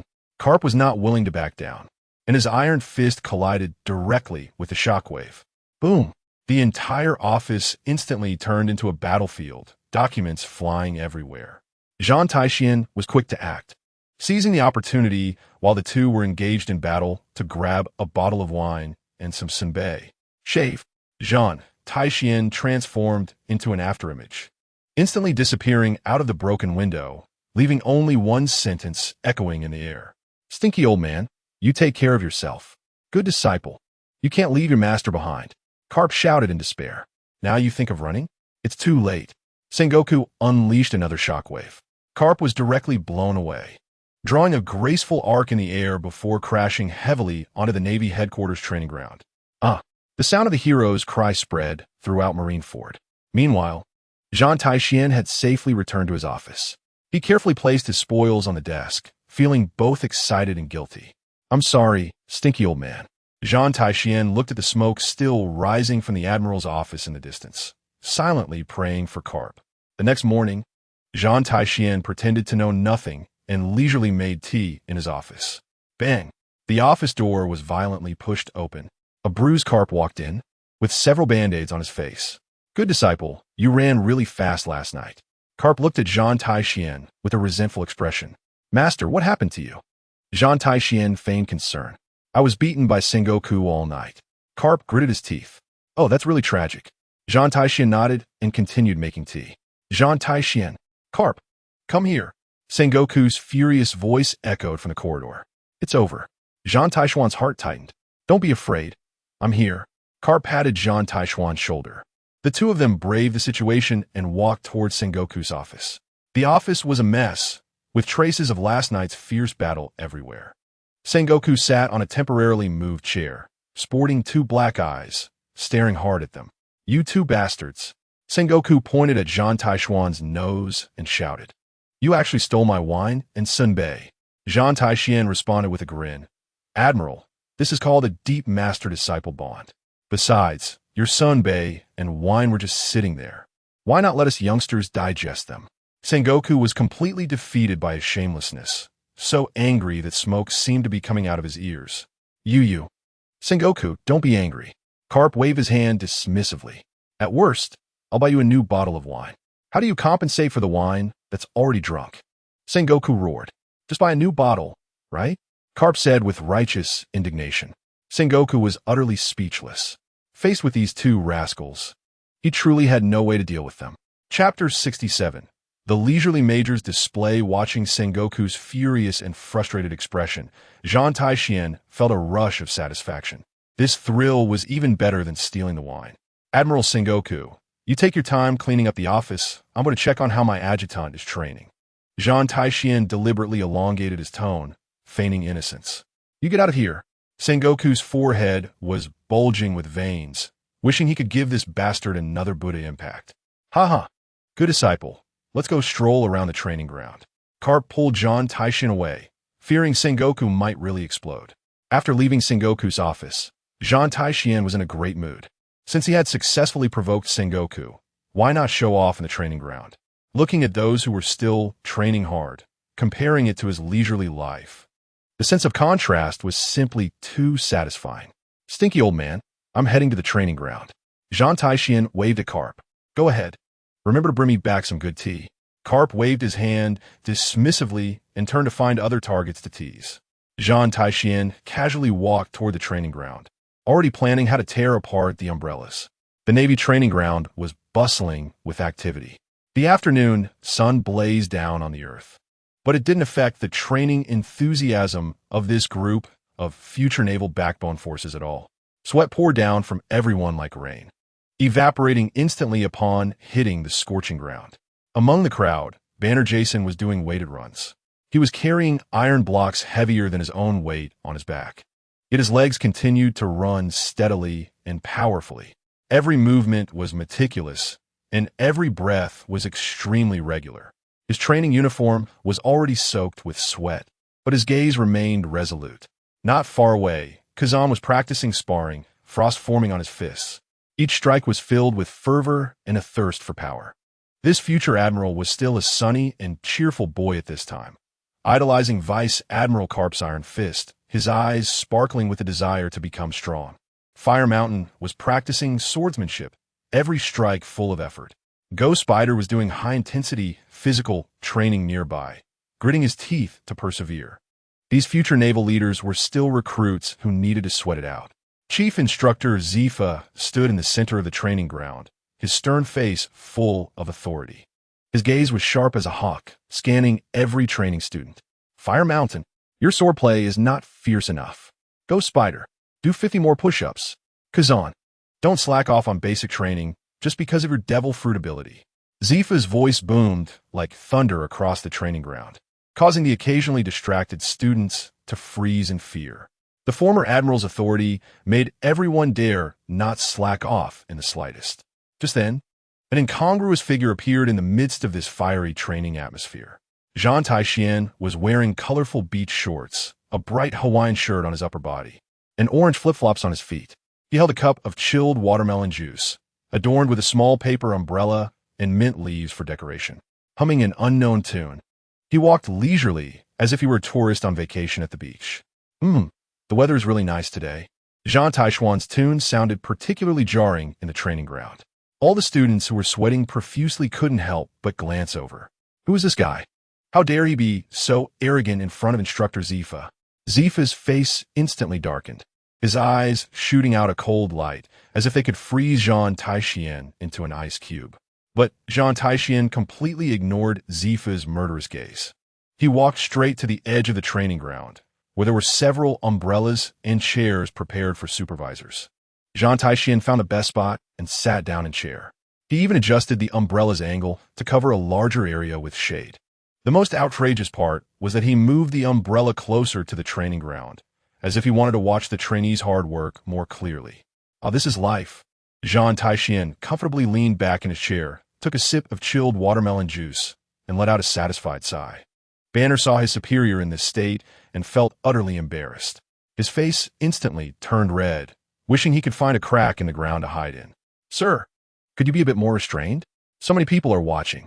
I'm going to lose face. Kazan also noticed this strange rear admiral.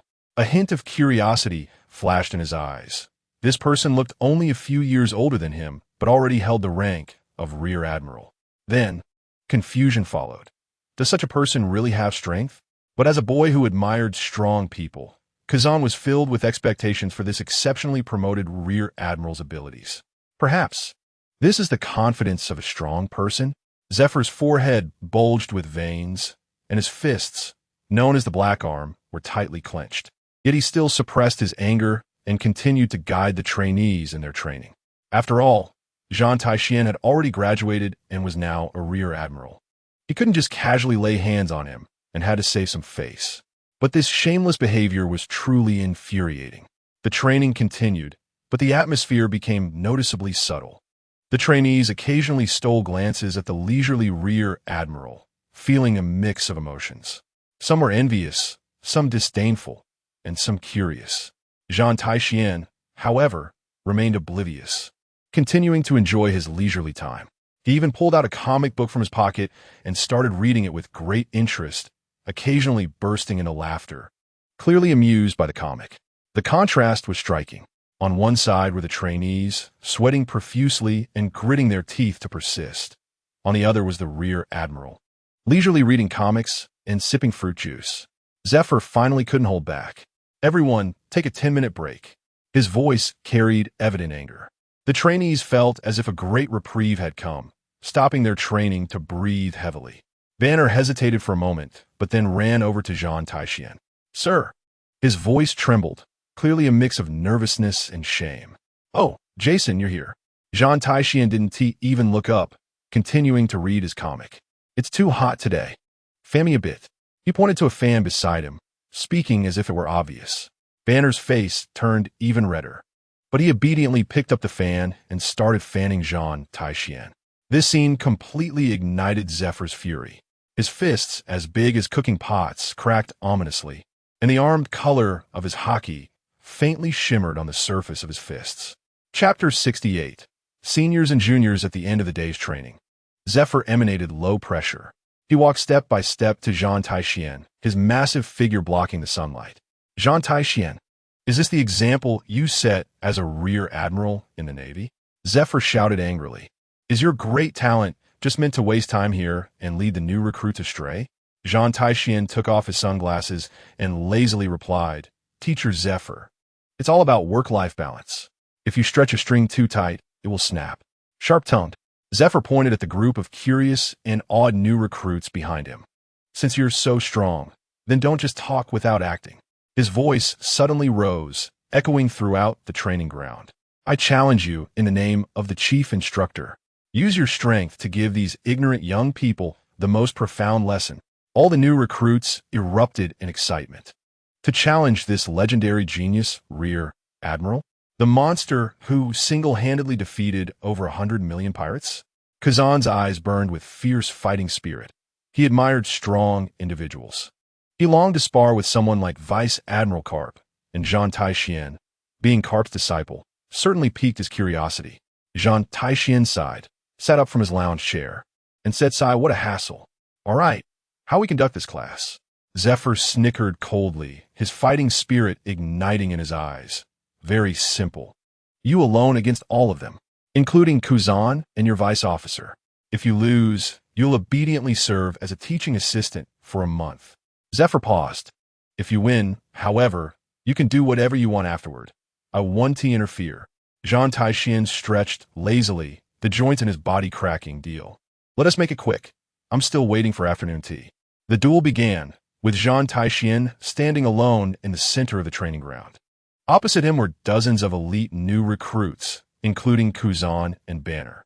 Kuzan was the first to strike, a chilling aura instantly spreading, trying to freeze Zhan Tai Xuan's movements. The ground quickly became covered with a layer of white frost, and the air temperature dropped sharply. Zhan Tai Xuan didn't even look. He merely tapped his foot lightly. An invisible wave of armed color haki spread out, shattering all the ice that had spread to his feet.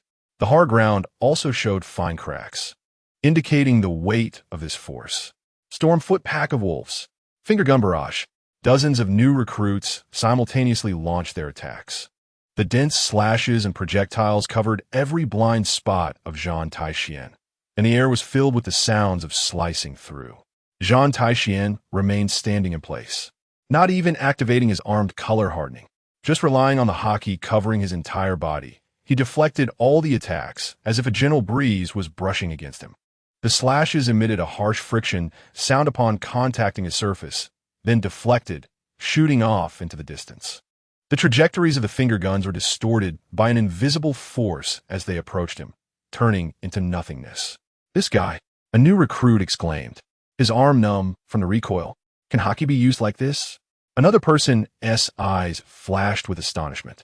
Kazan's ice continued to spread, attempting to break through from beneath Zhan Tai Xuan's feet. But each attempt was easily dismantled by that invisible wave, ice shards flying everywhere. Zephyr watched quietly, his eyes flickering with complex emotions. This was no longer simple haki usage, but an absolute mastery of power. "Sir, I'm sorry." Banner's gaze sharpened. He maximized the speed of his shave, turning into a shadow. Holding a blade, he attacked Zhan Tai Xuan from a very tricky angle, aiming for his back. The blade cut through the air, producing a sharp whistle. He was confident that this full-force strike, even if it couldn't harm the officer, would surely make him move. However, just an inch from Zhan Tai Xuan's back, the blade could advance no further. It felt as if it had stabbed into an invisible wall of size, emitting a barely audible hum. "Good speed, but your power is too scattered." Zhan Tai Xuan didn't turn around. His calm voice reached Banner's ears. Banner's pupils constricted. He felt an irresistible immense force coming from the blade, pinning him firmly in place. In the next second, Zhan Tai Xuan's figure suddenly vanished from where he stood. Banner felt a flash before his eyes, and all the pressure on him instantly disappeared. He spun around, searching for Zhan Tai Xuan's whereabouts.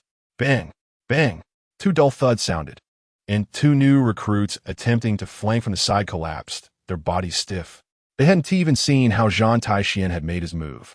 They just felt a pain in their necks and lost consciousness. Kuzan's freezing attack came again, targeting the spot where Zhan Tai Xuan had vanished. But where the ice spread, there was already no one. He heard a light sound behind him and quickly turned around. Zhan Tai Xuan had somehow appeared in front of Banner. He extended two fingers and effortlessly pinched Banner's blade. The blade remained motionless between Zhan Tai Xuan's fingers, and despite Banner exerting all his strength, he couldn't pull back a bit. "Well then, the warm-up is over." Zhan Tai Xuan's voice was not loud, but it clearly reached everyone's ears. Banner's blade was gently flicked, producing a crisp, vibrating sound as it slipped from his grasp, spinning into the ground. He stood there, frozen, cold sweat soaking his back. Zhan Tai Xuan didn't even glance at him, his gaze sweeping over the remaining new recruits on the field. Kazan's expression grew serious as he withdrew his frost, finally facing the young Major General. Zhan Tai Xuan's strength far exceeded his imagination. His earlier attack had no effect whatsoever, not even managing to make Zhan Tai Xuan take him seriously. A hint of satisfaction appeared on Zephyr's face, only to be replaced by anger. "Bastard, you're humiliating them," Zephyr shouted. Zhan Tai Xuan shrugged. "Teacher Zephyr, you were the one who had them take this class. I'm just teaching." The new recruits were silent, their gazes toward Zhan Tai Xuan shifting from curiosity and disdain to pure awe. There was even a hint of fear. That overwhelming power made them feel despair. "Is there anyone who wants to continue?" Zhan Tai Xuan looked at everyone. No one responded. "Good." Zhan Tai Xuan withdrew his gaze and walked toward his recliner. Since the class was over, it was time for my afternoon tea. He lay back down, putting on his sunglasses. Banner hurried over to Zhan Tai Xuan's side, picking up the fan from the ground to continue fanning him. Kazan stood in place, clenching his fists, watching Zhan Tai Xuan's relaxed demeanor. His fighting spirit not only did not wane, but burned even more fiercely. One day, he would reach this level, even surpass it. Zephyr watched this scene and sighed helplessly. He knew that while this challenge had allowed Zhan Tai Xuan to act arrogantly, it indeed provided these new recruits with a lesson about the power of true strength. "Everyone disperse," Zephyr finally shouted. On the training ground, only Zhan Tai Xuan's leisurely figure remained, along with a group of new recruits still in shock, unable to recover. Chapter 69. Training with delicious food. Zhan Tai Xuan thought this farce was over and was about to get up and sneak away. Suddenly, a tremendous force came from his arm as Zephyr pulled him back. "Zhan Tai Xuan." Zephyr's voice was deep, carrying a hint of complexity. "I concede your bet." Zephyr looked directly at Zhan Tai Xuan. Zhan Tai Xuan raised an eyebrow, remaining silent. But I have a new proposal. Zephyr grinned, revealing a set of white teeth. From today on, you are the special instructor of the elite camp. Zhan Tai Xuan was stunned. He blinked, doubting whether he had heard correctly. Instructor? Zhan Tai Xuan looked bewildered. I can't teach people. He quickly refused. This was not in line with his intention of idling away his time. Zephyr's laughter boomed, shaking the training ground. You don't need to teach. You just need to let them challenge you once a week. He pointed to the still-dazed new recruits. Let them feel true despair in your shadow. Then, they will strive to become stronger to surpass you. Zephyr's words struck like thunder in the ears of the new recruits. Everyone's eyes widened in disbelief as they looked at Zhan Tai Xuan. Zhan Tai Xuan's face instantly fell. His perfect idling life was declared bankrupt. Teacher Zephyr, you're taking personal revenge, Zhan Tai Xuan complained. Zephyr laughed triumphantly. This is called teaching based on aptitude. If your strength is just lying here reading comics, that would be a loss for the Navy. He patted Zhan Tai Xuan on the shoulder with enough force that Zhan Tai Xuan almost lost his balance. Just think about it. With you as a live target, how fast can they improve? Plus, I guarantee you will become the easiest instructor in history. You just need to lie there, wait for them to rush at you, and then knock them down. Zhan Tai Xuan imagined that scene and twitched his mouth. It indeed sounded pretty easy, but having someone challenge him every week meant he would have to fight every week. This was not idling away time. This was being forced to work. The new recruits lying on the ground let out a wail upon hearing this news. What? We have to challenge that monster every week? Will we die on the training ground? This is simply devil training. But soon, a fire of unprecedented fighting spirit ignited in their eyes. That overwhelming strength made them feel both despair and desire. If they could surpass this person, how strong would they become? Kazan clenched his fists, his gaze resolute. One day, I will defeat you, Zhan Tai Xuan, he muttered to himself. Banner rushed to Zhan Tai Xuan's side, excitement in his eyes. Sir, that's great, he exclaimed. From now on, I can spar with you every week. Zhan Tai Xuan looked at his eager expression and sighed helplessly. Jason, are you sure you don't want to be abused? Banner scratched his head, a sunny smile on his face. Being abused by the sir is also an honor. Zephyr watched this scene, a hint of satisfaction flashing in his eyes. He knew that Zhan Tai Xuan's strength was the best motivation for these new recruits. This was more effective than any tedious training. He believed that under the guidance of Zhan Tai Xuan, this batch of new recruits would grow at an astonishing speed. Perhaps this was exactly what the Navy needed, a monster capable of unleashing their potential. Zhan Tai Xuan's idling life was thoroughly declared bankrupt. He looked up at the sun, feeling as if it was shining even more intensely than usual. His overwhelming strength earned him a series of nicknames like Immovable Fortress and Devil Instructor. The new recruits privately referred to him as Major General Devil. The weekly challenge day became the most anticipated event in the elite camp. Zhan Tai Xuan gradually got used to this teaching method, having started from his initial helplessness. He found that the new recruits' progress was indeed astonishing, especially Kazan and Banner, whose growth was visibly noticeable. To compensate for his wounded spirit and to comfort the heavily impacted new recruits, Zhan Tai Xuan decided to dig into his own pocket. He planned to hold a grand Chinese-style barbecue banquet at the Navy headquarters. This proposal was immediately met with cheers from the new recruits. After all, amid the Navy's strict food provisions, the allure of Chinese cuisine was immense. Zhan Tai Xuan personally purchased ingredients, selecting the freshest seafood and the most succulent meats. He directed the sailors to set up temporary grills and prepare various secret seasonings. As night fell, the training ground in Marineford was brightly lit. Zhan Tai Xuan showcased his remarkable cooking skills. The whole roasted lamb sizzled on the rotating grill, its golden skin emitting an enticing aroma. The spicy grilled fish was crispy on the outside and tender on the inside, with bright red chili oil glistening on the fish skin. The secret grilled skewers were diverse, with meat, vegetable, and seafood skewers, everything one could wish for. The aroma filled half of Marineford, causing the station's sailors to frequently glance over. Wow, what is that smell? It seems to be coming from the training ground. What is Zhan Tai Xuan up to now? Before long, high-ranking officials like Karp, Sengoku, Zephyr, and Tsuru were drawn in by the scent. Karp rushed in first, following the smell. Ha ha ha! Good apprentice, what delicious food are you making now? Karp's eyes widened at the sight of the whole roasted lamb on the grill. Sengoku followed closely behind. He had initially come to scold Karp for running around. But when he caught a whiff of that unique barbecue aroma, his pace slowed. Zephyr and Tsuru also approached, their faces filled with curiosity. This smell was indeed extraordinary. Tsuru sniffed lightly, praising, "This taste is truly unique." Zhan Tai Xuan greeted with a smile. "Old fart, you're everywhere." He had specially roasted a spicy goat leg for Sengoku. The goat leg was roasted to a crispy exterior and tender, juicy interior, with a spicy flavor that hit the senses. Sengoku stared at the shiny goat leg and froze for a moment. The image of his pet goat, which Karp had beaten up, flashed in his mind. Suddenly, he picked up a goat leg and took a bite. Sengoku's eyes lit up. The taste was simply amazing. As he ate the spicy roasted goat leg, specially prepared for him by Zhan Tai Xuan, the anger from the wine theft that night seemed to dissipate considerably. "Kapu, come. Try this," Sengoku said, his mouth greasy with food, even offering a piece of meat to Kapu.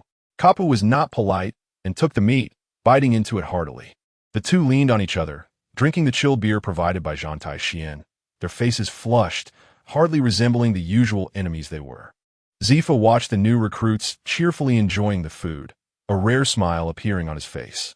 "This kid, although usually lazy, is quite reliable when it matters," Zifa said softly. Admiral Crane watched Zhan Tai Xuan easily chatting with the higher-ups. He also saw Zhan Tai Xuan mingling with the new recruits, joking from time to time.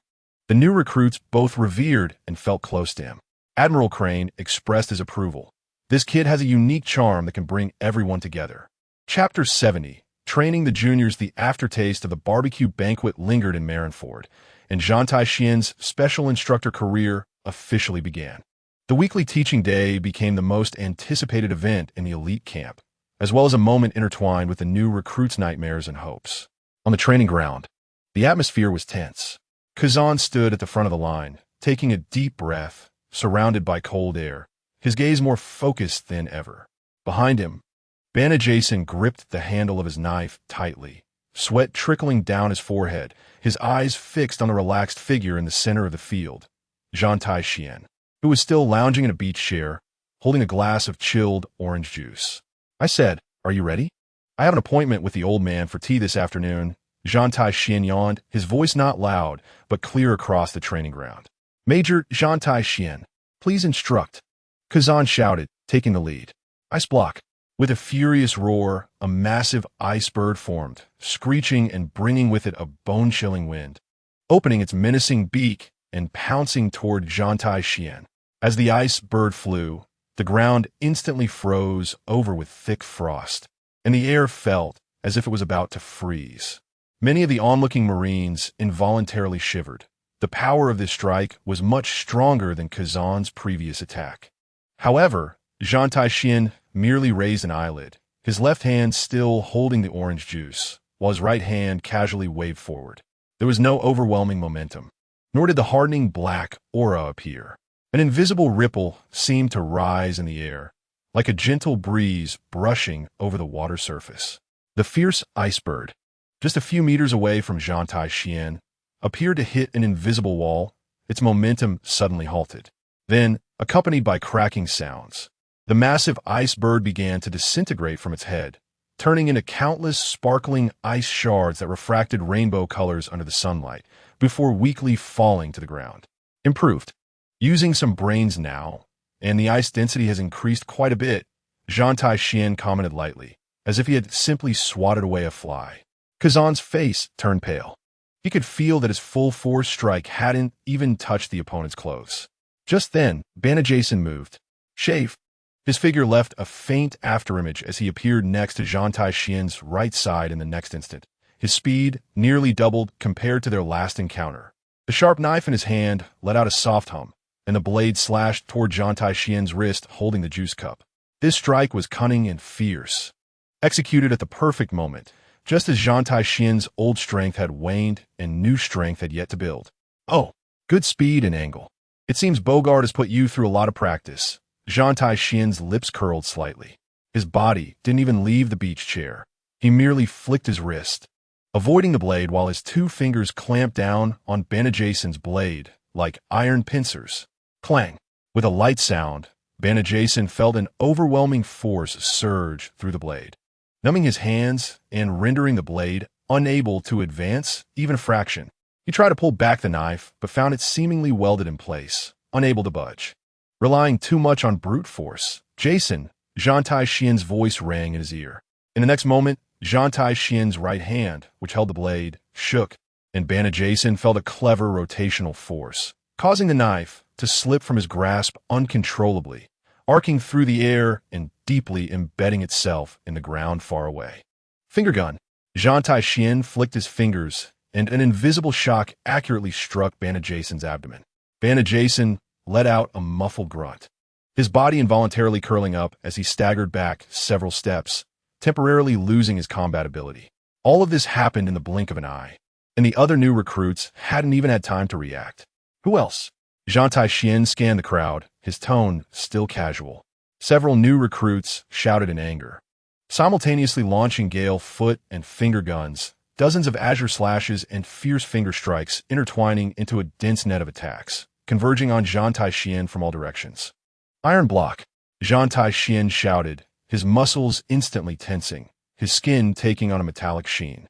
The dense attacks struck him, creating a series of dull, clanging sounds, like rain hitting banana leaves, yet they didn't even scratch his skin. Is this all you've got? Zhan Tai Xuan shook his head, seemingly a bit disappointed. He slowly stood up from the beach chair, stretched, and his joints cracked with a series of sharp sounds. Well then, warm-up is over. As soon as he finished speaking, his figure suddenly vanished from spot. Moonwalk. In the astonished gazes of the onlookers, Zhan Tai Xuan's figure appeared in midair like a ghost, as if stepping on an invisible staircase. Raging foot, he kicked his legs rapidly in the air, and in an instant, over 100 more solid and swift azure slashes descended from the sky, covering the entire training ground like a storm. These slashes accurately avoided the vital points of the trainees, but left them unable to dodge, forced to awkwardly defend. Cries of pain, blocking sounds, and the sounds of falling echoed one after another.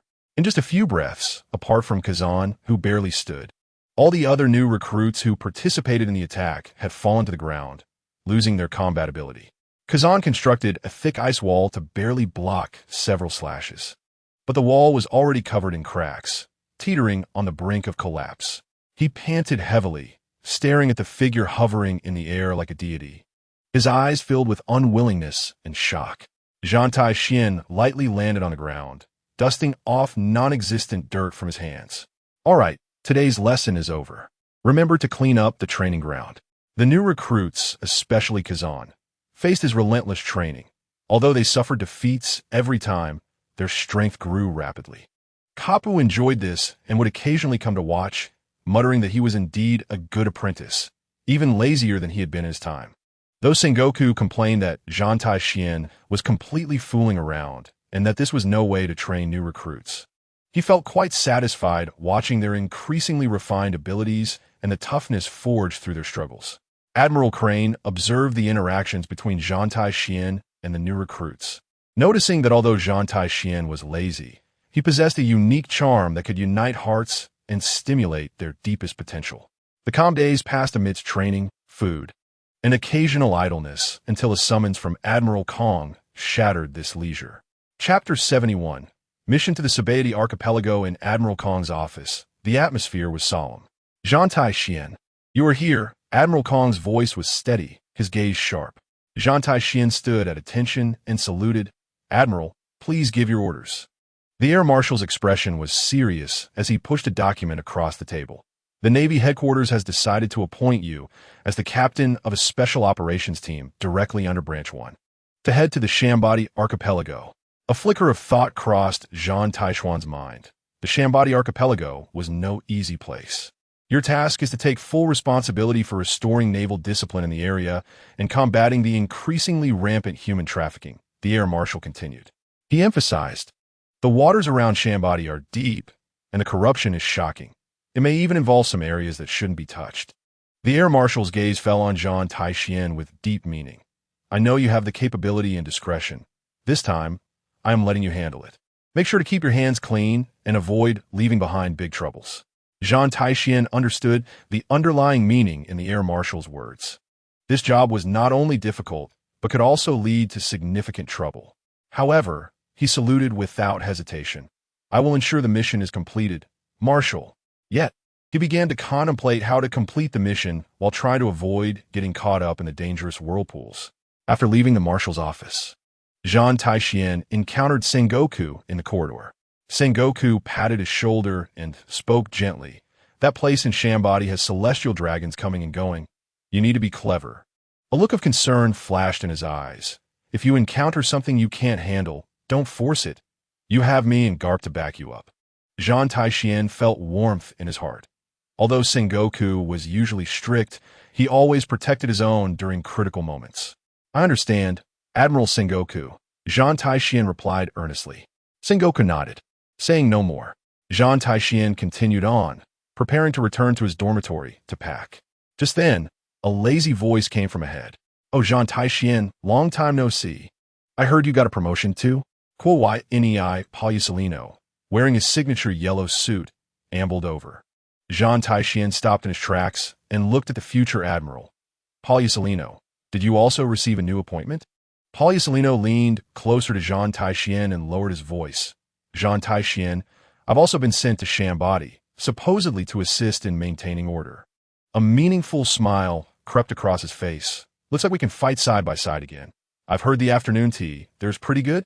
Zhan Tai Xuan looked at Polysolino's lazy demeanor and understood that this guy was likely trying to slack off under the guise of a mission. Afternoon tea? You really know how to enjoy yourself. Zhan Tai Xuan chuckled helplessly. Polysolino shrugged. After all, it's the outpost of the New World. I have to go explore and see if there's anything delicious. At the Shambody Archipelago, Branch 1, the Navy colonel responsible for welcoming them was sweating profusely, bowing and scraping in front of the two young Rear Admirals. Rear Admiral Zhan Tai Xuan, Rear Admiral Polysolino, you've had a hard journey. I am the deputy head of Branch 1, Grace. Grace's smile was somewhat stiff, and his gaze was evasive. Zhan Tai Xuan merely nodded slightly, and his powerful observation Haki instantly spread out, enveloping the entire Branch 1.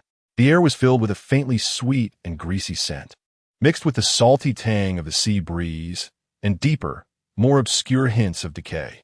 This place was indeed rotten to the core. Polysolino, on the other hand, looked disinterested, surveying the bizarre bubble trees around them. Kwai Nei, the scenery here is quite unique, he said lazily. Grace hurriedly echoed, yes, yes. The bubble culture of the Shambody Archipelago is indeed one of a kind. He led the two into the branch's main building. The interior was luxuriously decorated, starkly contrasting with the usual simple style of Navy branches. The offices for the two Rear Admirals were already prepared, adjacent to each other for easy communication. Grace intentionally emphasized the words communication work. Zhan Tai Xuan remained expressionless, while Polysolino whistled. Oh, how considerate. Inside the office were expensive mahogany desks, soft leather sofas, and even a small bar. It didn't look like a Navy branch, but rather like a vacation villa for some aristocrat.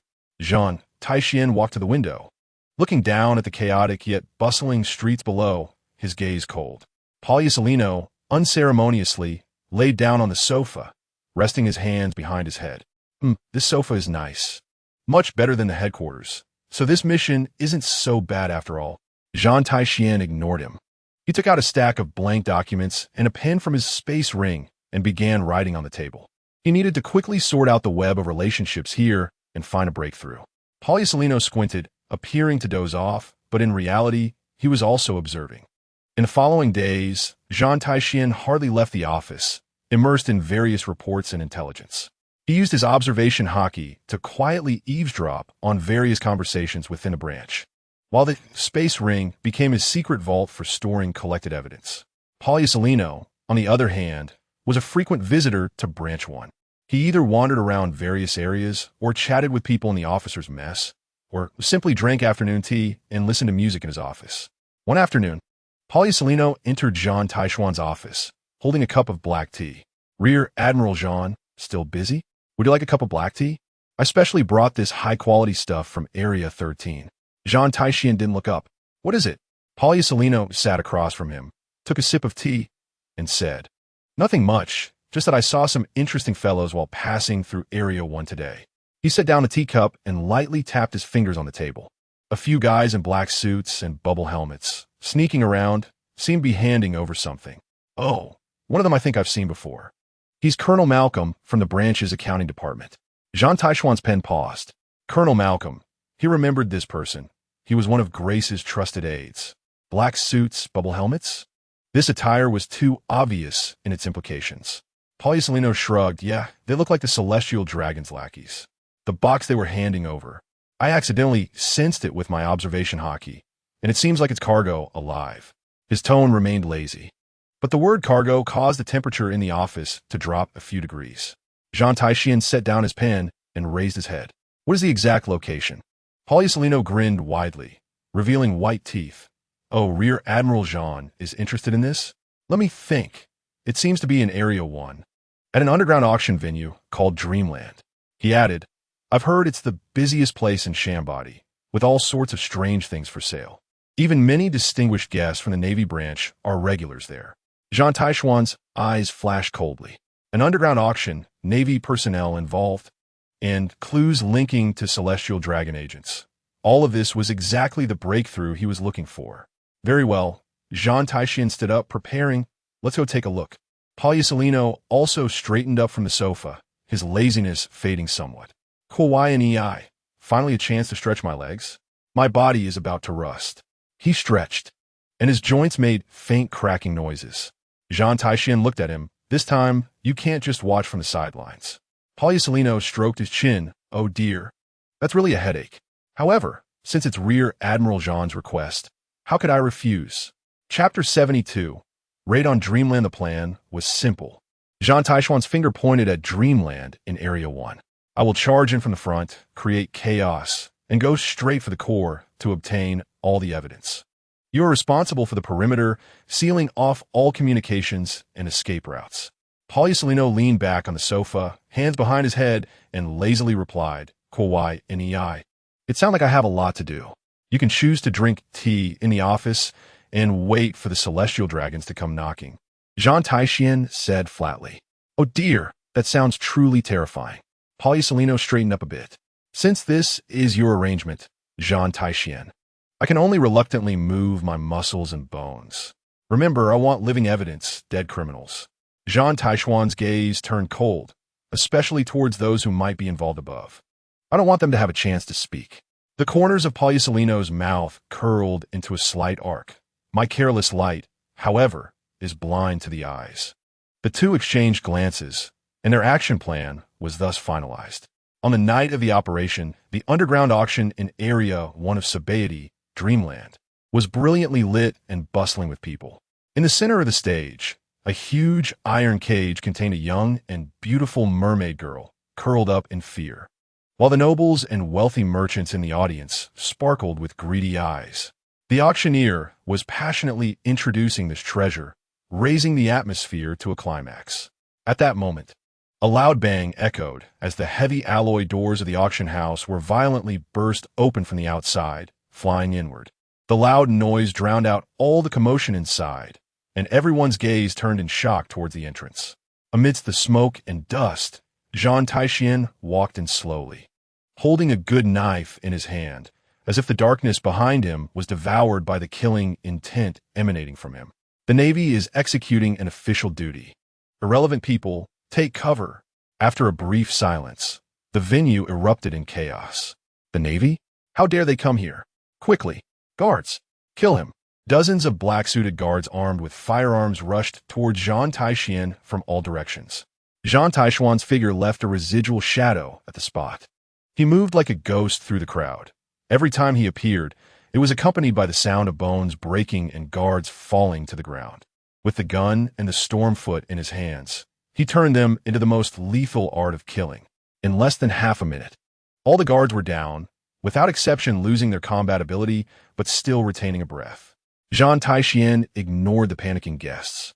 His observation haki had already locked onto several powerful targets deep in the backstage, as well as the vault storing the Book of Sins. He walked straight toward the backstage, where the core organizers of the auction were frantically trying to destroy evidence. Stop! A burly man with bulging muscles blocked the way. He was the manager of the auction house, and also a pirate with a bounty exceeding 100 million. The man's fists were covered with a layer of dark armament haki, and he suddenly smashed it toward Zhan Tai Xuan. Zhan Tai Xuan's expression remained unchanged as the good knife in his hand let out a soft hum. The blade flashed. The man's actions came to an abrupt halt, and he looked down at a fine line of blood on his chest, his eyes filled with disbelief. Zhan Tai Xuan walked past him, and the man's body crashed to the ground. He kicked open the vault door, which was piled high with berries and various treasures, but more conspicuously, there were several large boxes containing ledgers and contracts. The space ring on Zhan Tai Xuan's right hand glimmered, and all the ledgers and contracts instantly vanished without a trace. Meanwhile, outside the auction, a high-ranking member responsible for communications was frantically dialing a special golden transponder snail. Quick, contact someone. The Navy's Rear Admiral has raided the venue.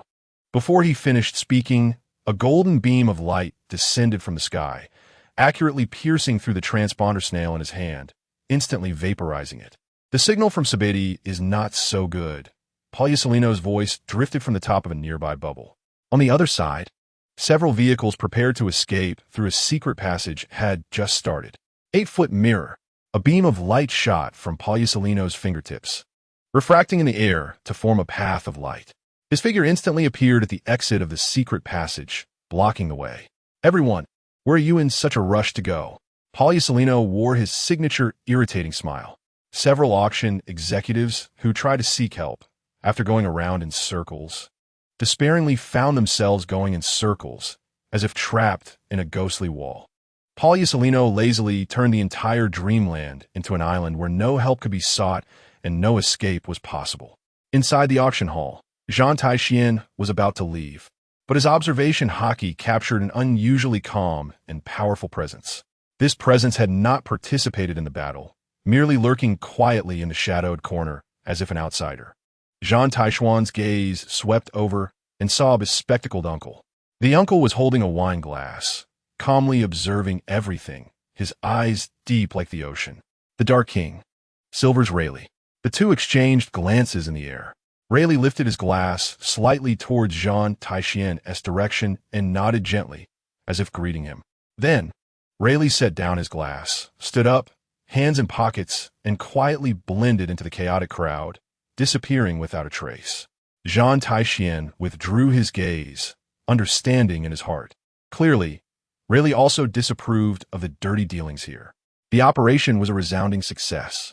Zhan Tai Xuan used his space ring to take away all the direct evidence of human trafficking, as well as the detailed list of the Navy's scoundrels and some corrupt officials involved. For those core figures on the list who were heinous and had direct connections with the Celestial Dragoness agents, Zhan Tai Xuan effortlessly dealt with them during the raid. Either they were hit in vital areas by stray bullets or killed with a single knife in resistance. The methods were clean and neat, making it look like they died in chaotic combat, leaving no trace of deliberate murder. The remaining mess was left to the Marines from the 1st Division who arrived afterwards.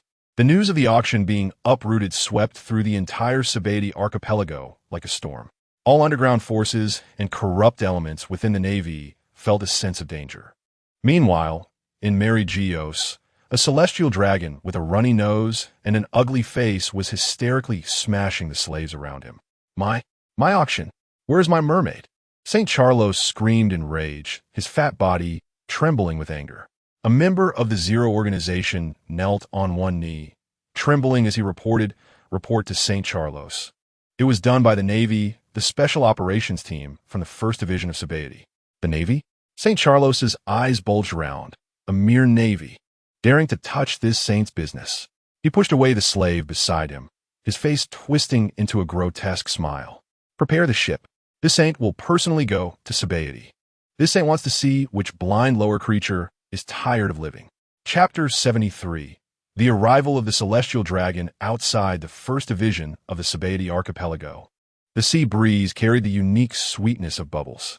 However, the atmosphere suddenly became tense, as if gripped by an invisible hand. All the Marines turned pale, fear written on their stiff faces. They lowered their heads, not daring to look directly at the ship slowly approaching the shore. The sail of that ship was prominently marked with the highest symbol of the world government, the heavenly dragon's hoof. That symbol itself represented supreme power, the bloodline of the gods that transcended everything, and the source of nightmares for all lower beings on this sea. The ship stabilized, and the gangway was lowered. A fat and ugly figure walked down, surrounded by several members of the Zero organization dressed in white suits and wearing bubble helmets. It was the celestial dragon, St. Charlos. His enormous body resembled a moving mountain of flesh, each step carrying a nauseating arrogance. Around his short, thick neck hung a necklace made from slave handcuffs, clinking mockingly with every step he took. The highest officer of the 1st Division, a Navy headquarters officer, bowed tremblingly to salute. Cold sweat trickled down his forehead, and his voice trembled with nervousness. "Welcome, St. Charlos." Before he could finish speaking, St. Charlos swung his fat arm and slapped the officer's face, sending him spinning on the spot and crashing to the ground, blood oozing from the corner of his mouth. "How dare lower beings speak to this saint?"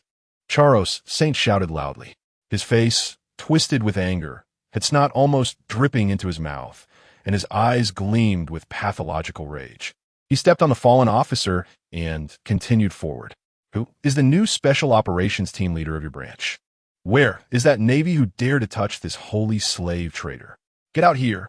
Charlos Saint's roar, filled with arrogant dominance and absolute contempt of a superior, echoed above the dock, intimidating everyone present. The surrounding sailors dared not lift their heads. In the branch office, Zhan Tai Xuan and Poliusilino simultaneously sensed the mixed aura of stupidity, arrogance, and powerful background. Zhan Tai Xuan's gaze turned cold. He unconsciously tightened his grip on the pen in his hand. He knew that the dream paradise he had dismantled had touched the bottom line of the celestial dragons. At this moment, an unavoidable direct confrontation was looming, a direct provocation to the justice of a navy. Poliusilino whistled and put down his cup of red tea. "Goodness, a truly formidable character has arrived, a troublesome aura." Zhan Tai Xuan slowly stood up, straightened his uniform, and buttoned every button tightly. He knew that retreating in the face of such scum, who viewed human life as grass, would only embolden their arrogance, and he would never back down. "I can watch the show." Zhan Tai Xuan looked at Poliusilino. "But don't let me be the only one putting on a solo performance." His voice was calm. Poliusilino stood up from the sofa and stretched. "Oh dear, you really know how to make demands, Zhan Tai Xuan. What can I do? Who made me one to assist in maintaining order?" He complained. Yet his body transformed into golden light, rematerializing beside Zhan Tai Xuan. Zhan Tai Xuan did not speak further and stepped out of the office. Outside the branch's main door, the air was stagnant, as if even the sea breeze had stopped flowing. Zhan Tai Xuan's figure appeared in everyone's sight. He walked down the stairs alone, calmly facing Charlos Saint and his entourage. Charlos Saint saw Zhan Tai Xuan's young face and the rank of Major General. Anger twisted his features. He pointed at Zhan Tai Xuan, his finger trembling. "It's you, this inferior creature." He aimed his golden pistol at Zhan Tai Xuan. "A mere navy dares to touch my property? I want you to kneel." Charlos Saint's voice was hysterical, like a beast with its tail stepped on, filled with unabashed killing intent. One of the members of CP-0 stepped forward, and an overwhelming aura instantly locked onto Zhan Tai Xuan, an invisible pressure like a mountain pressing down. The surrounding sailors had already been suffocated by this pressure, some collapsing to the ground, not even daring to lift their heads for fear of angering the celestial dragons. Zhan Tai Xuan clenched his fists tightly, his body tensed slightly, every muscle coiling with potential energy. In the 20-plus years before his crossing, he had grown under the red flag, and his education made him unable to tolerate such scum who viewed human life as grass. He could not kneel before him. That would be a trampling of his dignity and a betrayal of his past beliefs. The cold, killing intent surged wildly in his heart, almost breaking free of rational constraints. He could make this overweight garbage before him disappear from the world in an instant, without leaving a trace. just as the power within him was about to explode. A flash of golden light appeared. Poliucelino's figure seemed to teleport, standing between him and Charo Saint. He raised his hands, a smile on his face. "Oh dear, Charo Saint. What a terrifying killing intent." Poliucelino said slowly. "You mustn't get angry. That would be bad for your health." Poliucelino appeared to be mediating, but in reality, he completely drew Charo Saint's attention to himself. He knew that although the celestial dragons were stupid, they instinctively feared certain names, especially those that were tacitly permitted by the world government. Charo Saint was momentarily stunned by this sudden appearance, and then became even angrier, pointing at Poliucelino. "Where are you? Get out of my way." Poliucelino maintained his raised hands and said leisurely, "This gentleman is a hero of the Navy headquarters, the most beloved disciple of Vice Admiral Karp." He glanced at Zhan Tai Xuan, his tone devoid of any fluctuation, as if he were merely stating a fact. If anything were to happen to him, we subordinates would have a hard time explaining it to Vice Admiral Karp. You know, Vice Admiral Karp can be quite unreasonable at times. Karp? Charo Saint's foolish brain momentarily halted upon hearing this name. His obese body stiffened in place, his mouth slightly agape, as if digesting the weight of this name. The poised aura of the CP0 members behind him also froze. They certainly knew Karp's style of doing things. The naval hero, Monkey D. Karp. Even the celestial dragons had heard of this name, which had left a shadow in their hearts. He was a madman who dared to fight even against his kind. A naval legend that the world government found troublesome. Someone who could genuinely ignore the rules of the Holy Land. Charo Saint's face turned red, his body trembled. His breathing became rapid, his chest heaving violently. His small eyes fixed on Zhan Tai Xuan, filled with unwillingness and resentment. He wanted to shoot, but the name Karp weighed on him like a mountain, preventing him from pulling the trigger. He wanted to command CP0 to act. But those rational guards clearly did not want to provoke that madman, nor did they want to pay for Charo Saint's foolishness. Charo Saint took a deep breath, as if holding it for a long time, then suddenly exhaled, making heavy, panting sounds. "Good, good, good." He repeated the word 3 times, his voice sharp enough to pierce eardrums. "I won't kill you today." He pointed viciously at Zhan Tai Xuan, then pointed at Poliucelino. "But I'll be staying in this branch. You two, from now on, are my servants. You must do whatever I command." He revealed a sickly smile, as if he had found a more satisfying way than directly killing, a form of mental humiliation. Zhan Tai Xuan reigned in his killing intent, his gaze becoming profound. He understood Poliucelino's intention and saw the opportunity hidden behind this humiliation. A hard confrontation would only worsen the situation, potentially involving Karp and placing the Navy's higher-ups in a difficult position. The contradiction before him was temporarily suppressed. Chapter 74. The death of the Celestial Dragon after Charo Saint settled into Branch 1. It was no longer a Navy fortress, but rather his personal palace. A sailor was shot in the knee with a golden pistol simply for bringing tea that was slightly lukewarm. At lunch, he complained that the Neptune-style thick soup made by the chef lacked nobility, casually pouring the scalding bowl of soup on the chef's face, leaving the loyal sailor writhing in pain on the ground. The wails and pleas for mercy became the most common background noise in the branch. A cloud of humiliation hung over every corner, and the sailors' eyes were numb, their morale at rock bottom. The sailors were fearful and humiliated, yet no one dared to resist. Zhan Tai Xuan stood by the window of the office, expressionless, watching all of this.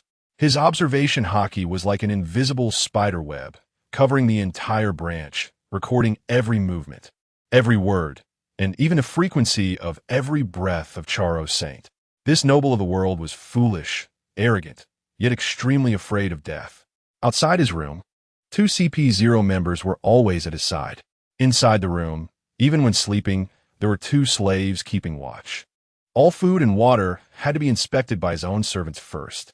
The entire Branch 1 was filled with complaints, yet was lifeless. Zhan Tai Xuan turned away from the window and walked toward Poliucelino's office next door. Poliucelino was lounging on the sofa, leisurely sipping red tea. "Your complexion doesn't look too good." Zhan Tai Xuan pulled over a chair and sat down, speaking directly. "With this guy here, we can't do anything. The cleanup task in Sabaody is completely stalled. Borsalino put down his teacup, lazily spreading his hands. There's nothing we can do. After all, he's a celestial dragon. Who would dare to touch him? We have to think of a way to make him a little quieter, said Zhan Tai Xuan. Borsalino picked up a pastry and leisurely put it in his mouth. Kawaii. This is indeed a tough problem. He chewed on the pastry. Unless something happens to him, who would dare to move against him? Borsalino's gaze fell on the tea snacks. For example, accidentally eating the wrong thing or something like that. That would be quite unfortunate. Zhan Tai Xuan stood up. I understand. Back in his office, Zhan Tai Xuan locked the door. He didn't need poison. He wanted to create a real accident. The chemical knowledge he had encountered in his previous life as a corporate slave reshaped into a perfect plan in his mind. Two plants that were commonly found in the Sabaody archipelago, their juices would, under specific conditions, mix and undergo a slow chemical reaction, producing a colorless and tasteless neurotoxin. This toxin would be extremely difficult to trace afterward, misjudged as a sudden heart failure. And the condition to trigger the reaction was the special aromatherapy used by St. Charlos every night to help him sleep. His spatial ring flickered, and the required materials silently appeared on the table. The preparation process was simple and quick. He found a perfect opportunity to commit the crime. St. Charlos's aromatherapy was contained in a delicate glass bottle, with a complex layered structure in the cap to preserve the fragrance. Zhan Tai Xuan, under the pretense of enhancing security and checking for safety hazards, led a patrol outside St. Charlos's room. As he passed by the door and brushed past two guards, his footsteps paused for a moment. In that instant, Zhan Tai Xuan activated his intent through the spatial ring. The two pre-prepared substances appeared out of thin air. One drop merged into the aromatherapy liquid on the table inside the room, while the other was precisely injected into the layered structure of the glass bottle cap. The entire process took less than a tenth of a second, silent and unnoticed, not even triggering the guard's vigilance. After doing all this, Zhan Tai Xuan continued his patrol as if nothing had happened. He then headed straight to Borsalino's office. Let's go have a drink in Area 13. Borsalino sat up from the sofa and glanced at Zhan Tai Xuan. Oh, it's rare for you to be in the mood, Zhan Tai Xuan. He stood up, stretched lazily, and followed Zhan Tai Xuan out. That night, in St. Charlos's luxurious bedroom, the world noble yawned and shouted at the slave in the corner. What are you dawdling for? Hurry up and light the aromatherapy. I'm going to sleep. The weak slave hurriedly picked up the exquisite glass bottle. She twisted off the cap. At the moment the cap separated from the bottle, the substance in the layers came into contact with the liquid inside. Colorless and tasteless gas began to slowly escape from the bottle's mouth, mixing with the air in the room. The slave placed the aromatherapy bottle on the bedside table and retreated to the corner, standing with her head down. St. Charlos lay on the soft bed, taking a deep breath of the air in the room. He was satisfied with the scent that allowed him to sleep peacefully, accompanied by even and heavy breathing sounds. This world, noble, gradually sank into a dream amidst the familiar fragrance. His breathing went from heavy to steady, then from steady to weak. Finally, in a silence, it completely stopped.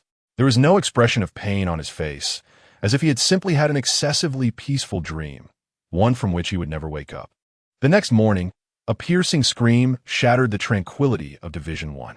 The sound was sharp enough to pierce eardrums, filled with extreme fear. The members of Zero changed their expressions drastically, almost instantly bursting through the door. What they saw was St. Charlos, already cold, with a serene expression on his face. This world noble lay on the bed, devoid of any pain, as if he had simply fallen into an everlasting beautiful dream. He was dead. A celestial dragon was dead. This news exploded like a silent nuclear bomb within Division 1.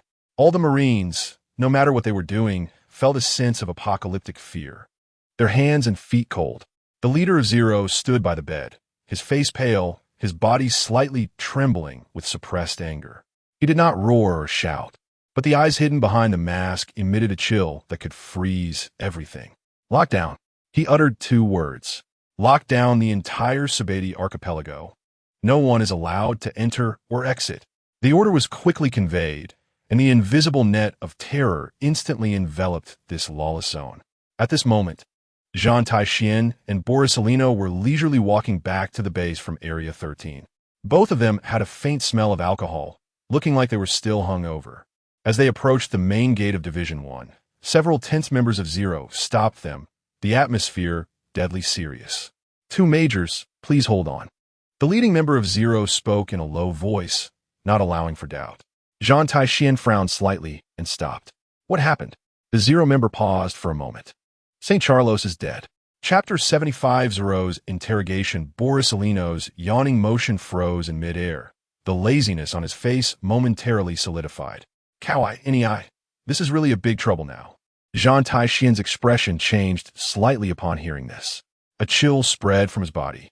"What did you say?" His voice was not loud, but it carried an icy undertone. "A celestial dragon died in Division 1? Died in my jurisdiction?" The mixed aura of shock and anger caused the members blocking the way to momentarily freeze. Zhan Tai Xuan didn't give them a chance to react. He stepped forward into the base, and the Zero member hesitated for a moment before finally stepping aside.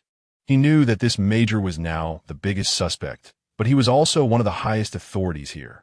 The forensic team from Zero conducted a preliminary examination of St. Charlos's body, and the conclusion left everyone feeling absurd and horrified.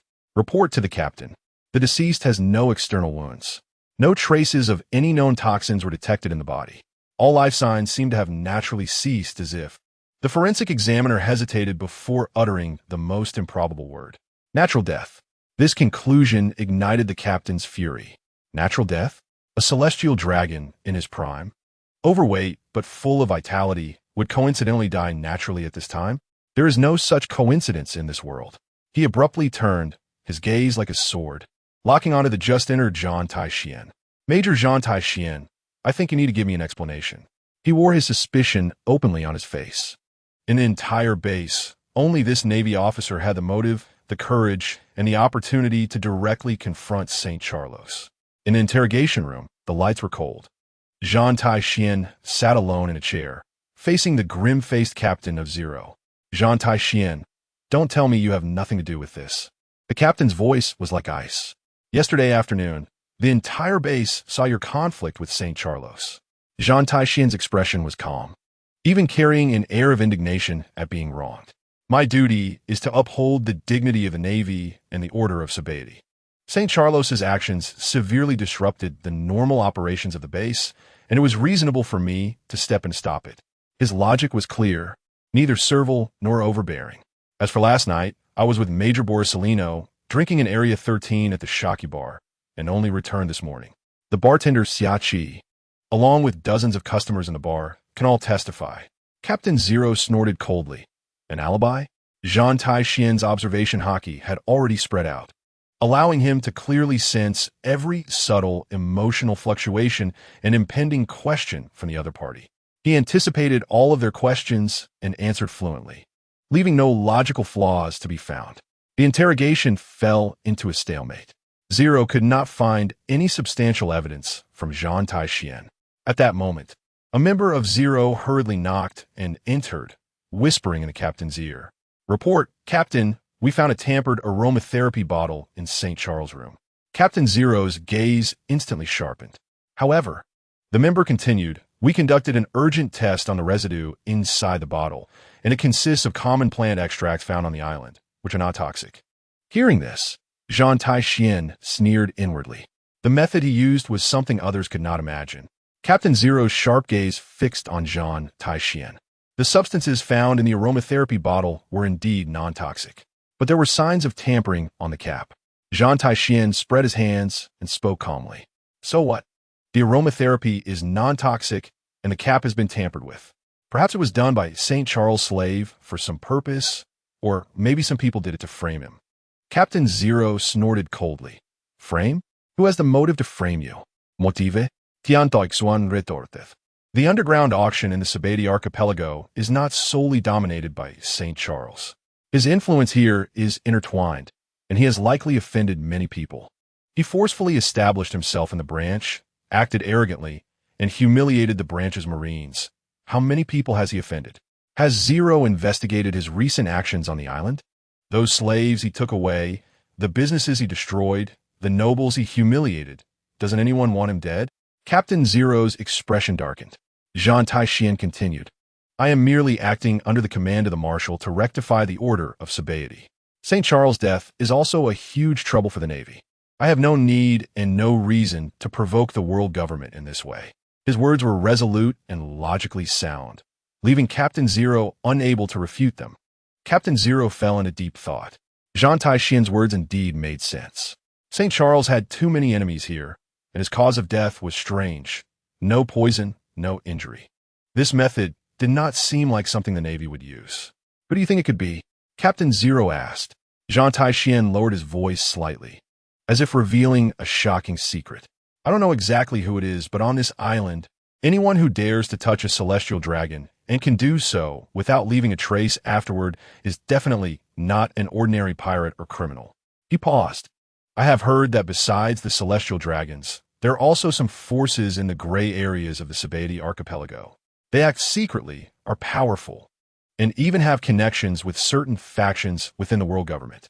They often leave no traces in their actions and can execute some accidents flawlessly. Captain Zero's expression grew darker. What Zhan Tai Xuan said was precisely the darkness that those in Zero were well aware of. Zhan Tai Xuan continued to stoke the fire. Moreover, the cause of St. Charles' death is strange and painless, like some special and unknown assassination technique. This kind of skill is typically only mastered by certain special organizations. He did not explicitly say it, but the words special organization were enough to make Captain Zero think of many things. Captain Zero fell silent. At that moment, Zhan Tai Xuan's suspicion was infinitely reduced. The look in Captain Zero's eyes as he gazed at Zhan Tai Xuan changed from suspicion to scrutiny. He knew Zhan Tai Xuan's background. He was a disciple of Karp, and both Sengoku and Tsuru valued him. If they could redirect this troublesome matter toward those forces in the gray areas, it would undoubtedly be a better choice for Zero. Major Zhan Tai Xuan, I will record your analysis accurately, Zero said. The impact of this matter has already exceeded the scope of the Senbei archipelago.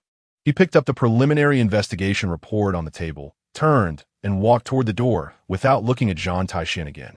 I will present your conjecture along with all the physical evidence from the scene to the Gorosei. It will be up to them to decide who dares to lay such a deadly hand on the descendants of the world nobles. Chapter 76. Framing and solving the case. The wrath of Mariewa struck the Senbei archipelago through encrypted den mushi, transforming into cold currents. The atmosphere in Captain Zero's office froze. 3 days. The den mushi mimicked the voice of the Gorosei. Find a murderer within 3 days, alive or dead. Otherwise, you and all relevant personnel in Branch 1 will be executed. Click. The communication was cut off. Captain Zero's hand, gripping the receiver, turned blue with veins bulging. The immense pressure made the white suit behind him appear somewhat twisted. 3 days. This was a death order from the Gorosei. The wind direction of the entire Senbei archipelago changed instantly. What was once just a blockade of the investigation now turned into a bloody purge. Zero's agents no longer had any reservations. Any hint of suspicion was met with torture and death. In an instant, wails filled the skies above the archipelago, and the atmosphere was tense. The door to the interrogation room was pushed open. Zhan Tai Xuan walked in, placing a document in front of Captain Zero. Captain, this way is not a solution. Captain Zero lifted his head, his bloodshot eyes fixed on him. Do you have a better solution? I believe the murderer is not someone from within the Navy. Zhan Tai Xuan lightly tapped the document with his finger. The biggest beneficiaries of St. Charles' death should be those slave traders we took down. The document was pushed in front of the captain. It was an organizational chart of the Dreamland auction and some members' information. The names of several core members were circled in red. At large, these individuals had sufficient motive and the ability to carry out a revenge plot. Zhan Tai Xuan's tone was flat, as if analyzing a case unrelated to himself. Captain Zero picked up the list. This was indeed a path, a shortcut that could quickly close the case and perfectly explain things to the Gorosei. They needed a murderer, and these fleeing scum were undoubtedly the best choice. Where did your intelligence come from? Before I came to Senbei, one of the tasks given to me by Vice Admiral Tsuru was to eliminate the underground forces here. This list was compiled by my squad after taking down Dreamland from their accounts and informants. Zhan Tai Xuan answered it seamlessly. This reasoning was impeccable. Captain Zero slammed the list on the table. Very good. He stood up and ordered his subordinates outside the door. Shift the investigation direction. Pursue all individuals on the wanted list with full force. With the order given, Zero's operational efficiency reached its peak. On the other side, Borsalino was lazily lying on a beach chair at a bar in Area 13, wearing sunglasses and sipping juice. Zhan Tai Xuan walked up to him and handed him a note. Borsalino, you finished so quickly? Borsalino took the note and glanced at it. It only contained a simple coordinate. Borsalino, your task is to assist in maintaining order. Zhan Tai Xuan ignored his teasing. The order is currently very chaotic. I need you to move around more, especially in some abandoned corners, to prevent any criminals from hiding. Borsalino folded the note and put it in his pocket. Oh dear, you really know how to order people around. He yawned, slowly standing up. But a stroll wouldn't hurt. The sunlight here is quite pleasant. He transformed into a beam of golden light, instantly disappearing from the spot. Half an hour later, the emergency communication channel of Zero rang with Borsalino's unique, elongated report. Hello, everyone of Zero. While I was wandering in Area 13, I seem to have discovered a very interesting place. An abandoned safe house. And it looks like there are traces of someone who just left. Captain Zero personally led the team and rushed to the scene at the fastest speed. It was an inconspicuous basement. On the table, various bottles and jars are scattered, containing extract from different plants. A map is pinned to the wall, marked with a red line indicating the route from a hideout to Division 1. The most critical item is a manuscript in the center of the table. An agent from Unit 0 carefully picks up the manuscript and hands it to the captain. It contains a detailed assassination plan written in hurried and angry handwriting. By mixing 2 non-toxic plants and using a specific essential oil as a catalyst, a deadly gas can be produced, creating the illusion of a heart attack. The content of this plan is not exactly the same as the method of Charles Saint's death, but it is highly similar. Next to it are several obviously failed mixtures. The evidence is irrefutable. Immediately analyze the fingerprints and hair found here.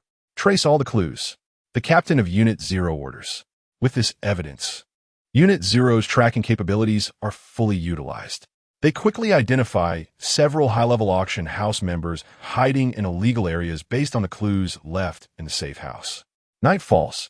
A hunt for the murderer begins rapidly, without alarming any civilians. Agents from Unit 0 descend, like reapers of the night. The battle is brief but intense. Faced with the world's top agents, the few high-level auction members still dreaming of a comeback have no room for resistance. After the gunfire and screams, everything falls silent. The captain approaches the corpse of the leading murderer, where an agent is searching him. Captain, we found something. The agent pulls out a letter wrapped in oil paper from an inner pocket of the corpse. The captain takes the letter and unfolds it. The handwriting matches that of the manuscript in the safe house, filled with resentment and madness. Charles, you arrogant pig, you ruined everything for us. You took our wealth, our goods. Do you think you're God? No, you'll die too. We will make you die in the most comfortable dream. No one will know it was us. This is revenge from hell. At this point, the evidence chain of eyewitnesses, physical evidence, and testimonies, the letter, forms a perfect and flawless trail. The captain of Unit 0 puts away the letter. He turns to look at the lights of Division 1 in the distance, his silhouette appearing particularly cold under the moonlight. Return to base. Report to the 5 elders that all the murderers have been brought to justice. The case is closed. The next day, Zhan Tai Xuan receives the case report from Unit 0 in his office. He casually sets the report aside and picks up his teacup. The office door is knocked on, and Polyasolino sways in. Well, Zhan Tai Xuan, everything has been resolved. Zhan Tai Xuan puts down his teacup. Yes, it has. The order in Sabaody can finally return to normal. Chapter 77. Reporting to Headquarters Mariehua, the Heart of Power. Captain Zero bows before the silhouettes of the 5 highest world authorities, feeling small and oppressed. The situation is as follows. The mastermind has been brought to justice. It was the remnants of a dreamland, with witnesses and physical evidence. The phone bug on the other end falls into a long silence.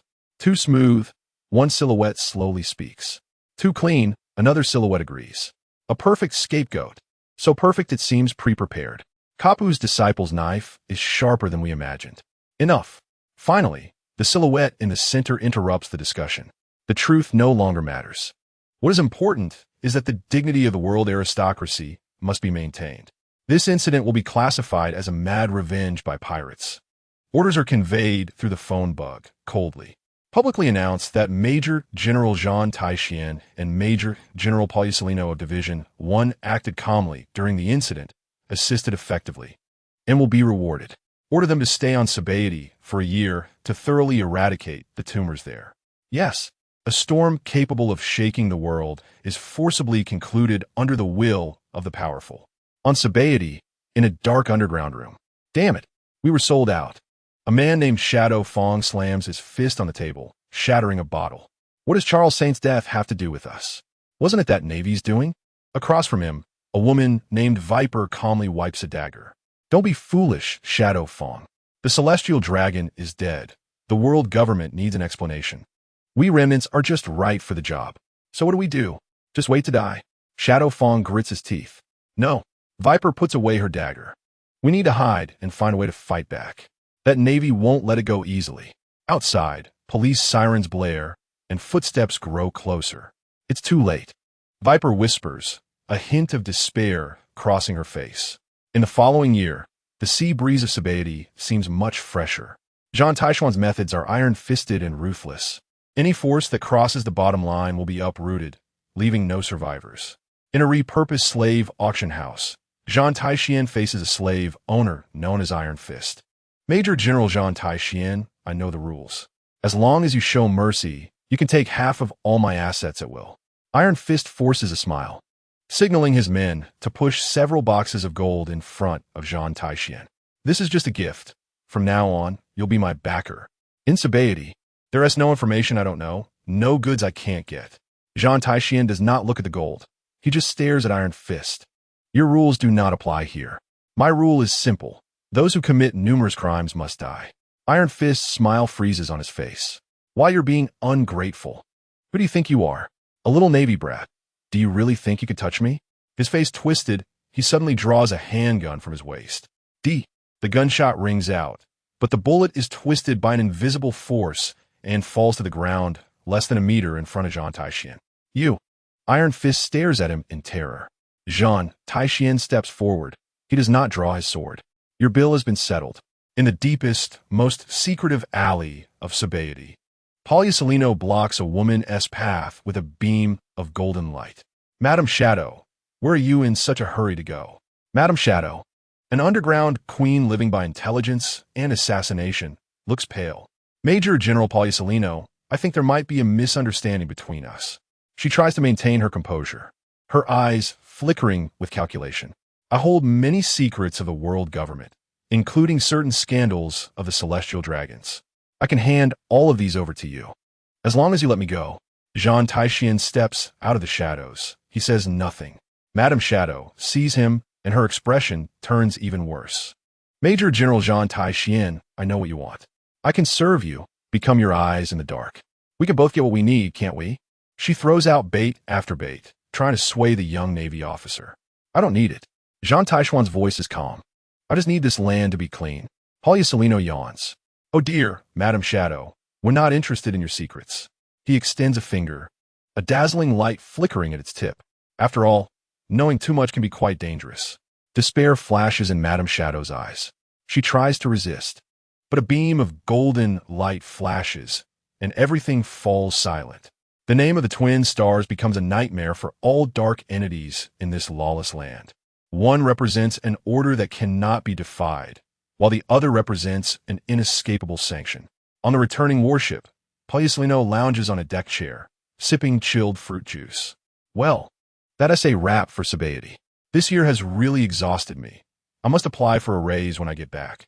Zhan Tai Xuan stood at the edge of the ship, gazing at the gradually clearer outline of the Malin Vander fortress in the distance.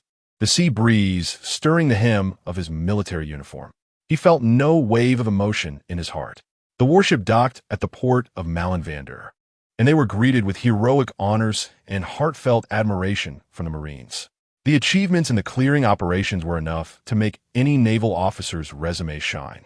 Major General Zhan Tai Xuan, Major General Borisolino, Marshal Kong, and General Zhanghua, please report to the office immediately. In the marshal's office, the tall figure of Marshal Kong sat in the main seat, his presence as steady as a mountain. General Zhanghua stood beside him, his expression serious. Behind General Zhanghua, a young man wearing a black fur hat and a gentle face was frantically sorting through documents, his movements appearing a bit clumsy. Zhan Tai Xuan's gaze lingered on him for a moment. Tang Chihua Rosandi, reporting to the marshal and the general. Special Operations Team Leader Zhan Tai Xuan is here to report. Kawai, I'm here too, Borisolino lazily saluted. Zhan Tai Xuan stepped forward and placed a thick report on the empty desk. The report detailed the clearing operations in the Shambadi archipelago over the past year, with each achievement and every destroyed hideout clearly listed. Only the section regarding the death of that world noble was briefly summarized as a minor inconvenience encountered during the early stages of the mission. General Zhanghua picked up the report and flipped through it page by page. He read extremely slowly, and the only sound in the office was the rustling of paper. Zhan Tai Xuan stood calmly, as if the contents of the report were merely someone else's story. After a long while, General Zhanghua closed the report and placed it on the desk. He raised his head and looked at Zhan Tai Xuan. A very impressive report. The achievements in Shambadi are impeccable. General Zhanghua's tone shifted. However, regarding the matter of Charlos Saint, don't you think describing it as a minor inconvenience is an understatement? The atmosphere in the office instantly froze. Zhan Tai Xuan's expression showed no change. Reporting to General Zhanghua, the killer has been captured and executed by Zero, and the case is concluded. For the Navy, the trouble ended at that time. Subsequent handling falls under Zero's jurisdiction. His answer was watertight, completely absolving himself of responsibility. General Zhanghua remained silent, simply looking at him, his eyes seemingly piercing through to the depths of his soul. Zhan Tai Xuan, you are growing quickly. So quickly that it worries me. General Zhanghua's voice was heavy. Some troubles, once involved, can never be washed away in a lifetime. You must remember, you are first and foremost a naval officer. I have never forgotten. Zhan Tai Xuan met his gaze. As a naval officer, my hands have never been clean from the very beginning. Beside them, Rosandi seemed affected by the tense atmosphere, and in a moment of instability, a stack of documents he was holding scattered all over the floor. I'm sorry. He hurriedly squatted down to pick them up, becoming more flustered and chaotic, appearing both awkward and comical. This sudden mishap broke the tension in the room. Ha ha ha. Marshal Kong's laughter shattered the deadlock. Zhanghua, you just think too much. We are the Navy. We look at results. He stood up and walked to Zhan Tai Xuan, giving his shoulder a hearty pat. The result is that Zhan Tai Xuan did a fantastic job. The order in the Shambadi archipelago is at its best in decades. Marshal Kong's praise was unreserved. Your ability and decisiveness have far surpassed that of a major general. The Navy needs talents like you. Marshal Kong returned to his seat and picked up another document. Speaking of which, it's just in time. The first elite training camp of the Navy headquarters will hold its graduation ceremony tomorrow. Zhan Tai Xuan stood at attention. Yes, Chapter 78. Just want to be an aide the next day at the Naval Colonel's Field in Malenvander. The graduation ceremony of the elite training camp was taking place. The sun was scorching, reflecting brilliantly off the cadets' crisp, white uniforms. They had undergone a transformation, shedding any trace of the naivety of new recruits, replaced instead by a hardened determination. On the podium, Chief Instructor Zephyr surveyed the batch of elites he had personally honed, a rare hint of satisfaction appearing on his usually clouded face. Now, I will announce the final results of the graduation assessment. Zephyr's voice echoed throughout the field via the intercom, causing everyone's breath to catch. First place, Kazan. A low murmur of surprise rippled through the crowd. The one who was always enthusiastic, passionate, and exceptionally gifted in natural abilities had ultimately secured the crown. Kazan himself showed little reaction, merely scratching his head habitually. Second place, Bana Jason. Hearing his name, Bana Jason's body jolted, his tightly clenched fists loosening and then tightening again. He did not look at the admiring and sympathetic glances from those around him, but instead immediately turned to a certain direction on the viewing platform. Zhan Tai Xuan stood there, dressed in his incongruous beach shorts and floral shirt, hands in his pockets, his face revealing no expression. The ceremony continued, but Bana Jason could no longer absorb any information. After the assessment, he walked up to Zhan Tai Xuan and bowed deeply. "Sir, I'm sorry." His voice carried an unmistakable sense of frustration. "I didn't get first place." Zhan Tai Xuan reached out and firmly patted his shoulder. "Combat isn't just about winning or losing. Your growth, I've seen it." He withdrew his hand and put it back in his pants pocket. "In my heart, you are already number one." A simple sentence struck Bana Jason like a jolt of electricity. He suddenly lifted his head. The disappointment and gloom in his eyes swept away, replaced by a rekindled brilliance brighter than the sun. He nodded vigorously, no longer speaking, but standing tall once again. Next came the commissioning ceremony. The naval marshal, Steelbone Kong, personally stepped onto the podium. His robust figure loomed like a mountain. Simply standing there brought immense pressure to everyone. Kazan stepped forward. Kazan lazily walked up to the stage. "In light of your outstanding performance in the training camp and your remarkable contributions in the assessment task, the Naval Headquarters has decided to award you the rank of Naval Colonel." The brand new colonel insignia was placed on Kazan's shoulder. Bana Jason stepped forward. Bana Jason marched up to the podium in a perfectly synchronized manner, standing in front of Marshal Kong. Bana Jason, as a non-ability user, you stood out in competition with numerous powerful ability users, demonstrating the Navy's indomitable spirit. The Naval Headquarters has decided to award you the rank of Naval Lieutenant Colonel.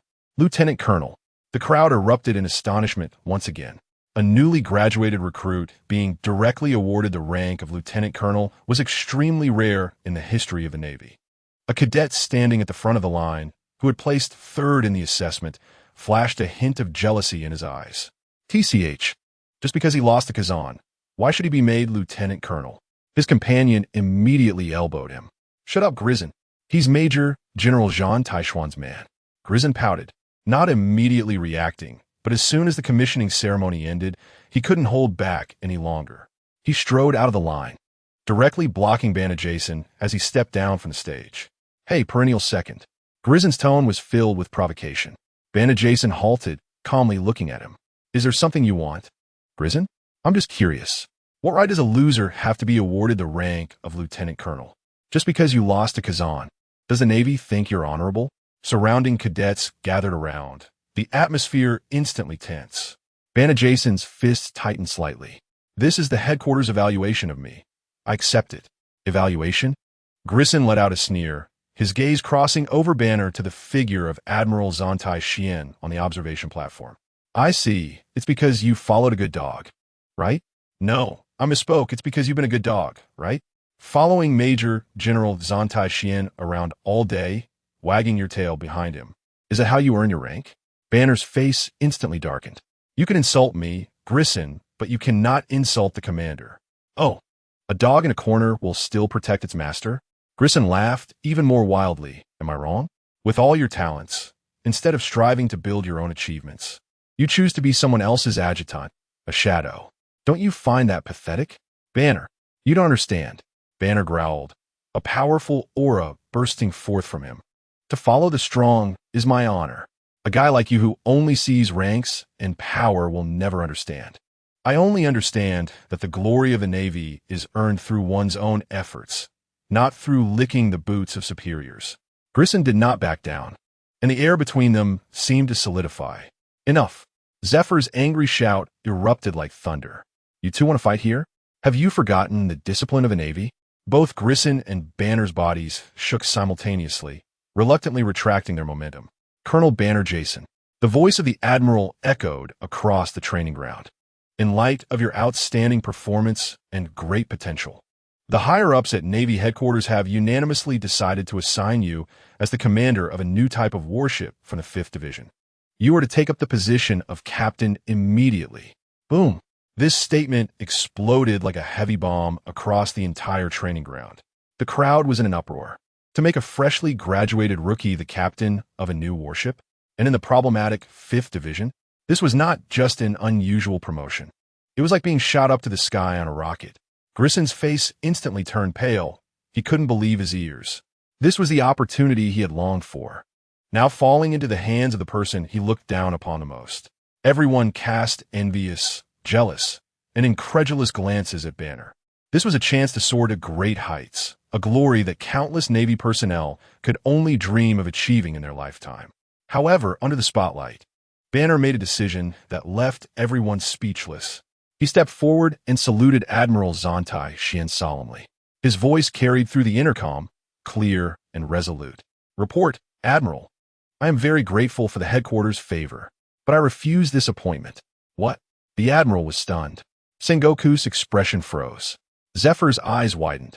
Silence fell over the crowd. Banner took a deep breath, his gaze piercing through the crowd to land precisely on the leisurely figure not far away. His eyes were filled with almost fanatical admiration and unwavering loyalty. "I have only one goal from start to finish."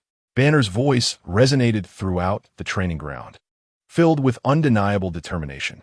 "That is to become Major General Zhan Tai Xuan's adjutant, to follow in his footsteps and dedicate everything to him." His voice grew louder, as if he were shouting out his very soul. "There is still a position for an adjutant on Major General Zhan Tai Xuan's ship. That position, besides me, no one else is worthy." The entire place fell silent. The sound of a pin dropping could be heard. Everyone's gaze shifted back and forth between the stunned Banner and the calm Major General Zhan Tai Xuan. In a corner, Karp couldn't hold back any longer, bursting into his signature. Thunderous laughter. "Ha ha!" Chapter 79. Daily Life on the Warship Admiral's Office. The air was as heavy as a block of lead.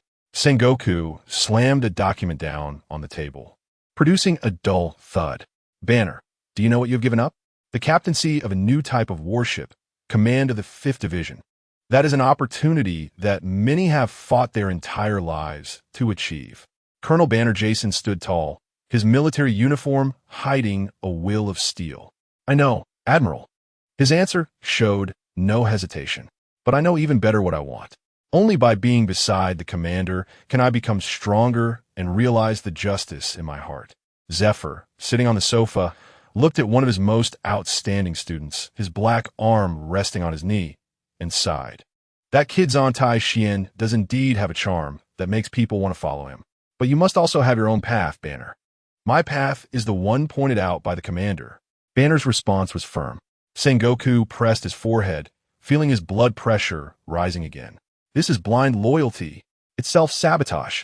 The future of the Navy needs leaders like you, not a shadow following someone else." "I don't think it's a shadow," Banner retorted. "That's the place closest to the sun. You." The door to the office was pushed open, interrupting Sengoku's anger. Zhan Tai Xuan, dressed in his usual floral shirt and beach shorts, lazily walked in. He first gave a somewhat informal salute to the 3 top Navy officials. Then his gaze fell on Banner. "Are you sure?" Banner turned sharply, facing Zhan Tai Xuan. Without any hesitation, kneeling on one knee. The sound of his knee hitting the floor was crisp and loud. "Commander, please allow me to follow you." His head bowed, but his voice pierced the entire room with a metallic quality. "I give my life to you." "No, my life has long been yours." Zhan Tai Xuan looked at Banner, a warm current rising in his eyes that always carried a hint of mockery. He reached out and helped Banner up. Then, he turned to the Admiral sitting in the main seat. "Admiral, since he has made up his mind, I kindly ask for your approval." He patted Banner on the shoulder. "I truly need such a reliable brother on my ship." The Admiral looked at the two before him, one defiant and the other unwaveringly loyal, and finally waved his hand helplessly, a smile appearing on his face. All right, Karp student is just as unpredictable. I approve."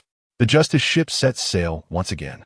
But this warship, named Justice, had a daily life that was completely different from other warships. In the captain's cabin, Zhan Tai Xuan spent most of his time in his room reading comics, eating senbei borrowed from Sengoku, or simply lounging on the deck's beach chair, wearing sunglasses, sunbathing, and fishing. He seemed to have entered a leisurely retirement life ahead of time. Meanwhile, all the complex affairs on the ship, from handling documents, planning routes, to daily steering training and gunnery exercises, were entirely handled by the newly appointed adjutant, Colonel Banner Jason. Banner seemed to have endless energy. Every day, Besides dealing with mountains of official business, he trained vigorously and personally supervised the training of every sailor on board. Under his pressure and motivation, the strength of all the crew members of the Justice ship skyrocketed. The sailors privately circulated a saying, "On our ship, there are two commanders. One is responsible for justice. The other is responsible for orders." That afternoon, the sun was just right. Zhan Tai Xuan was in the kitchen wearing a pink apron, standing in front of a large pot simmering on the stove. The pot was bubbling with rich broth, the aroma of abalone, sea cucumber, shark fin, and other precious ingredients mingling together, creating a domineering fragrance. This was a new dish he found in an ancient recipe called Buddha Jumps Over the Wall. The heat was still a bit off. He took a spoon, tasted it, and frowned slightly. Just then, the kitchen door was suddenly pushed open. Banner rushed in with an urgent report, beads of sweat from training still on his forehead. "Commander, urgent situation." Zhan Tai Xuan didn't look up, continuing to study the soup in the pot. "What is so urgent?" "A bounty of 300 million for the notorious pirate, Flame Sakaro, has been spotted in the waters ahead." Banner's tone was very urgent. "He is a Logia-type flame fruit user. Extremely dangerous." Zhan Tai Xuan finally reacted a bit, turning away from the stove to look at Banner. "Oh, Sakaro? What's the location? Will it affect our route to the next island for dinner supplies?" Banner felt his temples throbbing. "Commander, this isn't about supplies. It's a 300 million bounty pirate. Flame fruit." He nearly shouted. I know, why are you yelling?" Zhan Tai Xuan finally put down the spoon, untied his apron, stretched with a crackle of bones. All right, my bones are practically rusting lately. Let us just consider it a stretch after dinner." He walked out of the kitchen towards the deck. "Jason, relay my orders." Banner immediately stood at attention. "Yes. Full speed ahead. Resolve the battle in 1 hour." Zhan Tai Xuan yawned, the sunlight making him appear somewhat lazy. "I'm still waiting to come back for soup." Meanwhile, 50 nautical miles away from the Justice, on a pirate ship named Hellfire, adorned with a flaming skull at the bow, the atmosphere was lively. In the center of the deck stood a shirtless man covered in flame tattoos, laughing maniacally. His fingertips flickered with orange flames, and he was none other than Flame Sakaro. "Bring out the drinks, boys. We're having a feast tonight." A lookout slid down from the mast, looking panicked. "Captain, not good. There's a Navy warship chasing us from behind. It's extremely fast." Sakaro's smile vanished instantly, replaced by a hint of cruelty. "The Navy? Huh, just what I needed to spice things up. A few who are asking for death. How many ships?" "Just one." "One?" Sakaro scoffed, flames rising from his palms. "Who does he look down on? Tell me which fleet it is. I'll roast their captain to a crisp." One of his officers changed color slightly and leaned in. "Captain, that ship's flag seems to be the Justice." "The Justice?" Sakaro raised an eyebrow. "Never heard of it." The officer swallowed hard. "It's the 1st Division's Zhan Tai Xuan, the so-called one of the Twin Stars. It said he single-handedly wiped out the underworld of Senbei Archipelago." "Monster? Twin Stars?" Sakaro's laughter grew even more rampant, flames soaring over 3 meters high, distorting the air around him. "I'm a Logia user. I'm fire itself. What the hell are Twin Stars? In front of me, they become dust in the universe." He waved his hand, pointing to the increasingly clear black dot on the horizon. "All hands prepare for battle. Let this group of oblivious Navy taste the heat of hell." Chapter 80. One strike resolution. The Justice cut through the sea like an arrow, creating a straight white wave as it rapidly approached the distant Hellfire. On the deck, the atmosphere was tense. Banner and Jason had changed into sharp combat uniforms, their gazes as sharp as eagles, continuously issuing precise orders. "Prepare for bombardment. All personnel, enter battle status 1. Medical staff, ready.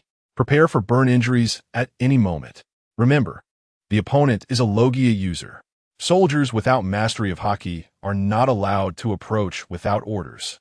Under his command, the soldiers moved in an orderly fashion, each face marked with gravity. A bounty of 300 million for a pirate, especially a tricky Logia user, undoubtedly meant a tough battle. However, amid this tense atmosphere, there was one figure that fell out of place. Zhan Tai Xuan yawned as he leisurely walked out of the cabin, still wearing that ridiculous pink apron. Even holding a soup spoon, seemingly savoring something. "What is all the fuss about?" He complained lazily. "I said we resolve it within an hour. Preparing so early. Does ammo grow on trees?" Seeing him like this, the veins on Banner's forehead twitched uncontrollably. "Commander, we're about to enter the enemy's attack range. Flame Sakaro is known for his brutality. We must be extremely cautious." I know, why are you yelling?" Zhan Tai Xuan waved his hand impatiently. "Your worrying is more nagging than that old man Sengoku." Just then, a wave of scorching air rushed towards them from the hellfire. "Ha ha! Navy dogs, just in time." A proud voice rang out, and there stood Flame Sakaro at the bow, his entire upper body engulfed in blazing flames, arms outstretched as if to embrace the sky. "Let you experience the power of the sun."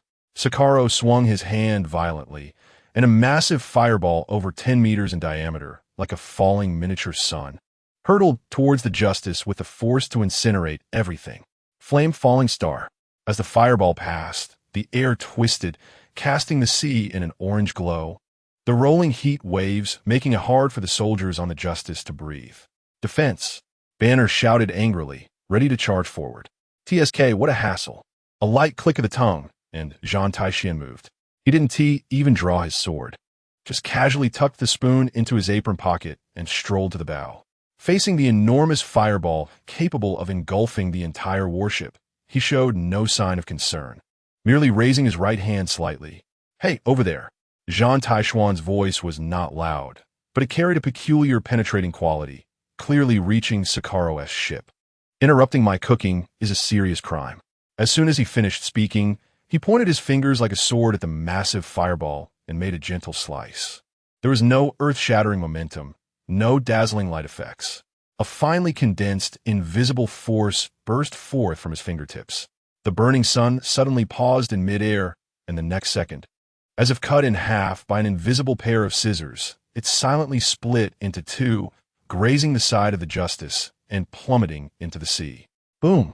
Boom! Two towering columns of steam erupted on either side of the warship, the sea churning violently, but the Justice itself was not even scratched. The entire world seemed to fall silent. On the hellfire, all the pirates' manic laughter froze on their faces, mouths agape, unable to believe their eyes.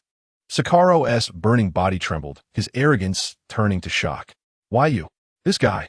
His proud flame falling star was actually dismissed so lightly by the opponent, not even using a weapon. The soldiers on the Justice fell into a stunned silence, and then erupted into a frenzy of cheers. "It's the Major. It's Major Zhan Tai Xuan. So strong. Is this the power of our commander?" Banner stood still, his tightly clenched fists trembling slightly, not out of fear, but extreme excitement and admiration. "Commander, you've gotten stronger again." Zhan Tai Xuan completely ignored the cheers behind him, looking somewhat dissatisfied at his fingers. "Sure enough, using my fingers was still a bit lacking. The strength is hard to control." He finally placed his hand on the hilt at his waist. "Let us finish this quickly. My Buddha jumps over the wall, is still waiting." Opposite, Sakaro snapped out of his shock, replaced by boundless anger and humiliation. "Bastard! You dare to underestimate me!" he roared, flames surging around him as he soared into the sky like a rocket, transforming into a gigantic flaming phoenix, its wings flapping. Countless burning feathers shooting toward Zhan Tai Xuan like a torrential rain. Flaming Phoenix descends. At the same time, his gigantic flaming claws also descended from the sky, aiming directly at the top of Zhan Tai Xuan's head. This is his strongest move, having developed the abilities of the flame fruit to the extreme. He is confident that even a Marine Rear Admiral would be seriously injured by this strike. Zhan Tai Xuan finally lifted his head, and a glint of cold light flashed in his eyes, which were usually a bit lazy. "Playing with fire in front of me? You're not worthy." With a light ring, the good knife was finally unsheathed. He did not use the shave to dodge, nor did he use an iron block for defense. Zhan Tai Xuan simply stood in place, facing the sky, and casually swung a knife. One sword style, calm. His stroke was fast to the extreme and still to the extreme. It was as if time had stopped at that moment. The rain of fire and the giant flaming claw shadows falling from the sky all froze in an instant. A nearly invisible silver thread passed through all the flames, and pierced through Sakaro's body.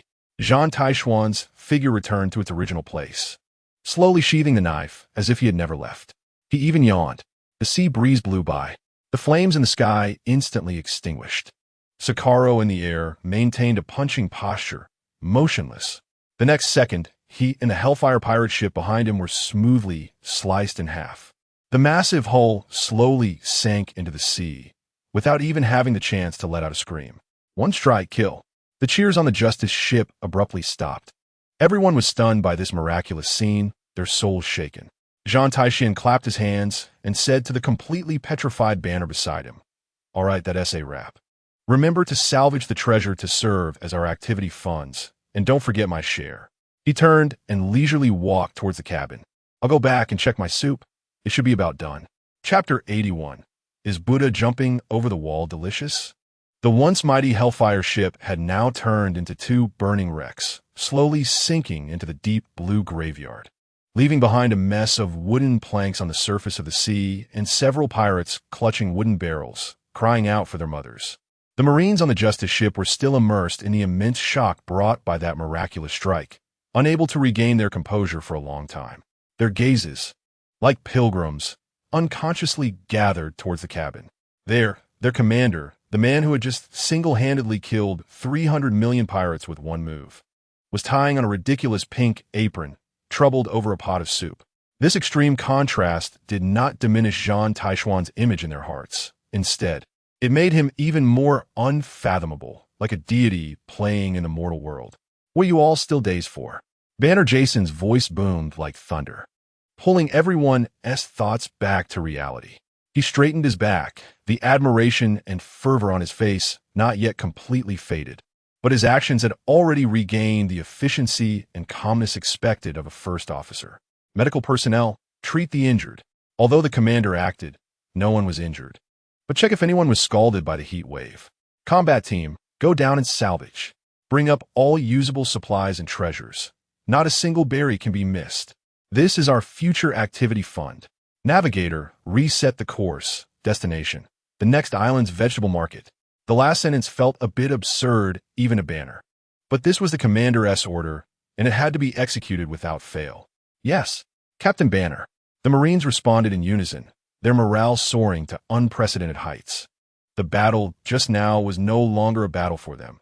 It was a one-sided artistic performance. They had witnessed what absolute power means, what a true monster is. With such a commander, how could justice not be upheld? Banner looked at the crew members who were now acting in an orderly manner and nodded in satisfaction. He clenched his fists tightly, his heart still pounding violently. In his mind, the scene of Zhan Tai Xuan swinging his knife kept replaying. There was no earth-shattering dominance, no world-destroying momentum, only a kind of return to simplicity and tranquility. That stroke seemed to transcend the realms of speed and power, reaching a state of reason. With one stroke, the cause and effect were already determined. Is this the commander's strength? In just over a year, he has comprehended the swordsmanship to such a terrifying extent. Banner took a deep breath, forcibly suppressing the turmoil in his heart. "No, I'm still too far behind. The commander has already entered a realm that I cannot even comprehend. If I don't work hard, I will truly be left far behind." With no qualification to even follow in his shadow, he turned and strode towards the cabin, preparing to report the battle results to Zhan Tai Xuan. In the kitchen, a rich and domineering aroma was so thick that it felt like it could solidify the entire space into amber.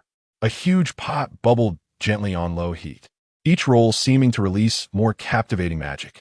Zhan Tai Xuan was holding a ladle, looking serious as he faced the pot, as if conducting a sacred ritual. He scooped up a small spoonful of golden soup, carefully blew on it, then tasted it.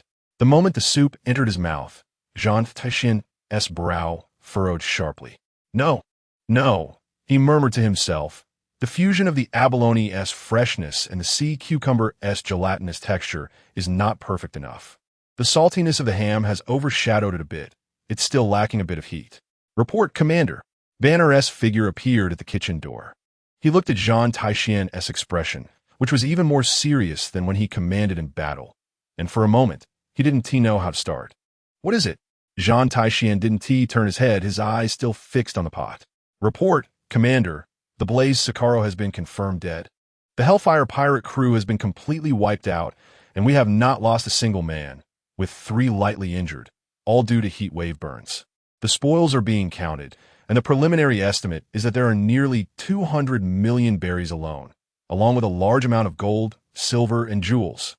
Banner's tone carried an uncontrollable excitement. This was a huge fortune. However, Zhan Tai Xuan's reaction was as calm as water.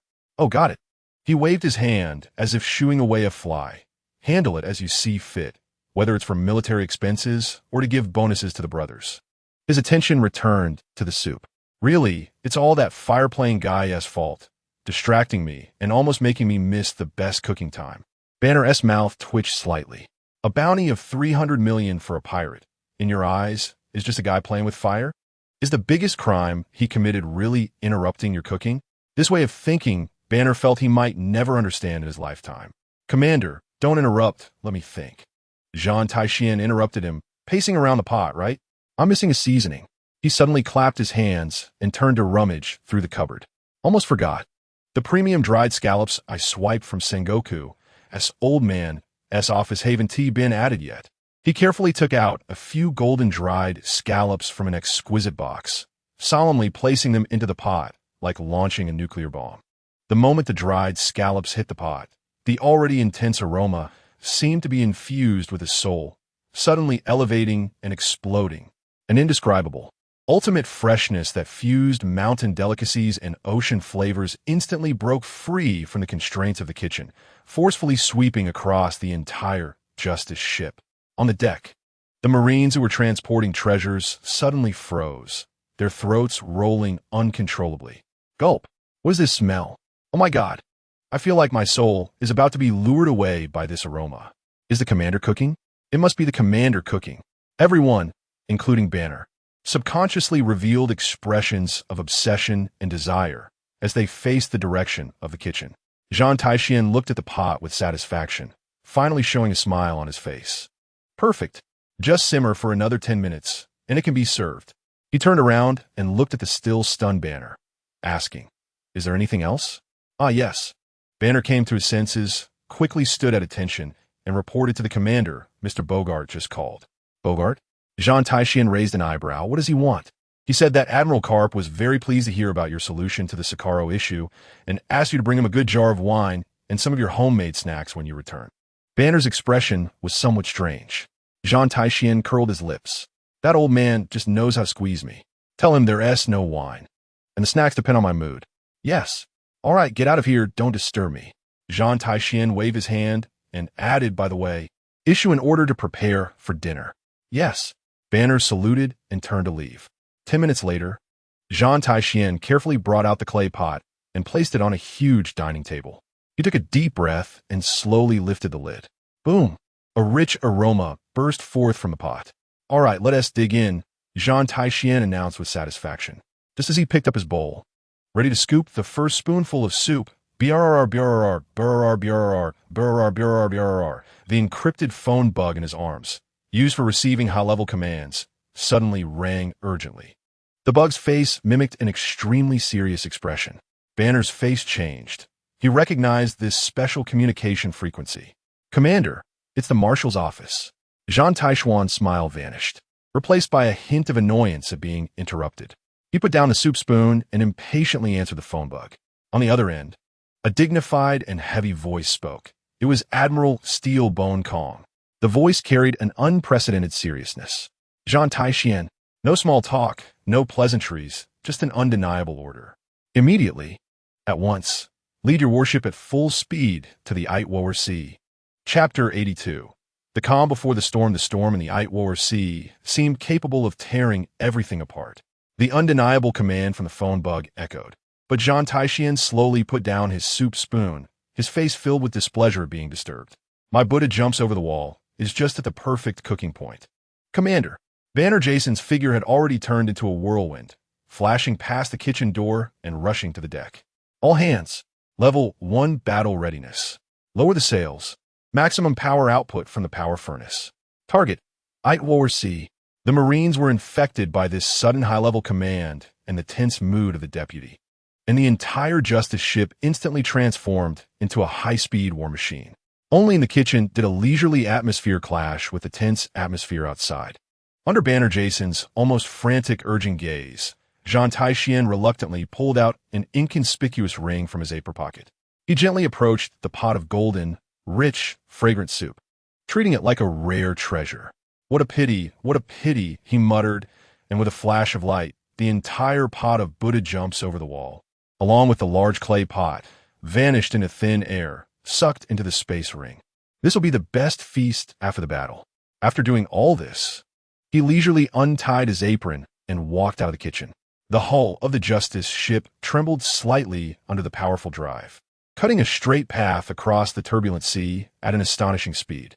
BRR, the encrypted phone bug rang again, and Bogart's calm and steady voice came through, with no unnecessary pleasantries. Major General Zhan Tai Xuan, the situation is urgent. Speak. Zhan Tai Xuan leaned against the ship's railing, the sea breeze tugging at his clothes. Sky pirate Gold Lion Shiki has deployed his entire fleet of flying ships and surrounded the Roger pirates in the Iron Sea. The forces are uneven, and the Roger pirates are in imminent danger. The High Command's order is to watch the Tigers fight in the mountains. Once they have both suffered losses, we will intervene and catch both legendary pirate crews in one net.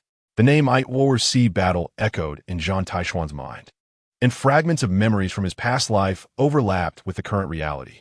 It turned out that he had become a participant in this legendary battle. Sakazuki, Borisolino Dragon, and Kuzan from the second training camp had all received orders and were rushing to the battlefield from different seas. Bogart continued to report. The Marshal means to use this battle as the ultimate test for you new naval stars. A test? Or rather, letting monsters deal with monsters, Zhan Tai Xuan smirked. Just then, another phone bug, resembling a dog's head and used by Karp, suddenly burst into laughter. Wah, my good apprentice, did you hear the orders? Come quickly. My fist can't wait to knock Roger and Shiki into the air. Karp, a voice full of authority brutally interrupted him. It was Sengoku. The phone bug's expression instantly shifted from laughter to seriousness. Zhan Tai Xuan, put away that careless attitude. This time, the enemy consists of characters at the pinnacle of the world. Sengoku's words were filled with warning. Your mission is to assist Mr. Karp and hold back the side of the Gold Line fleet. Under no circumstances should you act without receiving the order for a full assault. Understood, Admiral Sengoku, Zhan Tai Xuan replied lazily. What kind of attitude is that? Sengoku was clearly angered by his tone. Hang up. Zhan Tai Xuan decisively cut off the phone bug. This world has quieted down. As the Justice ship continued deeper into the Iron Sea, the air seemed to thicken. The sky grew darker, not because of the night, but because it was obscured by a dense mass of shadows. Finally, when the Justice ship broke through the last layer of sea mist, the scene before them left all the seasoned Marines speechless. The sky had vanished. In its place were hundreds of menacing pirate ships and dozens of gigantic islands floating in the air like mythical creations. Between the dim sky and the raging sea, the flashes of cannon fire illuminated the faces of soldiers on both sides, flickering between light and dark. The air was thick with the strong smell of gunpowder and blood, along with two overwhelmingly powerful energies. Those were two destructive Conqueror's Haki. They clashed violently at the center of the battlefield. Each collision sent silent black-red lightning across the sky, and the waves surged like moving mountains. Is that Roger and Gold Lion? Banner's voice trembled. Just the emitted Haki made him feel breathless, almost collapsing to the ground. On one of the largest floating islands, a man dressed in a kimono, with golden hair flowing like a lion's mane, wielded twin swords, Sakura, Ten, and Mugok, laughing maniacally as he commanded the fleet. Go boys! Smash the Oro Jackson to pieces. Jehaha! Roger, your era ends today. Beside him, a pirate officer with a strange makeup was using a telescope to observe the battle. Boss Shiki, a naval ship has been spotted in the southwest direction, approaching at high speed. A burly man wielding a giant axe spat disdainfully. A ship? Is the Navy sending people to die? No, that ship's flag. The officer holding the telescope adjusted the focus. It's the Justice ship, that recently rising monster newcomer, Zhan Tai Xuan. Oh, Gold Lion Shiki's maniacal laughter stopped. He seemed to sense something. His eyes, filled with brutality and madness, pierced through the chaotic battlefield, through countless cannon fires and figures, locking precisely onto the approaching naval ship. He recognized that ship and remembered the little brat who ruined his plans at Ponsahat. Shiki's mouth curled into an extremely cruel smile. "Ha ha, just in time. I was just worried about where to vent my anger. Bring that ship down." At that moment, the cold, murderous intent was transmitted through the phone bugs on all naval ships into everyone's minds. It was the voice of Sengoku from the Navy's flagship. "All fleets, charge. Bury all the pirates in this sea." Chapter 83. The outbreak of naval battle. Zhan Tai Xuan stood at the bow of the Justice, seeing the familiar dog-headed ship in the distance. Karp was already eagerly standing at the bow, waving his fists. Further back, Zephyr led the new soldier fleet to support, forming a second encirclement.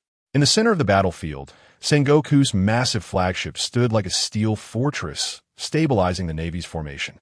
On a fast-advancing vanguard ship, Akainu's face was as grim as water, his heated aura distorting the air around him, his fists transformed into rolling red-hot lava. All evil will be completely purified. On another ship beside him, Borsellino lazily leaned against the railing, complaining to the nearby marine. "Isn't it time for the Marshal to consider giving us a raise with this hellish scene?" On the other side of the Navy fleet, on an unremarkable warship, Dragon's expression was stern, the sea breeze blowing through his black coat. Unlike others rushing to the main battlefield, he gave a brief command to his trusted subordinates. "Act according to plan." The warship silently adjusted its course, using the cover of countless explosions to slip away from the main force, heading straight for a merchant ship flying the flag of a world government member state. That ship was engaged in some secret transaction with the Golden Lion's fleet. Dragon's purpose was never just simple slaughter. Zhan Tai Xuan's observation haki had already fully expanded, the entire battlefield's context clearly presented in his mind. He could distinctly feel two terrifying wills, like stars colliding, clashing madly at the absolute center of the battlefield. Gol di Roger, Golden Lion Shiki. Every clash of their conqueror's haki sent silent black-red lightning across the sky, shaking the space, with the surging waves resembling moving mountains. At that moment, a wolf filled with brutality and madness precisely locked onto the Justice. Above in the sky, in the largest floating island palace, Golden Lion Shiki stopped his wild laughter. "Shiki, a Navy warship has been spotted to the southwest. It's approaching at high speed," shouted an officer with a strange makeup, holding a telescope. Next to him, a burly man wielding a giant axe spat disdainfully. "A ship dares to rush over? Did the Navy send someone to die?" "No." The ship's flag zoomed in through the telescope. "It was the Justice. That rookie who ruined our plans at Ponsahat, Zhan Tai Xuan." "Ha ha ha." Shiki's maniacal laughter echoed through the sky again, this time filled with unabashed killing intent. "You little brat from Ponsahat, you really dare to come to die? Perfect. I was just worried about where to vent my anger. Bring that ship down." Before his words fell, a bolder, more heroic laughter came from the Navy ranks, overpowering his voice. "Ha ha ha. Shiki, your opponent is me." Karp stood at the bow of the dog-headed ship, casually grabbing a huge cannonball, and the pitch-black armament haki instantly covered it. He threw the cannonball like a baseball. Fist of the meteor. The cannonball tore through the air, at a speed almost impossible to capture with the naked eye, accurately smashing toward the floating island under Shiki's feet, resulting in a violent explosion, with debris raining down like a shower. On the Navy's flagship, Sengoku watched this scene, his forehead veins bulging with anger. "Karp, you bastard! Don't mess up the formation." Karp completely ignored Sengoku's roar, having fully entered battle mode, his fists clashing, producing the sound of metal striking metal, charging toward the center of the battlefield like a cannonball. "Boys, don't let the old man steal the spotlight." Akainu growled, taking the lead. He thrust his arms forward. "Dog bite, Red Lotus." Two massive lava dogs roared as they charged into the enemy ranks, leaping over the sea with the water boiling and evaporating in their wake. "Fire! Quick fire! Block it!" A gunner on a pirate ship shouted in terror, desperately adjusting the cannon. Several cannonballs whistled out, but upon contact with the lava dogs, they exploded from the terrifying heat, turning into powerless sparks.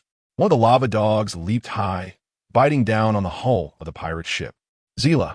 The sound that made one's teeth ache spread across the sea, with the hard wooden and steel hull melting and twisting like butter before the lava. The pirates on the ship didn't even have time to scream, turning into charred remains along with the deck beneath their feet, falling into the rolling magma. The whole ship transformed into a huge heap of smoking scrap metal within a few seconds, slowly sinking into the boiling sea. Really, I have to work overtime now. Borsellino's figure turned into a streak of golden light, darting between enemy ships at high speed, leaving only after images. What was that? A pirate lookout rubbed his eyes, only seeing a flash of yellow light. The next second, Borsellino was already above the fleet, hands together. Yatsushiro Magatama.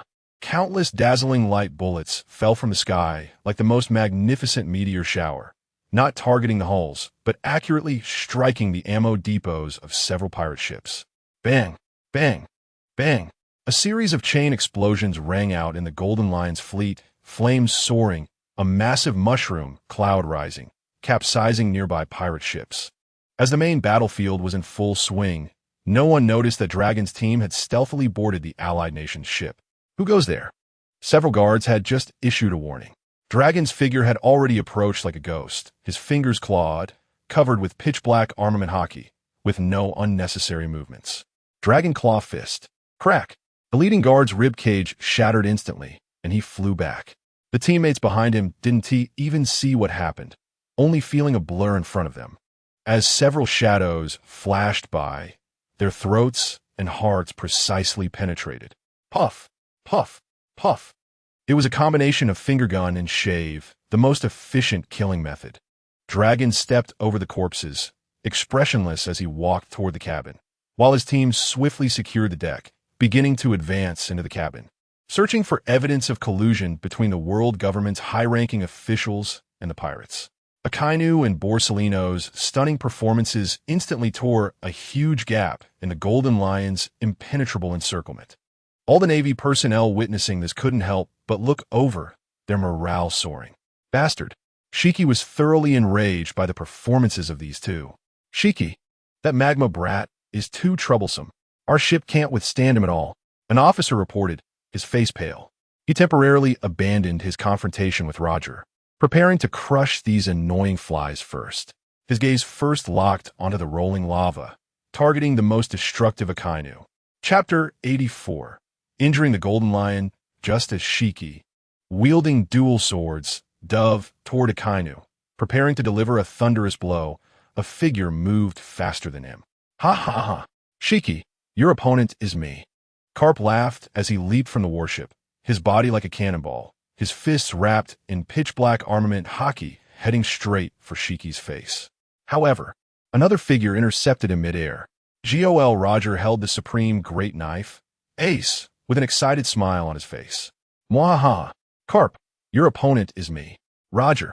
Karp's fist showed no signs of hesitation, turning direction and crashing towards Roger. The collision of kings and heroes. The Iron Fist wrapped in Conqueror's haki collided with the God Avoidance, also wrapped in Conqueror's haki, with a thunderous boom. There were no flashy techniques, only the purest strength and a clash of domineering wills. A visible black-red shockwave exploded from the center of the two, instantly clearing the clouds in the sky and creating a massive depression on the sea surface below. Giant waves surged, and several smaller pirate ships were capsized by the impact, while sailors and pirates on the decks were thrown into the turbulent sea like dumplings. With just one strike, countless weak-willed Navy and pirates on the battlefield spat foam and lost their combat ability. Shiki was pushed back by this terrifying shockwave. Watching Roger and Karp entangled in the air, veins bulging on his forehead. Roger, you bastard. You're ruining my good plans again. On the command ship, Sengoku angrily crushed the transponder snail in his hand. Karp, you idiot. Your task was to hold Shiki back. How did you end up fighting Roger?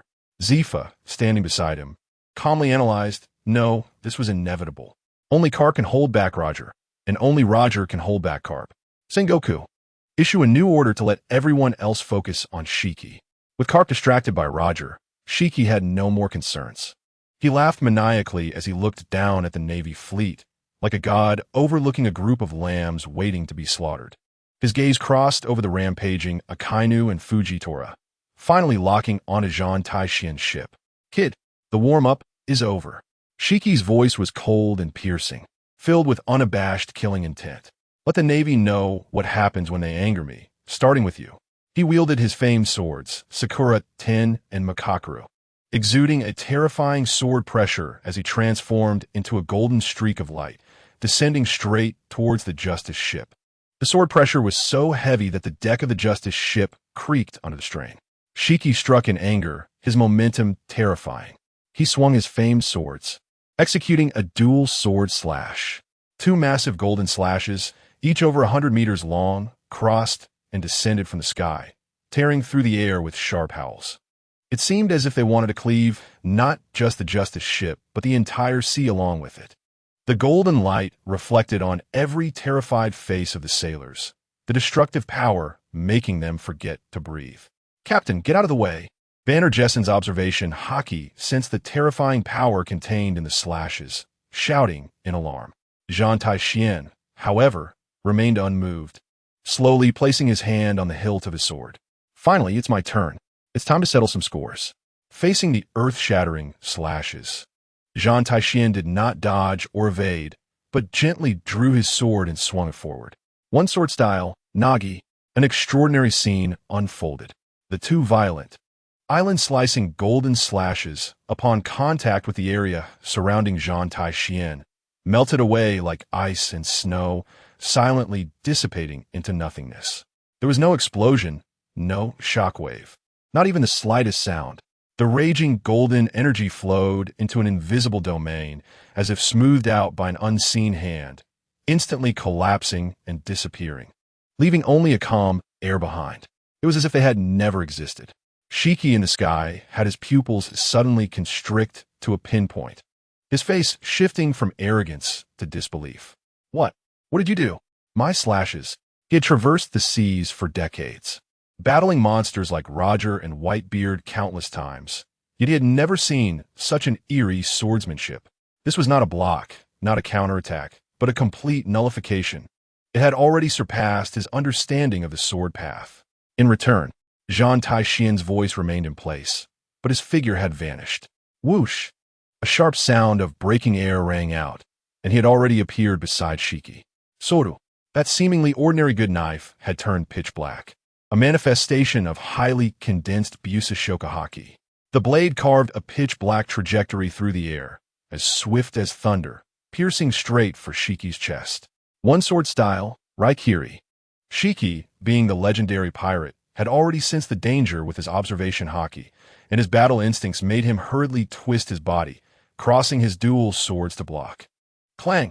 The deafening sound of metal colliding rang out, dazzling sparks exploding in the air. Shiki felt an unmatched immense force coming from the swords. His arms went numb, and he was pushed back several meters by this power. What terrified him even more was that an unmatched blade aura pierced through his block, fiercely slashing across his chest. A line of blood blossomed on the chest of the golden lion. Although the wound wasn't deep, bright red blood seeped out from his precious kimono, staining the golden lion pattern and appearing particularly striking. Blood has been drawn. Time seemed to freeze at that moment. Shiki's pirates were all dumbfounded, unable to believe their eyes. In the distance, Sengoku, Zifa, Akainu, and others all cast astonished glances. The flying pirate, Golden Lion Shiki, who had roamed the seas and contended with the Pirate King, was actually wounded by a single strike from a Navy rookie. This was undoubtedly a tremendous humiliation, a complete rage. Shiki's reason was completely consumed by fury as he let out a deafening roar, his golden hair moving wildly without wind. "You dared to injure me!" The golden Conqueror's Haki erupted from his body like a tangible force, transforming into a storm that swept everything. The air around him became violent. The floating islands in the sky began to shake violently. Dark clouds gathered. Lightning flashed. And the weather in the entire Itver Sea became even more tumultuous. Shiki's eyes turned blood red, staring fiercely at Zhan Tai Xuan. not as if he were looking at an enemy, but as if he were looking at prey that must be torn to shreds. Kid, I will tear you apart. Chapter 85. Using a punch as a tool, Shiki's reason was completely consumed by fury, and he let out a deafening roar, his golden hair moving wildly without wind. You dared to injure me! The golden Conqueror's haki erupted from his body like a tangible force, transforming into a storm that swept everything. The air around him became violent. The floating islands in the sky began to shake violently. Dark clouds gathered. Lightning flashed. And the weather in the entire Iron Sea became even more tumultuous. Kid, I will tear you apart. His eyes turned blood red, staring fiercely at Zhan Tai Xuan. Not as if he were looking at an enemy, but as if he were looking at prey that must be torn to shreds. Mwahaha! Witness this, Navy dogs. This is the true power that rules the seas. He pressed his hands down violently, activating his devil fruit powers. Lion's might. He actually controlled the sea below, raising a massive island made of seawater, smashing it down towards Zhan Tai Xuan's head. The entire sea area sank, and the floating island made of seawater obscured all light on the battlefield, casting a doomsday-like shadow. A Navy soldier dropped his spear in fear, collapsing to the ground. What kind of monster is he? He lifted the sea. Run. We're all going to be crushed. Panic spread through the fleet like a plague. As countless sailors and pirates lost their will to fight under this heavenly might, their faces filled with despair. On the command ship, Sengoku gripped the railing tightly, veins bulging on his forehead, and shouted into the transponder snail, Zhan Tai Xuan, I order you to retreat immediately. This is not an attack you can withstand. This is an order. On the other end of the phone bug, Zhan Tai Xuan looked up at the massive tidal island slowly descending, his face not showing any fear, but rather an excited smile. Retreat? Those two words do not exist in my dictionary. He replied casually into the phone bug. General Sengoku, the wind is too strong here. The signal isn't very good. What did you say? You want me to bring him down? All right, got it. You bastard. Sengoku was so angry that he almost crushed the phone bug. Zhan Tai Xuan hung up the communication and looked up at the sky where Shiki was. Just right. Let's try out the new technique I learned. Click. To everyone's astonishment, Zhan Tai Xuan actually slowly sheathed the good knife that had injured the golden lion. Giving up? Ha ha ha. Too late. Let me sink into hell. Shiki laughed madly, increasing his output of power. Zhan Tai Xuan completely ignored his raving, spreading his legs and firmly grounding himself in a horse stance, his entire weight sinking down. It was an extremely familiar posture. The starting stance of the Iron Fist used by the naval hero Monkey D. Karp. His right arm slowly lifted, forming a fist. In an instant, he poured all of his armed color haki into his right fist without reservation. His fist became darker than the deepest night in a flash, devoid of any shine, as if it could devour all light. The surrounding space let out a mournful cry from the overwhelming condensation of this haki. Fine black arcs of electricity danced and flowed across his arm. In the distance, Roger pushed Garp back with a sword, and upon seeing the scene over there, he burst into laughter. Ha ha ha, Garp, your precious disciple is done for. This move, even I wouldn't want to take it. Garp sent Roger flying with a punch, but his gaze remained tightly fixed on Zhan Tai Xuan's figure. Shut up, Roger. That kid isn't someone who will die easily. Despite saying this, his fists clenched even tighter. Zhan Tai Xuan laughed loudly, as if no one was around, his laughter filled with the pleasure of impending release. Old man, I've been coveting this move for a long time. I'm borrowing it today. He suddenly swung his fist, aimed at the tidal island above, and shouted. Fist of Annihilation.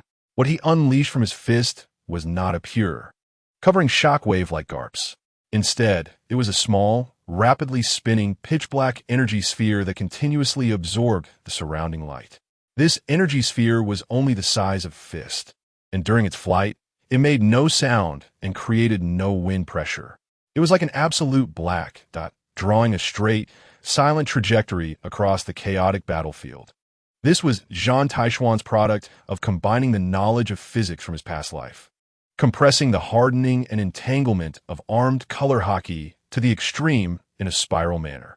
Its destructive principle was annihilation, not impact.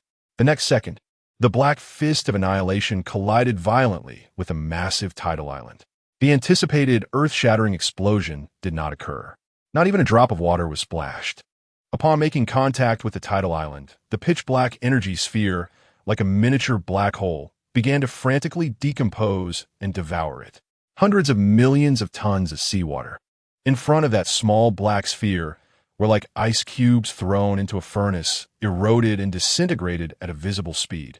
The entire massive tidal island began to show an ever-expanding void from the center, and then the seawater at the edges of that void also disappeared, ultimately turning the entire island into nothingness. A silent collision, a silent annihilation. Poof! In the sky, Shiki, closely connected to his own abilities, suffered a backlash so terrifying it was incomprehensible.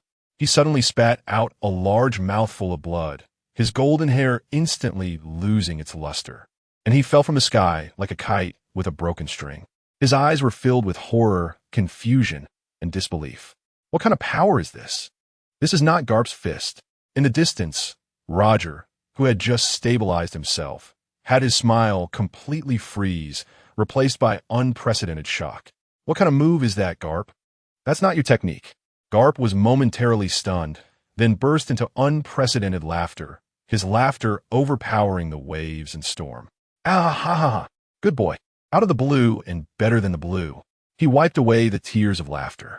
However, my fist isn't so flashy. The entire Navy fleet, after a brief silence, erupted into earth-shattering cheers. We won. We won. Long live Major Zhan Tai Xuan. Morale reached its peak at that moment. Everyone believed that the victory scale of this legendary naval battle had completely tilted towards the Navy. Just then, an unexpected change occurred. The sky suddenly darkened without warning. The raging wind stopped. The roaring sea no longer surged. A deathly silence, like an invisible curtain, instantly enveloped the entire 8-Vor Sea area. Chapter 86. The power of the heart regardless of whether it was the Navy or the pirates. They instinctively stopped fighting and looked up at the sky. The tranquility lasted for 3 seconds. The next moment, an unprecedented superstorm erupted without warning. The sea surface instantly rose into giant waves hundreds of meters high, and the wind roared like the wrath of gods, tearing apart everything on the sea surface. In the face of this true natural disaster, the proud warships of humanity and the legendary powers of pirates seemed so insignificant. The Navy's encirclement was instantly thrown into disarray, and the Golden Lion's flying fleet was on the brink of collapse in the fierce wind, with several smaller floating islands even being directly flipped over. An inconspicuous small boat perfectly blended into the fleeing ships amidst the chaos. A subordinate rushed to the bow and held onto the railing. "Mr. Dragon, we got it. This weather is our opportunity." Dragon pressed down his hood, his gaze piercing through the wind and rain, looking towards the center of the chaotic battlefield. "This is not an opportunity. This is the roar of the era. Let's go. Our battlefield is not here." Yes. The small boat changed direction and stealthily left the battlefield. In this great battle, he became the only winner. On the other side, aboard the Oro Jackson. "Ha ha ha. It seems even the heavens are helping me." Roger laughed loudly amidst the storm and huge waves, standing on the ship's railing, letting the fierce wind blow through his clothes.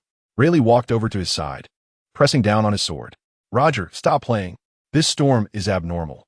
We need to leave quickly." Roger turned his head and grinned. "What are you afraid of? This is more interesting.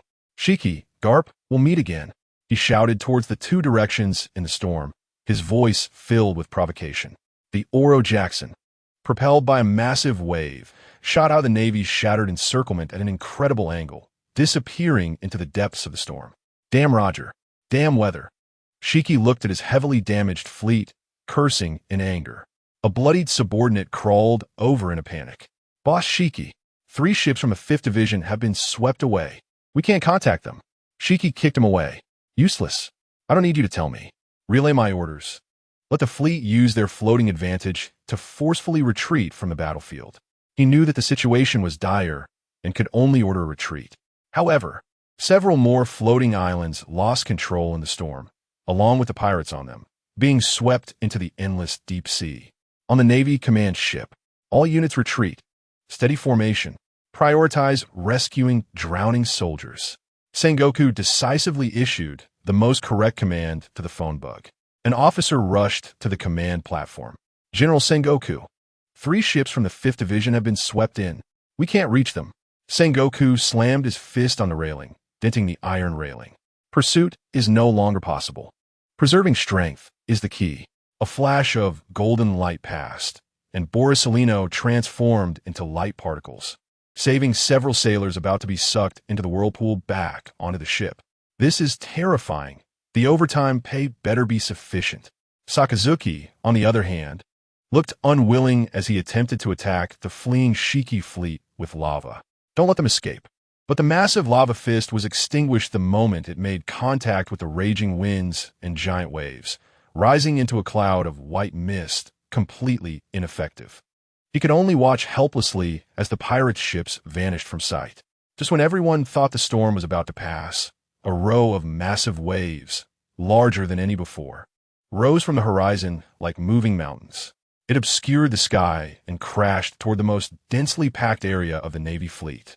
What is that? It's a tsunami. No, it's bigger than a tsunami. We're doomed. Faced with this wave capable of overturning everything, everyone's hearts leapt to their throats. Banna Jason's face turned pale, his body frozen in fear. Commander, think of something. He yelled with all his might at the figure standing at the bow of the ship. Use moonwalk. We'll fly away. Quickly. Zhan Tai Xuan stood at the bow, his figure appearing incredibly small under the shadow of the towering waves, yet remarkably steady. He slowly drew the fine blade at his waist. If we can't dodge it, then let us split apart. Banna Jason rushed to his side, nearly in tears. Commander, why are you drawing your sword? Are you going to fight the sea? Zhan Tai Xuan didn't look back, only raised the sword above his head. As endless haki and fierce sword intent surged into the blade, the fine blade turned pure black, unable to reflect any light. He spoke, his voice not loud, but clearly reaching Banna Jason's ears. Banage, have everyone hold on tight. Zhan Tai Xuan suddenly swung down at the monstrous wave, as if it were a chasm. This strike made no sound and emitted no light. But that wave, hundreds of meters high, was forcibly split open in the middle, creating a massive gap. The tide surged past both sides of the Justice, the sound of water crashing against the ship deafening. The warship passed through this path, cleaved by sword intent, shaking violently, but safely. The Navy on the ship were all stunned. Banna Jason knelt on the ground, pointing at the closing gap in the sea, his lips trembling, unable to utter a word. The sea was cut apart, a sailor muttered. Both the Navy and pirates witnessing this scene were completely speechless. One punch shattered legends. One sword severed natural disasters. As this massive wave passed, the raging storm miraculously calmed down quickly, as if it had exhausted all its power. The sea surface was left in ruins with countless shipwrecks. The Battle of Itver ended in a way no one had anticipated. Roger escaped. The Golden Lion was severely weakened, and although the Navy suffered heavy losses, they strategically repelled 2 legendary figures, being defined as a tragic victory. After the battle, a name was fervently spread within the Navy. It was neither Garp nor Sengoku. It was Zhan Tai Xuan. He faced the legends as a rising star and even protected his comrades in the face of disaster. His reputation within the Navy reached its peak. In the kitchen of the Justice, Zhan Tai Xuan finally sat down, a wave of extreme fatigue pouring out from every cell in his body. He felt he lacked the strength to lift a single finger. Banna Jason carefully brought up the pot of Buddha jumps over the wall taken from a space ring. The rich aroma instantly filled the entire kitchen. Zhan Tai Xuan scooped a spoonful of golden thick soup and brought it to his mouth. The exquisite flavor instantly soothed all his fatigue. He allowed a satisfied sigh. Surviving is for this. Banna Jason sat opposite him, hesitating to speak. Commander, are you all right? I saw your hands trembling just now. Zhan Tai Xuan took another sip of soup and set down the spoon. I'm fine, just exhausted. Used haki a bit too hard. Banna Jason still felt uneasy, looking into Zhan Tai Xuan's eyes. What was that last strike? I've never seen or heard of it before. That wasn't swordsmanship, was it? Zhan Tai Xuan leaned back in his chair, staring at the ceiling. I don't know what that was. There was no other choice but to gamble. To bet everything on that one strike. Every bit of haki, every ounce of strength, every belief. A gamble that paid off. Bana Jason's voice carried a hint of lingering fear. Zhan Tai Xuan suddenly smiled, looking at him. What? With that look on your face, did you think I was crazy just now? Bana Jason's face flushed, and he looked down. I just thought it was impossible. Yeah, I thought it was impossible too. Zhan Tai Xuan's tone was calm. Bana Jason suddenly raised his head. Then why did you? Because I'm the commander. Zhan Tai Xuan interrupted. If even I showed despair, what would the people on the ship do? They would truly have to wait for death. Bana Jason was stunned. So, sometimes, even if you're terrified inside with your legs trembling, you have to put on a front that everything is under control. Zhan Tai Xuan picked up the spoon and pointed at the pot. All right, stop overthinking. Eat something to replenish your strength. We survived, and that's what matters most. Bana Jason nodded vigorously, picked up his spoon, and took a big gulp of soup. Commander, you were really cool just now. Chapter 87. Rejecting the Admiral candidate. When the Justice slowly sailed into the Marineford harbor, the entire island erupted with excitement. The dock was already crowded with countless Navy personnel, their cheers converging into a wave that soared into the sky, causing ripples on the sea surface. Countless fervent gazes crossed the ship's railing, focusing on the young figure who had severed the natural disaster with a single strike. As soon as Zhan Tai Xuan stepped off the gangway, he was surrounded by a group of frantic sailors. Major General Zhan Tai Xuan. It's Lord Zhan Tai Xuan returning. The hero who split the sea with one strike.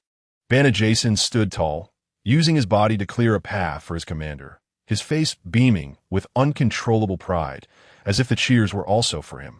Inside the Marshal's office, the atmosphere was tense. Sengoku, Tsu, Garp, and the highest echelons of the Navy gathered together. A report detailing staggering casualty numbers lay quietly on the table. In the Battle of Itver, the Navy suffered heavy losses but successfully repelled 2 legendary pirate figures, making it an indisputable strategic victory. Marshal Kong's fingers lightly tapped on the report. In light of the outstanding performance in the Battle of Itver and the overwhelming combat power displayed, the High Command has reached a unanimous decision. He paused, his gaze sweeping over Sakazuki and Borisolino present. Sakazuki, Borisolino, promoted to Rear Admiral of the Navy headquarters. The two immediately stood at attention and saluted, Sakazuki with a serious expression, while Borisolino appeared languid. Kong's gaze finally landed on Zhan Tai Xuan. Zhan Tai Xuan, also promoted to Rear Admiral of the Navy headquarters. Oh. Zhan Tai Xuan's response was simple and direct. Sengoku held his forehead, feeling helpless at this reaction. He cleared his throat and added a comment. The dragon has lost contact after the storm. He left a message saying he was going to find his own justice.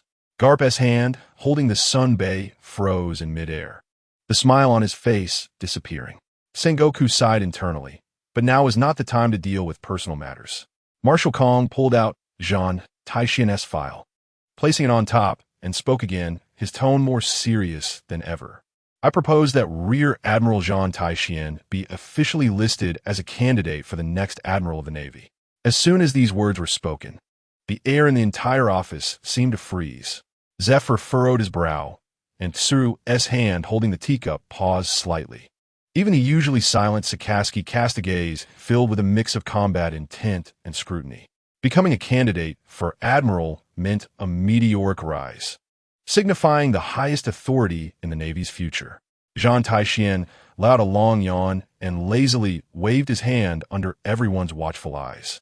Thank you for the Marshal's kindness, but being an admiral is too exhausting. Just like that old geezer, being a carefree vice admiral is enough for me. Sengoku almost spat out the sip of tea he had just taken. Karp was first taken aback, then burst into his signature, thunderous laughter. Ha ha ha. Well done, Zhan Tai Xuan. That's my disciple. He slapped Zhan Tai Xuan on the back. Bang! With a dull thud, Zhan Tai Xuan felt his internal organs shift, almost spitting out blood. This damn old man really went all out. The meeting ended in a strange atmosphere. Just as Zhan Tai Xuan stepped out of the office, a tall figure blocked his way. It was Kazan, who had also been promoted to Rear Admiral due to his military achievements. Kazan scratched his curly hair and spoke lazily. "Oh my, impressive. Vice Admiral Zhan Tai Xuan. Your style of doing things is just like Vice Admiral Karp's. Even being lazy looks so cool."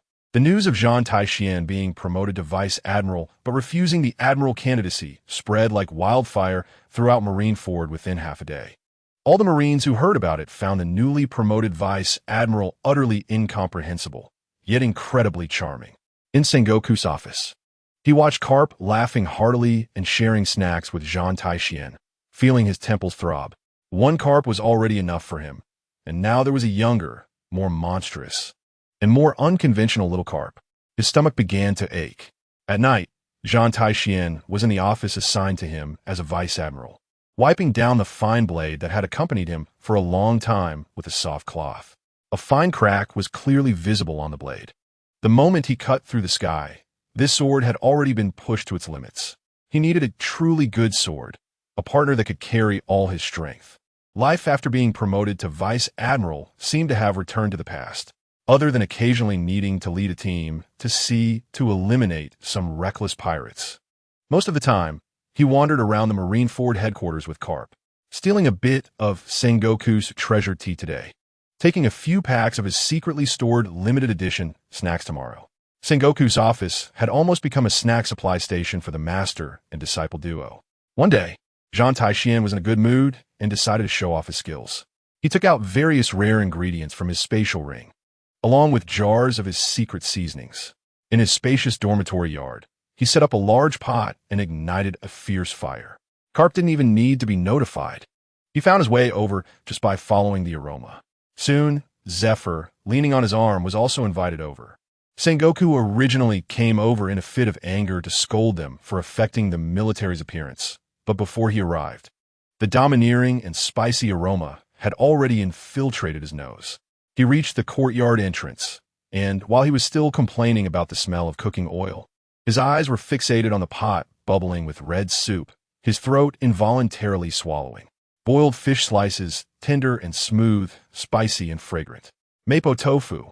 The tofu hot and melting in the mouth. The numbing sensation of Sichuan pepper dancing with the spiciness of chili on the tongue. Spicy chicken. The chicken pieces fried crispy on the outside and tender on the inside, searching for golden treasures in a sea of red peppers. Authentic Sichuan dishes were served on the table. The three Navy old men, adding up to over 200 years of age, surrounded a small table, sweating profusely, tears and noses running, yet unable to stop their chopsticks, making hissing sounds with every bite, completely disregarding their years of dignity. Karp, while gulping down liquor, grabbed pieces of chicken. Ha ha ha, what a thrill. Kid, your cooking is 100 times better than Sengoku's snacks. Sengoku's veins bulged on his forehead, but his hands kept moving. You bastard Karp, even eating can't shut you up. Zephyr, with a flushed face, silently reached for the plate of boiled fish. Chapter 88. Roger becomes king. The sea was in an uproar due to a piece of news. Joel D. Roger, this man, had reached Laugh Tale and become the universally recognized pirate king. The Marine headquarters in Marineford was busier than ever, with the lights in the marshal's office burning all night, issuing commands that spread across the seas. Only the deck of the Justice was like a forgotten pure land. Zhan Tai Xuan lounged lazily on a recliner, the end of his fishing rod tied to a bell, swaying gently with the waves. Karp sat cross-legged beside him, his mouth stuffed with snacks, speaking indistinctly. Kid, refusing the admiral candidacy, and now spending every day fishing with this old man. Regretting it? Regret what?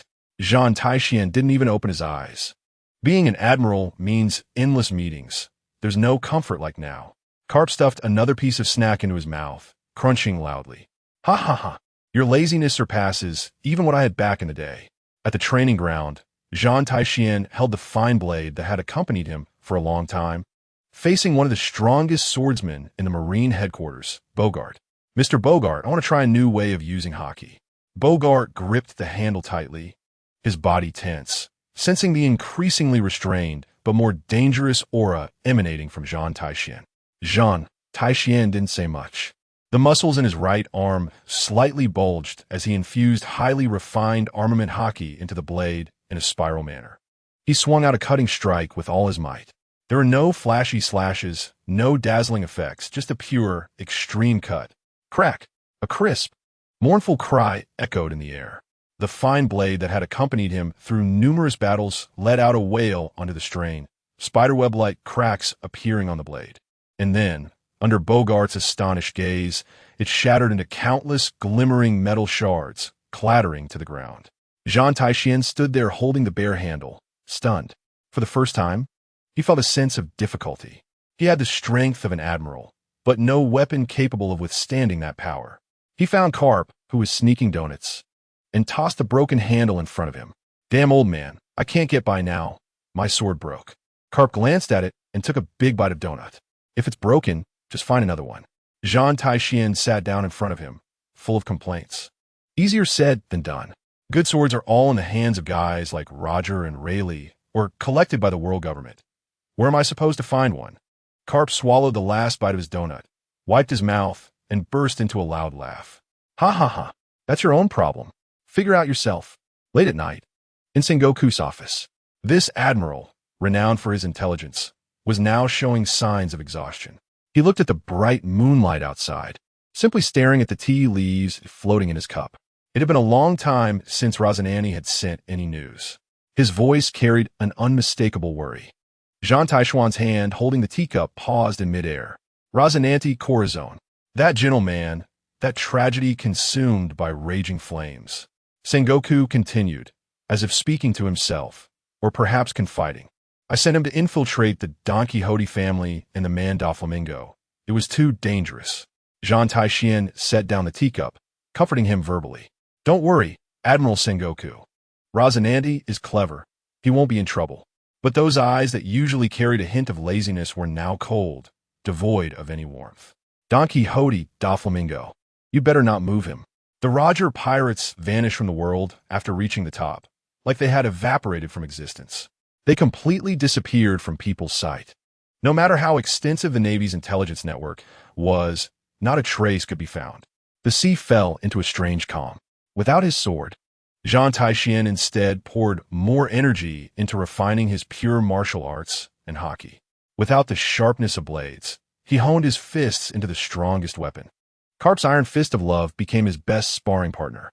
In the training ground, the sound of bone-crushing echoed.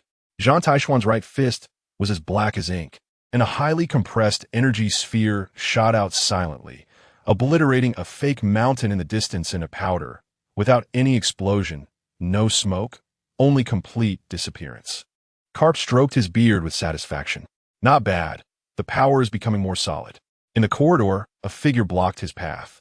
It was Sakazuki. After his promotion to Rear Admiral, the aura around him became increasingly scorching, like a walking volcano. Zhan Tai Xuan.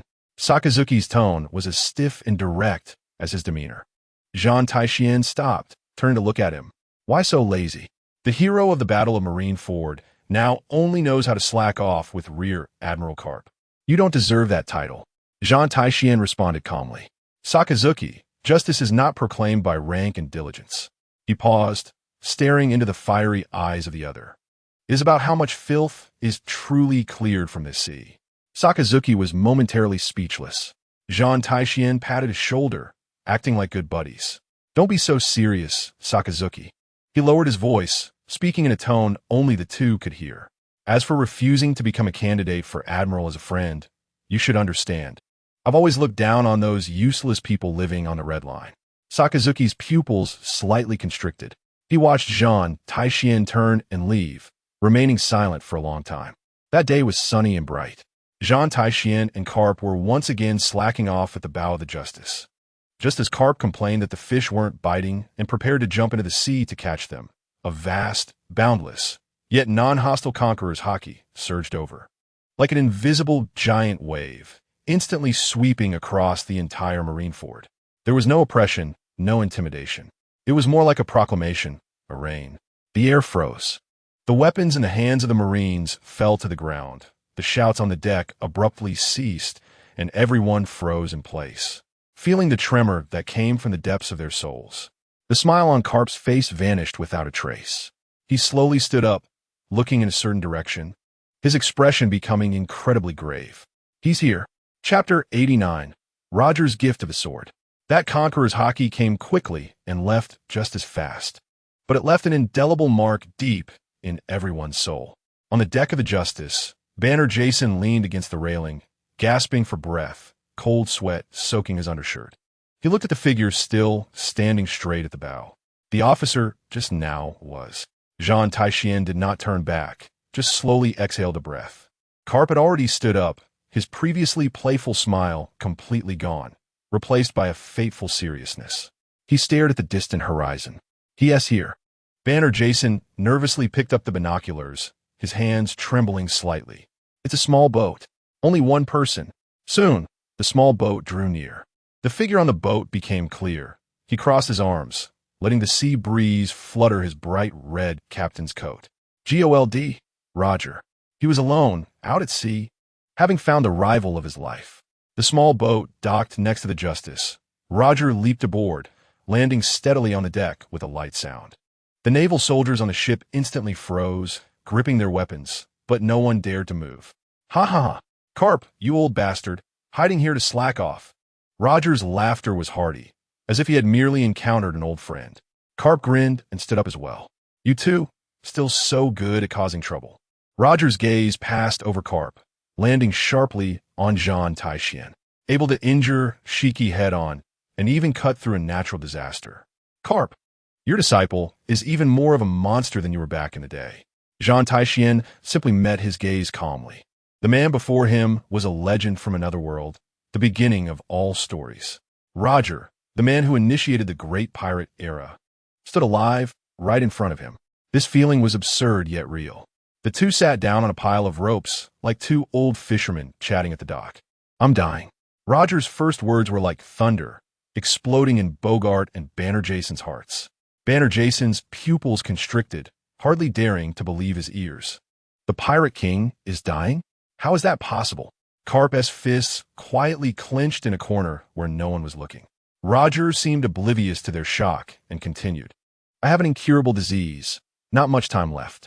He looked at Zhan Tai Xuan, his gaze adding a bit of appreciation and inquiry. Kid, you once told me you categorize pirates into two types, adventurers and villains. Zhan Tai Xuan did not deny it. Ha ha! Roger laughed heartily, filled with joy. Well said. This sea is indeed synonymous with freedom and romance. Unfortunately, there are always some bastards who tarnish its name. He suddenly unsheathed the sword at his waist. It was a sword that embodied both elegance and might, inlaid with gems at the guard and hilt, with a chilling gleam running along the blade. One of the 12 supreme blades, Ace. How could such a swordsman be without a sword? Roger placed the blade horizontally between them, pushing it toward Zhan Tai Xuan. Banner Jason was completely stunned. The Pirate King wants to give his sword to a Navy officer? Zhan Tai Xuan was also taken aback. He looked at the legendary sword and then at Roger. The Pirate King's sword to a Navy officer? Roger's smile widened even more. Navy? Pirate? Those are just labels the world attaches to make it easier for them to distinguish friend from foe. He pointed to Karp beside him.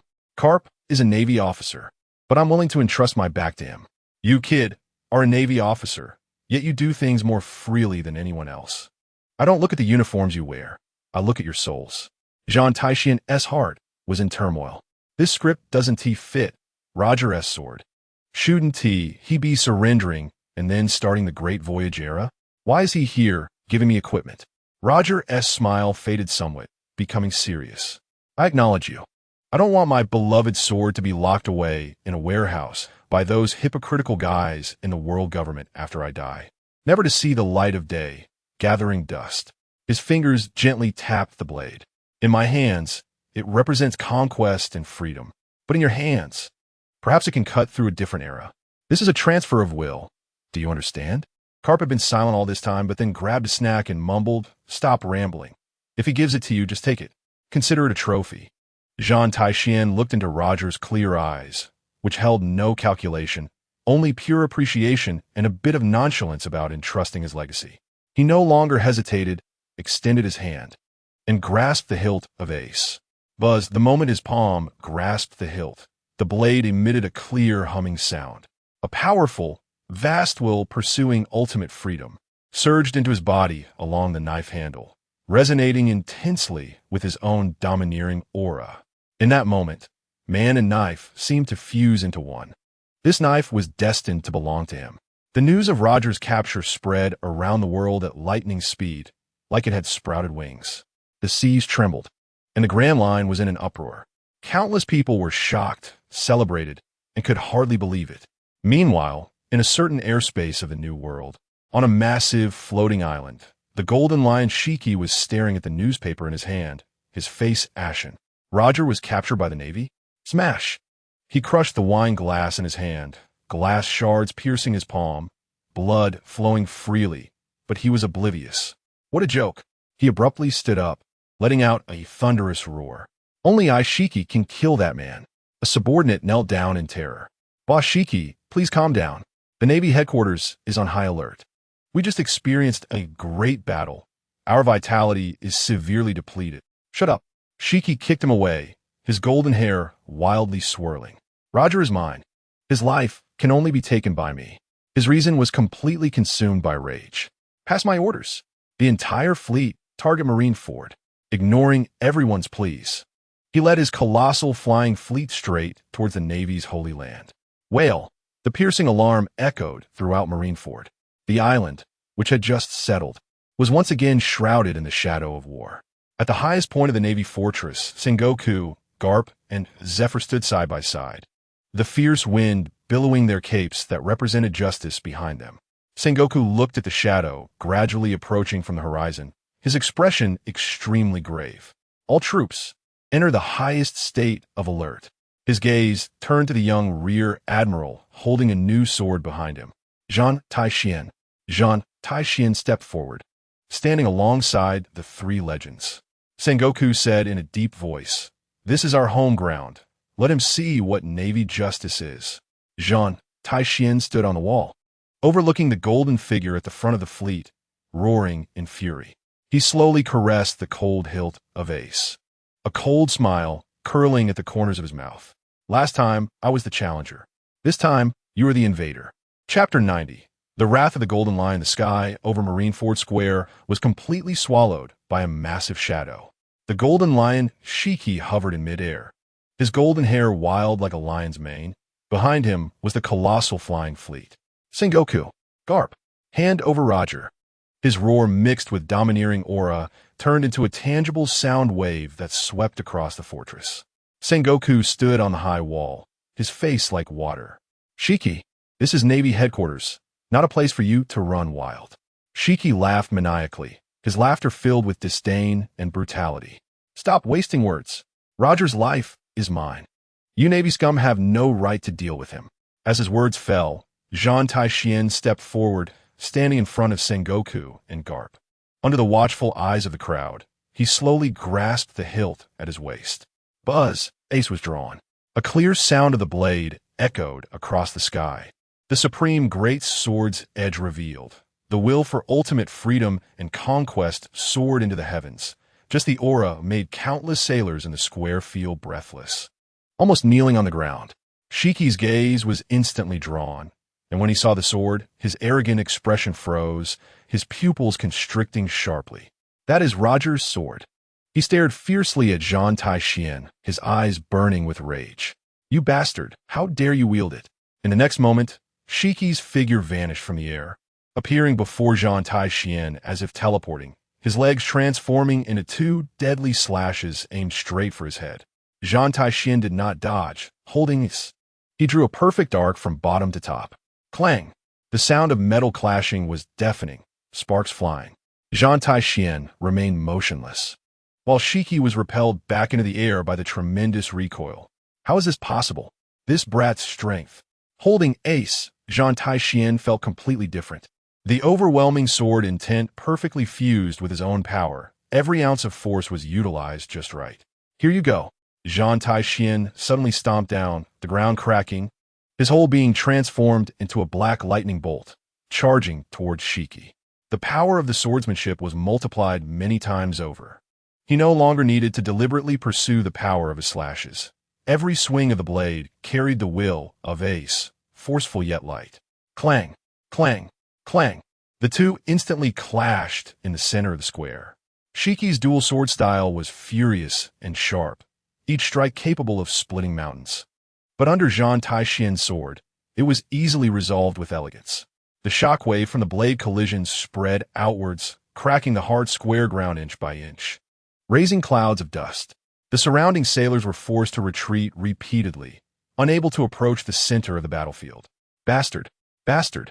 Completely suppressed by a brat, Shiki's anger flared, his reason being gradually eroded. He suddenly soared in height, arms spread wide, targeting a tower of the Navy fortress nearby. Float, float, fruit. Boom! The entire tower was uprooted amidst violent tremors, casting a huge shadow over Zhan Tai Xuan below. You little brat, I'll crush you along with this fortress, Shiki roared, slamming the mountain-like tower down. You underestimate us, Shiki. A loud laugh descended from the sky. Garp's figure had leaped into the air, his right fist clenched, wrapped in deep-armed color haki. Fist of impact. Boom! The massive fist collided with the tower. The solid fortress tower crumbled like tofu under Garp's punch, turning into a rain of rubble. The debris fell like raindrops, but as it neared the ground, it was repelled by an invisible wall of air. Sengoku had appeared on Shiki's other side at some point, radiating with golden light, his body towering, transforming into a majestic golden Buddha. Buddha Sengoku, here to execute justice. Hero Garp, strategist Sengoku, and the rising star Zhan Tai Xuan holding the legendary blade. The top three fighting forces of the Navy's third generation sandwiched the legendary pirate Golden Lion in between from three directions. Ha ha ha, this is good. Shiki was not surprised, but delighted, his fighting spirit ignited. For a moment, fists, golden shockwaves, and fierce slashes intertwined. The entire Marine Fort trembled under this destructive power. Garp's iron fists moved with great force, directly restraining Shiki's brute strength. Sengoku's shockwaves had an extensive coverage, constantly compressing Shiki's activity space. Meanwhile, Zhan Tai Xuan was like the deadliest dancer. With his exceptional swordsmanship and the sharpness of ace, he weaved through the chaotic energy currents, leaving a new wound on the Golden Lion with each strike. Damn brat! Shiki was thoroughly annoyed by Zhan Tai Xuan, and 90% of the wounds on his body were due to this kid. He suddenly let out a loud roar, wielding Sakura Ten and Deadwood, unleashing a dazzling slash that forced Garp back with a feint. Immediately after, he twisted his body strangely, completely ignoring Sengoku's shockwave, letting the golden energy hit his back, spitting out a mouthful of blood. He paid for his injury to gain a chance for a killing blow. His eyes turned blood red, locking onto Zhan Tai Xuan. Sakura Ten and Deadwood crossed and slashed, cutting off all of Zhan Tai Xuan's escape routes. Facing this ultimate strike that concentrated all the essence and spirit of the great pirate, Zhan Tai Xuan made a move that surprised everyone. Instead of retreating, he advanced. Now's the time. He poured all of his armed color haki, all of his unwillingness, anger, and determination from his journey to the present, his promise to Bana Jason, and his ambition to change this world into ace without reservation. Buzz! The blade instantly turned as black as an abyss, as if it were a black hole capable of swallowing all light and hope. He perfectly fused the stillness of the defensive sword technique Nagi with the ultimate sharpness of the offensive sword technique Raikiri at this moment. He unleashed a sword that transcended his own limits. One sword style, essence of emptiness. The blade clashed. The deafening roar he had anticipated did not come. The world seemed to have been muted. Zhan Tai Xuan's sword was like an invisible vortex, swallowing all of Shiki's haki power and will infused into his twin swords, dissipating them into nothingness. Immediately after, an invisible sword energy slashed back. Time, at this moment, resumed its flow. Pucci! Shiki looked down, incredulous. At his chest, a deep cross/slash wound, visible to the bone, extended from his left shoulder to his right lower abdomen, blood gushing out like a fountain. The intense pain and humiliation drove Shiki into a complete rage, and he let out a roar that sounded inhuman. His golden hair danced wildly, and he pushed the power of the float fruit to its limits. Since that's the case, his scarlet eyes scanned the entire Marineford. Then let this island be buried alongside Roger. Chapter 91, Gold Lion captured Marineford was wailing. The Gold Lion Shiki was completely insane, his scarlet eyes reflecting the outline of the entire island. Since I can't have it, then let's destroy it together. He spread his arms wide, embracing the sky. As an invisible great power erupted from his body. Rumble. The ground began to violently tremble, the solid fortress foundation groaning under the unbearable weight. The square's ground cracked inch by inch, countless buildings displaying spiderweb-like cracks on their walls. He aimed to drag the entire Marineford, along with this holy place of justice, into the deep sea. Karp and Sengoku's expressions changed drastically, ready to step in forcefully to interrupt. At that moment, three distinctly different auras tore through the distant sky, arriving in an instant. One was a red molten lava hot enough to melt steel, transforming into a roaring giant dog, charging directly at Shiki's head. One was a golden beam of light condensed to the extreme, so fast that the naked eye couldn't capture it, piercing through the force field Shiki had activated. One was a chilling frost that froze everything, forming a sharp ice spear, accurately aiming for his heart. Meteor Volcano, H. Shakuyata, no Kagami. Ice Age. Three roars filled with soaring battle intent exploded simultaneously from three directions. Boom! Boom! Boom! Three completely different forces accurately struck the Gold Lion, the violent explosions interrupting his control over the float fruit. The tremors of the entire island abruptly ceased. A warship broke through the waves at an incredible speed, docking at the port. Leading the charge was Black Arm Zephyr. Behind him, three figures leaped up, landing in the chaotic square. Sakazuki, with magma flowing all over him, glared at Shiki in midair. To dare to tarnish the name of justice here, he deserves to die 1,000 times.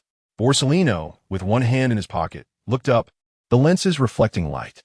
Kawaii, this is the legendary Great Pirate.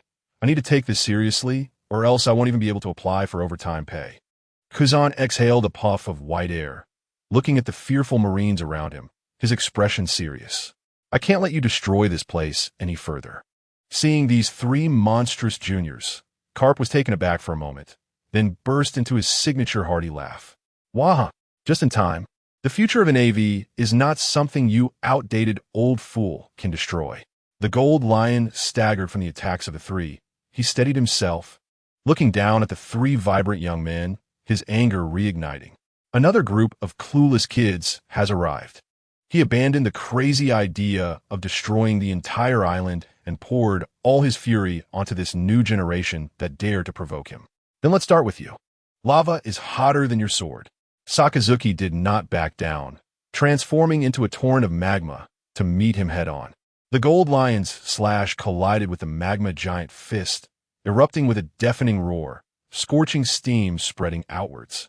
Borsellino's figure transformed into countless light points, moving rapidly across the battlefield, occasionally firing a laser that precisely targeted Shiki's joints and blind spots, making him increasingly frustrated.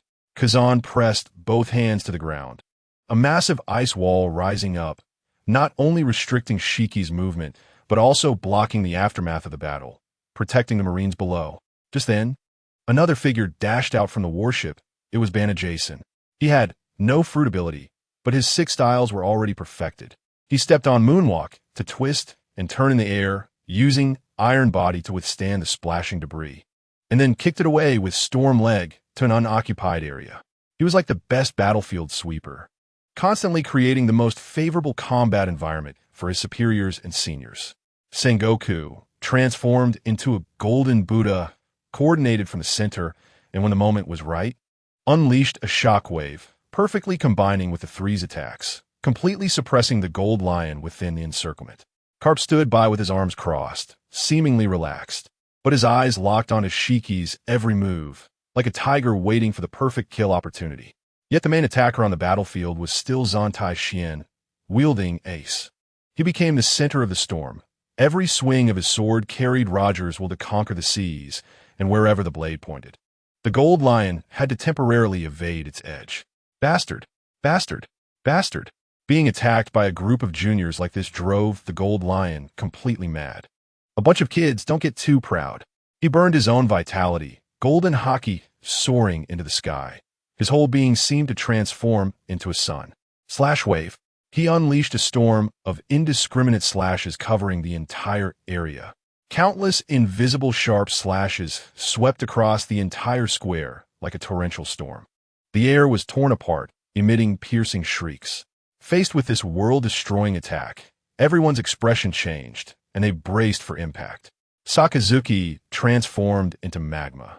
Kuzan formed a thick ice wall, Borsellino dodged as light, and Sengoku and Karp also acted simultaneously.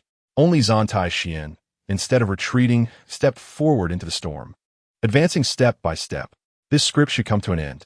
He slowly merged the ultimate sense of freedom and conquering while he fell from Roger's sword with his own sword intent that cuts through causality and returns to nothingness. Two completely different yet fundamentally connected wills reached perfect harmony within him. He raised ace. One sword style, essence of heaven's trace. He swung down a decisive sword. This sword had no earth-shattering momentum, no dazzling brilliance. The world became quiet. All the slashing storms, upon touching the space before Zhan Tai Xuan, were swallowed silently, as if they were mud cows entering the sea. A pitch-black spatial crack that seemed capable of absorbing all light flashed before the Gold Lion. It was not a slash, but a scar left on the world. The Gold Lion's entire strength, haki, and even vitality were instantly drained by that scar. The madness and fury on his face solidified, his eyes rolled back, and he fell helplessly from the sky. Bang! The legendary Great Pirate, the sky-flying Admiral Gold Lion, crashed heavily in the center of the square, unconscious. Zhan Tai Xuan landed steadily, accompanied by a crisp sound, sheathing his sword. Behind him stood Karp, Sengoku, Zephyr, Sakazuki, Borsellino, and Kuzan, the three generations of the Navy's top combat power standing side by side, proclaiming the complete end of this invasion. The news of Gold Lion Shiki's defeat at Marineford and his capture spread across the world like a hurricane. The world was in an uproar. In Rogue Town, the date of execution had been announced. Before that, in the deepest part of the undersea prison, two special visitors arrived. In a cold and damp corridor, only the footsteps of the two echoed. Karp walked in front, devoid of his usual laughter, quietly pushing open a heavy prison door. Roger was right in front. Time to meet him for the last time. Chapter 92. The Wine of Binks in Impel Down. Level 6. The Infinite Hell. Here, the light seemed to be swallowed by darkness, and even the air carried a scent of decay and despair. The heavy prison door was pushed open with a harsh grinding sound. Deep within the cell, the man who once turned the world upside down sat cross-legged. Though his breath was weakened by illness, his eyes remained clear, like a boy setting sail for the first time. When he saw the visitor, he grinned, revealing a brilliant smile that was out of place in this grim setting. "Ha ha, Karp, you even brought a helper. Are you afraid this dying guy will take you down?" Karp's face darkened as he pulled out a bottle of fine rum along with 3 cups and tossed them over. "Shut up, not another word." Roger caught it steadily and laughed heartily, his gaze then shifting past Karp to land on Zhan Tai Xuan, finally resting on the familiar sword at his waist. "My beloved sword," Roger's smile widened. "It seems I found a pretty good new master for it." Zhan Tai Xuan said nothing, silently accepting the cup Karp handed him and pouring wine for the three. Without the restraints of sea prism stone, without opposing stances, the three sat facing each other, the rich aroma of rum spreading in the cold cell. The atmosphere felt less like that of rivals and more like long-lost friends. After 3 rounds of drinks, Roger suddenly retracted his smile, his expression becoming extremely serious. "Karp," he looked directly at his lifelong opponent. "My child is about to be born. Besides you, I can't find anyone else I can trust in this world." Karp's hand holding the cup suddenly froze. Then he tilted his head back and drained the wine, letting it spill down the corners of his mouth without care. He slammed the cup down on the ground, making a crisp sound. "Don't make decisions for me, you bastard," he yelled at Roger, but his slightly trembling hand revealed the turmoil within him. Roger ignored Karp's roar. He knew this man would agree. He turned to Zhan Tai Xuan with a hint of mischievousness in his smile. "Kid, want to know about the secret of Raftel? I could tell it to you alone. The world's greatest secret, the ultimate destination that all pirates seek throughout their lives, now lay before them, within reach. Zhan Tai Xuan's heart was calm. He even felt like yawning. The secret of the world? That means endless troubles, countless enemies, and the pursuit from the highest levels of the world government. My dream is to be a lazy vice admiral, waking up naturally every day with endless senbei to eat. He lazily raised his cup and shook it at Roger. Uncle Roger, spare me, please. The more I know, the more trouble I will have. This kind of secret will make me work myself to death. Roger's expression froze.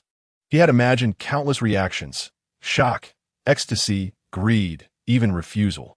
But he never expected such a simple, straightforward reason. After a brief moment of astonishment, Roger erupted into laughter louder than ever before. Ha ha, ha ha ha ha ha. He laughed so hard he doubled over, tears streaming from the corners of his eyes. And a violent cough forced him to cover his chest. Freedom. You are even freer than I am as a navy. When the laughter stopped, Roger looked deeply at Zhan Tai Xuan, his eyes filled with appreciation and relief. He raised his last cup. To freedom. To freedom. Zhan Tai Xuan clinked cups with him. Karp silently raised his cup and downed it in one go. As they left, the heavy prison door slowly closed behind them. In the darkness, Roger's final song echoed, hoarse yet full of carefree longing. Yo-ho-ho-ho, yo-ho-ho-ho, bring Bink Sake to your side. The song reverberated in the cold corridor, gradually fading away until it disappeared.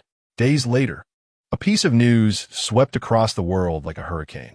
The pirate king Gold, Roger, would be publicly executed at his birthplace, Road Town in the East Blue. The town where beginnings and endings converged attracted the attention of the entire world. Countless people began to flock to that small town, eager to witness the end of an era or the dawn of a new one. Marineford, Admiral's office. The atmosphere was even more oppressive than level 6 of Impelled Down. Sengoku slammed a report on the table, producing a dull thud. In the battle against the Gold Lion, you have made great contributions, and no one can erase this achievement. His tone was initially affirming, but then turned extremely serious. But Zhan Tai Xuan, you are too close to Roger. Sengoku's finger pressed heavily on the table. You are a vice admiral in the Navy, Karp's disciple, the pillar of the Navy's future. You represent the face of justice. How can you call a world's most wicked criminal your brother? Zhan Tai Xuan dug at his ear. Here we go again with the cliché Admiral. I just want to send off a dying man. Is that a problem? A big problem. Sengoku suddenly stood up, golden Buddhist light flickering. Your stance. Your actions will be interpreted by countless people. This will shake the Navy's prestige in the hearts of the public. That's just the thoughts of the higher-ups. Zhan Tai Xuan shrugged. The public only sees that the Navy captured the Gold Lion and protected Marineford. You. Sengoku was enraged, his forehead veins bulging. Beside him, Karp ate senbei while mumbling in support. Well, Sengoku, don't be so agitated. It's good for young people to have their own ideas. Shut up, Karp. This is your good disciple you raised. Sengoku shouted, pointing at Karp. Zhan Tai Xuan didn't want to listen to the two old men argue anymore and turned to leave the office. He needed some peace. However, just as he reached the corner of the corridor, a figure blocked his path. The person wore a justice coat, had a stern face, and emanated a hot, magma-like aura. It was Akainu. He stood in front of Zhan Tai Xuan, saying nothing, just staring at him with emotionless eyes. Akainu, is there something you need? Akainu did not answer immediately, but stared intently at the sword, Ace, at Zhan Tai Xuan's waist. Why use a criminal sword? That is the sword of Pirate King Roger, a symbol of the world's most wickedness. By using it, you are tarnishing the justice on your shoulders, tarnishing the glory of the Navy. Zhan Tai Xuan unconsciously touched the hilt of the sword. This sword recognizes my soul, not my identity. In my hands, it cuts down the most vicious of villains and protects the innocent. So, does it matter who its previous master was? Of course it matters. Akainu stepped forward, the pressure suddenly increasing. What's important is not who it has slain, but what it represents. The Pirate King's sword is the totem of evil. As a vice admiral of the Navy, wearing such a weapon is a declaration to the world that the justice of the Navy can compromise with evil. This will shake the public's trust in us, undermine the foundation of our faith. The magma around him surged slightly, the temperature rising. Public? Trust? Zhan Tai Xuan raised his head and stared directly at the other party.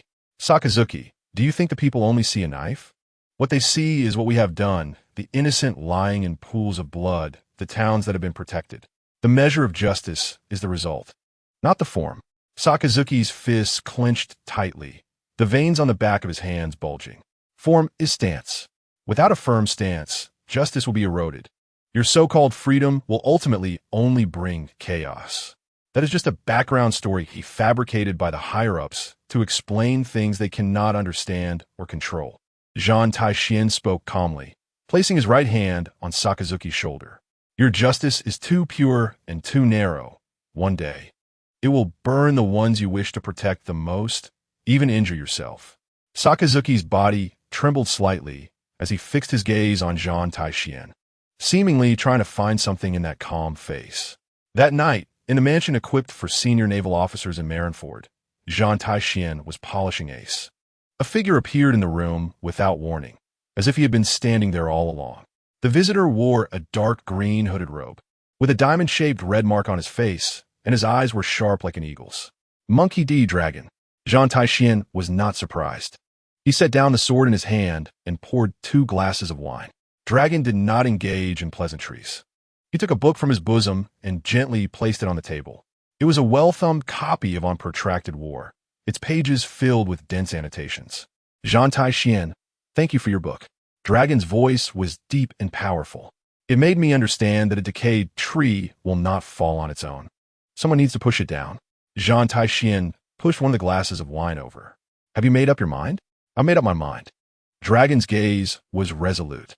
This path is more perilous than being a pirate. You will be against the world. The decayed tree's roots have rotted through.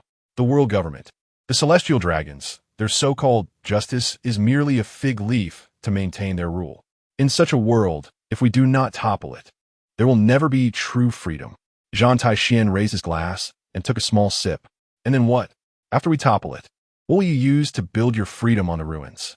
A more chaotic era or the birth of another oppressor? Dragon lifted his glass and downed it in one go. The strong liquor went down his throat, yet an even more astonishing light than flames erupted in his eyes. That will be the future. But at least we will give this world a chance to choose, an opportunity for change. If this world itself is evil, then I will be against it. The next day, a piece of news shook the entire Navy headquarters like an earthquake. The future star of hope for the Navy. Monkey D. Dragon officially submitted his resignation to the Navy. The reason? Ideological differences. A thunderous roar erupted from Karp's office, the wooden floor groaning under the immense force. Yet in the end, no one saw him go after his son. Some said that afternoon, the naval hero was alone on the East Coast, throwing punch after punch, completely erasing a deserted hill from the map. In the marshal's office, Admiral Akiji sat behind a massive desk, fingers interlaced, his emotions unreadable. The last person Dragon saw before he left was you. Yes, Admiral. What did you talk about? Akiji's gaze was sharp like a knife. We discussed some views on justice. Zhan Tai Xuan replied without a hitch. You want to seek true justice. Our ideals cannot be realized here. Just ideological differences? Akiji's voice was deep, carrying an undeniable authority. A naval elite, Karp's son, would decisively abandon everything for a few vague ideological differences? Are you sure there is nothing else? His gaze scanned Zhan Tai Xuan's face, searching for flaws. Admiral, what I know is that he believes the Navy's justice cannot satisfy his pursuit of freedom and fairness. He wants to take a more thorough path. As for what that path is, I have no right to question. Zhan Tai Xuan remained unfazed. Akiji fell silent for a long time, ultimately just waving his hand. You may go. Zhan Tai Xuan saluted and turned to leave. In the corridor, he encountered Crane. The wise naval advisor stopped and looked deeply at him. You, this child, always surrounded by the eye of the storm. Karp, Dragon, and now Roger. Be careful not to get caught up in it. The execution in Lowtown was imminent, and the atmosphere in the world grew oppressive. Karp found Zhan Tai Xuan, who was at the dock enjoying the breeze, no longer adorned with the usual senbei chromes. His expression unusually serious. Kid, get ready. Karp gazed at the distant horizon, his voice steady. After the execution, we have a secret mission. Zhan Tai Xuan understood. It was a promise from a father to his unborn child. He nodded solemnly. Lowtown, the town of beginnings and endings. It was packed with people, pirates, bounty hunters, reporters, and civilians from all over the world, all eyes focused on the gallows towering in the center of the town. The future big shots, still green, were hidden among the bustling crowd, witnessing the end of an era. Zhan Tai Xuan stood alongside Karp and Sengoku at the highest naval observation tower, overlooking everything below. He slowly closed his eyes, allowing his observation haki to spread without reservation. In the square, countless auras intertwined, forming a chaotic net. He sensed it. An aura sharp as the world's #1 blade, solitary and proud, Hawkeye Mihawk. An aura wicked like a spider's web, chaotic and filled with the desire to manipulate, Don Quixote da Flamingo. An aura dry, filled with grit and ambition, Crocodile. An aura hollow, immersed in the shadows of the past, Moonlight Moria. And an aura that, while not yet top tier, was filled with the freedom and openness of the sun, Shanks, the red-haired intern with a straw hat. The time had come. Under the watchful eyes of the crowd, Joel D. Roger stepped onto the gallows. He was handcuffed, yet his steps were remarkably steady. Chapter 94. The End of the King on the Towering Gallows, Joel D. Roger surveyed the crowd below, showing no hint of fear of death on his face. He grinned widely, revealing his trademark radiant smile, as if he were not a condemned man about to die, but the host of a grand feast. "Hey, Pirate King!" Among the crowd, an unknown pirate shouted with all his might, "Where's your legendary treasure? Where have you hidden it?" This question ignited the entire square like a fuse. Countless greedy, curious, and fervent eyes focused on Roger. Roger laughed heartily, his voice booming, echoing throughout Lowtown. "Well, my treasure." He paused, his smile growing even more flamboyant. "If you want it, you can have it all. Go find it. I put everything there." On the observation tower, Sengoku's face turned extremely grim. "Damn it. Execute him." Sengoku roared down, his voice filled with uncontrollable anger. The executioner's blade was raised high, reflecting the cold light in the sunlight. Thud! The blade fell, and blood splattered. An era was punctuated at this moment.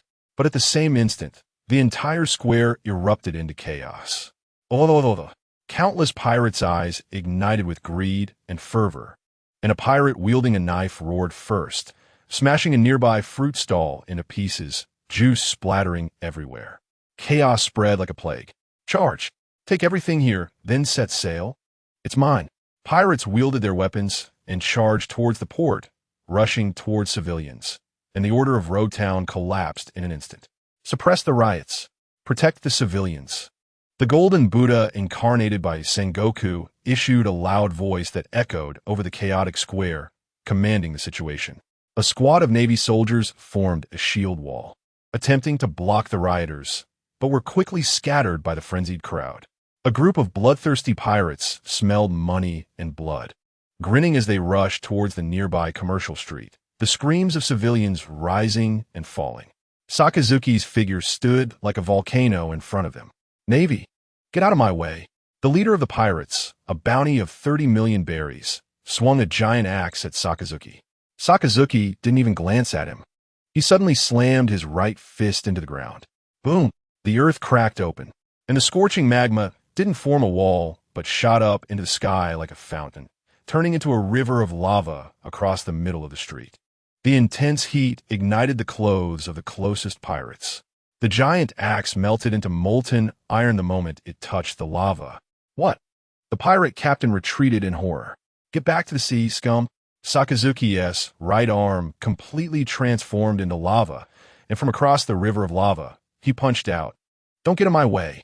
A massive lava fist crossed the river, accurately smashing into the captain's chest, sending him flying, crashing into a wall, his life unknown. This oppressive scene made all the pirates attempting to cross the line stop in their tracks. Not far away, another pathway in the port was also engulfed in chaos. Kazan's figure darted through the crowd, his movements not as violent as Sakazuki's. Everyone calmed down. In response, a curved knife swung towards his head. Kazan slightly leaned aside, allowing the blade to graze past his nose.